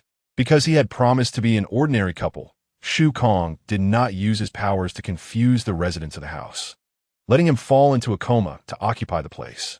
They appeared outside the house. The morning air was very fresh, and white birds flew from a large patch of goldfish grass into the blue sky. Bai Lianqiu glanced at Shu Kong, who seemed unsure of what to do, and stepped forward to ring the wind chime on the wooden door. The owner of the house, a robust old man, came out. "Oh, I thought it was a newlywed couple visiting. Turns out it's distant guests." Bai Lianqiu took the opportunity to loop her arm through Shu Kong's, winked. "We are newlyweds, so we count as a bride and groom. Best wishes to you. Is there anything I can help you with? We found out your house is for rent, so we came to try our luck." The old man glanced at the not-so-friendly Shu Kong and opened the other half of the wooden door. "Please come in." The yard was filled with various plants, and white daisies were blooming vigorously. Bai Lianqiu successfully rented the attic. Shu Kong looked displeased and directly teleported to work in the attic. The old man poured Bai Lianqiu some wine. "Your newlywed husband doesn't seem easy to get along with." Bai Lianqiu tasted the fine wine. "I love him very much. Love is truly great. You will find happiness." "I have already found happiness." The old man smiled kindly. "Today, a pair of newlyweds will be getting married. I need to go get the gifts prepared for them." Bai Lianqiu asked, "Can I follow you?" The old man agreed. The house was large, and just walking through the garden took a long time. Fortunately, third-class humans also use some high-tech to assist in life, making the management of such a large residential area quite easy. Opening the floor covered with daisies revealed a passage lit by oil lamps. The old man demonstrated first, sliding down like a slide and waving to Bai Lianqiu below. Want to come down? Of course. Bai Lianqiu slid down as well, and the daisy floor closed, cutting off contact with the outside world. The dim candlelight illuminated rows of towering display cabinets. There were books, fine wines, paintings, and cold weapons. The old man led the way. Speak, child. What difficulties have you encountered?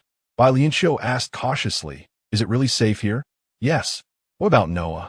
He won't die, but his spirit was traumatized and needs about a week to recover. I want to know, is there any way to completely eliminate the super high-level humans? Bai Lianqiu's voice echoed underground. The old man slowly turned to look at Bai Lianqiu, his gaze gentle. The prosecutor you just mentioned, no one can harm him in the slightest. Bai Lianqiu bit her lip. You are the oldest human, having lived longer than the prosecutor. You must have seen many changes. Is there really no way? The old man raised his hand, and several thick books floated over from the bookshelf, flipping their pages in the air. After a while, he looked at Bai Lianqiu sadly. Child, I want to confirm something with you. Your love, your happiness, is not the prosecutor from just now. Bai Lianqiu shook her head. No. In you, I see the withering of roses. Bai Lianqiu's heart trembled. Elias. She lowered her head and murmured, yes. Because of me, Elias was harmed by the prosecutor. I want revenge. The old man pushed a book in front of Bai Lianqiu before seeking revenge. You should first commemorate your lover's departure. What do you mean? Your lover is disappearing. Bai Lianqiu did not understand the old man's words. The book in front of her depicted a brilliant rose, too red, turning black. Upon seeing this painting, Bai Lianqiu felt a sudden pain in her heart, and the child in her belly began to stir. She fell to the ground, anxious and restless. Tell me, what is going on? What have I missed? The old man sighed, gently ruffling her pink hair. Can't you feel it? Your body is transforming into a vampire. A vampire? Me? A half-vampire's body has the potential of a vampire, but as long as it is not triggered, it is no different from a normal person. Bai Lianqiu pressed on her belly. So, I don't want to eat sweets. I crave blood. The old man flipped through another thick book, the dust particles dancing in the warm light. His voice was deep. Among vampire couples, if the love is unequal, the more loving side can choose the fate of the other. Clearly, when your vampire was leaving, they chose to suppress your half-vampire traits, following you so that you could continue to live as a human. Bai Lianqiu endured the turmoil in her belly. You mean Elias is still alive? His consciousness lives on, deeply in love with you. But what about you, child? Your infidelity has harmed the vampire greatly. No. Bai Lianqiu clutched her lower abdomen. My soul, and will belong to Elias forever. The old man stared at her belly. Your child is killing the vampire. Chapter 63. Mistaken turns. The pain in her lower abdomen became more and more pronounced. Bai Lianqiu's rejection and disgust towards the child forced the child to retaliate, as if to remind the pregnant mother not to harm herself. Even before birth, the child was just like Shu Kong, cold and ruthless in character.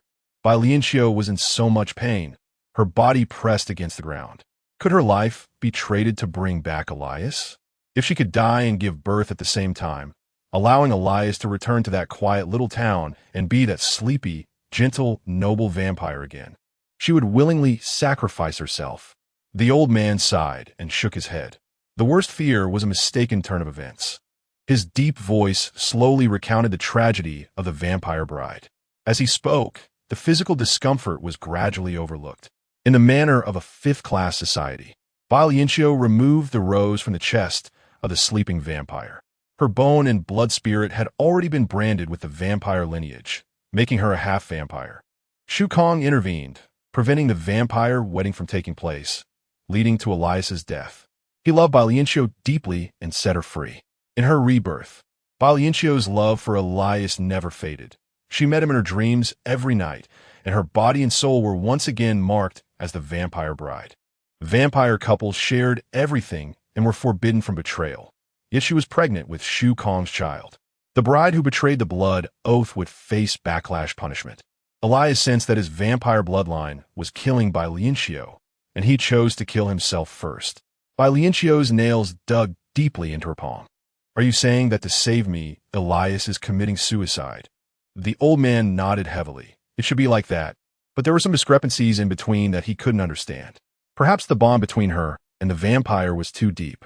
To protect her, he was merciless to himself. Yet he still retained some consciousness. Bai Lianqiu's eyes turned red. What can I do? No, what should I do? Help me. I don't want to lose Elias. The power of the vampires was too profound and strong. Outsiders could do nothing. Elias, her forehead pressed against the cold bricks, knocking repeatedly. What should she do? Who could guide her forward? People died every day in this world, but many of those deaths were unnecessary. Those stabbed and injured cried for help, but ambulances rushed by, searching for victims just a wall away. People tripped over ordinary objects, but there was a protrusion on the ground that could be deadly.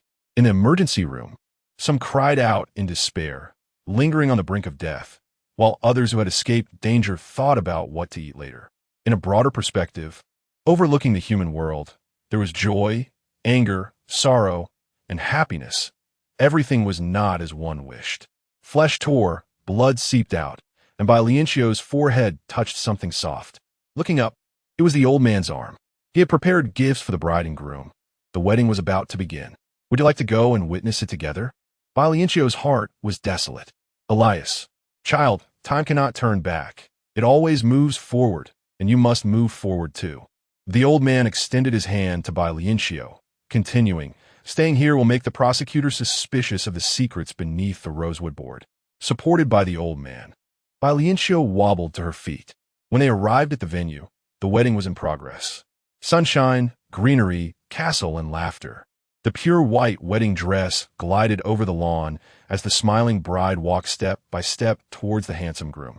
Bai Lianqiu stood among the lively crowd, feeling none of the joy she should have. People were urging the bride and groom to kiss passionately, and as she watched, her heart ached. She turned her head and quietly left. At the entrance, Shu Kong, dressed in black, walked over. Bai Lianqiu stared blankly at this scene, the odd feeling in her heart growing stronger. Her hands unconsciously rubbed her chest. This restlessness, the feeling of impending menstruation, had been experienced before. Back then, she thought it was Nadia's heightened awareness as a superhuman. Whenever she felt restless, she quickly returned to her residence, and soon Shu Kong would come looking for her. But now, holding her chest, watching Shu Kong step closer, a guess became increasingly certain. Elias. It was Elias reminding her that she was in danger. He had always been silently protecting her. Shu Kong walked up to her, and Bai Lianqiu stared at him in a daze. Before she could speak, he embraced her tightly. This embrace was urgent and forceful, as if he wanted to fold Bai Lianqiu into his very bones. Shu Kong would not treat Bai Lianqiu this way, nor would he show such intense emotions. The hand that was meant to push him away paused in midair. Bai Lianqiu's body tensed, her heart racing wildly. She could only hear their breaths mingling. Elias, my bride, I love you so much, you must live well. It really was Elias. Bai Lianqiu suppressed the bitterness in her chest and hugged Shu Kong tightly. She felt something within her rapidly disappearing, like quicksand slipping away, and she hugged Shu Kong even tighter, but the feeling persisted. Her heart felt empty. She realized something. Shu Kong pushed Bai Lianqiu away and took a step back, his gaze coldly watching her. Bai Lianqiu's senses returned, or perhaps it could be said that they returned to normal. The sunlight on her body felt warm, and the aromas of various foods from the wedding rushed into her nose. It turned out she had not noticed any of this before. She had almost evolved into a vampire. Now that she had returned to normal, did it mean that someone had completely disappeared? Shu Kong questioned her just a second ago. You were hugging me? Bai Lianqiu was engulfed in the pain of losing Elias once more. She didn't want to deal with Shu Kong at all. Shaking her head vacantly, she brushed past him. He grabbed her wrist. Answer me. Rationality told Bai Lianqiu not to argue with Shu Kong and not to reveal too much. But she couldn't control her emotions. You know about Elias's existence. You know Amivira, don't you? Shu Kong's grip was too strong, directly pulling Bai Lianqiu into his embrace. The size difference between them made Bai Lianqiu look like a doll in Shu Kong's hands. Shu Kong, filled with anger, demanded, "Tell me what happened in that minute when I lost consciousness. Are you scared too? Have you finally experienced the pain of the weak?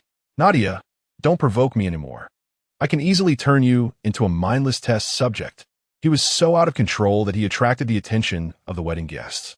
The elderly landlord approached with a smile. "Young people, don't be impatient. Come, have a celebratory drink."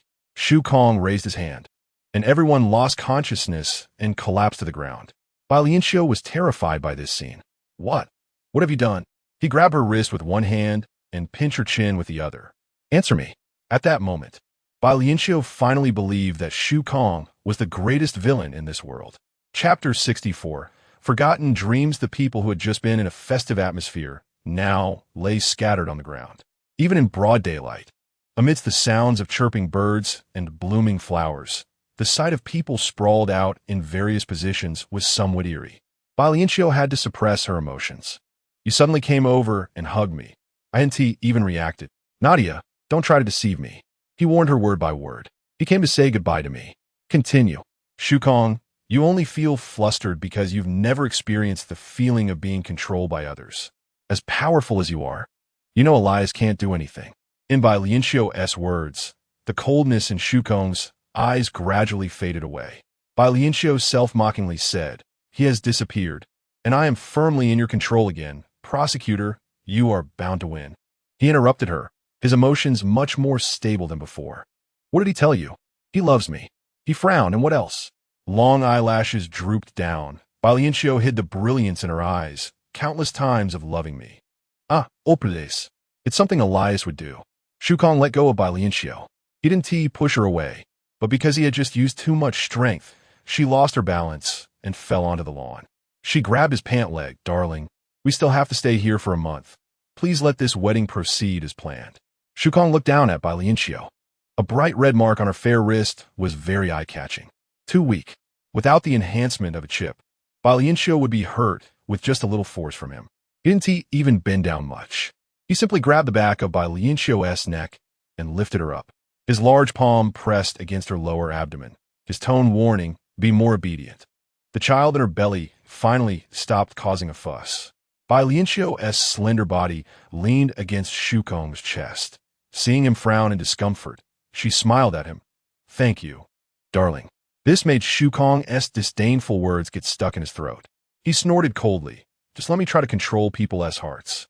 Controlling people. Isn't that Elias' vampire special ability? Bai Lianqiu pursed her lips and didn't ask.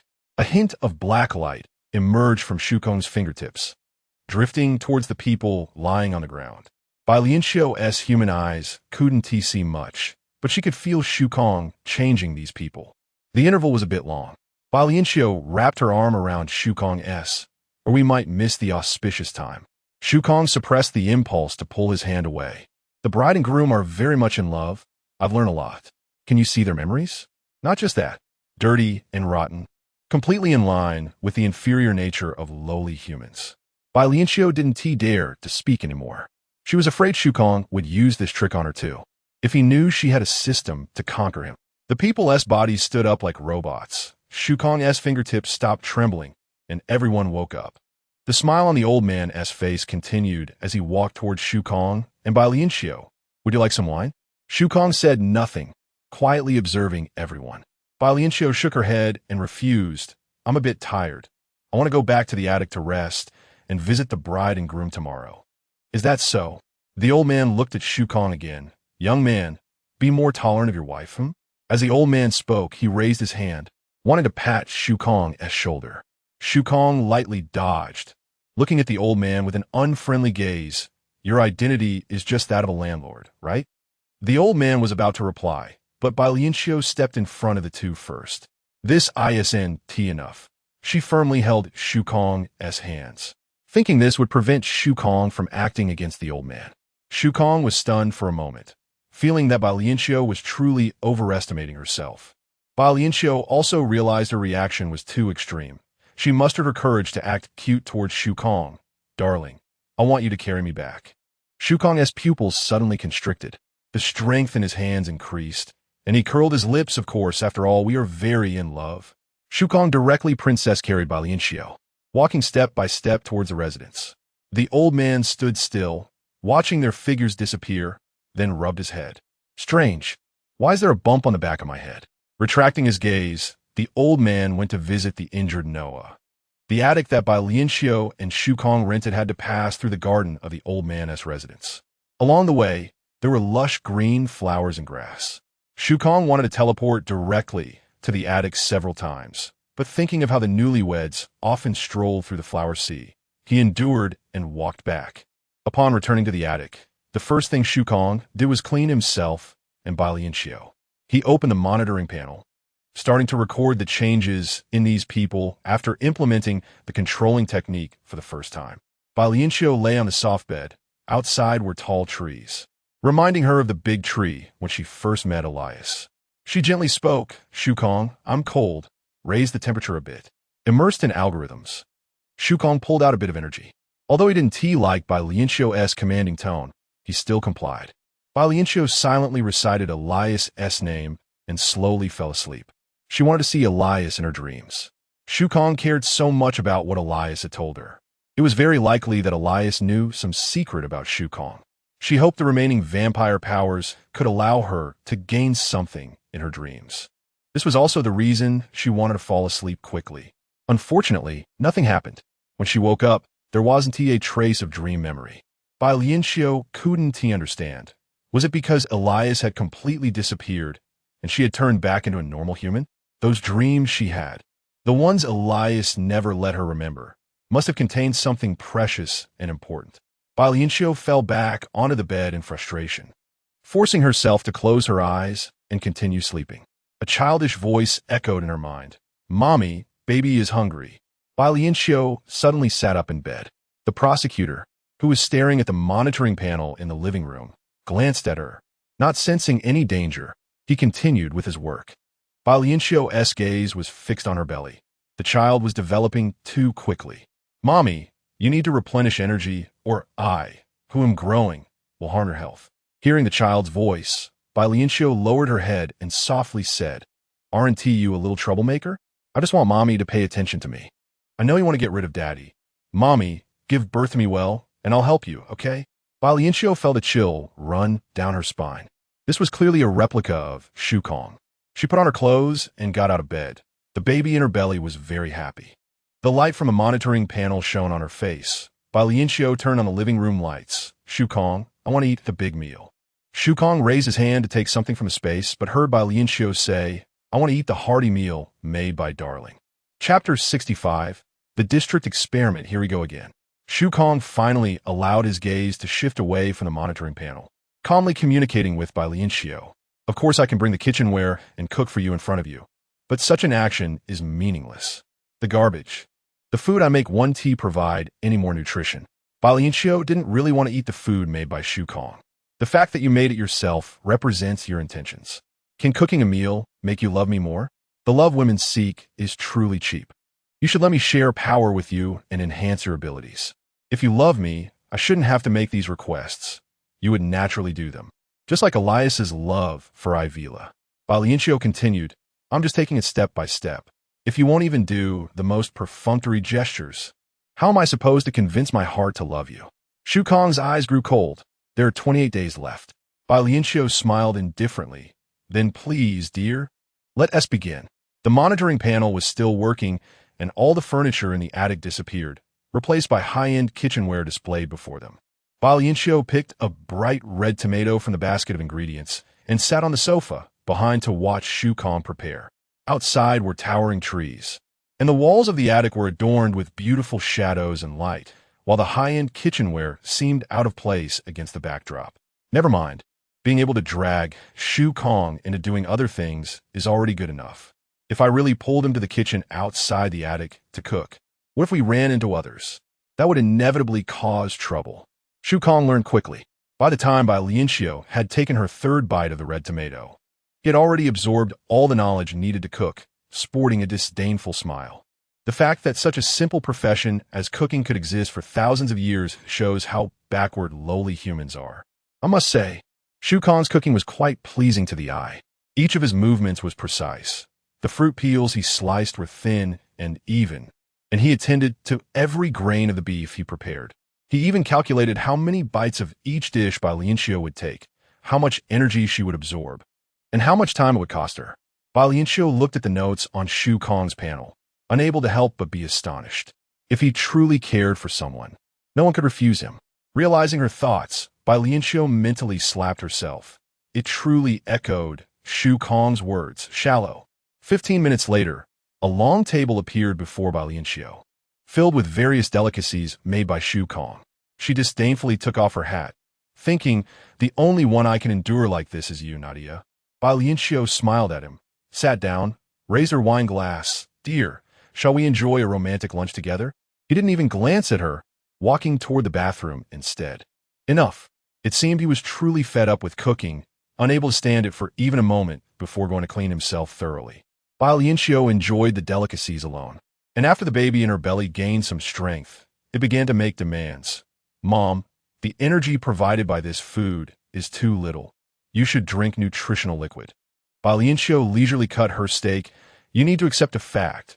Your father and I do not love you and never intended to give birth to you. But you made food for me because of me, right?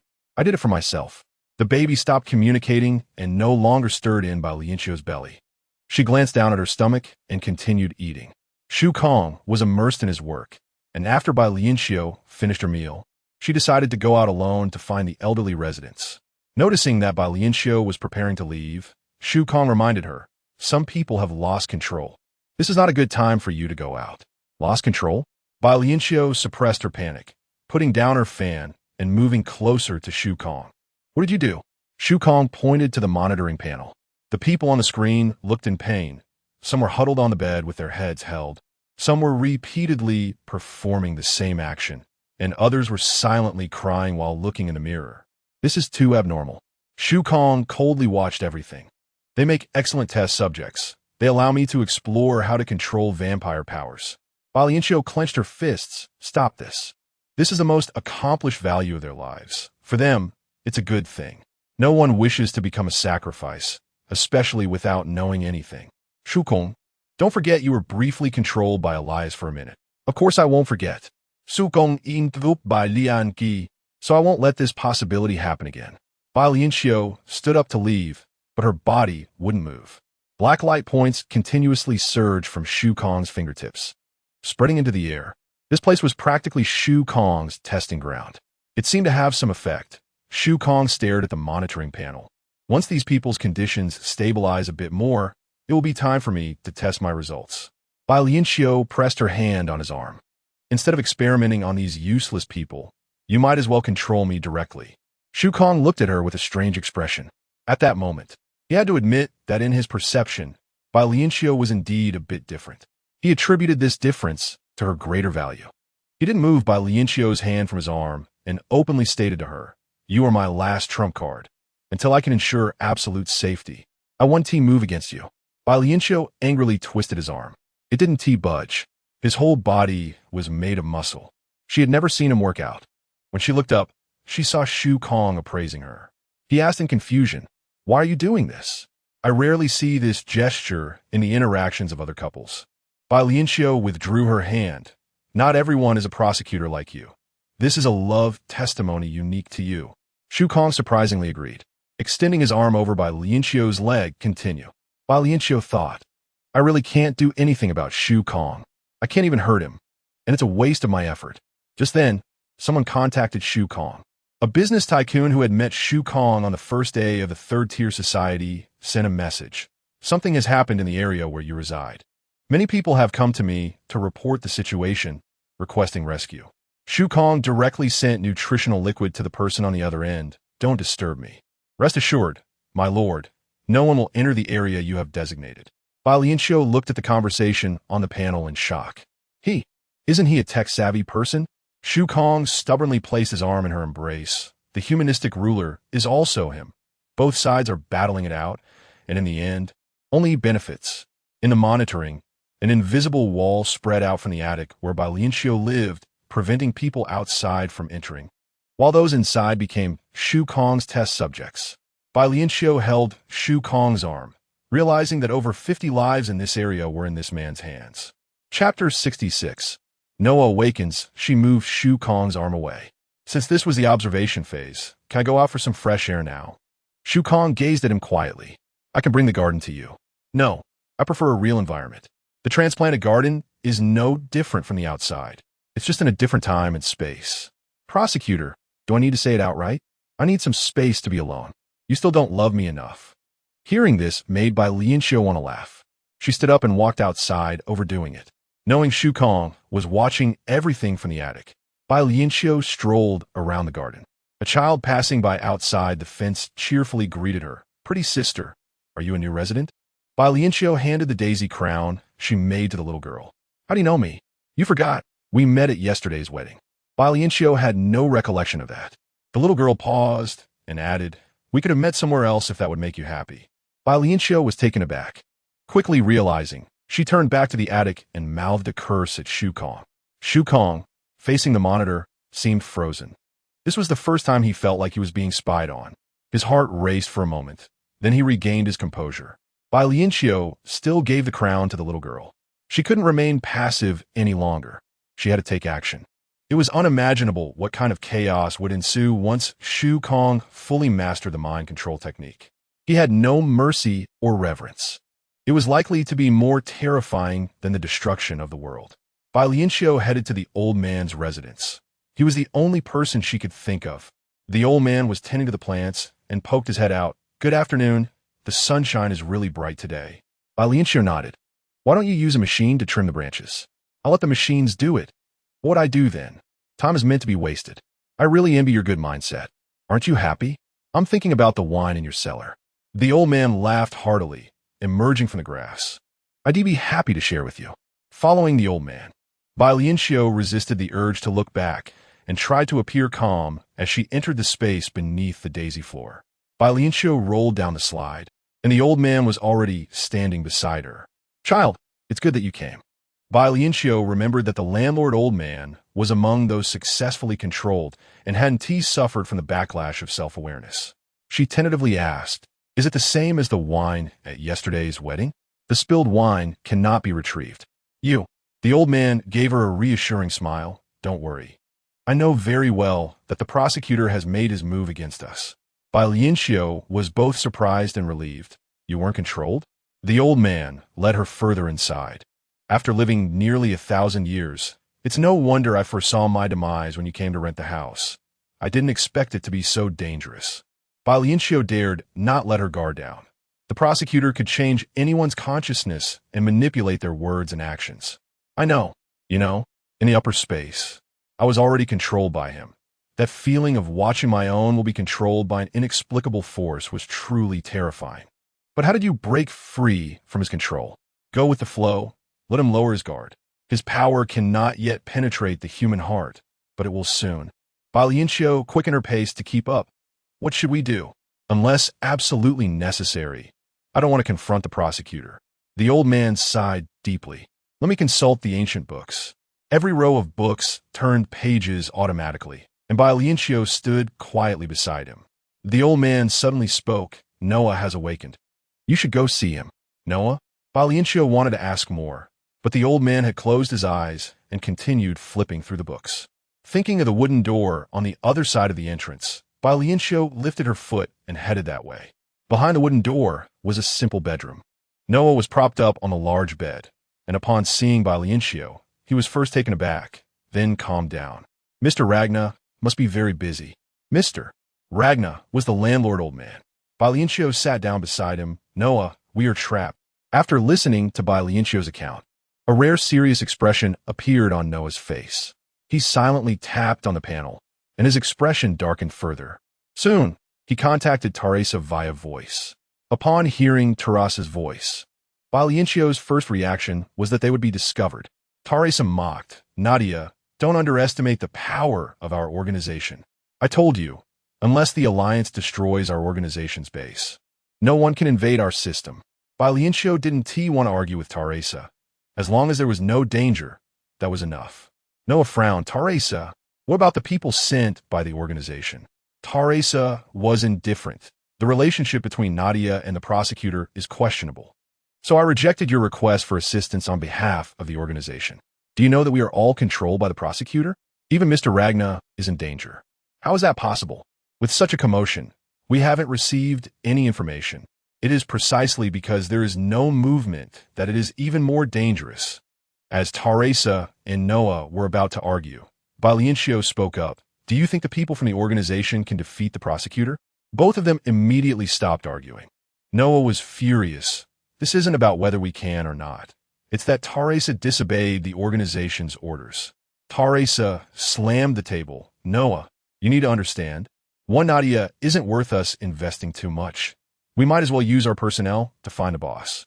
You simply don't value me. You have no idea how many people I found to help you hide your tracks, how many nauseating live shows I had to endure. The voice suddenly cut off. Noah angrily sat up. It must be that Teresa is feeling guilty. Mr. Ragna walked in from the doorway. No, I interrupted your conversation. Prolonged communication can easily expose our location, which would raise the prosecutor's suspicions.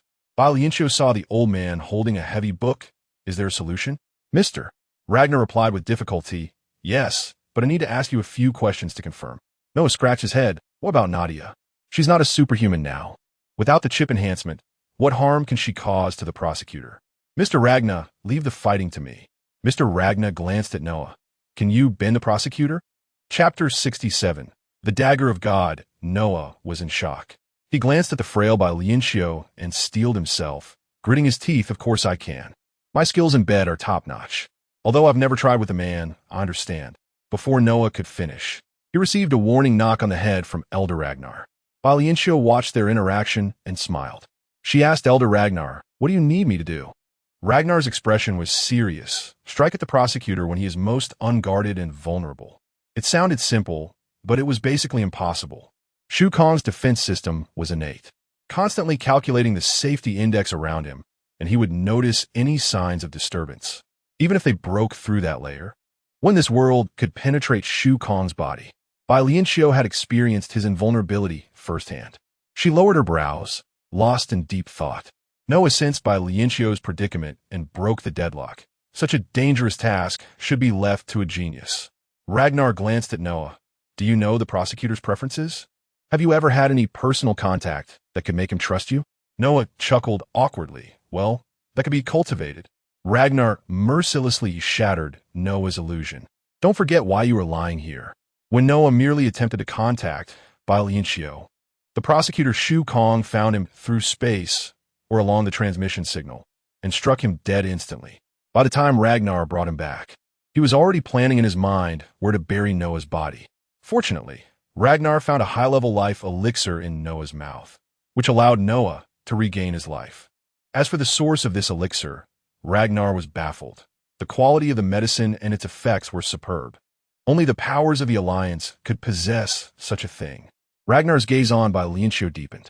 He sighed. Nadia, we don't have the luxury of time to hesitate. Only you have been by the prosecutor Shu Kong's side all these years. Bai Lianqiu checked her emotional value panel. Desire value. 32 affection value. 10 trust value. 5 cherished value. 0. She didn't understand why Shu Kong's desire value towards her had risen in such a short time. Though it was only a bit over 30 points compared to the previous negative value, and given Shu Kong's slight emotional fluctuations, this increase was alarming.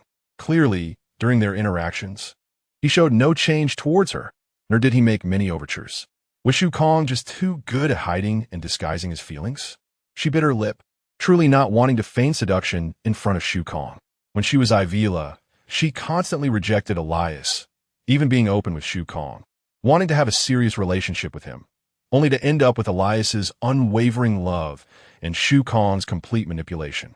Now, she was Nadia, intending to kill Shu Kong to avenge Elias and herself, but fate repeatedly pushed her to endure physical and psychological discomfort, forcing her to love Shu Kong. It was truly a series of mistakes, but she had no choice. As long as she could make Shu Kong pay the price, she was willing to do anything. Bai Lianqiu nodded gently. Shu Kong has given me a month's deadline. Calculating the time, we only have 25 days to fight for it. Success would be a monumental achievement etched in history. Failure means not just our disappearance, But an even stronger Shu Kong could completely reshape this world. Noah couldn't believe it. It felt like an apocalyptic countdown. Ragnar sighed. Let's give it a try. At least it's better than doing nothing and waiting to die. Bai Lianqiu replied to Ragnar with a bright smile. Of course, I will never give up until the last moment. Even if this is my last life, I will stand against Shu Kong. Ragnar escorted Bai Lianqiu out, his voice low. On the day the golden roses in the garden bloom, remember to retrieve the dagger of God from under the daisy floorboards. Use this dagger to stab him in the chest at his most relaxed moment, and he will vanish. Bai Lianqiu glanced at the ancient book in Ragnar's hand, wondering if this assassination would succeed. Ragnar pursed his lips, took a bottle of wine from beside him, and spilled it on the hem of Bai Lianqiu's clothes. We have no choice. Bai Lianqiu stopped asking questions. Ragnar reminded her one last time, during this period, don't deliberately seek me out. It's the best protection for both me and Noah. I understand. Bai Lianqiu turned around and saw Noah coming out of the room. Noah looked at her from a distance, his expression serious. No longer lingering, Bai Lianqiu left, having stayed underground for too long. She staggered slightly as she suddenly entered the sunlight. Strolling down the tree-lined street, a few women were laughing and carrying bamboo baskets towards the castle in the area. Someone greeted Bai Lianqiu. Hey, resident of Mr. Ragnar, would you like to join us for afternoon tea? A younger girl exclaimed. Your pink hair looks really beautiful in the sunlight. A dignified lady also invited her. We're having afternoon tea at a bride's house. I made a delicious fruit tart. Perhaps you'd like it? Bai Lianqiu declined, saying she felt a bit unwell, but that shouldn't affect your gathering. As the laughter faded, Bai Lianqiu felt an overwhelming sense of guilt. After picking a fresh bouquet, Bai Lianqiu returned to the attic. The room was as silent as a still pond. The wooden door creaked open, and the wind chime under the eaves jingled. Bai Lianqiu's light footsteps awakened the entire attic. She naturally spoke to Shu Kong. Dear cleanliness-obsessed prosecutor, please help me clean myself. She walked towards the balcony, and as she bent down to choose different-shaped glass bottles, the scent of alcohol vanished from her body. After taking a hexagonal bottle inside, she went to the kitchen to wash it before returning to the living room to place the bouquet in a water-saving glass bottle. Shu Kong had been standing in the center of the living room, his gaze fixed on the monitoring panel in front of him, his face bearing the same cold expression as always. After placing the flowers, Bai Lianqiu walked straight past Shu Kong, but unexpectedly, he suddenly reached out to stop her. Bai Lianqiu was startled, her heart racing. Was he going to settle the score? Did he sense the secret beneath the daisy floor? She narrowed her eyes. My current condition can't withstand you tormenting me with cold water. If you dislike my scent, I can only clean myself again. Shu Kong's hand remained suspended in the air, tilting his head to scrutinize Bai Lianqiu. He remained silent for a full 5 seconds. He then reached out towards Bai Lianqiu, causing her to instinctively dodge back. But his movement was quicker and more natural, landing on her head. The pressure surged from her crown, and Bai Lianqiu feigned a tantrum. Don't just casually touch a woman's head. Shu Kong's large hand slowly slid down, resting on the back of her neck. Nadia, it's time for you to fulfill your duties as a wife. Chapter 68. The duties of a wife, the duties of a wife? Bai Lianqiu's mind spun wildly as she tried to escape from Shu Kong's large hand. But unexpectedly, Shu Kong increased his grip, forcing her to collide against his chest. She quickly raised her hand to block the space between them. Even prosecutors can have moments of unclear consciousness. Shu Kong's large hand pinched the flesh at her neck, sending chills down Bai Lianqiu's spine. His cold, indifferent eyes narrowed slightly as he pressed the base of his wrist against her skin, using one hand to remove the thin gold thread glove.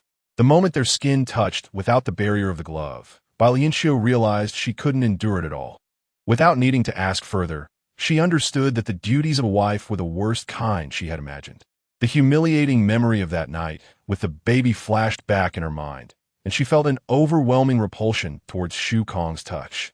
In contrast to Bai Lianqiu's reaction, Shu Kong's long eyelashes trembled. He rubbed his fingertip, feeling the lingering warmth left behind. I couldn't control those third-rate women to communicate with you.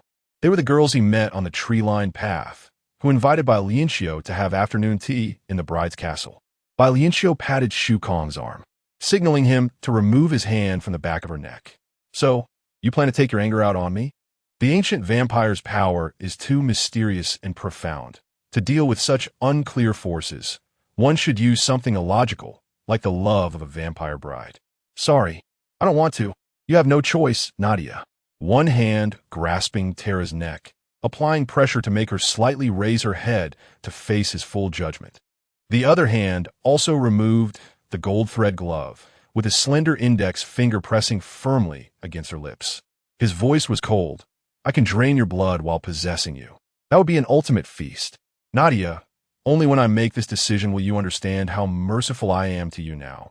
But by then, you'll have already lost your life. His finger pressed against her jaw. Do you want to repeat the same mistake? Just like before with Ivira, there was never a choice. Destined to be ruthlessly used by Shu Kong. Bai Lianqiu sneered inwardly. How merciful indeed. At least it gave her some psychological preparation. She opened her mouth and bit down on his finger with great force. You're dangerous, showing tendencies of becoming a vampire. As long as you can become powerful, whether you're a human, a machine, or a vampire, your identity doesn't matter. Moreover, the status of one's identity is determined by those in power. Before Shu Kong's words had fully settled, he had already brought Bai Lianqiu onto the bed in the master bedroom. Bai Lianqiu's body tensed up, and no matter how hard she bit, she couldn't break Shu Kong's skin.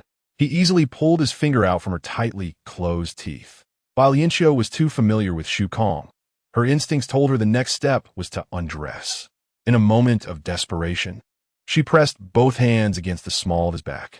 In an instant, Shu Kong's body stiffened. His eyes revealed a hint of surprise. How did you? You guessed right. Even Bai Lianqiu was shocked by her own instinctive action. The two of them, one repulsed and disgusted by the other only calculating for use. Yet, in that chaotic night, the things that remained etched in the depths of their memories, the reactions imprinted in their very bones, were far more than they had anticipated. Just like the sensitive spots within Shu Kong that he himself was unaware of. Just like how Bai Lianqiu, in her exhaustion, didn't consciously remember, but instead instinctively acted in a critical moment to forget. Bai Lianqiu still kept her body tense, gently tapping the villainous boss's lower back, indirectly controlling his hidden pleasure. Feeling that Shu Kong's attitude was no longer as rigid as before, and his body had relaxed somewhat, Bai Lianqiu stretched her neck, inching closer to Shu Kong's face hovering above her. Prosecutor, do you feel it? This is desire. She actively leaned in, her forehead against his. You dream of being the dominant one? No. In a truly good relationship, there is no strong or weak, only tolerance, understanding, and equality, without distinction between you and me. Very comfortable. The difference between humans and lower animals is that humans can control their desires.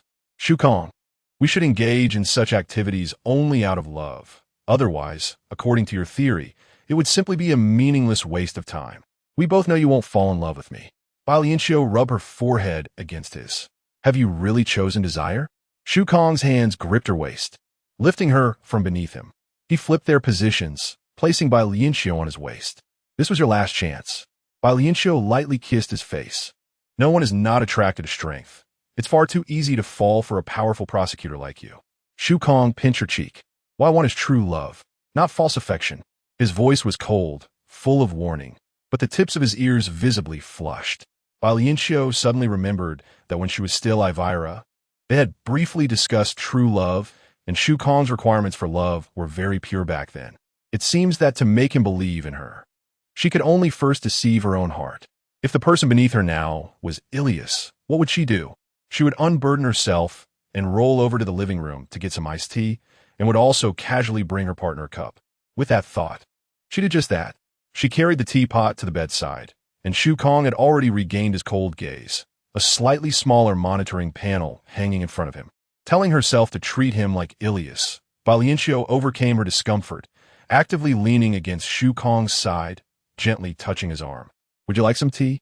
Shu Kong turned off the monitoring panel. Do you want to attend the funeral? Is a mere touch worth killing her? Or is there just too much suppressed impatience? Bai Lianqiu quickly tried to distance herself from him, but Shu Kong wrapped his arm around her waist, pulling her back to his side. You are my wife. What are you afraid of?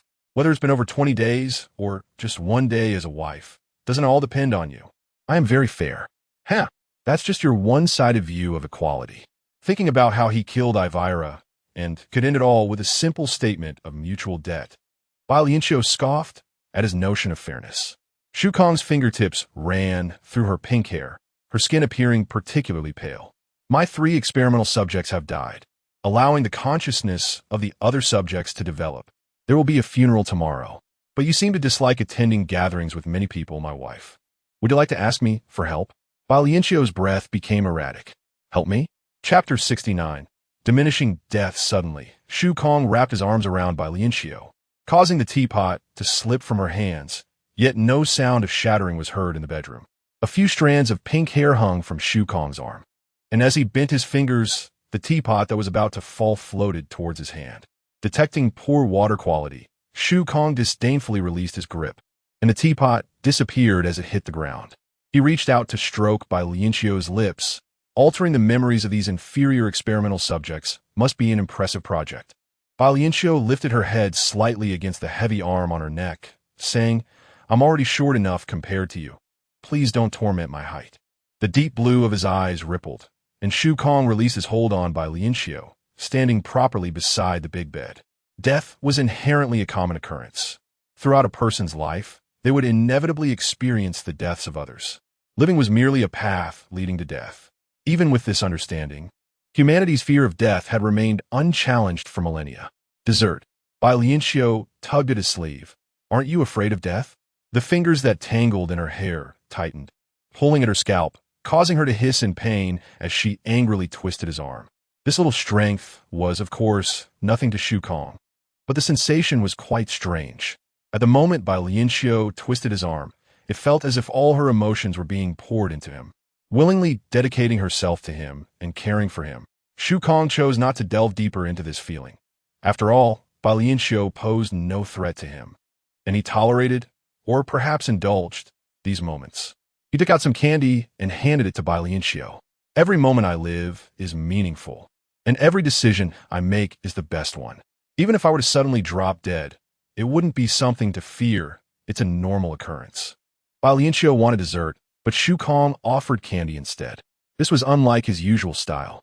Bai Lianqiu hesitated briefly, but Shu Kong unceremoniously stuffed the candy into her mouth. Whether it was her illusion or not, his fingertip seemed to linger consciously on her lips. It seemed he disliked Bai Lianqiu's short stature and didn't like her always looking down, so Shu Kong lifted her with one hand, allowing her to sit on his arm. Adjusting the height, Bai Lianqiu's head was just within his line of sight. As Shu Kong made his move, the candy burst with sweetness in Bai Lianqiu's mouth. It was overwhelmingly sweet. The liquid entered her stomach, causing a slight burning sensation, combined with the joyful signals from the baby in her belly. Bai Lianqiu confirmed that the candy contained high-grade nutrient liquid. Fearing she might fall, Bai Lianqiu clutched Shu Kong's clothing tightly, hearing his indifferent words. If you can't overcome the fear of death, then start by changing memories. She could only ask the most pressing question among the many in her mind. How will you change it? To eliminate the deeply ingrained concepts in these people's memories, one must start from their fear and reverence for death, shifting their perspective so that they feel no internal turmoil upon learning of another's death. This will only throw everything into chaos. If death isn't worth mourning, then people will value it because the first person did so in ancient times. Funerals are inherently feudal superstition. Now, I will be the first to diminish death, and once a habit is formed, all priorities will be rearranged according to my thoughts. Don't do this, Shu Kong. He pinched Bai Lianqiu's lips, preventing her from spitting out the candy. Nadia, you should support me. Bai Lianqiu would never want sweets again after hearing his chilling remarks. The sweetness in her mouth was now shadowed. She pressed her cheek against Shu Kong's shoulder, avoiding his cold gaze. As she swallowed the sweet liquid, she urged him, they will die. Of course, every achievement is built on sacrifice. Just letting memories fade for a few minutes is unbearable for those with independent and resolute consciousness, let alone distorting concepts ingrained in their very being. I welcome every challenge. Don't do this, Shu Kong. You could study me instead. Bai Lianqiu boldly reached out to touch Shu Kong's cheek. I think you might not understand the emotions behind this statement. It represents your wife asking for your love. Shu Kong raised his arm, and Bai Lianqiu hurriedly held his face with both hands. She was much taller than him, with her long hair enveloping them in a pink space. She gazed at Shu Kong with the most sincere and gentle look. Shu Kong's other hand reached out, directly probing towards the most captivating part, Bai Lianqiu's eye. Bai Lianqiu resisted the urge to dodge, choosing instead to surrender herself to Shu Kong. She did not evade. Her tone was filled with longing. Emotions are unreasonable, and in significant events, such as partings and reunions, peaks and troughs of life, a connection of understanding. Feelings between people can change rapidly. I want to attend the funeral with you to feel the solemnity of death. His fingertip paused before her eye. Long eyelashes fluttered down, brushing against Shu Kong's fingernail. His large palm shifted, cradling the back of Bai Lianqiu's head, and he placed a gentle kiss on her lips. This is best. Shu Kong agreed to Bai Lianqiu, and the images on the monitoring panel transformed into an ocean. Bai Lianqiu felt a lingering fear as she leaned against Shu Kong's chest to catch her breath. By the end of the day, she was able to completely relax in Shu Kong's arms. It was as if she were living on Shu Kong himself. Even if her body were to fall, Shu Kong's reaction would be quicker, adjusting her position appropriately, ensuring she hung comfortably and steadily on his arm. Of course, Bai Lianqiu would not foolishly ask if he was tired. The concept of fatigue did not exist in Shu Kong. By evening, Shu Kong woke the sleeping Bai Lianqiu, saying, "Someone has come to the attic. They are looking for you." Bai Lianqiu rubbed her eyes and wrapped her arms around Shu Kong's neck. "I'll go wash up and see the guests." Once refreshed, Bai Lianqiu felt no lingering sleepiness. Shu Kong took her to the living room, where the guests had already arrived. The attic door was pushed open, and leading the way was a middle-aged man, followed by two others, one of whom was the elderly Ragnar. Upon seeing Bai Lianqiu seated on the prosecutor's arm, the three froze in place, especially the last young girl, who was first shocked and then continuously scrutinized Shu Kong, her cheeks blushing uncontrollably. Bai Lianqiu secretly pinched Shu Kong and twisted his arm, but he would not let her down. Bai Lianqiu reasonably suspected that the villainous boss was doing this on purpose. Ragnar stated their purpose, inviting them to attend the funeral vigil that night. Bai Lianqiu agreed, and under Shu Kong's low pressure, the three left the attic. However, just a few steps out, a young girl's exclamation rang out, "Oh my God, Mr. Joy has fallen." Chapter 70, Black Evidence. Hearing the noise, Bai Lianqiu wanted to jump down to check, but Shu Kong directly opened the surveillance screen.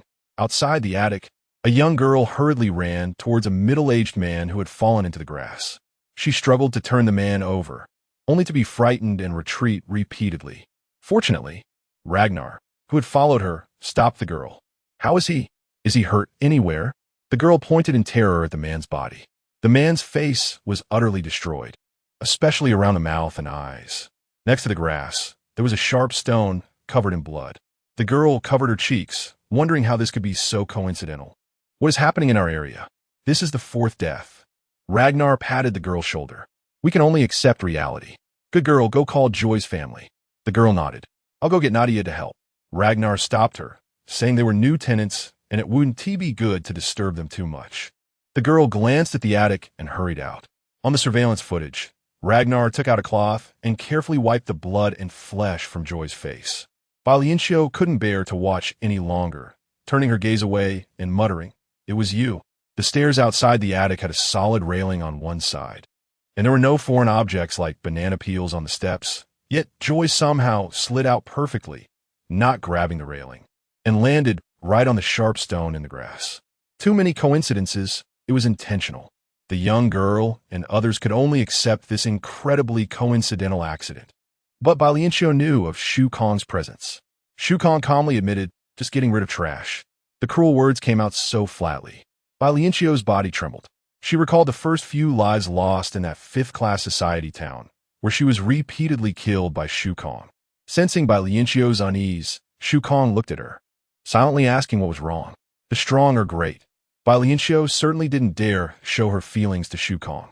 She rubbed her sweat-covered arms, saying, "I think I'll take a nap. I need to keep watch tonight." "Okay," he replied, but Shu Kong showed no signs of letting go of Bai Lianqiu, clearly wanting her to sleep on his arm. Bai Lianqiu rubbed against his chest, thinking it would be more comfortable to sleep on a big bed. except for certain activities that required a bed. Beyond the limits of human capabilities, my dear prosecutor, my current body is just that of a low-level human. Shu Kong pressed his lips together and laid Bai Lianqiu on the large bed in the master bedroom. Bai Lianqiu was genuinely tired. A low-level body not only had to provide energy for the baby in her belly, but also had to constantly maintain a facade to deal with the villain boss. She fell asleep almost as soon as she touched the bed. The half-open window occasionally welcomed a breeze, with sunlight, birdsong, and the fragrance of flowers surrounding Bai Lianqiu, making her unaware. The screen in the living room gradually dimmed. Shu Kong silently approached the bedside, looking at Bai Lianqiu without aggression. A hint of black light emanated from his fingertips, moving towards Bai Lianqiu. It failed. It seems I really can't enter the vampire bride's dreams. Bai Lianqiu was awakened by Shu Kong. She calmly accepted the fact that Shu Kong was lying next to her. The scene in the master bedroom transformed to a familiar seaside. When Bai Lianqiu was still Ivila, Shu Kong had brought her to the seaside, forcing her to wash away her bodily information to attend a vampire family luncheon. At the seaside, she had seen Shu Kong continuously extracting piles of black substances from the ocean. The same scene made Bai Lianqiu feel a disorientation about her identity and what year or month it was. The difference was that this time, she was nestled in Shu Kong's arms. Poking Shu Kong's chest, she asked, "Can you tell me now what these black substances are?" Shu Kong paused for a moment. "They're pollutants." "Well, as long as they're not corpses. I remember telling you, these things are evidence of guilt."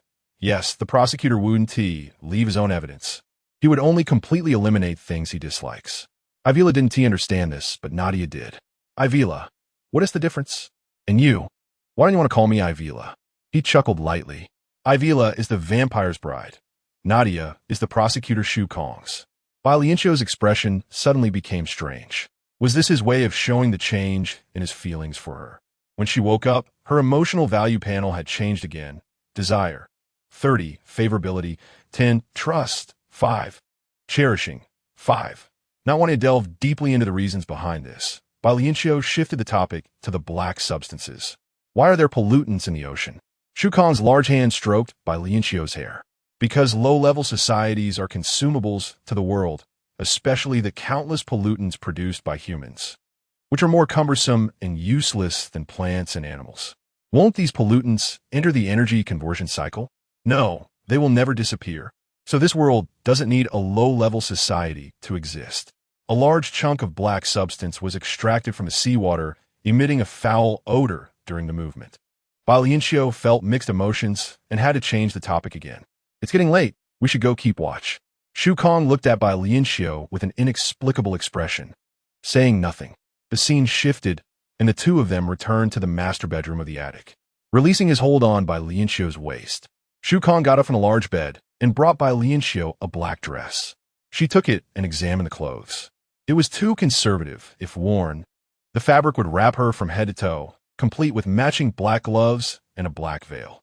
Bai Lianqiu pouted. "Is this outfit pretty?" Shu Kong had already set a membrane on his body, indifferent to whether it was attractive or not. "Thank goodness.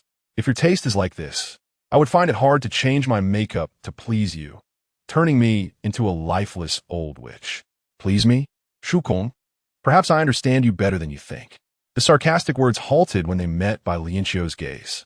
Bai Lianqiu took his hand and said, "Your favorite temperature is 16 degrees Fahrenheit.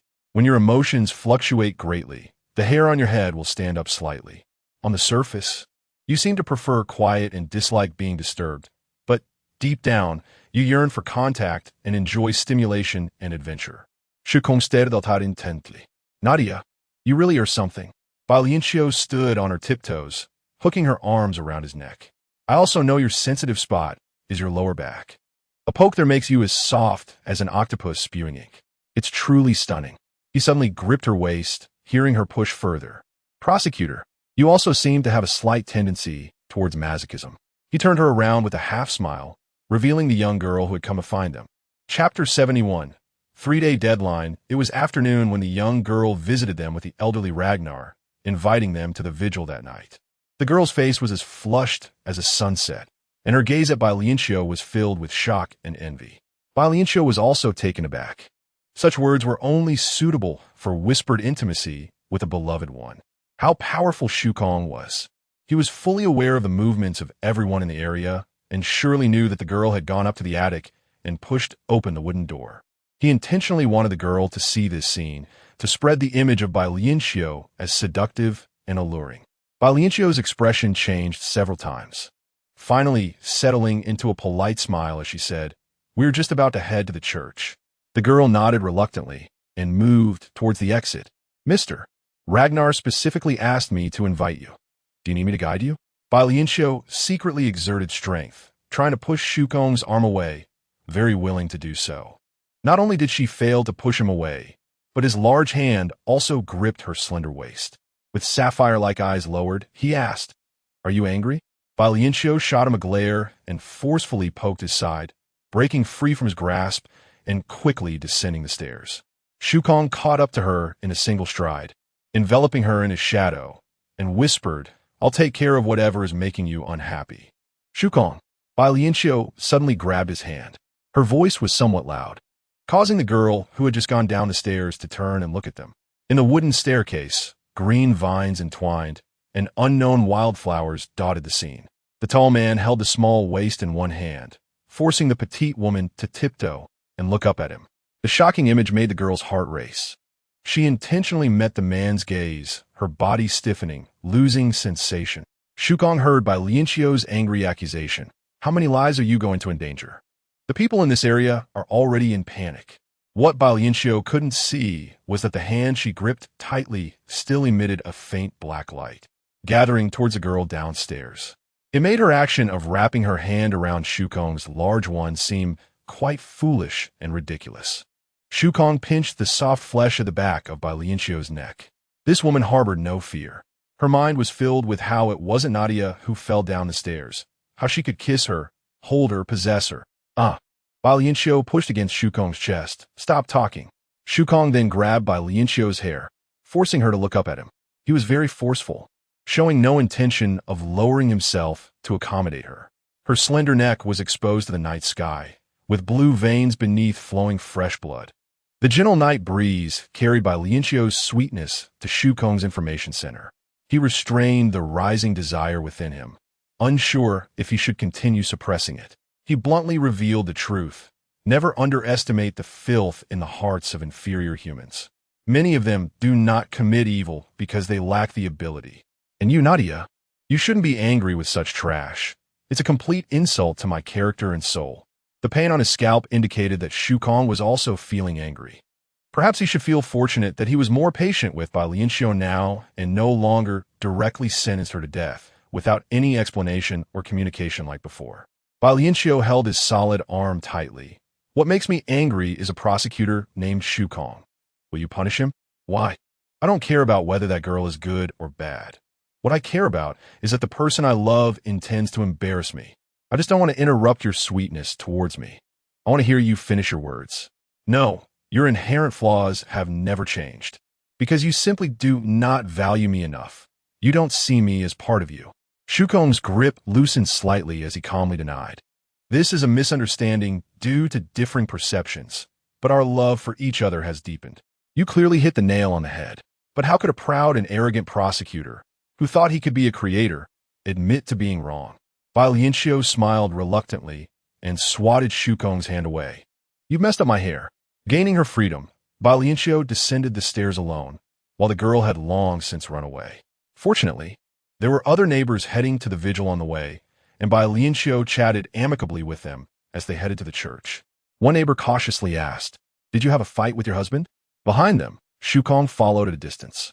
He walked without a sound, yet his presence was so strong that it was hard to ignore, especially as his calm, unwavering eyes stared at them, like a death-seeking Azura or a ruthless deity. Bai Lianqiu was still angry and did not want to actively break the stalemate between her and Shukong. Yes, they were in a cold war. Another person rubbed their shoulders. "Don't you feel cold?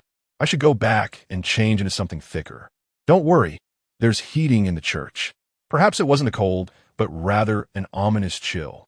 They discussed privately, "We are cursed by death." "Stop saying that. Although we advocate for humanity and value emotions, we are at least third-class humans. And we also come into contact with high technology. The power of gods and ghosts simply doesn't exist. In their conversation, the group arrived at the church. Everyone's face bore a solemn and mournful expression. Ragnar offered blessings to each vigil attendant at the entrance. Bai Lianqiu walked last. By this time, the sky had completely darkened, and the dim candlelight flickered weakly in the darkness. Ragnar earnestly prayed for Bai Lianqiu. May sorrow stay far from you, kind child. Bai Lianqiu bowed to thank him. Thank you. Ragnar looked at the silent Shukong, following Bai Lianqiu. Child, come to me. Shukong coldly stared at Ragnar, his gaze unfocused. Bai Lianqiu intervened. I am him. Thank you for your blessing. In front of Shukong, Bai Lianqiu could not engage in excessive conversation with Ragnar. She headed straight into the church, but Ragnar, under Shukong's watch, spoke to Bai Lianqiu. Good child, the golden roses in the garden are about to bloom. I remember you mentioned wanting to see them, so I specifically informed you. Bai Lianqiu trembled, immediately transforming her shock into exaggerated joy. Really? There are golden roses? Is the current climate suitable for them to bloom? Ragnar smiled at the latest. In 3 days. Don't forget to prepare to go out and enjoy the flowers. The blooming period of golden roses is very short, so cherish it. Bai Lianqiu nodded, her steps towards the church growing heavier. Suddenly, it had turned into a mere 3-day deadline, yet she and Shukong had made no progress at all, and they were still in a quarrel. Chapter 72, Golden Rose Emotional Value Panel, Desire Value, 51 Affection Value, 17 Trust Value, 14 Cherished Value, 13 These changing values were becoming increasingly incomprehensible to Bai Lianqiu. She sat in the last row of the hall, with a few scattered individuals seated in the rows in front of her. Everyone remained quiet, and in the center of the church, there were 4 dark-colored coffins. Not daring to look at the coffins for too long, Bai Lianqiu withdrew her gaze. Someone approached her, wanted to sit down, but for some reason, tripped and reluctantly went to another spot. Bai Lianqiu took a deep breath and turned her head, brushing past a face that suddenly appeared before her. Fortunately, her courage had been cultivated, and she was mentally prepared. Otherwise, she would have definitely screamed and disturbed the vigil. Shukong sat down in the spot beside her, gazing blankly ahead. Time passed slowly, and Bai Lianqiu was preoccupied with the promise of the blooming golden rose.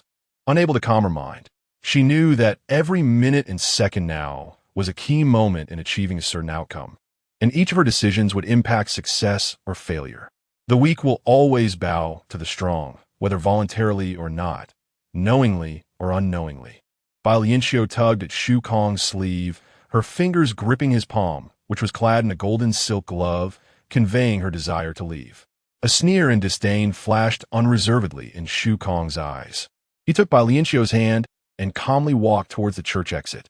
At first, Bai Lianqiu felt a bit panicked, but she realized that the people in the church had completely overlooked their exit, perhaps too immersed in their sorrowful prayers, or perhaps due to Shukong's influence. Bai Lianqiu had no time to worry about that anymore. The sky was high, the night was dark, and stars dotted the expanse. Bai Lianqiu allowed Shukong to lead her outside, where she heard a harsh argument coming from behind the tall trees. Tugging at Shukong's hand, she was about to ask him to teleport back to the attic, but Shukong stopped. Bai Lianqiu heard a voice full of disgust. That Joey has a criminal record. He only said he sincerely repented, and Ragnar accepted him, allowing him to stay with us. I think it's Joey who brought bad luck. His criminal history is rich, rape, robbery, intentional injury. No, I can't allow someone like him to pray together with my brother in the church. I want to bring people to carry Joey's coffin out. The rest of the words were lost, for Shukong had already teleported Bai Lianqiu back to the attic. Bai Lianqiu took off the disliked black dress. You should have told me. So I stopped, to let you hear it with your own ears. Is this your explanation? Shukong paused. I don't want to endure the emotions of being misunderstood by you. With his hand hovering in midair, holding the protective suit, Bai Lianqiu thought for a moment and then discarded the clothing, approaching Shukong with her bare body. Shukong didn't need to turn around to know every move Bai Lianqiu made. The light on the monitoring panel that had just lit up immediately extinguished. He didn't even notice his breathing had quickened, silently waiting for Bai Lianqiu's next move. Bai Lianqiu took his hand, one finger at a time, peeling off his golden silk glove. Prosecutor, this is what I want. Your understanding is too outdated. I can only indulge you. I don't care about your disdain and disagreement towards me, but the fact that you are willing to put thought into me and do things you deem unnecessary is heartfelt intention. Then will you love me more? My actions now can only indicate the answer, right? Nothing escapes your scrutiny. What about your certainty, prosecutor? Will it be more than Elias? Bai Lianqiu's fingers completely occupied the palm of Shu Kong's hand, interlocking their fingers. In that moment of intrusion, her other hand fiercely hooked around Shu Kong's neck, rising onto her toes to cover his lips with hers, wanting all his words to vanish in the surge. Breathless, they parted, and Bai Lianqiu's eyes were filled with mist. I want to possess Shu Kong fiercely. Shu Kong's breath immediately turned dangerous, and the surrounding scene transformed into the master bedroom. Bai Lianqiu blocked his fervent actions, reminding herself that it was Shu Kong, not the prosecutor. Shu Kong's fingertips lingered at her heart. I still can't fully understand what you care about. This can't be analyzed by algorithms or technology. Can you remove the brain chip, cut off all ties with high technology, and return to being just you, Shu Kong, not Prosecutor Shu Kong, to spend a passionate night with me? Shu Kong's silence left Bai Lianqiu feeling insecure. The pressure of the silent psychological game was building up. Bai Lianqiu constantly hesitated whether to hold on for another second or to cut her losses and retreat before everything fell apart. Being absolutely controlled by someone made her submissive, yet her task required her not to lower her status and not to let Shu Kong lose interest in her. Her fingertips trembled slightly as she reached out to caress Shu Kong's cheek. Shu Kong suddenly grasped her wrist, his fingers mimicking Bai Lianqiu's earlier actions, invading her palm and interlocking their fingers. He bent his broad back low, his curved waist rising like a bridge, building a path to Bai Lianqiu's heart. It was also a path to a part of himself he had never faced, almost brushing against her earlobe. Good. This single word made Bai Lianqiu's emotions surge. That night, the solemn church was disrupted. It should have been quiet for the souls to pray, but it turned into chaos filled with fists and harsh words. Also that night, the prosecutor, who had been in a state of high concentration and processing information from around the world since consciousness began, for the first time turned off the chip technology, diving into another realm, punishing recklessly and claiming territory. The sanctity of the church was destroyed, decaying corpses turned to ash in the flames. And the attitudes of the mourners kept shifting. The absurdity of the area presented itself in various forms, with fierce battles ongoing in the flower-filled pavilions. The second night, the third night, the fourth night, her curled fingers lost all strength. The pink-white pads touched her forehead, and a hoarse female voice prevented the spread of desire. Shu Kong, have the golden roses outside bloomed? With the chip turned off, Shu Kong's body showed no signs of weakening. Bai Lianqiu couldn't tell if it was her illusion, but she felt that this emotionally entangled Shu Kong was even more terrifying than the indifferent prosecutor, making it hard for her to cope, leaving no room for refusal. Shu Kong's voice became clearer. I'll take you to see. Still lifting Bai Lianqiu with one hand, Shu Kong casually draped a bedsheet over both of them. He pushed open the window, and under the moonlight, Bai Lianqiu saw a sea of golden roses, an inexplicable emotion crashing into her heart. Shu Kong leaned down to ask her, do you like it? She quickly buried her face in his chest. It's beautiful. At the same time, she sighed in her heart, calling out the name of her beloved.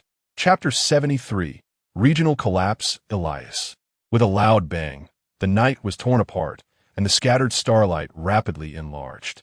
Bai Lianqiu gasped and opened her mouth wide as a blinding torrent rushed toward her. Shu Kong quickly pulled her back, and the two fell beneath the window. Outside the attic, it was as bright as day, with warships from the upper society invading one after another, surrounding the attic completely. Shu Kong quickly reinserted the chip. The overload of information in just 3 days left him momentarily dizzy. Wrapped in a bedsheet, Bai Lianqiu just poked her head out when Shu Kong yanked her back behind him. He was immediately dressed in a white prosecutor's protective suit, his expression stern. It was the underground organization of the upper society, overestimating themselves. A dazzling torrent of light struck, and Shu Kong merely raised his hand, blocking the brilliance with a barrier, the massive energy dispersing like fireworks. In that moment, Bai Lianqiu felt her body squeezed, struggling to breathe, and Shu Kong quickly shoved a pill into her mouth. While he organized the information on the control panel, he switched to combat mode and moved outside. Bai Lianqiu kept calling for him, Shu Kong.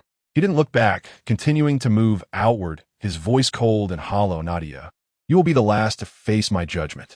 Stay put in the attic. Bracing herself against the window, Bai Lianqiu stood up and saw Shu Kong heading toward the largest open space in the area, all the warships converging on him. The night was continuously assaulted by bright flashes, like silver lightning flickering. Among the warships flying past the attic, Bai Lianqiu clearly saw a familiar face in the cockpit. It was Tame. Tame brought the organization's people rushing in. Everything was thrown into chaos. No, it had never been normal. Tying the bed sheet into a knot, Bai Lianqiu hesitated no longer and left the attic. A torrent swept through the melee, and Bai Lianqiu narrowly dodged it, golden rose petals splashing everywhere. The similar scene made her struggle to breathe. She found the daisy floor and slid down into the underground space. Outside, cannon fire roared, but beneath the daisy floor, it was peaceful. The rows of storage lockers had vanished, leaving a golden box in the middle of the open space. Clear footsteps echoed in the empty underground as Bai Lianqiu opened the box, revealing a golden chip the size of a fingernail. Is this the divine dagger? With a belly full of questions, no one answered them. She reached out her index finger to touch the chip, which immediately merged with her finger. Her body showed no change. Worried about the battle outside, Bai Lianqiu turned to leave but heard a creaking sound coming from the room inside. Opening the door, she saw Noah bound tightly, his mouth stuffed with burlap. Above the chair hung a sharp blade, the candlelight scorching the ropes. Once the ropes burned through, the blade would fall and sever the bonds holding Noah. Bai Lianqiu gasped, quickly dismantling the device. Noah. Noah seemed to have fallen unconscious, unable to wake, unable to move. What had made that creaking sound? Bai Lianqiu slapped Noah's cheeks harder. Wake up. What happened here? Where's Elder Ragna? A faint sound came from behind, and Bai Lianqiu held her breath, suddenly dodging. A resident wielding an axe. The resident was completely inhuman, clothes torn, body covered in scars, dried blood streaking across their face. Their eyes were hollow and unfocused as they swung the blood-stained axe at Bai Lianqiu again. Wait, what's wrong with you? Bai Lianqiu hurriedly pulled Noah up, evading the resident's attack. She hadn't even realized she had the strength to carry Noah and could dodge swiftly. The door burst open, and more people armed with usable weapons closed in on Bai Lianqiu. It was like the apocalypse. What on earth is happening?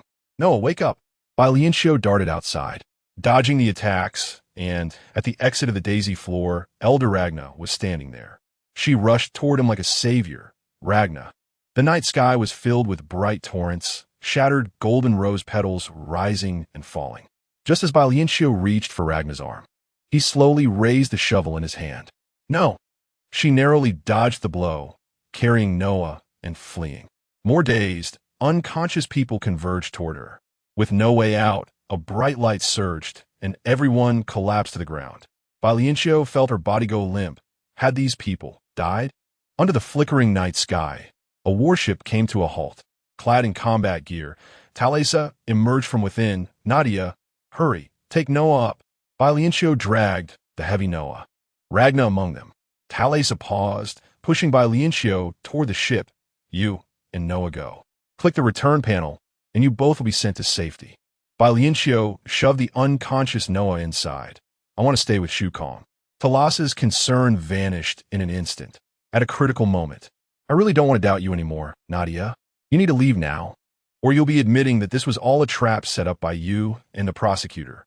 The night sky erupted in one final burst of bright light, a deafening sound shaking the entire city. Thalesa stared blankly at the regional center. This can't be. Count Henry can't fail. Henry, the vampire elder who had entered her dreams, inviting her to a vampire family luncheon in broad daylight. The familiar name brought Bai Lianqiu back from her shock, and she dashed toward the regional center. Thalesa, you hurry. Thalesa glanced at the sleeping Noah, pressed the return command on the ship, and jumped off before the hatch closed. As she ran swiftly, the air was still. Bai Lianqiu gasped for breath. In the distance, a figure fell from the sky, crashing in front of Bai Lianqiu. No! Count Henry! Thalassa's anguished scream came from behind Bai Lianqiu. She stood frozen in place, watching as Thalassa rushed toward the fallen figure.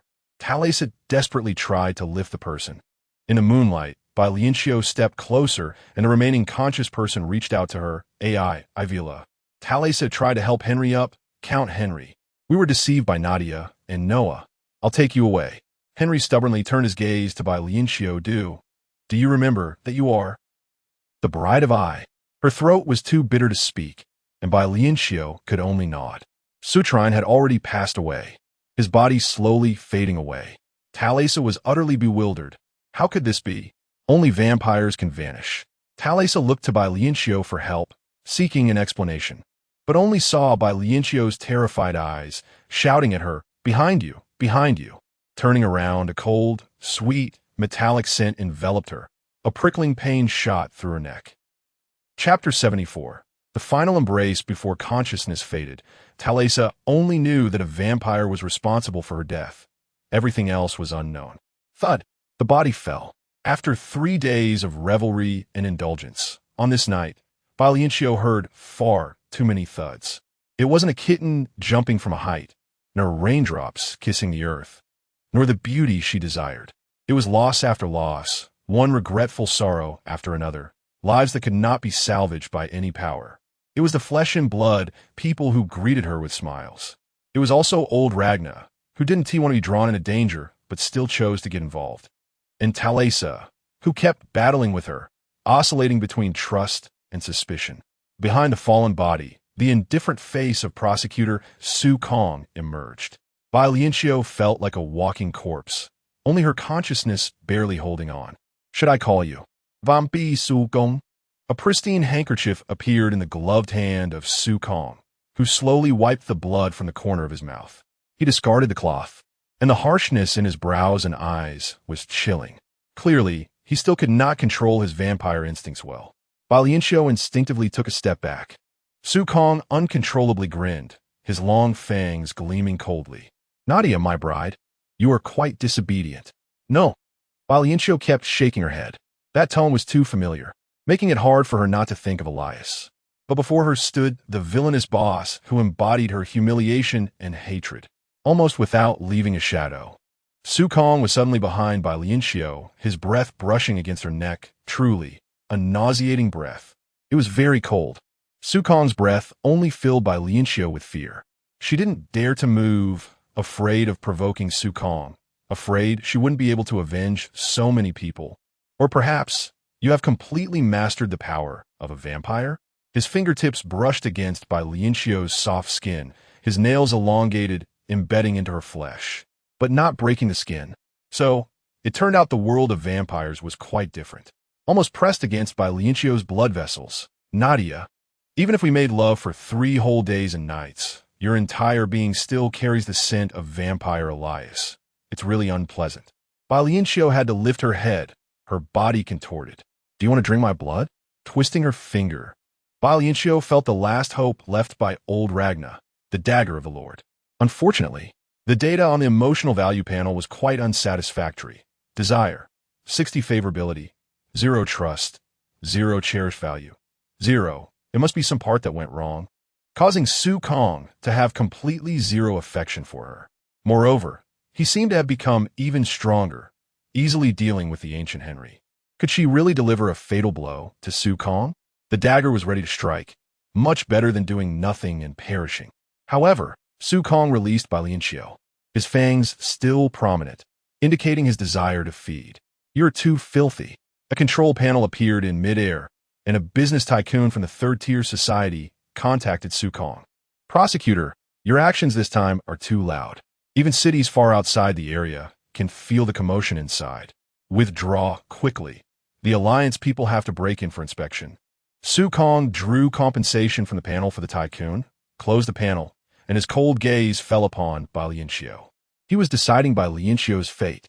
Bai Lianqiu quietly looked at him, at least maintaining a facade of calm. The morning sun slowly rose from the horizon, red as blood.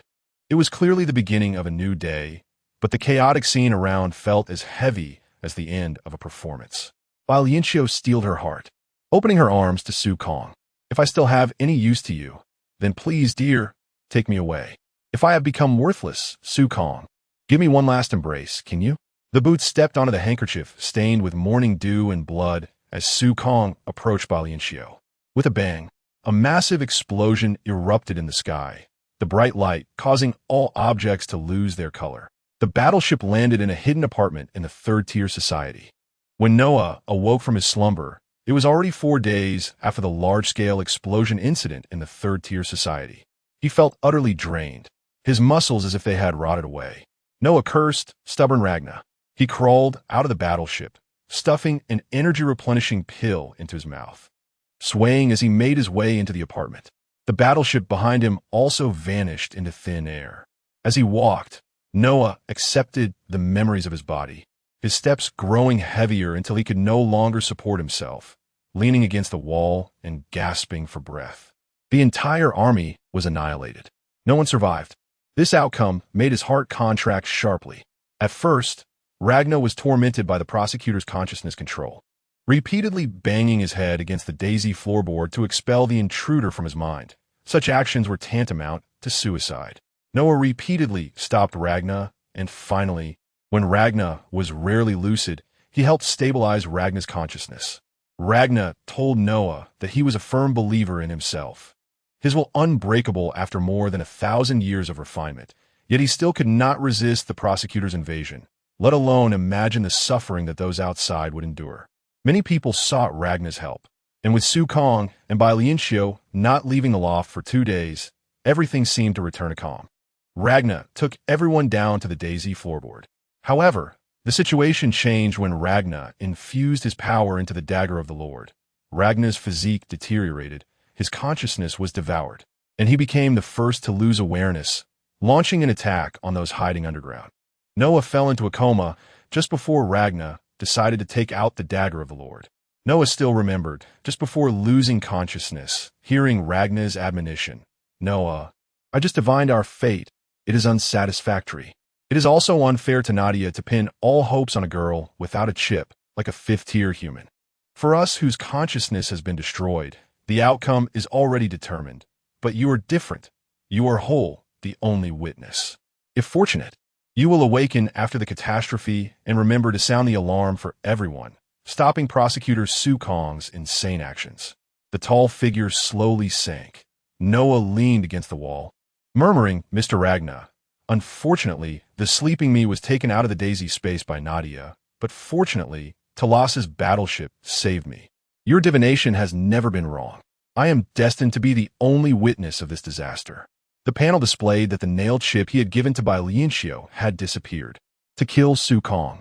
The organization not only exposed its location, but also lost 13 elite members. Now, all personnel of the organization had shut down the system, entering a hiding phase for inspection. Noah painfully held his head, suddenly hearing footsteps in the courtyard. Chapter 75. Flower Vine Swing. Noah quickly entered a state of alert as the person at the door stopped. "Noah, it's me. Ragnar." It was the familiar voice of Ragnar. Noah excitedly went out, and there indeed stood Ragnar. "You old man, you're still alive." Ragnar stepped inside. "I can't continue gathering intelligence in the third-class society, Noah. Where are the others in the organization? I can't contact them. The Alliance has set up a net to search for us. Even if we run into someone and they recognize us, we can only act as strangers." Noah led Ragnar into the house, closing the door tightly. Black dots, imperceptible to ordinary people, swirled above Ragnar's head, traversing several spaces of the high-class society's residence, lingering around the golden silk gloves. The tall and cold prosecutor stood upright in the center, his emotionless gaze fixed on the enlarged surveillance panel. The space was filled with pale blue light panels, clean and reflective.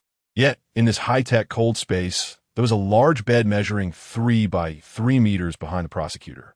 The white bedding lay crumpled, and at the corner of the head of the bed rested a withered golden rose. The entire space felt frozen until the slight rise in the bedding moved, causing the prosecutor, who was turned away from the bed, to flutter his eyelashes. A pink figure peeked out from the thin blanket, stopping when her head touched the withered rose petals. Bai Lianqiu mumbled, "Dead again?" The mattress sank, and, as the blanket lifted, Bai Lianqiu saw Shu Kong's calm face. She fell back into the bedding with a thud, her memories slowly returning. Pink hair floated on Shu Kong's arm as he calmly asked, "Cake or candy?" Bai Lianqiu ignored him. She hadn't expected Shu Kong to save her, just as she opened her arms to him. The true master dagger in her finger was poised to strike, but the alliance of the third-class society suddenly launched an attack on the regional center. At a critical moment, Shu Kong saved her and took her away. For the indifferent and emotionally detached Shu Kong, this was already an answer to her question, whether to keep her or kill her.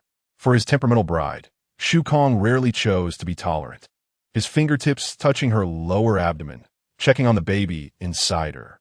His expression was cold. How resilient. Bai Lianqiu could also feel the baby in her belly growing strong, her abdomen visibly protruding. She had to accept reality and sigh, "Candy, and add some nutrient solution. My body hurts." In an instant, Shu Kong removed his golden silk gloves and personally fed Bai Lianqiu candy. "What does it hurt?" He checked Bai Lianqiu's physical condition and found it normal, just not robust. Bai Lianqiu, holding the candy, crawled out from under the blanket, surveying her surroundings. It wasn't tea cold, yet she rubbed her shoulders. "This is high-class society?" Shu Kong tapped his finger, and the scenery in the space turned vibrant with the sounds of birds and flowers, filled with the essence of spring. Bai Lianqiu's face whitened. "No. Why? You don't like it?" The images of that loft and the sounds of splashing water flooded her mind. Shu Kong's lips pressed down slightly, and the room transformed again, now a retro, luxurious royal master bedroom. Bai Lianqiu got off the bed and noticed a white light following her shoulder. She glanced at Shu Kong, who was back to working as the villain boss. It seemed he was always working except for necessary rest, participating in labor model evaluations where he would undoubtedly take first place. This also indicated his obsession with becoming stronger and his ruthless nature. Retracting her gaze, Bai Lianqiu tentatively tapped the white light, and a flower vine swing appeared before her. It turned out to be a program light that allowed Bai Lianqiu to freely retrieve items and alter the space. She sat on the swing and designed a machine to feed pastries. However, when she wanted to learn about the recent societal situation, she found that this light couldn't gather intelligence at all. Before she could ask, Shu Kong answered her, "You just need to stay by my side obediently." The swinging feet suddenly stopped mid-air, and Bai Lianqiu tightened her grip on the rose. "Am I still of use to you? Otherwise, why do you think you're here? What's the duration this time, and what standards do I need to meet?" After a moment, Shu Kong replied, "You just need to love me well." Bai Lianqiu had never seen through Shu Kong. He had already mastered the controlling technique of Elias. To him, she was probably useless. She forced herself not to think about more intricate details. She was clear about one thing: staying by Shu Kong's side, conquering him, and delivering a fatal blow when he was completely entranced was her moment. But once again, she was wrong. When Shu Kong turned off the monitoring panel, the entire control of the space returned entirely to him, and the flower vine swing, the koi splashing water, all disappeared. Her body suddenly felt weightless as she fell from mid-air, expecting pain, but instead crashing into a soft mass. "Prosecutor, can you not be so sudden?" She angrily propped herself up, the scene shifting to a dark night, with Shu Kong's tall figure pressing towards her. Seeing the faint red light in Shu Kong's eyes, she scrambled up from the bed. "What's wrong with you?" Shu Kong's voice was not as aggressive as his changing appearance. It remained calm and deep. "Nadia, I need to take back what I want from you." What? Don't play dumb. We've done it countless times." The villain boss seemed addicted to rolling in the sheets. In the past, he was a machine for work, only focused on the control panel with nothing else. Now, after working for a while, he would turn to Bai Lianqiu for matters. She couldn't refuse, couldn't feel comfortable, couldn't calm down, and was filled with deep fear. Several times, Bai Lianqiu looked into his crimson eyes and felt an absurd sense of intimacy with a beast, as if she would be swallowed whole in the next second. Bai Lianqiu lay limp on the large bed, her fingers brushing against the white light, and red rose petals began to fall onto her, accumulating to the thickness of her shoulder in no time. Shu Kong was not present. This was rare, but Bai Lianqiu had to talk to him about comfort and duration. She pressed her fingertip against the white light, issuing a command to contact Shu Kong, in the space where he was appeared above. In the image, Shu Kong twisted the slender neck of his prey, his sharp fangs deeply embedded in flesh, blood flowing down neck. Bai Lianqiu gasped and covered her mouth, noticing Shu Kong looking up from his meal towards the void. In a different space, he stared directly into Bai Lianqiu's pupils, his gaze icy. Chapter 76. Prey and food like an electric shock. Bai Lianqiu quickly closed the connection. She tightly hugged herself, scattering the rose petals around her. Her fingers trembled as they touched her neck, where there were countless red marks. Just looking at the scene made her feel a deep pain. Her intuition was correct. Shu Kong indeed wanted to feed. Was he a vampire or a human? What mattered was her safety. Bai Lianqiu jumped off the bed, wanting to escape. Looking around, where could she go? She was firmly under Shu Kong's control, not even knowing where this space was, let alone how to get out.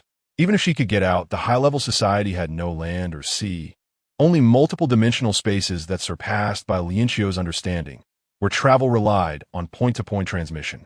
She couldn't even find a place to wander and hide like a road in a lower society. The tension and fear in her heart were slowly replaced by frustration and despair. Bai Lianqiu collapsed to the ground, and a visual connection to Shu Kong appeared in the air.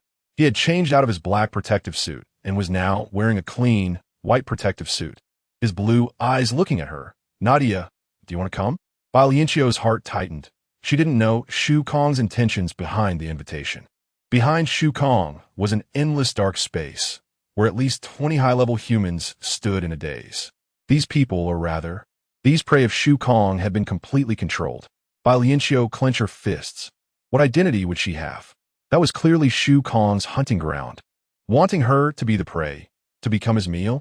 Shu Kong replied, my wife. Wife? Shouldn't the agreement end when she left the third-level society? Bai Lianqiu nodded. It's my honor. In the blink of an eye, Bai Lianqiu crossed the space and arrived beside Shu Kong. Logically, traversing through the layers of high-level society space, given Bai Lianqiu's current physical condition without the chip enhancement, and with a child continuously draining her energy, she should have been overwhelmed, feeling worse than when Noah took her to the third-level society. But with Shu Kong's manipulation, she felt no discomfort at all. He must have made protective measures for her. Shu Kong allowed Bai Lianqiu to approach his prey. Nadia, I don't want you to feel estranged because of this. Estranged? The hatred between them was almost as vast as the universe. Shu Kong wasn't oblivious to her emotions. Was he trying to disgust her with such words, or force her to distort her beliefs? Bai Lianqiu resisted the impulse to look back at Shu Kong. Through the first row of unconscious people, she saw the densely packed individuals standing behind them. Everyone had their eyes closed, their bodies highly cleaned, like sculptures, yet their bodily functions were still operating, breathing normally, blood flowing. How many people were there? Bai Lianqiu couldn't see the end. In just a few days, Shu Kong had captured so many people right under her nose. Wasn't anyone reporting it? Forget it. This world had no police, only the Alliance. From Bai Lianqiu's perspective, the Alliance was also on Shu Kong's side. Moreover, no one could balance Shu Kong. She swallowed, her throat feeling as if it were being sliced by sharp blades. Were they conscious? Shu Kong, yes. Their value is merely blood. The cold prosecutor didn't even bother to invade the consciousness of these prey. He clearly divided everything. But there was an error with Bai Lianqiu. Feeling Shu Kong's chilling gaze, Bai Lianqiu turned back and moved closer to him. These people retained their consciousness, but their bodies couldn't move, their cries for help, pleas for mercy, and regrets for what they wanted to explain all suffocated in their stomachs, waiting for Shu Kong to select one for feeding. It would be better to be knocked out. Not becoming aware of these things would be more pleasant. At least it wouldn't torment the mind.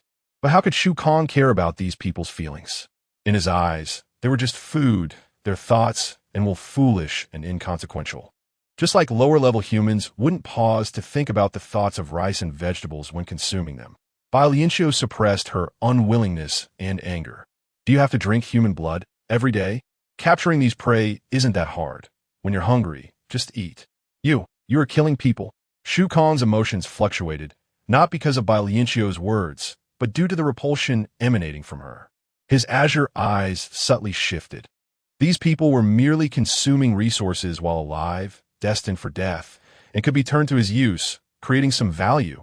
benefiting resource integration and societal progress. But why should others sacrifice to satisfy you? Survival of the fittest. Nadia, I've explained this principle to you countless times. It truly infuriates me. Speaking, Shu Kong raised his hand, and Bai Lianqiu fell into his embrace, her nose crashing into his hard chest, instantly turning red. Shu Kong looked at her red nose with disdain. This body was really too weak, too fragile. If he couldn't satisfy himself, he wouldn't have captured so much prey to quell his insatiable appetite. He was almost pressed against her face, his long fangs protruding, pressing against her skin. Suppress your negative emotions towards me. Shu Kong was too tall. Bai Lianqiu's toes were already off the ground, and she uncomfortably clutched his iron-like arm. Shu Kong, let these people return safely to their homes. Do you think you can? Drink my blood. Bai Lianqiu used all her strength to press her lips against Shu Kong's. You drink my blood. Don't kill anyone else. The fangs grew uncontrollably, his eyes already swirling with a surging crimson hue, and Shu Kong's fingertips couldn't control their strength, pinching Bai Lianqiu's waist painfully through the protective suit. Bai Lianqiu bravely tested the waters, licking Shu Kong's fangs. In an instant, Shu Kong's stature became even more imposing, his strength almost shattering the high-level protective suit. While behind them, countless conscious but immobile individuals were filled with deep fear. Shu Kong had completely lost control. He pinned Bai Lianqiu to the ground, his fangs about to pierce her neck, but Bai Lianqiu refused. He was dissatisfied and prepared to attack. Nadia, you provoked me. Don't. Bai Lianqiu gave up, struggling, despairingly saying, not here, let's go back. There are so many people watching, it's already humiliating enough. Soon, Shu Kong took Bai Lianqiu back to their living space. As soon as Bai Lianqiu touched the soft bed, a deep, soul-piercing pain shot through her neck. He had bitten through her carotid artery. Chapter 77. Body rejection. At first, it was the soul-shattering pain. Every pore of her body was pierced by sharp needles, causing a blood-soaked agony that permeated every inch of her skin. She was the vampire bride, the beloved of Elias, the vivid rose in his heart. Until now, in a vampire world, her entire aura belonged to Elias. But she once again broke her loyalty, violating the vows of the vampire bride. She deserved to endure this pain. Bai Lianqiu thought this as she let her rejecting hands fall onto the pristine white sheets, allowing Shu Kong to ravage her. The pain reached a certain level, numbing her senses, like a piece of driftwood bobbing up and down with the surging waves. His crimson eyes fixed intently on her, invading every strand of her consciousness. Low growls filled with overwhelming pleasure. The feeding was too fierce. Rolling droplets of blood fell from her slender neck onto the white sheets. Shu Kong lost all reason, until a foreign consciousness invaded his immensely pleasurable mind, begging him to stop, or mommy would be drained dry. Withdrawing his chaotic fingers, Shu Kong lifted his head, damp strands of hair brushing against his forehead. His red eyes gradually focused, and his large hand covered the face of the person beneath him. It turns out there are things in this world that I have yet to experience. The baby inside Bai Lianqiu's belly was becoming increasingly anxious, begging for help.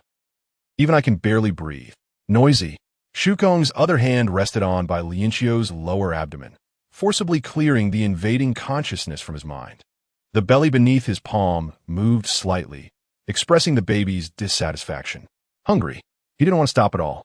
Shu Kong fiercely kissed Bai Lianqiu's somewhat dehydrated lips, venting all his emptiness onto her ravaged petals. He had to stop. Such a wonderful feeling certainly couldn't be experienced just once. Recycling it until he desensitized himself. That was the only way to become stronger. Delicate kisses fell upon the neck of the unconscious person as Shu Kong inhaled the blood surging beneath her skin, feeling his fangs itching to emerge. His fingertips emitted specks of white light, gently penetrating Bai Lianqiu's body. When he kissed her collarbone, her vital signs had already stabilized. Yet, she remained asleep. One moment he was passionately indulging in her flesh. The next he was neatly getting up. As he cleaned his body, his reddened eyes were fixed on the tired, sleeping woman on the bed, his gaze falling on the bloodstains left under the pink strands of hair on the sheets. He frowned, feeling a sense of frustration for the first time. He should be gentler. He didn't want to waste a single drop of her blood. It seemed there was still much for him to research, like harmonizing their intimacy and controlling his appetite. Bai Lianqiu had been awake for a while. She maintained her original position, lying still. A huge surveillance panel hovered beside the bed, with a prosecutor in a white protective suit standing in front of it, exuding a cold and unapproachable aura. Bai Lianqiu thought to herself, the Shukong at work and the Shukong in bed were two extremes, both unbearable. Yet, she had to endure both extremes of him. The space was very quiet, like stagnant water. Shukong broke the silence first, asking whether it was cake or candy. There was no answer. Facing Bai Lianqiu, Shukong himself didn't notice that he had gained a lot of patience. Casually he asked, "Why didn't you stop me before you could no longer bear it?" As long as Bai Lianqiu gave him some response, even if it was just a shove, he would have pushed her to such a dry state. Bai Lianqiu still didn't answer. That was an answer in itself. He had always known what she was thinking in her heart. Flattening his lips, Shukong suddenly didn't want to continue dealing with this pile of simple and tedious data. He proactively said, "I've sent all the prey away." This was something unprecedented for him. Once in his hands, they were only to be used and eliminated. Compared to sending these prey away, erasing their lives with a flick of his finger was much simpler. But he still did it. His fingers slightly curled on the sheets, pain radiating from his internal organs, causing Bai Lianqiu to furrow her brows tightly. Shukong finally turned back, sitting down at the edge of the bed. "Your bodily organs are functioning normally. All indicators are good. So, you shouldn't show signs of pain and discomfort." Bai Lianqiu took a moment to ease the waves of pain in her body, feeling as if she had been repeatedly crushed by a roller coaster. It was unbearable, mainly because the baby in her belly was continuously sending out uncomfortable signals. Her pale fingers gently hooked on a Shukong's golden-gloved hand. "I need painkillers." Shukong checked Bai Lianqiu's body again. "Where does it hurt?" "Everywhere." His expression was strange. "And now?" Bai Lianqiu didn't answer, but her pained expression spoke volumes. She squeezed Shukong's palm. "Is it Elias?" "Nadia." He interrupted her suddenly, unwilling to hear the name of the vampire from her lips. He brushed aside the strands of hair from her face, adjusting her perception of pain, essentially administering her an anesthetic, a rejection reaction of the vampire bride's body. Feeling waves of energy flowing into Bai Lianqiu's body, Shukong's expression turned increasingly cold. When Bai Lianqiu finally showed a relaxed expression, Shukong's face had already turned foul. He was very aware of how much he had dulled Bai Lianqiu's sensory abilities, which also meant how profound her bond with the vampire Elias was. It was an ancient power he couldn't touch now. His fingers fell on the mark on Bai Lianqiu's neck, where he had bitten her. "Your body is mine. Your soul is destined to be mine. The child in your belly is also mine. Why do you reject my aura?" He bent down, bringing his face closer to Bai Lianqiu. "Nadia, why?" Bai Lianqiu opened her mouth. "Because she loved Elias." Elias had completely disappeared, and the remaining bond was entirely due to Bai Lianqiu's one-sided love for him. Shukong couldn't possibly be unaware of this. What was there to ask? Bai Lianqiu turned her face away, but Shukong grasped her cheeks, forcing her to face him. She surprisingly managed to pull a smile from him. She was playing him, but he seemed to not care much about her answer, because no matter what, she could only be firmly under his control. This was the confidence of an absolute ruler. Bai Lianqiu didn't ask him to cook personally, but he proactively changed the scene, quickly preparing a large table of delicacies. As they quietly enjoyed the food, Bai Lianqiu thought to herself that it would be nice if the atmosphere could be a bit warmer, more lively. As soon as this thought emerged, the arrangement of the space changed. She looked at Shukong in surprise. "Did you not voice your thoughts?" Coincidentally, Shukong also appeared stunned. "You can alter my space without my permission?" Chapter 78. High-security prison. Shukong's expression became even more complex as he looked at Bai Lianqiu. Bai Lianqiu even raised her hands in a gesture of surrender, claiming she knew nothing. He withdrew his gaze, realizing he had to find the next vampire. Bai Lianqiu was sure she sensed the fleeting regret in Shukong. If he hadn't completely killed those vampires, or if he had spared Henry in the third-class society, he could have saved a lot of time searching for vampires now. After all, vampires were very good at disguising and hiding. Even someone as powerful as Shukong, despite collecting information from various levels of society, couldn't find the whereabouts of the vampires. He turned off the monitoring panel. There were still 10 days until she would give birth. What? Bai Lianqiu was taken aback.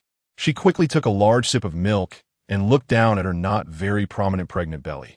In just over a month, the child was about to come out? Was human evolution happening? Noticing Bai Lianqiu's confusion, Shu Kong explained that a 10-month pregnancy was due to the slow growth of lower-class human fetuses, which generally needed 10 months to develop adequately. However, more experiments indicated that the duration of a 10-month pregnancy was, in fact, the fetus exploiting the mother's body. Bai Lianqiu left the dining table and moved closer to Shu Kong. It only took 1 month for the child to develop completely. Shu Kong raised his hand to clean the residual scent of low-level food from Bai Lianqiu. Don't forget, my genes are at the top tier, and Nadia's genes were also carefully selected by laboratory personnel. With both combined, plus the infusion of high-level nutrients, how could this child not develop rapidly? Bai Lianqiu stared at her belly. She had never wanted this child. It was a mistake to conceive. The child inside her angrily pounded her belly, but it didn't dare to cause chaos like it did at first, making Bai Lianqiu suffer unbearable pain. Shu Kong also stared at her belly, saying now, I feed on your life. You live, he lives. He dies, you die. Once he comes out, I can kill him for you. Shu Kong. Bai Lianqiu gasped. You don't want him to live, do you? But how can you say such cruel things so plainly? Not saying it will conceal the hatred in your heart. Self-deception. Nadia, when will you grow up? He still looked down on her. Bai Lianqiu didn't know what to do. This child had to be born. The more people there were, the more entangled the situation. Humanity itself was trouble. But Bai Lianqiu had no choice. She cradled her belly, worried, while Shu Kong prepared to leave. You can contact me with the white light points. Bai Lianqiu got up to follow him. Take me with you. What can you do? Yes, I can't do anything. What does it matter if you take me along? I'm going to the prison. After a pause, Shu Kong added, if you have another surge of kindness and want me to release someone in the prison, you would? I will after you give birth. You do care about this child, don't you? I care about you. You, who are pregnant, can't withstand more of my torment. Bai Lianqiu put on protective clothing, indicating that Shu Kong had agreed to take her along. She controlled the panel and took out a candy to pop into her mouth. I have to do something. Sitting idly will make me depressed. Shu Kong also tacitly allowed Bai Lianqiu to share his panel capabilities. At least he did not reject it. The teleportation passage opened, and in a moment, they arrived at the prison. He still cared about Bai Lianqiu's words. Haven't I always been with you? Sorry, workaholic prosecutor, you can't meet my social needs. Useless socializing brings you no benefits. I admit, I'm a very fallen person. Indeed. Shu Kong looked at Bai Lianqiu's hand still resting on his arm, signaling her to let go. I'm in the prison space. You have my mark on you, and no one dares to offend you. He was going to leave her behind to handle things alone. What could she not see? Bai Lianqiu suddenly envisioned the scene of Shu Kong feeding on blood while carrying her. If you need fresh blood, come find me. He paused. Is this your invitation? Bai Lianqiu smiled. Consider it my cleanliness. Shu Kong did not respond, looking deeply at her before silently leaving. Bai Lianqiu certainly didn't have cleanliness. She didn't care about Shu Kong's indiscretions. She just didn't want him to become addicted to killing, as it would only increase the burden of her mission. The high society prison was also cold and unwelcoming. Rows of gray, transparent doors stood before her. As Bai Lianqiu approached, they displayed the scenes inside the prison and the information about the inmates. She glanced through them without any intention of entering any particular cell. After walking for a long time, she encountered a top-tier air wall. In the last cell, she saw a horrifying scene. A bald, blue-eyed woman of tall stature was screaming in agony amidst roaring flames. The information on the door revealed that the woman inside was named Daphne, a former prosecutor who had been imprisoned for mental instability. With Shu Kong's ability boost, Bai Lianqiu easily passed through the door and entered Daphne's prison. Do you need help? Bai Lianqiu raised her hand to extinguish the flames. Strangely, Daphne glared at her fiercely and manipulated the flames to spread again. Daphne cheerfully ran towards a fire. I'm about to be reborn. Almighty, grant me a new life.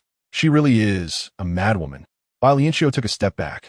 The detected information indicated that Daphne still possessed superhuman abilities and could extract low-level flames, even in prison. Although her powerful high-level body could resist the flames, over time, Her physical condition had deteriorated significantly, equivalent to a slow suicide.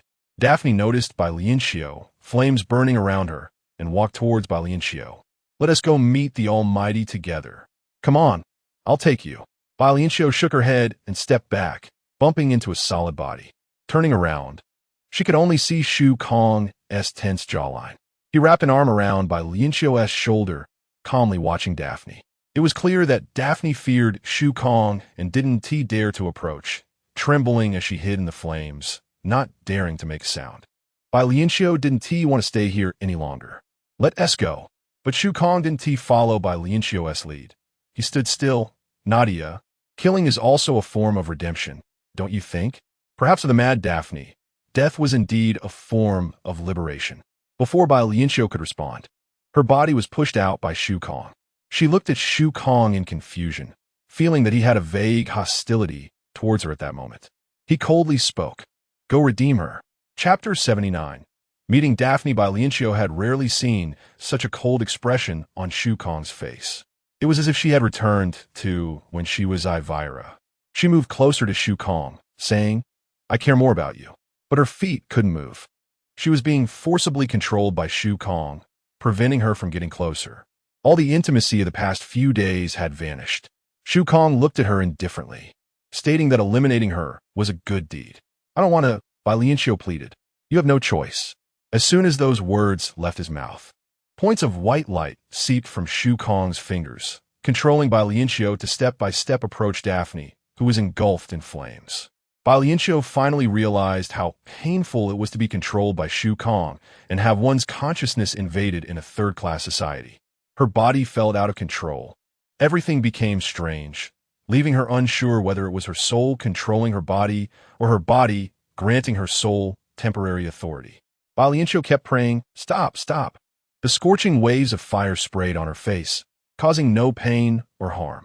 She was being controlled to walk closer and saw the mad woman Daphne crouch down, holding her head in the fire. I don't want to kill you. You should run. Who could stop what Shu Kong wanted to do? Bai Lianqiu couldn't utter a word as her fingers transformed into blades and pointed at Daphne's head.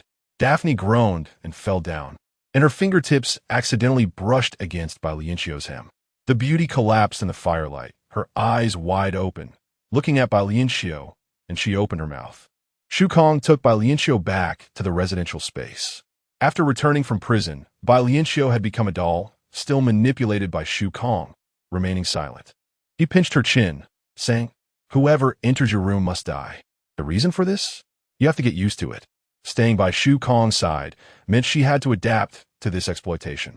Bai Lianqiu inexplicably heard his subtext. Shu Kong began to frequently enter and exit the prison. But in the prison, Bai Lianqiu had never seen Shu Kong.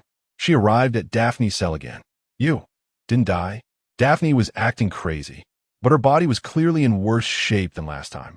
Bai Lianqiu voluntarily walked into the firelight. This time, Daphne looked at Bai Lianqiu with joy. Nadia, I'm so glad to see you. I'm Daphne. Bai Lianqiu was taken aback. You. Is this a new prank? Daphne laughed and sat cross-legged, signaling Bai Lianqiu to relax. That was just for Shu Kong to see. You know Shu Kong's name. He's my #1 target, of course. I would investigate thoroughly. I remember you were once a prosecutor. Daphne nodded. The first time I saw you was under the grape trellis of the underground organization. Bai Lianqiu exclaimed in a lowered voice. You are a member of the underground organization. Bai Lianqiu became excited. Can you contact Noah? Daphne returned Bai Lianqiu a confirming look. Shu Kong has been eliminating our organization members recently. The situation is not ideal. The barriers we set up before are completely ineffective. No matter where we hide, Shu Kong will find us. Bai Lianqiu was unaware of this. He had been in front of the monitoring panel the whole time. I know you haven't joined the organization, but I want to ask you as a friend to try to interfere with Shu Kong in the next few days. Preferably not letting him open the control panel, although I don't know if this will help. You want to fight back? It's a matter of survival. Bai Lianqiu shook her head. Without absolute certainty, it's better not to act. His power is too strong. Sure, he's coming. Daphne immediately reverted to her crazy state, circling around Bai Lianqiu and wanting to invite her to dance. Just as Bai Lianqiu reached out her hand, she lost control of her body. She was at the mercy of fate, her spirit and flesh separating. She watched helplessly as her fingers pointed at Daphne's head, and Daphne fell. Shu Kong brought Bai Lianqiu back to the residential space again. The atmosphere between them was oppressive. Bai Lianqiu curled up on the cold floor of the space, her expression vacant. Shu Kong grabbed her hand, holding it up and examining it closely. No one could endure the gaze of a villain. Bai Lianqiu moved her fingers. You should remember, those whose memories you altered, their bodies couldn't bear it. Their consciousness and flesh fought against each other, leading to self-harm. He took out a cloth and meticulously wiped Bai Lianqiu's fingers, methodical, as if caring for a piece of artwork. I didn't invade your consciousness, just controlled your body. But you went against my will. After doing it multiple times, there's no longer any question of going against your will. This is an erasure of my spirit. His grip tightened. Shu Kong rubbed Bai Lianqiu's palm hard. It's good that you know. He even dared to admit it. Bai Lianqiu turned her face away in disappointment. This person didn't understand love at all and could never be bound by emotions. He leaned closer, his lips almost brushing against her neck. I have a cleanliness obsession. You know that. So, don't let anyone get close to you, understand? The restless fangs pressed against her skin. Bai Lianqiu knew very well what Shu Kong wanted to do. It was only at such times that he would reveal some human traits. She resisted against his cold chest. I don't want to kill. It's not a big deal, Nadia. If you don't kill, they will also face death. Shu Kong. She interrupted him. What I want is candy. But you keep telling me that nutrient solution is better, more beneficial for enhancing abilities. I understand, but what I want is candy. He leaned over her, his azure eyes fixed on her. I should invade your consciousness. Bai Lianqiu trembled all over. Even though she had spoken so plainly, he still wanted to transform her, to make her obedient, to follow his wishes. The reason he wasn't invading her consciousness now was that he hadn't fully mastered Elias's mind control technique. He didn't want to take risks with him, but this reluctance would gradually fade away with the passage of time. One day, his selfish nature would erupt, and when he reached out his claws towards Bai Lianqiu, he would show no mercy, believing himself to be in the right. Bai Lianqiu was glad that this time she chose to kill Shu Kong instead of trying to change him with love. Otherwise, she might very well lose her resolve for love, becoming a thoughtless victim, trapped in this emotionless world, allowing Shu Kong to do evil, forever becoming a plaything. At this moment, she really wanted to drop all her disguises, to just let it be. But she couldn't. The true master dagger in her finger was her last chance.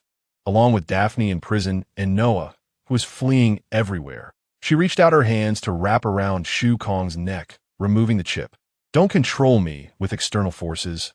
I willingly let you take me. Okay? He pressed his forehead against hers. Is this the reason you are infatuated with Elias? Repeatedly deceiving me, fooling me? Chapter 80. Undersea production. It was very cold. His gaze was colder than ever, fixated on Bai Lianqiu, demanding an answer. Bai Lianqiu didn't understand what the problem was. They had been acting strangely for the past few days, but because Shu Kong had controlled her body to defeat Daphne, Bai Lianqiu unilaterally didn't want to engage with Shu Kong. As negative emotions accumulated, she now realized that Shu Kong was becoming increasingly difficult to deal with. Shu Kong's attitude told her that this wasn't something that could be resolved just by her offering up her blood. Bai Lianqiu pulled back her hand. Because Elias and I are pure. Her lips stung, and she gasped as she grabbed Shu Kong's disheveled hair. It hurt so much. This guy seemed like he was trying to bite off her lips.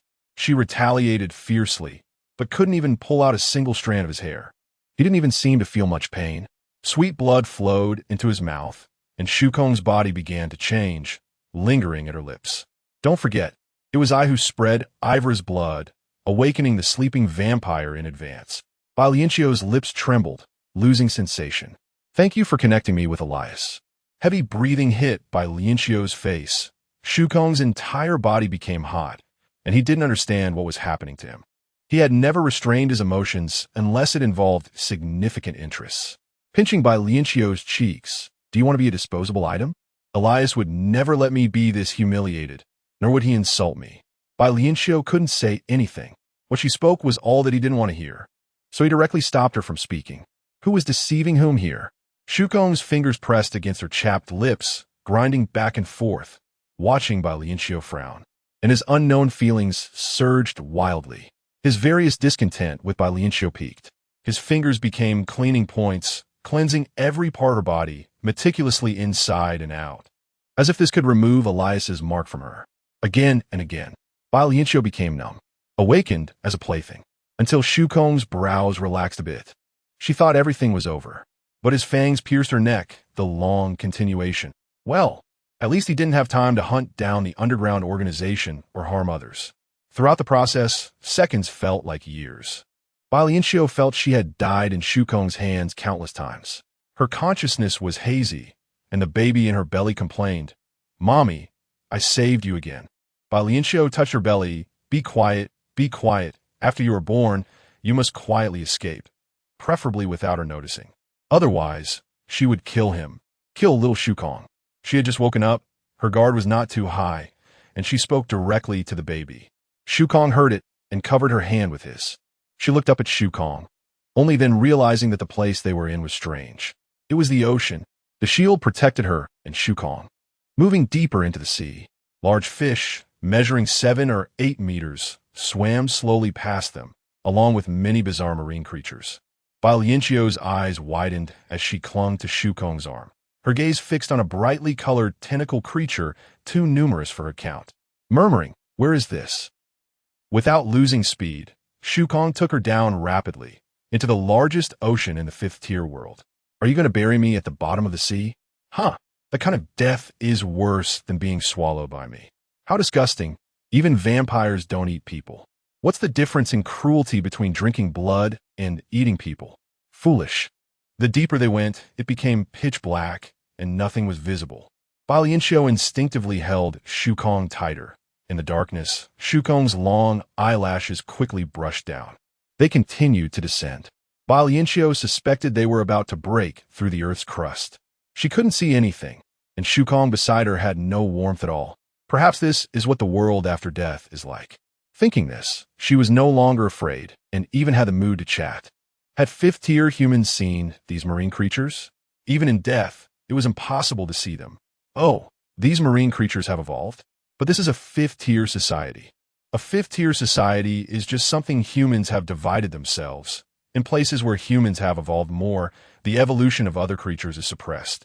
Humans are really small, forever unable to explore everything completely. To live means to be able to, or to become the creator. It seemed they had arrived at a place, and Shukong stopped. Bai Lianqiu couldn't see anything, thinking Shukong would leave her alone to handle something. "Leave me some candy, okay?" She felt Shukong's palm caress her hair. "Nadia, good luck." "Huh, what does that mean?" Before Bai Lianqiu could react, her body was submerged in the icy seawater. This was at the bottom. The immense pressure and icy seawater were enough to crush a body without chip enhancement into pieces. Water flooded her ears and mouth, and she lost all consciousness. Where was Shukong? Is he going to kill her? No, she wouldn't accept it. The dagger of the Almighty hadn't been drawn yet. Bai Lianqiu thrashed about. Suddenly a powerful force enveloped her, taking her deeper. Waves crashed against her body layer by layer, especially on her head, nearly bursting her brain. She knew nothing. It was the same feeling again. Sold out by Shukong, used and killed, and she still knew nothing. It hurt so much, but she wasn't dead yet. It might have been a moment or perhaps a long time. Her body re-entered the shield. Consciousness gradually returned, and various pains transmitted to her brain. Bai Lianqiu then noticed her fingers were bleeding, the work of Shukong. As for Shukong's purpose, she didn't have time to think, because she realized the strong smell of blood wasn't coming from her fingers. That little bit of blood wasn't enough to stink. It was from her lower body. Miscarriage or delivery? Bai Lianqiu was in a panic, her belly cramping with pain. Why now of all times? Is there anyone to help her? The baby in her belly conveyed consciousness to her. "Mommy, didn't you tell me to pick the right time to leave?" Bai Lianqiu gritted her teeth, enduring the pain. "How many thousands of meters underwater is this? Can you survive? Don't underestimate my abilities. My father used your blood to awaken the ancient vampire count, and he is battling the vampire count, and you cannot control me. This is the best time for my birth." "Really? Such a calculation?" Bai Lianqiu cried out in pain, feeling the child coming out of her body. Sunlight couldn't penetrate the deep sea. She could see nothing and didn't know what the child born just now looked like. She only felt the shield crack again, and she was falling infinitely. Chapter 81. Stolen Love. The powerful villain is fiercely battling the ancient vampire, and the heavy waves from the depths of the ocean are palpable. Bai Lianqiu can imagine how intense their fight must be. The overwhelming seawater squeezes into her organs, and she is unwilling to die in the cold, icy depths. Shu Kong, save me. Her cries for help are drowned by the seawater. Bai Lianqiu struggles with all her might, but only creates a ripple. Suddenly, a cold and unfamiliar presence envelopes her, and something solid is shoved into her mouth. Her body's instinctive desire to survive makes her uncontrollably grasp this embrace, and the thing she bites into quickly bursts. Blood floods her mouth. So fragrant, so sweet. She wants more. Her body is violently tossed, and the fingers in her mouth are pulled out, causing Bai Lianqiu to drop again. Soon, the seawater spreads outward, forming a massive air bubble at the center. Bai Lianqiu feels she can breathe normally now. The surroundings are pitch black, and she stands up in confusion, tentatively moving forward. Shu Kong. A faint sound of footsteps comes from behind her. An extreme fear grips her heart, making Bai Lianqiu acutely aware of it. Without hesitation, she turns around and tightly embraces the figure in the darkness. Shu Kong. You saved me. You have me in your heart. Shu Kong's body stiffens in place. Beneath the deep sea, not even the strongest sunlight can penetrate. But that doesn't hinder the super high-level human, Shu Kong, from seeing everything around him clearly. More intense than his vision is the warmth of the person in his arms. It's a subtle yet powerful feeling. Being held tightly, kissed repeatedly on the cheeks, hot tears mixing with her features, creating one red spot after another. Her love is fervent, even more overwhelming than that of a wild and uninhibited person. All her thoughts are poured into him alone. Without him, she feels she cannot survive. Her heart is greatly satisfied, more exhilarating than having just devoured an ancient vampire count, making him reluctant to part. Shu Kong raises his large hand, gently stroking her hair. It's okay. The teleportation portal opens, and after some time, they return to the residential space of the high society. Bai Lianqiu has already buried her face in Shu Kong's chest, hearing his reminder to take a moment before opening her eyes. Oh! Bai Lianqiu responds softly. What she cannot see is that Shu Kong is looking down at her, fully focused, a smile at the corner of his mouth. He wants to lift his hand to clean himself and open the control panel to better organize the energy he just acquired. Strangely, being tightly embraced by Bai Lianqiu, he can tolerate the lingering scent of the deep sea on him. Fortunately, it's not necessary to use his fingers to open the control panel. Finally, Bai Lianqiu raises her head, gradually adjusting to the light. She sneezes robustly, and the soda that bursts out is instantly collected and processed by Shu Kong. Blushing, she still leans against him. I'm so happy. Shu Kong is processing the information on the control panel. Did you kill him? Who? The baby in my belly. Upon hearing this, Bai Lianqiu looks up at Shu Kong. His expression is indifferent, his gaze focused entirely on the panel, as if he is talking about a stranger. It seems he doesn't care at all about this child. Sensing Bai Lianqiu's gaze, he lowers his head a bit. He ran away? It's okay. I'll bring him before you, and you can deal with him yourself. Before he finishes speaking, Bai Lianqiu kisses his lips. She is truly becoming bolder. In the past, she wouldn't dare get this close to him or be so proactive. It's a bit annoying. It hinders his efficiency. Thinking this, Shu Kong prepares to push her away, but she stops just in time. Bai Lianqiu breathes lightly. He is our child. I don't want him to be harmed. Shu Kong halts his work and pushes Bai Lianqiu onto the big bed. Bai Lianqiu continues to smile, wrapping her arms around his neck. He carefully examines her, pondering why she has changed. Has he absorbed vampire power already transformed? But he hasn't even analyzed what this vampire count's power is. I love you, Shu Kong. Bai Lianqiu's confession sparks a moment of clarity in him. He allows her to take his hand, slowly removing the golden silk gloves, continuing to speak. Bai Lianqiu gently caresses each of his fingers, all unblemished. Her tone carries a hint of playfulness and annoyance. I've always known but didn't dare to admit it. My understanding is shallow, my experience limited, always lagging behind you. I cling to the things you force me to do, not daring to confront my own heart, not daring to admit. I love you. She slowly removes his other glove, her fingertips grazing every finger, all intact. You are so powerful that you need no one, naturally not me. How could I dare to show my love for you? Making someone who already looks down on me despise me even more. Making the few unique things about me disappear. Taking a deep breath, she leans closer to him. But underwater, you gave up the powerful strength of a vampire to rush to me, using your flesh to help me withstand the rapidly descending force of the deep sea. Shu Kong slightly furrows his brow. Clearly, the excited woman before him, filled with love, has misunderstood. He did not save her at the critical moment. His powerful brain constantly assesses all risks and benefits. When the chip's judgment informs him that the vampire bride's life is about to end. The vampire count had just been struck by him. Just a couple more strikes, and he could have devoured this vampire count's power. His body's instinctive reaction prompted him to attack again, completely disregarding Bai Lianqiu. It was only after the vampire count's power noticeably weakened that he finished the count off with a single blow. He quickly searched for Bai Lianqiu. Surprisingly, she had not yet breathed her last, enveloped in the dissipating vampire aura. He quickly rescued her, teleporting to her side, and found himself tightly embraced. Just like at this moment, she clings to his waist, wholeheartedly kissing his throat. You chose me first, Shu Kong. You have me in your heart. I am so happy. Finally able to express my love without burden. A tingling sensation arises in sensitive places, and Shu Kong inexplicably retracts what he was going to say, accepting all of Bai Lianqiu's affection and love. Is stolen love real?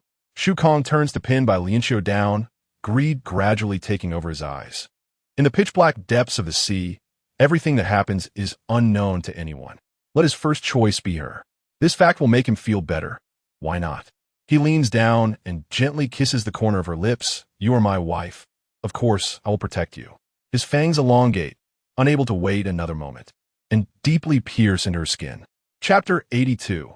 Noah's temptation, it was intense and chaotic. After a long time, in her hazy vision, Bai Lianqiu saw the white protective suit covering Shu Kong's body, and upon seeing the red marks all over his back, she slightly curled her lips and fell into a deep sleep. In this slumber, she slept for a long time. She could feel the invasion of her lips, the nutrient solution being poured in her mouth, and Shu Kong gently caressing her cheek. It seemed he said something, but Bai Lianqiu couldn't hear clearly, only vaguely aware that it was gentle. Her body was already not in good condition. After a journey through the deep sea and premature delivery, she was in a state of exhaustion. It was no wonder she was unable to withstand Shu Kong's reckless behavior. Afterward, Shu Kong was also stunned for a while, silently administering the nutrient solution to her in small doses. Bai Lianqiu had already awakened. Lying on the big bed, the pale blue above her was boundless. She couldn't move. Just a slight movement would cause her to fall apart. God knows how she endured the pain of the vampire bride's rejection of outsiders, self-harming as she faced Shu Kong, going through chaotic pleasures.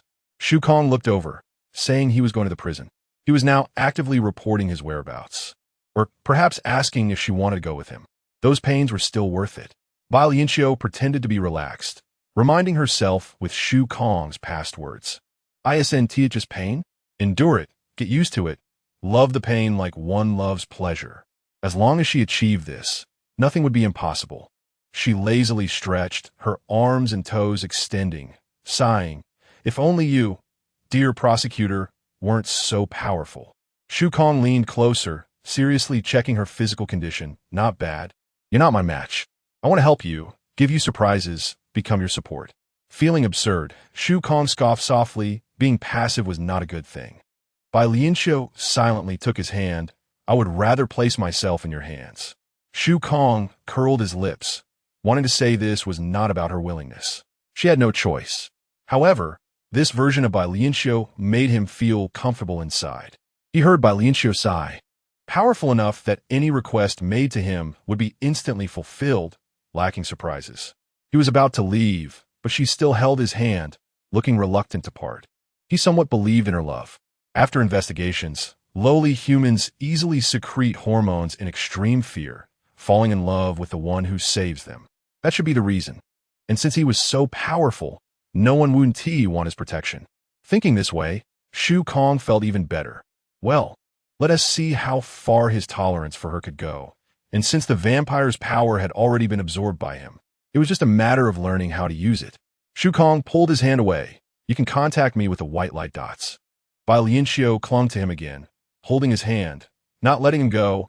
Since there are no gifts, I want the most beautiful kiss from you. Dear prosecutor. Is a kiss beautiful?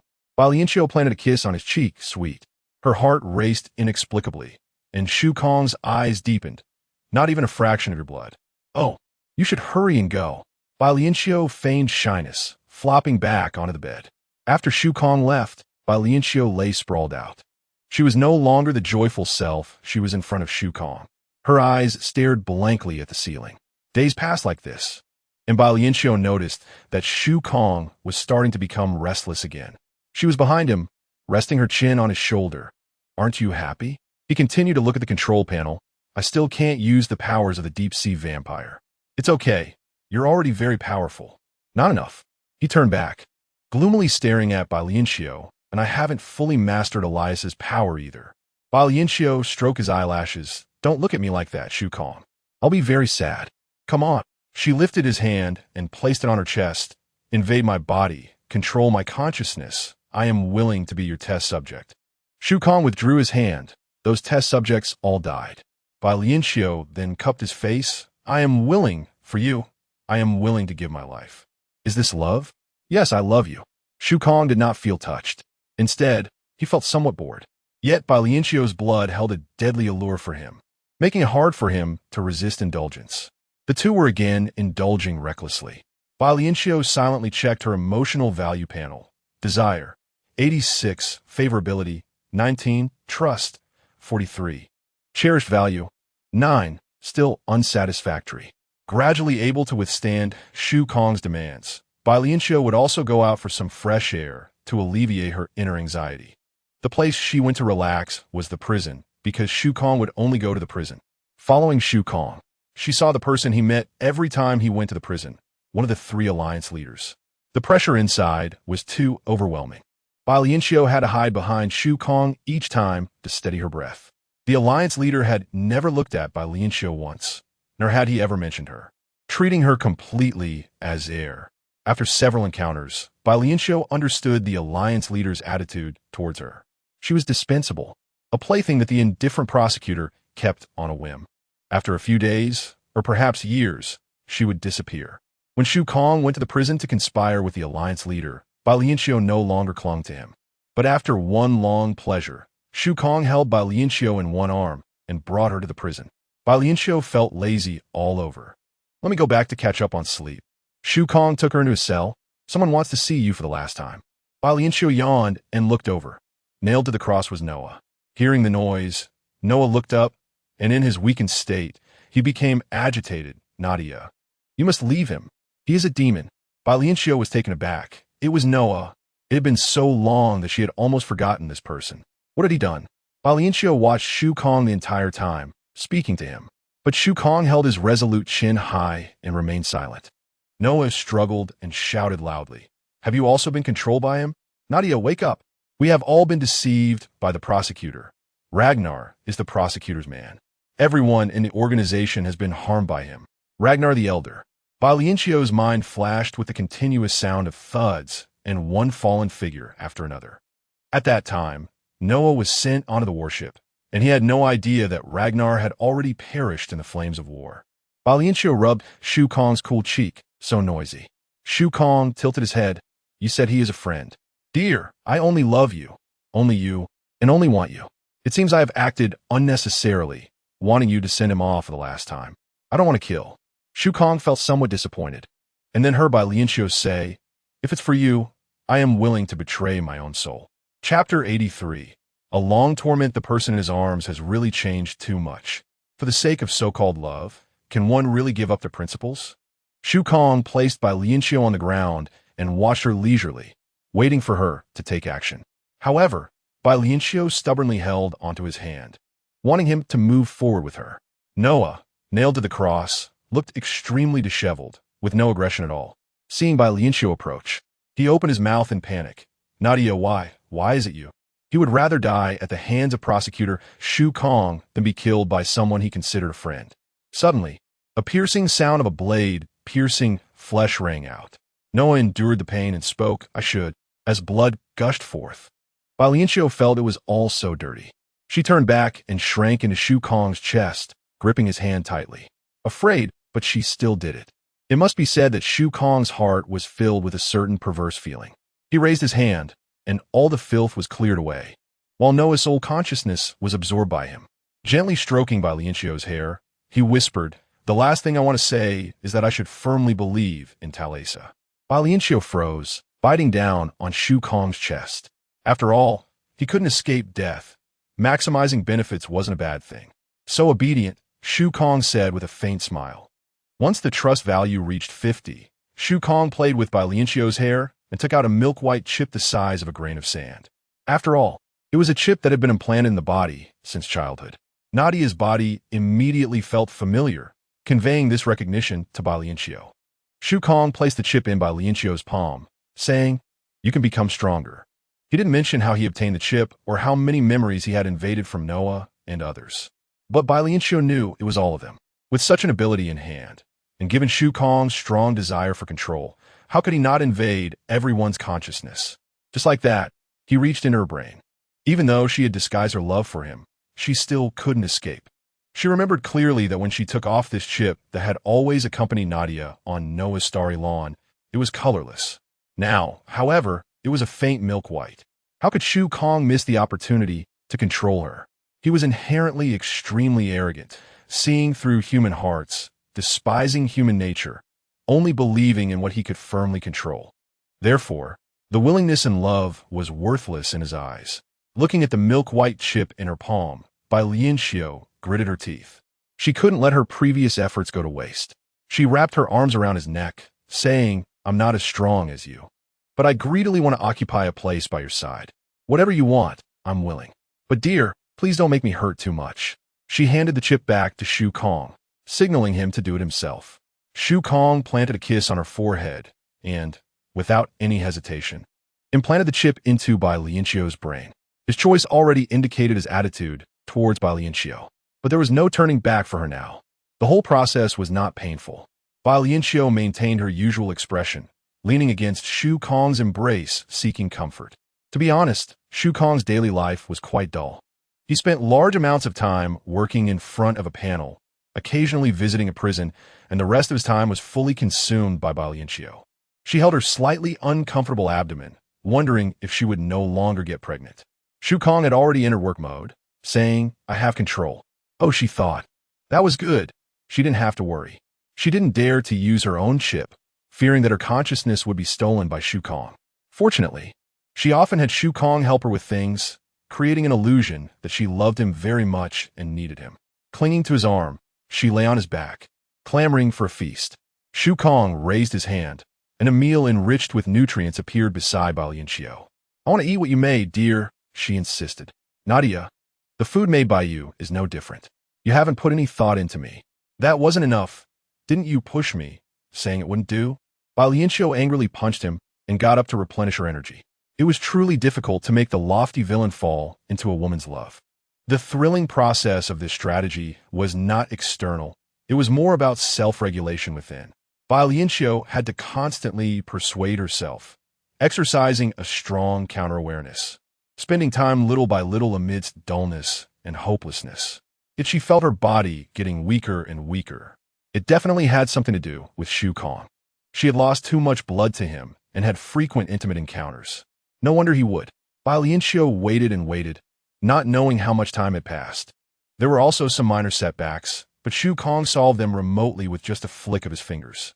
She gradually began to understand why Shu Kong did not value anything, including life. There were no day or night, no trivial annoyances. Living was simply about becoming stronger continuously. Perhaps Shu Kong had long transcended humanity, while Bai Lianqiu was still using human cognition and methods to conquer her. She would never catch up with him, let alone surpass him or kill him. But she had not given up. To deceive Shu Kong, she had to first deceive herself, leaving an imprint deep in her heart to kill Shu Kong. Once again, she met one of the 3 alliance leaders in the prison. The leader finally turned his gaze to Bai Lianqiu, saying, The lab's doctor has mentioned your woman by your side for the 8th time. They want to explore the secrets of super high-level women's reproduction. Bai Lianqiu nestled in Shu Kong's embrace as if she hadn't heard anything. Shu Kong remained unmoved, his tone distant and cold. What about the reward? The leader's expression softened a bit. What is it that you don't have or cannot achieve? Shu Kong's hand rested on Bai Lianqiu's waist, indeed. In the next moment, he pushed Bai Lianqiu out. She rolled on the ground and slowly stood up, walking towards Shu Kong with dissatisfaction, almost tainted by the dirty atmosphere. Meanwhile, the earlier alliance leader had vanished in a thin air. Bai Lianqiu knew that he had been devoured by Shu Kong's hand. The most cruel and terrifying killings were not chaotic and bloody. Clearly, Bai Lianqiu had grown accustomed to such situations. She sought a comfortable position in Shu Kong's arms and continued to curl up. Shu Kong poked her cheek, and with a shift in scene, they had returned to the residential space. A large bed appeared beneath them, and Bai Lianqiu knew it was about to continue. She actively wrapped her arms around Shu Kong's neck, saying, "Dear, you're protecting me again." Shu Kong smiled slightly. "You are mine, of course I must protect you." It was rare for him to admit that. But this protection also came with demands, and this time, Bai Lianqiu felt she truly couldn't endure the pain. The accumulated pain was about to reach its peak. Several times, she instinctively used her fingers to resist his chest, but each time, she was forcefully pressed down. In a daze, Bai Lianqiu heard the system's voice in her mind after a long time. Chapter 84. Bai Lianqiu, congratulations, host. Your favorability has increased to 100.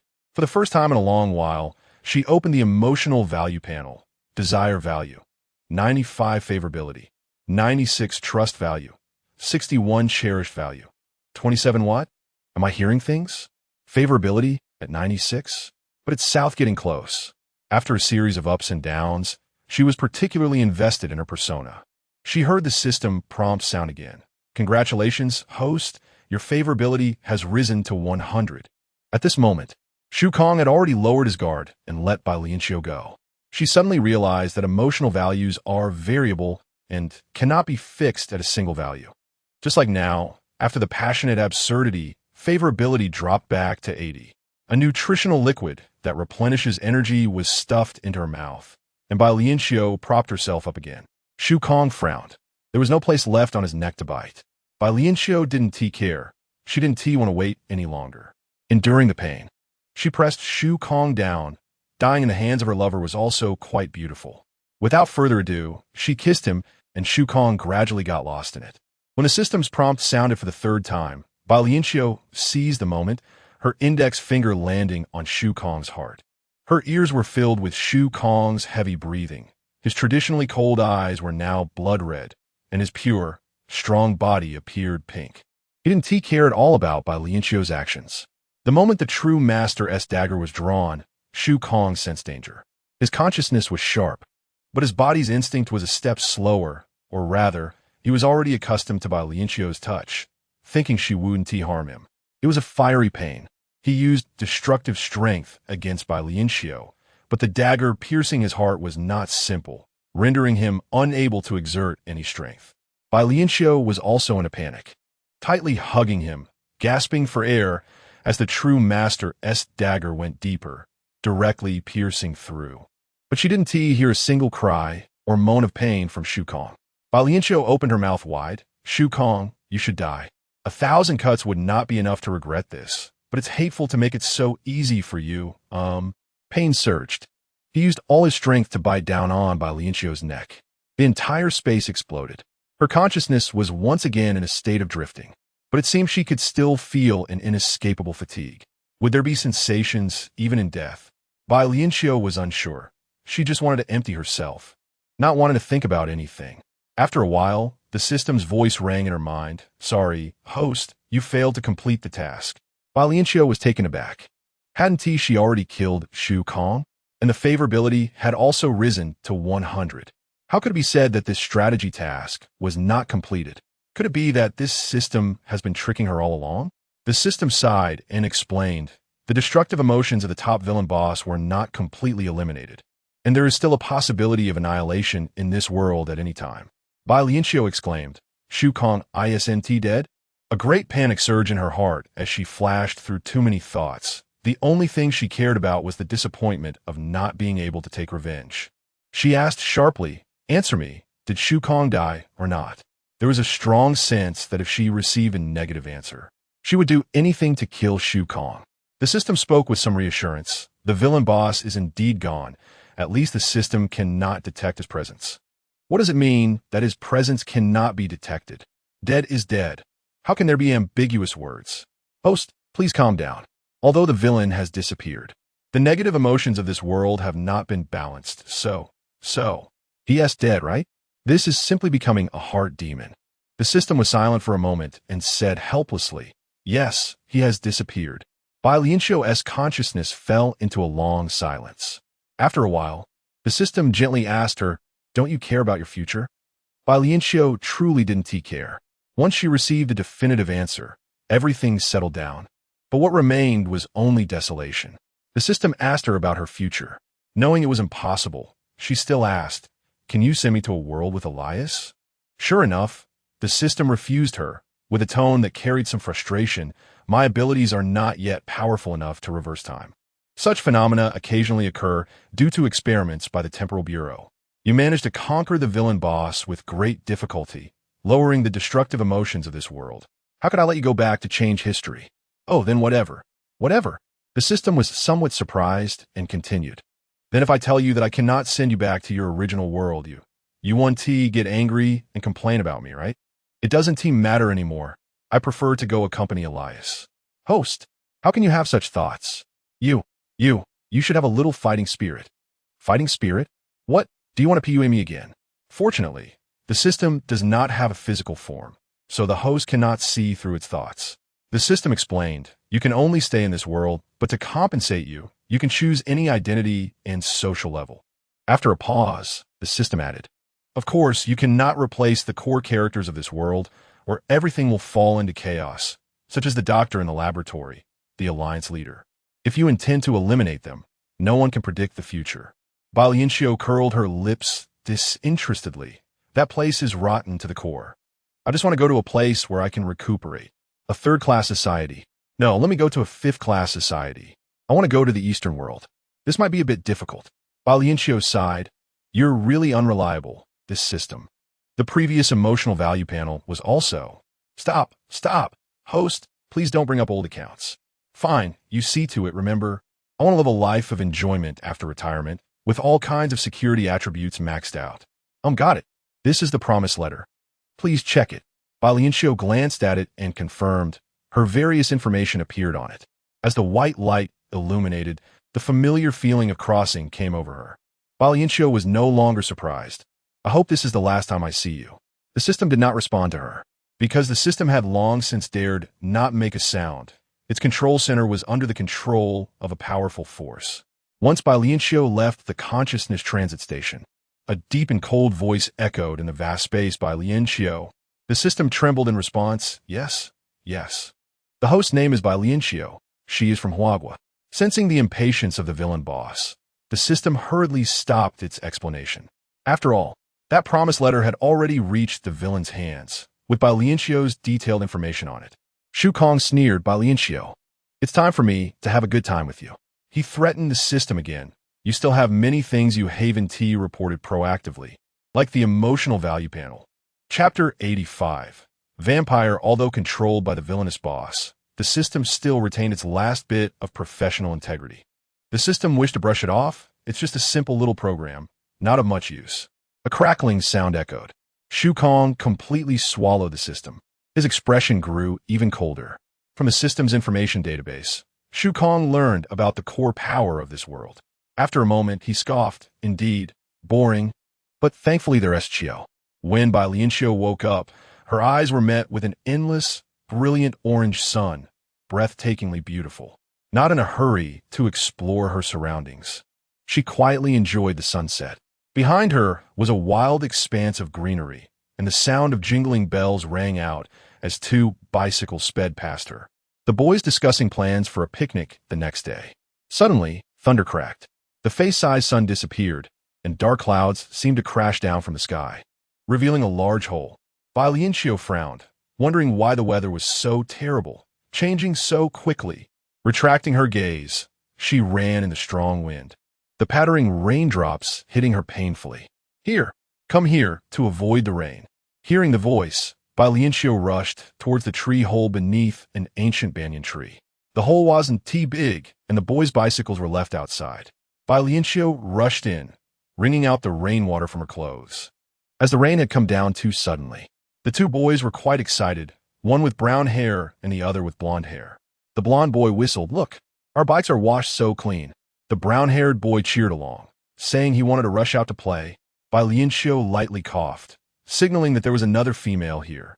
They should just run out into the heavy rain bare-chested. The boys began to size up Bai Lianqiu. The brown-haired boy blinked. "Are you from the east?" The blonde boy leaned closer to Bai Lianqiu, saying she was so petite. "Are you new here?" Bai Lianqiu had black lines on her forehead. Right now, she was in her own body, already 21 years old, surely more mature than these two school kids. Although, indeed, she was shorter than the two boys, and her face looked quite youthful. She stepped a bit further into the tree hole, mainly because the rain outside was too heavy. "I'm called Chiu, planning to settle around here." Brown-haired boy, Ethan. The blonde boy widened his eyes, stepping into the tree hole with Bai Lianqiu. "I'm called Aloe. Will you join our school? I want to sit behind you." Bai Lianqiu chuckled. "You two little brothers, I'm much older than you. Calling me Annie wouldn't be inappropriate." "Ah." The boys couldn't believe it. Aloe frowned. "You look underdeveloped." Bai Lianqiu's smile froze on her lips. Brown-haired Ethan interrupted them first. "Listen, it sounds like crying." Amidst the loud sound of rain, there were a few faint cries. Blonde Aloe dug at his ears. "Don't try to scare me with ghost stories." Bai Lianqiu realized she still had a high society chip on her, and when she wanted to carefully distinguish the sound, results would display in her mind. The system finally did a good deed. She attempted to step outside the tree hole, facing large raindrops, and saw a small child trapped below. A child? Could it really be a ghost story? Aloe hid behind Ethan, but Ethan looked at Bai Lianqiu in surprise. She knew too much. However, this wasn't the time to discuss that. Ethan analyzed the situation seriously. "The rain is too heavy. Going out could lead to falling. We should wait for the rain to stop." The child was almost out of breath. Bai Lianqiu frowned, instructing them, "Little brat, stay here." Ignoring the exclamations behind her, Bai Lianqiu dashed into the rain. To be honest, this rain wasn't as cold as the water Shu Kong had used to punish her before.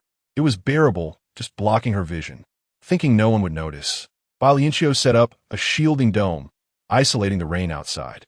She carefully distinguished the child's voice and finally found a child fainted in the rain among the bushes. The child looked about 5 or 6 years old, with weak breathing. The moment Bai Lianqiu pulled the child into the shield, the rain stopped. Clear blue sky. She looked at the blue sky in surprise. If it weren't for the muddy ground beneath her feet, she would almost doubt that the torrential rain just now was a big dream. Not thinking too much, Bai Lianqiu carefully checked the child's body. It was very poor. His vital energy was severely insufficient, his heart underdeveloped, and coupled with malnutrition, he was in critical danger. Bai Lianqiu took out a bag of nutrient solution, diluted it, and carefully fed it to the child. The child had a head of short black hair, the color of his eyes hidden, but his features were quite striking. Shouts came from behind. "Chiu! Chiu!" Aloe pushed his bicycle, pouting. In such heavy rain, she just disappeared, and there was the child's crying, "Ethan, did we really encounter a ghost?" Ethan didn't believe it. "Come on, did the knowledge your teacher taught you go to the dogs?" Bai Lianqiu stood up and waved at them. "I'm here." The two boys exchanged smiles and quickly pushed their bicycles over. "Aloe, hey, you're a living person." Bai Lianqiu blinked, pointing at the fainted child on the ground. "Do you know him? He needs help." Aloe frowned. "I don't know him, but I heard people talking about." "Aloe." Ethan suddenly interrupted the blonde boy. Looking at Bai Lianqiu, "You'd better take this person and leave quickly." Bai Lianqiu picked up the child from the ground. He needed rest. "Can you take me into the city? I want to rent a place." Aloe nodded happily. "Of course. Our little town hasn't had new people move in for a long time. Everyone will definitely welcome you." Ethan pursed his lips. "Come to my house." A rainbow hung in the sky, and Bai Lianqiu followed the two boys for quite a while, finally seeing a row of houses. Aloe bid them farewell and went in another direction. Ethan brought Bai Lianqiu in front of White House, directly pushed the door open. rummaged through jars and bottles to find the key, and handed it to Bai Lianqiu. You can stay here for a maximum of 3 nights. Once he stabilizes, leave quickly. Bai Lianqiu was puzzled. Why? Alo just said you would welcome. Before she could finish her sentence, Ethan's figure grew larger, his face twisted. How about this? Do you want to stay as a vampire's dessert? Bai Lianqiu was taken aback. She was not afraid of vampires at all, only feeling a sense of familiarity. Smiling, she opened the door with the key. Thank you, little vampire. Chapter 86. Shattered Glass. You. Aren't you afraid of me? Ethan's aura immediately wilted. Bai Lianqiu's smile became even gentler. It's too late now. I'm looking forward to your visit tomorrow. I'll prepare some desserts and chat with you. Ethan retracted his fangs. Just wait, he added with concern. Although according to the rules, others won't intrude into a clan member's residence. You have unfamiliar scents on you. It's possible a vampire hunting at night might accidentally barge in, so remember to lock the doors and windows. Bai Lianqiu escorted Ethan to the door. All right, thoughtful Ethan. A blush uncontrollably spread across Ethan's face. He was still too young and not very good at hiding his emotions. After closing the door, Bai Lianqiu walked into the building, retrieved the control panel, and used high-tech means to clean the entire building and reinforce the doors and windows. She instinctively cleaned her body as well, her mind already absorbing the layout of the building. With one hand, she picked up the unconscious child from the floor and took him to the master bedroom on the 2nd floor. After drinking the nutrient solution, the child's temperature no longer dropped, but there were no signs of improvement. Bai Lianqiu took out another nutrient solution and tentatively fed him. He absorbed it all, but it was like a drop of water merging into the ocean. There was no effect at all. That shouldn't be the case. Bai Lianqiu checked the child's body again. Ordinary 5th-tier human. Weak. She sighed. Well, I'll just take care of him for now. After all, I have nothing else to do. As night fell, Bai Lianqiu and the child slept on the same bed. The figures rushing past outside startled her awake. The system had given her back her original body, but also gifted her a high-level finger chip, and since she had been a high-level human for a while, she was very skilled at using various functions. Her senses were much stronger than those of 5th-tier human. The fleeting shadow she had just seen was a vampire hunting its prey. Bai Lianqiu somewhat regretted hearing that barely perceptible sound.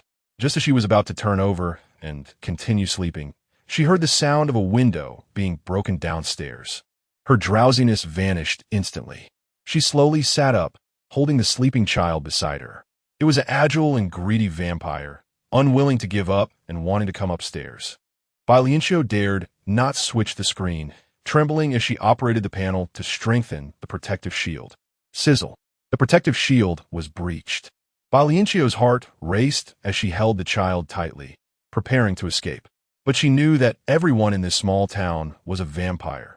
Once the tranquility was shattered, she and the child would only become the vampire's meal. However, the invading vampire silently vanished. Bai Lianqiu was astonished as she controlled the panel to check the entire house. Safe. Phew. Bai Lianqiu slowly shrank back under the covers. What was there to fear? With the control panel, the worst that could happen was death. It was just a pity she wouldn't be able to interact more with Elias's clan. The person on the big bed gradually fell asleep. The broken glass on the 1st floor eerily reassembled itself. Morning arrived. The curtains were pulled back, and the morning light poured in. Bai Lianqiu lazily leaned on the bed, cleaned her body, and also cleaned the child next to her. A jingling sound came from downstairs. She walked to the window and saw golden-haired Arno and the stern-faced Ethan, along with a little friend, 3 boys greeting her in the sunlight. Arno was very happy. Chio, can we visit you after class? Bai Lianqiu nodded, of course. The boys rode their bicycles away in the morning light. The mist enveloped the village and buildings like a delicate oil painting. Bai Lianqiu stretched, feeling that the child on the bed had woken up. She turned around casually, only to see the child still with his eyes closed. Pretending to sleep, huh? Unfortunately, he couldn't escape her keen eyes. Being too powerful might not be a good thing, Bai Lianqiu thought as she went to the 2nd floor to prepare breakfast. The ingredients and utensils were very convenient. Anything missing could be directly retrieved from the chip space. Life was truly enjoyable. However, Bai Lianqiu hadn't cooked for a long time, and what she made was difficult to swallow. Disheartened, she cleared the failed dishes and went to the living room with a box of milk. After a while, Heavy footsteps came from the stairs. The child was struggling to come down. Just a few flights of stairs made him appear very tired. Bai Lianqiu handed him a bag of nutrient solution. "What's your name?" She could clearly sense the child's physical condition. He was very hungry and urgently needed energy. But he held the nutrient solution without moving, biting his lip. "I don't have a name." "What about your parents?" "I don't have any." "Ah, then what about your past experiences?" "I don't have any." Bai Lianqiu felt a bit angry. This was clearly a blatant lie. Although this child was weak, his mind was unharmed, and he wouldn't have amnesia. He wasn't a high-level body created in a lab. No wonder some people would use mind control techniques without hesitation. Bai Lianqiu rubbed her forehead. "Forget it. Just drink the nutrient solution. His intestines must be twisted in knots." Gulp. The child swallowed the whole package, including the shell. Bai Lianqiu's eyes widened as she saw a ferocity and strength in the child that didn't match his physical state. He looked at Bai Lianqiu, his wet eyes showing a hint of pitifulness. "Did I do something wrong?" Hiss. Those were black pupils. So familiar. Bai Lianqiu couldn't help but move closer, squatting down in front of him to examine his eyes carefully. The child was a bit nervous, but didn't back away. "I want to follow you, is that okay?" Bai Lianqiu narrowed her eyes. These eyes were very similar to her modern father's eyes. Everyone used to praise her father's beautiful eyes. And when the father and daughter stood together, their expressions looked like they were carved from the same mold. That being said, this child did bear a resemblance to her. Bai Lianqiu suddenly pushed the child away, and he fell onto the carpet. He furrowed his brows, on the verge of tears. "You don't want me? I can repay you anything." Bai Lianqiu forced herself to calm down. This couldn't possibly be that freak. Even when still in the womb, that freak was exceptionally intelligent. Upon birth, he could escape from the deep sea. He must be a high-level human. Luckily, that freak was now commanding respect in high society. How could he be this pitiable, fifth-tier human child before her? Bai Lianqiu let out a sigh of relief, lifting the child with one hand. "I'm sorry. I just zoned out for a moment." "No, you don't have to apologize to me." "Yes, you do, because you are a person, an independent individual. No matter the circumstances, there are boundaries. But you saved me, and I want to cling to you." Bai Lianqiu rubbed the child's head. "There's no need to take this so seriously." The child clearly wasn't used to being touched, but because it was Bai Lianqiu, he forced himself to endure it. He couldn't see how uncomfortable his expression was. His eyebrows were nearly turning into caterpillars. Bai Lianqiu smiled faintly and withdrew her hand. "Now, come up with a name for yourself." Chapter 87. Paying rent. The child's face was tense, and his stomach made a series of growling sounds. Bai Lianqiu took out some more nutrient solution. "When I want to call you, I can't just call you Hey, right?" The child's mouth looked quite small, yet it had a certain magic that allowed him to gulp down the pouch of nutrient solution in one go. With a confused expression on his face, he appeared naive and harmless. Bai Lianqiu lay listlessly on the sofa. "Let's call you you, and I'm Qiu." "Qiu, Qiu," he murmured. "Once your body is better, you should leave. I want to follow you." "Follow me to do what?" "Eat and drink for free." Relying on others is not a long-term solution. You need to rely on yourself. You stubbornly looked at Bai Lianqiu.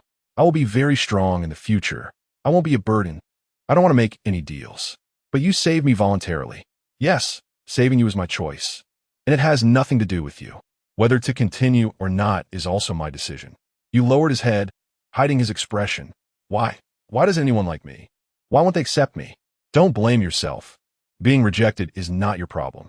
At least half the reason lies with the other person. What about you?" "I don't want to be a burden." You clenched his fingers tightly. "I will be very obedient." "Qiu, I can also quietly cling to you, but I still want your assurance." Bai Lianqiu lay back, stretching out her hand to feel the sunlight, the shadow cast taking on different shapes. Her gaze was very gentle. "Rejecting you is because I know myself well, and I don't want to create unnecessary attachments and responsibilities. I'm not a good person to rely on." "How could that be?" "You're great." The sunlight bathed Bai Lianqiu, making her glow. But it seemed there was a shadow surrounding her, making it hard for you to see through or approach. He heard Bai Lianqiu say, "You think I'm good because you gain benefits from me, such as warmth, food, safety, etc."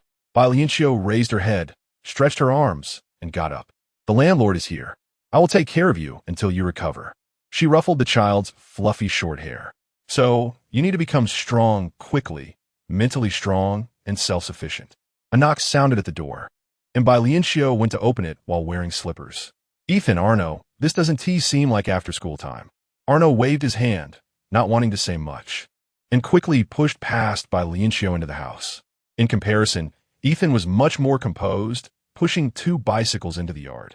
The teacher's lecture makes you sleepy. Bai Lianqiu noticed that Ethan's back was wet. She then realized that vampires were afraid of the sunlight. There were several black umbrellas in the wooden bucket by the door, and Bai Lianqiu casually opened one and walked towards Ethan.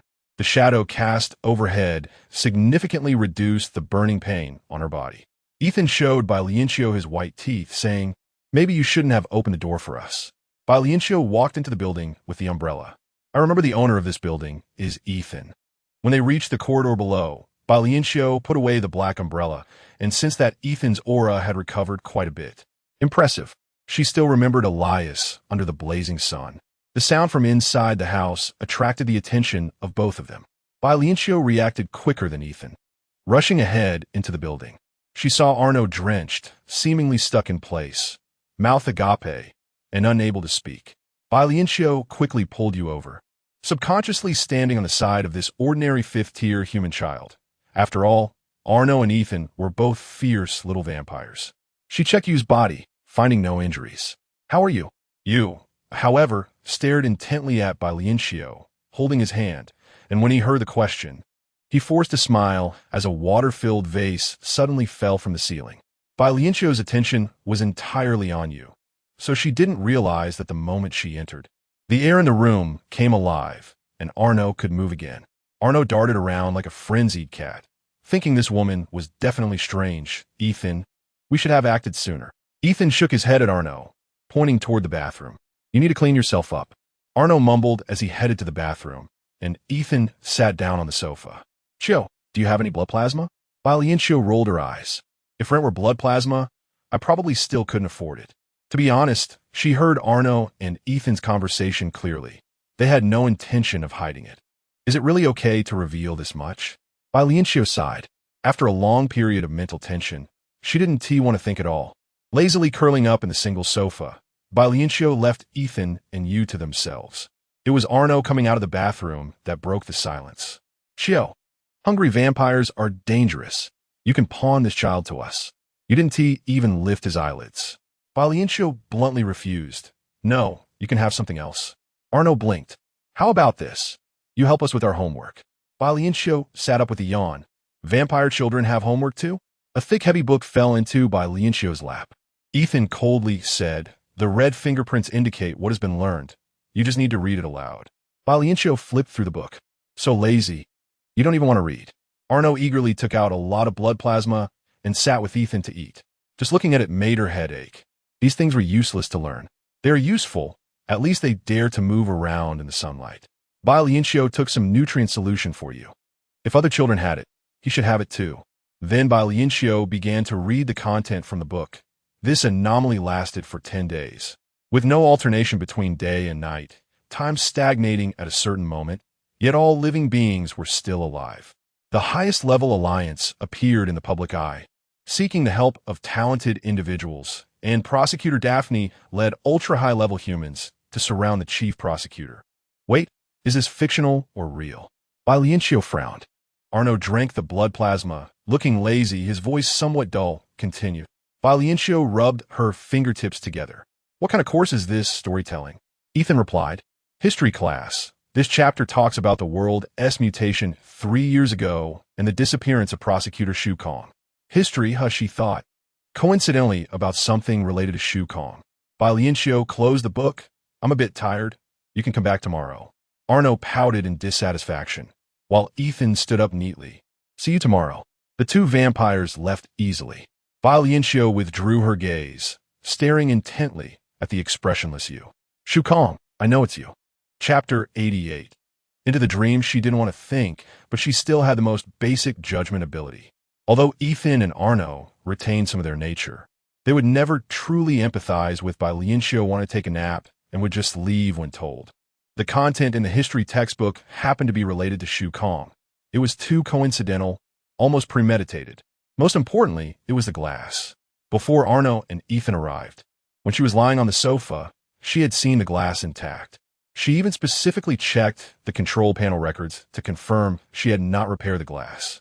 That could only mean someone was lurking around her. She vaguely realized this, but didn't want to acknowledge it, especially since Shu Kong was deliberately revealing clues to keep Bai Lianqiu on edge. However, when she questioned this unknown child in front of her, she was already exhausted. You frowned. I'm not the prosecutor.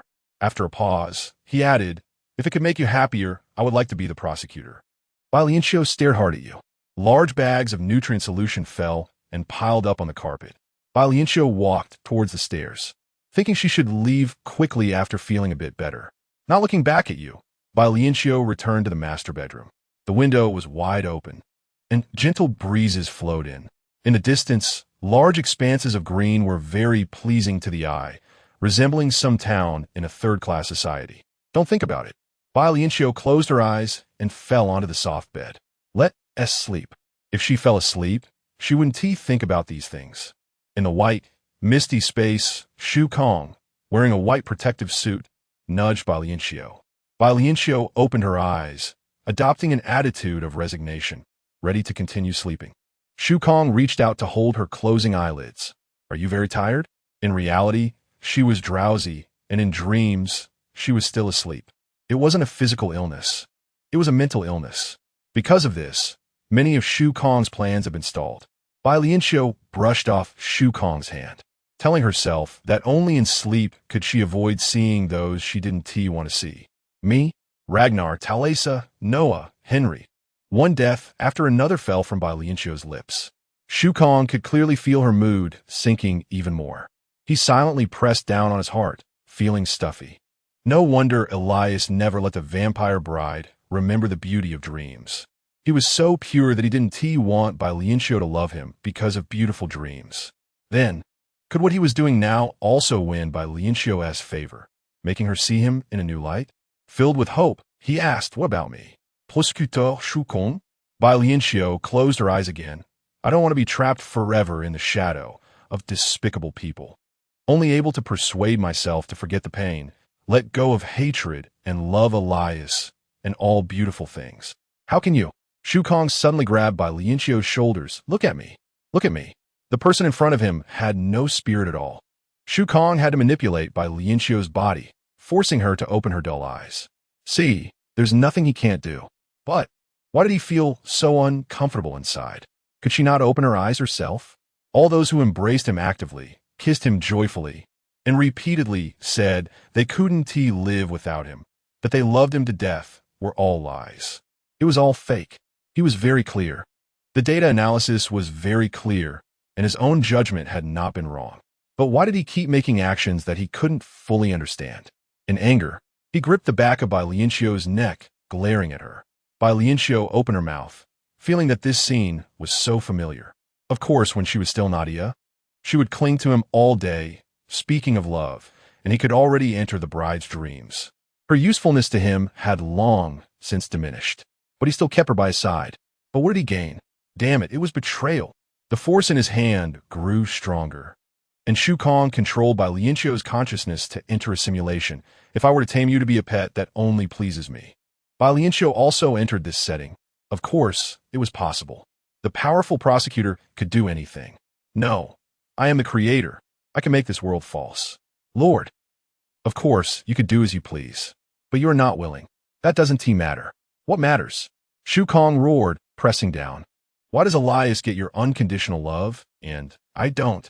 What makes me less than Elias? Bai Lianqiu faithfully kissed his eyes. You are the strongest. Everyone is under your control. You are 100 times, 1,000 times stronger than Elias. Shut up. Shut up. Shu Kong pushed Bai Lianqiu away, maintaining a cold distance. He gave a self-deprecating laugh. See, he knows very well that this is the tamed Bai Lianqiu speaking. It's not what the real Bai Lianqiu would say. It's not the Bai Lianqiu he wants. It was unsolvable. He dejectedly exited the simulation scene. Bai Lianqiu. What should I do? Bai Lianqiu took a long time to respond. You can get whatever you want. Go do what makes you happy, like pursuing power. Shu Kong depicted Bai Lianqiu's face in the void. You know very well that the stronger I become, the more I will overturn this world, break free from shackles and traverse time and space. Bai Lianqiu smiled. Isn't that great? But I want to stop because of you. Haven't you always pursued the truth of power? The current you has fallen into the system's trap, trapping me, unable to glimpse the secrets of the universe. Shu Kong shook his head. What is the secret of the universe? What is the truth of how the world operates? I used to want to explore, but I can calculate the truth. Then go practice it. Desolate. Bai Lianqiu didn't care. Shu Kong said dejectedly, it's emptiness. Life is inherently empty, boundless. The initial state of life has already told us the truth. Bai Lianqiu replied perfunctorily, really? Then you can set other goals, destroy the world, establish your own dynasty. Bai Lianqiu, where is your heart? Shu Kong jabbed at her heart. You must know what consequences this will bring. Bai Lianqiu's expression became more restrained. Because no one can stop you. As long as it's what you want to do, nothing is impossible. Because once I overturn this world, I will lose you. You will vanish. Bai Lianqiu paused. When she saw the glistening pearls in his azure eyes, she suddenly turned her head, unable to bear looking at the current Shu Kong. Shu Kong's hand fell on her shoulder. As you said, everything I want will come true. Bai Lianqiu, accept reality. Please, love me well. Chapter 89 Theodore, go to hell. Bai Lianqiu replied. Shu Kong withdrew from the dream. His body gradually appeared in the master bedroom, quietly watching the woman asleep on the big bed. There was a sound at the door, and Shu Kong turned to look, locking eyes with you. The two merely gazed at each other, naturally communicating through their consciousness due to their blood ties and genetic makeup. Shu Kong, you can't keep her either. You. Mommy gave me a name, called you. She never asked why my name is also in Chinese. Mommy helped me to sleep last night, and it felt very comfortable. I want more. She doesn't care about me at all, even though I don't want to accept this fact. I might not be very good at pretending to be weak. Should I break an arm or a leg to get more of Mommy's attention? Or should I let her forget the dream? It's either her death or mine. Or I could change my appearance to look more like Mommy. Would she love me more because of that? To some extent, she is heartless, and I can't compete with that. You shouldn't. Shu Kong's consciousness was suddenly interrupted, and you also looked at Bai Lianqiu on the big bed. Bai Lianqiu slowly opened her eyes. A gentle breeze greeted her. She stretched her arms, feeling the freedom. After taking some nutrient solution, Bai Lianqiu's gaze fell on the dimming sky outside the window. Arno and Ethan, these two boys, were under Shu Kong's control. Surely, the others in the town were no exception. Shu Kong Tudiunting. Strangely, she calmly accepted the fact that Shu Kong was still alive. Having witnessed how powerful Shu Kong was, she knew deep down that it was impossible to kill him. During that period of persistence, she could only repeatedly deceive herself into believing she could do it, gaining the courage and strength to continue. Elias, I miss you. Bai Lianqiu murmured. She changed into loose clothing, and you in the living room saw her. Chio, the nutrient solution is gone. Bags of nutrient solution fell down, piling up beside you. You directly threw the bags of nutrient solution in her mouth, and seeing Bai Lianqiu heading outside, she couldn't help but ask, it's dark. Where are you going? Bai Lianqiu continued walking into the courtyard, looking for the gift left for her. A gift? What is it? Similar to the nutrient solution I gave you. Are you hungry? Hunger is physical. I want to find a gift for my soul. You followed her with a handful of nutrient solution. My gift is from you. Then who gave you your gift? Bai Lianqiu thought for a moment, a very contradictory subject. At first, I thought it was helping me, but later I realized it stood against me. Now, I'll let it go. I don't understand. Because you are still young, time will teach you many things. Can it be you? It can't. Bai Lianqiu directly rejected her. In the night, she stood outside the door, staring at the child who was not even as tall as her thigh. Goodbye. Wait, aren't you coming back? You could sense the resolute aura coming from her. Bai Lianqiu walked away without looking back, her voice light. The town is safe. You can stay here or leave. At least last night. There were vampires going out to feed, but tonight it's very quiet. Shu Kong must have acted last night, silently taking control of all the vampires in the town. It used to be humans. Now the target is vampires with mysterious powers. Shu Kong has been getting stronger. Now his target is her. Bai Lianqiu didn't want to waste time guessing about Shu Kong. She couldn't take revenge, so she could only persuade herself to let go. She needed to find the gift left for her by the system. It must exist. Otherwise, in such a vast fifth-class society, How did she end up in a town inhabited by vampires? The night breeze was gentle, and a small black cat was playing by the grass. Bai Lianqiu stopped and quietly watched.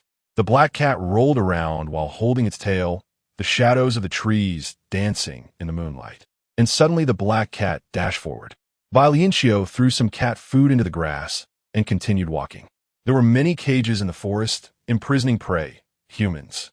Bai Lianqiu walked past without changing her expression, not interfering in others' lives. Until dawn, she still hadn't managed to leave the town. And Bai Lianqiu finally realized she had been deceived by Shu Kong. She sighed, took out a sunshade, and lazily lay down on a soft single sofa to rest. The black cat chased a butterfly and jumped into her arms. Bai Lianqiu woke up, petted the meowing black cat, and fed it canned food. After finishing the canned food, the little cat happily raised its tail and rubbed against Bai Lianqiu's leg. What's wrong? Why are you looking at me? Do you want to lead the way? Bai Lianqiu got up and followed the black cat, and the sunshade and sofa behind her disappeared. The sunlight was bright, and Bai Lianqiu opened the umbrella, kindly placing a lightweight umbrella on the little cat as well. Meow, meow, meow. Bai Lianqiu smiled. No need to thank me. A figure walked out from the bushes. Who are you? Bai Lianqiu looked up, her blood boiling, and softly called out, Theodore. The old friend still had curly hair, his physique much stronger, but still slender. Bai Lianqiu could recognize Theodore also because of the chip transmitting information. Theodore approached her. Are you the escaped prey? But you don't carry the scent of a vampire master. Bai Lianqiu forced a smile. I'm a tenant of the Ethan family. My name is Qiu. Theodore seemed a bit guarded towards Bai Lianqiu. I need to verify this. I advise you to come with me. Everyone living here is a vampire. Bai Lianqiu followed behind Theodore, but you are human. Because my human father became a vampire. Then why don't you transform into a vampire to enjoy the power of immortality? I want to accompany my loved one. Loved one? She is human. Bai Lianqiu's steps became lighter, and the black cat followed her, meowing. The words "don't wait" were on the tip of her tongue, about to spill out when Bai Lianqiu saw a frail woman waving at Theodore under the eaves. Theodore hurried over. Why did you come out? I was worried about you. The woman gently linked her arm with Theodore's. There are many cages in the forest. It will take some time to check. What about her? The woman looked at Bai Lianqiu, who was walking toward them. Bai Lianqiu smiled at the woman. Are you two married? You look very happy. The woman also smiled, very brightly. I haven't spoken to anyone besides Theodore for a long time. Thank you. I'm very happy to hear you say that. But Theodore pulled his hand away, glaring at Bai Lianqiu. Chapter 90. Diary. He stood in front of the woman, watching Bai Lianqiu with a somewhat cold expression. I don't mind you inquiring about the news here through me, but her, you must not approach. Bai Lianqiu smiled gently. I have no ill intentions. Theodore made a phone call, and after hearing something on the other end, his attitude toward Bai Lianqiu softened considerably. So, you are a valued guest free to come and go. This is my first time hosting a guest from the town. The woman also brought tea for Bai Lianqiu.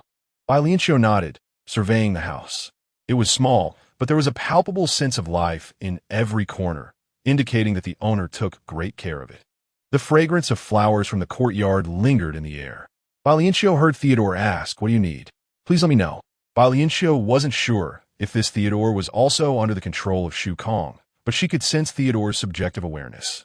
Holding the teacup, she saw her reflection in it and felt that seeing a pair of happy couples was a kind of gain. The woman shyly leaned against Theodore. You can stay. There are many excellent vampires in the town who still do not have partners. Theodore held the woman's hand, gently shaking his head, then looked at Bai Lianqiu. Unless you are the chosen vampire bride, it's best not to have too much contact with vampires. Bai Lianqiu nodded. Thank you for your advice. After a pause, she asked tentatively, have you ever heard of Elias? Hiss. Theodore's hand suddenly trembled. The woman looked at him with concern. What's wrong? Is it an old injury? Theodore comfortingly patted the woman's hand and asked Bai Lianqiu, how do you know Elias? Because she is Elias's bride. She was once Ivra. Just seeing her again, she had become her true self, and Theodore could not possibly know her. Bai Lianqiu tightened her grip on the teacup. I am an admirer of Elias, searching for him everywhere. Theodore closed his eyes, pulling himself away from the shocking memories of the past. All right, please follow me. Theodore led Bai Lianqiu to a large patch of rose bushes. The familiar scene made Bai Lianqiu feel as if she were in a different world. constantly fantasizing that the next moment, a tall, elegant figure would appear among the roses. In the center of the rose bushes stood a familiar coffin platform. Bai Lianqiu's eyes turned red instantly. Theodore frowned at her. You and Elias between. I love him very much, but I don't know if he loves me back. Nominally, Elias is my uncle. On a distant evening, Theodore had once told Bai Lianqiu this. Bai Lianqiu glanced at Theodore. He must also be immersed in his past, right? Theodore looked at the center of the rose bushes. Elias has disappeared. The vampire family moved his rose residence here. And it is said that the most precious things of vampires are hidden within the vampire residence. Bai Lianqiu stepped inside. Theodore called out to her, ordinary people cannot enter. The red roses will turn into thorny snakes. Ah, you're fine. You're the one recognized by Elias. Theodore was both emotional and somewhat angry. Bai Lianqiu turned back to nod at him. Don't worry about me. Wait a minute. The roses are beautiful. They haven't attacked. If possible, please help me keep an eye out for any news about a girl named Ivra. Ivra? Yes, she is the mayor's daughter. I brought her into the estate, and she was innocently caught up in the struggle between the vampire family and the high-class humans. Bai Lianqiu pressed her lips together. Do you still love Ivra? How can I not love her? She is my salvation. But the woman outside, your wife, I am a person with flesh and blood. Past emotions are precious. If I abandon these feelings, a heartless person like me does not deserve anyone's true love. You are wonderful. I hope you can gain something. Bai Lianqiu softly acknowledged, choosing to conceal the truth. She couldn't tell Theodore that her beloved Ivra had collided with the wall at home and left when she refused her mother's offer to dance. In their brief interactions afterward, it was not Ivra, but an imposter, Bai Lianqiu. Let him continue to believe that Ivra died in an accident. It would be better than deepening his guilt and worries. Bai Lianqiu organized her emotions and walked toward the platform. She lay down in the coffin, imagining the thousands of days and nights Elias had spent here. The sky changed colors, and Bai Lianqiu saw strings of characters above. They were neither the consciousness of the high society nor various human scripts. They were the unique recording method of vampires. Remarkably, Bai Lianqiu could understand them. She had never been abandoned by Elias. She herself had never given up on Elias. This was a vampire diary spanning over 1,000 years. Bai Lianqiu read it with great interest. It turned out that Elias was very lonely, thinking about sleeping all day. He was very timid, afraid to kill, drinking only blood plasma, not wanting to expend energy, and thus remained in deep slumber. Because he had lived for a very long time, the wheels of fate turned and chose his bride from another world, Bai Lianqiu. Elias preferred to sleep, because in this way, he could cross time and space and enter the dreams of his vampire bride, accompanying her in her dreams. Tears welled up in the corners of Bai Lianqiu's eyes. One after another.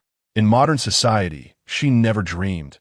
Her sleep was stable, and she was cheerful and happy every day. She never knew that Elias had loved her so early on. It turned out that in this world, from the moment they met, every expression of his love for her was sincere. He did not tell her about the dreams, because he didn't want her to fall in love with him because of the dreams. The love he wanted was always pure. He wanted Bai Lianqiu to love him wholeheartedly and willingly. Fool, Bai Lianqiu murmured. Such a good Elias, yet she owed him so much. The diary stopped at the night before the vampire family invited Bai Lianqiu to the luncheon. Elias recorded, I somewhat hate myself. I can clearly feel Qiu's entanglement with me. Yet I still use the ancient power of the vampire bride to approach Qiu. I cannot let her love me unreservedly. I should let go. The aura on Qiu is that of high-class humans. Perhaps what makes her happy is someone else. Let me sleep, meeting Qiu in dreams, being a lover in dreams. Forever guarding Qiu. What a despicable and greedy vampire. Elias, how can you be so dark? No wonder Qiu doesn't want you. Bai Lianqiu could no longer hold back and suddenly sat up. No. Her gaze gradually focused, and she saw the antagonist boss, Shu Kong, standing outside the coffin. Chapter 91. Coffin crystal-clear tears rolled down Bai Lianqiu's cheeks. As if driven by instinct, Shu Kong forgot the current situation, moved in front of Bai Lianqiu, and reached out his hand to crush the tears on her face. But his hand fell short. Bai Lianqiu stepped back, her back hitting the coffin board. Shu Kong. Shu Kong's hand dropped down. Bai Lianqiu, I have done so much for you. You must understand my intentions. 3 years, compared to the long years of your life, is too short. But during these 3 years, in order to keep you, I have come to understand more and more what I want. Your feelings change in an instant. To handle someone like you requires walking on a tightrope every day. The promises I made will not be revoked, but you will change the rules. Shu Kong sighed. Don't make me take the step of invading your mind. Bai Lianqiu chuckled lightly. See, this is your nature. It will never change. You force me. I have never done anything more patient. But feelings, they rely on love at first sight, destined fate, the order of arrival, all sorts of reasons make sense. But they are unreasonable. Theodore can let go of Ivila and live happily with another woman. Why can't you accept me? It turns out he had this layer of persuasion when he showed her Theodore. Bai Lianqiu relaxed her body. Anyway, if Shu Kong really wanted to do something, she couldn't resist it. She lay back in the coffin, her ear close to the wooden board. Her body and mind seemed to merge with the earth. The sound also calmed down and softened a lot. You have understood the feeling of love. Go find a girl without messy disputes. Do you think I am such a casual person? Bai Lianqiu, I can only have you. So can I. My heart is small and can only hold Elias. Shu Kong leaned against the coffin. If you are willing to understand me, you would know I am better than Elias. I have done a lot for you. I deserve your love. Bai Lianqiu no longer paid attention to Shu Kong and closed her eyes heavily. Has Shu Kong never tried to invade Bai Lianqiu's mind? Of course he had, but the results were always unsatisfactory. During these 3 years, he controlled the system, glimpsed the truth of how the world operates, and found it dull after knowing everything. He stood at the peak since birth, possessing immense power, an existence beyond humanity. Becoming stronger, the strongest, was what he had always sought. For this goal, he cared nothing for other human lives. They were all destined to perish in the end. And he would create an entirely new era. In that era, everyone would be godlike existences. But when everyone becomes the same, it becomes ordinary again. Such a cycle. Shu Kong quickly lost interest in transforming the world. He thought of the rare, but brilliant moments in his life that were related to Bai Lianqiu. It turns out that not being strong enough, having limitations, is where the fun lies. The sunset descended little by little, and Shu Kong quietly watched Bai Lianqiu, who was sleeping in the coffin. If no one passed through this sea of roses to wake her up at the coffin, she would sleep forever. Each time she woke up, she could not remember what dream she had, so she did not know that Elias was always accompanying her in her dreams. Yet she tacitly chose to sleep long. In fact, each of her choices seemed foolish, but they were the best among all the worst endings. Shu Kong traced her features with his gaze. How could I possibly let go? He extended his hand, and his fingertip immediately broke the skin, red blood seeping out. The blood gradually seeped into Bai Lianqiu's body, and Shu Kong felt Elias's presence once again. In the dream, Elias and Bai Lianqiu attended a friend's wedding. The bride wore a white wedding dress, smiling brightly. Everyone stand still, I'll turn around and count to 3 before throwing the bouquet. Elias wore sunglasses. Communicating with Bai Lianqiu, who was in a bridesmaid dress, through his thoughts, do you really want the bride's bouquet? Bai Lianqiu blinked, of course. Whoever catches the bride's bouquet will receive the blessing of the god of love. The bride's bright voice rang out, 3, 2, 1. All 5 bridesmaids rushed forward to catch the bouquet. But Elias was faster, his long legs directly blocking the front, sweeping in like the wind to catch the bouquet. Oh my God, so handsome. Who is this guy? People around discussed. The bride laughed. Bai Lianqiu, can you manage your own? Bai Lianqiu stepped forward, tugging at Elias's arm. Before she could say anything, Elias had already handed the bouquet to her. He happily said, Qiu, this is for you. Friends began to tease again, and the groom could not stand being fed dog food, pulling the bride in for a kiss. Bai Lianqiu's face turned bright red. Elias, why are you being so reckless again? Elias cherished the bouquet, placing it in Bai Lianqiu's arms. This concerns the happiness of us two. I cannot be careless. For matters like this, I should handle it more steadily. Bai Lianqiu chuckled. Friends came to pull Bai Lianqiu to play games, and she glanced worriedly at Elias, who returned her a reassuring look. Elias sat in the audience, occasionally interacting with Bai Lianqiu, but his consciousness had already begun to communicate with Shu Kong. Your Honor, I never expected that one day I would meet you here. Shu Kong replied, this date could have been earlier. Then congratulations to you. This is just my last remaining thought. I am not your opponent at all. It's me. I will drive away the people around her. They're too distracting. Elias realized that Shu Kong was emitting malice towards Bai Lianqiu's friends. While answering questions from Bai Lianqiu's friends on stage and engaging in romantic interactions, he replied to Shu Kong, "But look, Qiu is smiling very happily. A smile not born from me should not exist. Perhaps other girls would fall for your tricks, but Qiu cannot." Suddenly, Bai Lianqiu hugged Elias from behind. Elias stiffened, turned around to embrace Bai Lianqiu. "What brought you over?" The consciousness of Shu Kong was also frozen. His heart raced wildly, suddenly understanding something. Bai Lianqiu pulled Elias out. "The banquet is about to start. Yes, there are many human delicacies. Too bad Elias can't eat." "I can." "Don't. You would be embarrassed if you had an upset stomach." "Qiu cares about me." Bai Lianqiu snorted. "Let's go to the kitchen." Shu Kong remained in the dream, watching Bai Lianqiu and Elias grow happier day by day. So-called happiness is very plain. They would have arguments and conflicts, but they never hurt each other with harsh words, even establishing a safe word to avoid irreparable situations. Yet this safe word had never been used. Seasons changed, and the happiness in the dream continued. Elias gradually became accustomed to Shu Kong's role as an observer, and after a long time, he completely felt no presence of Shu Kong anymore. Postscript.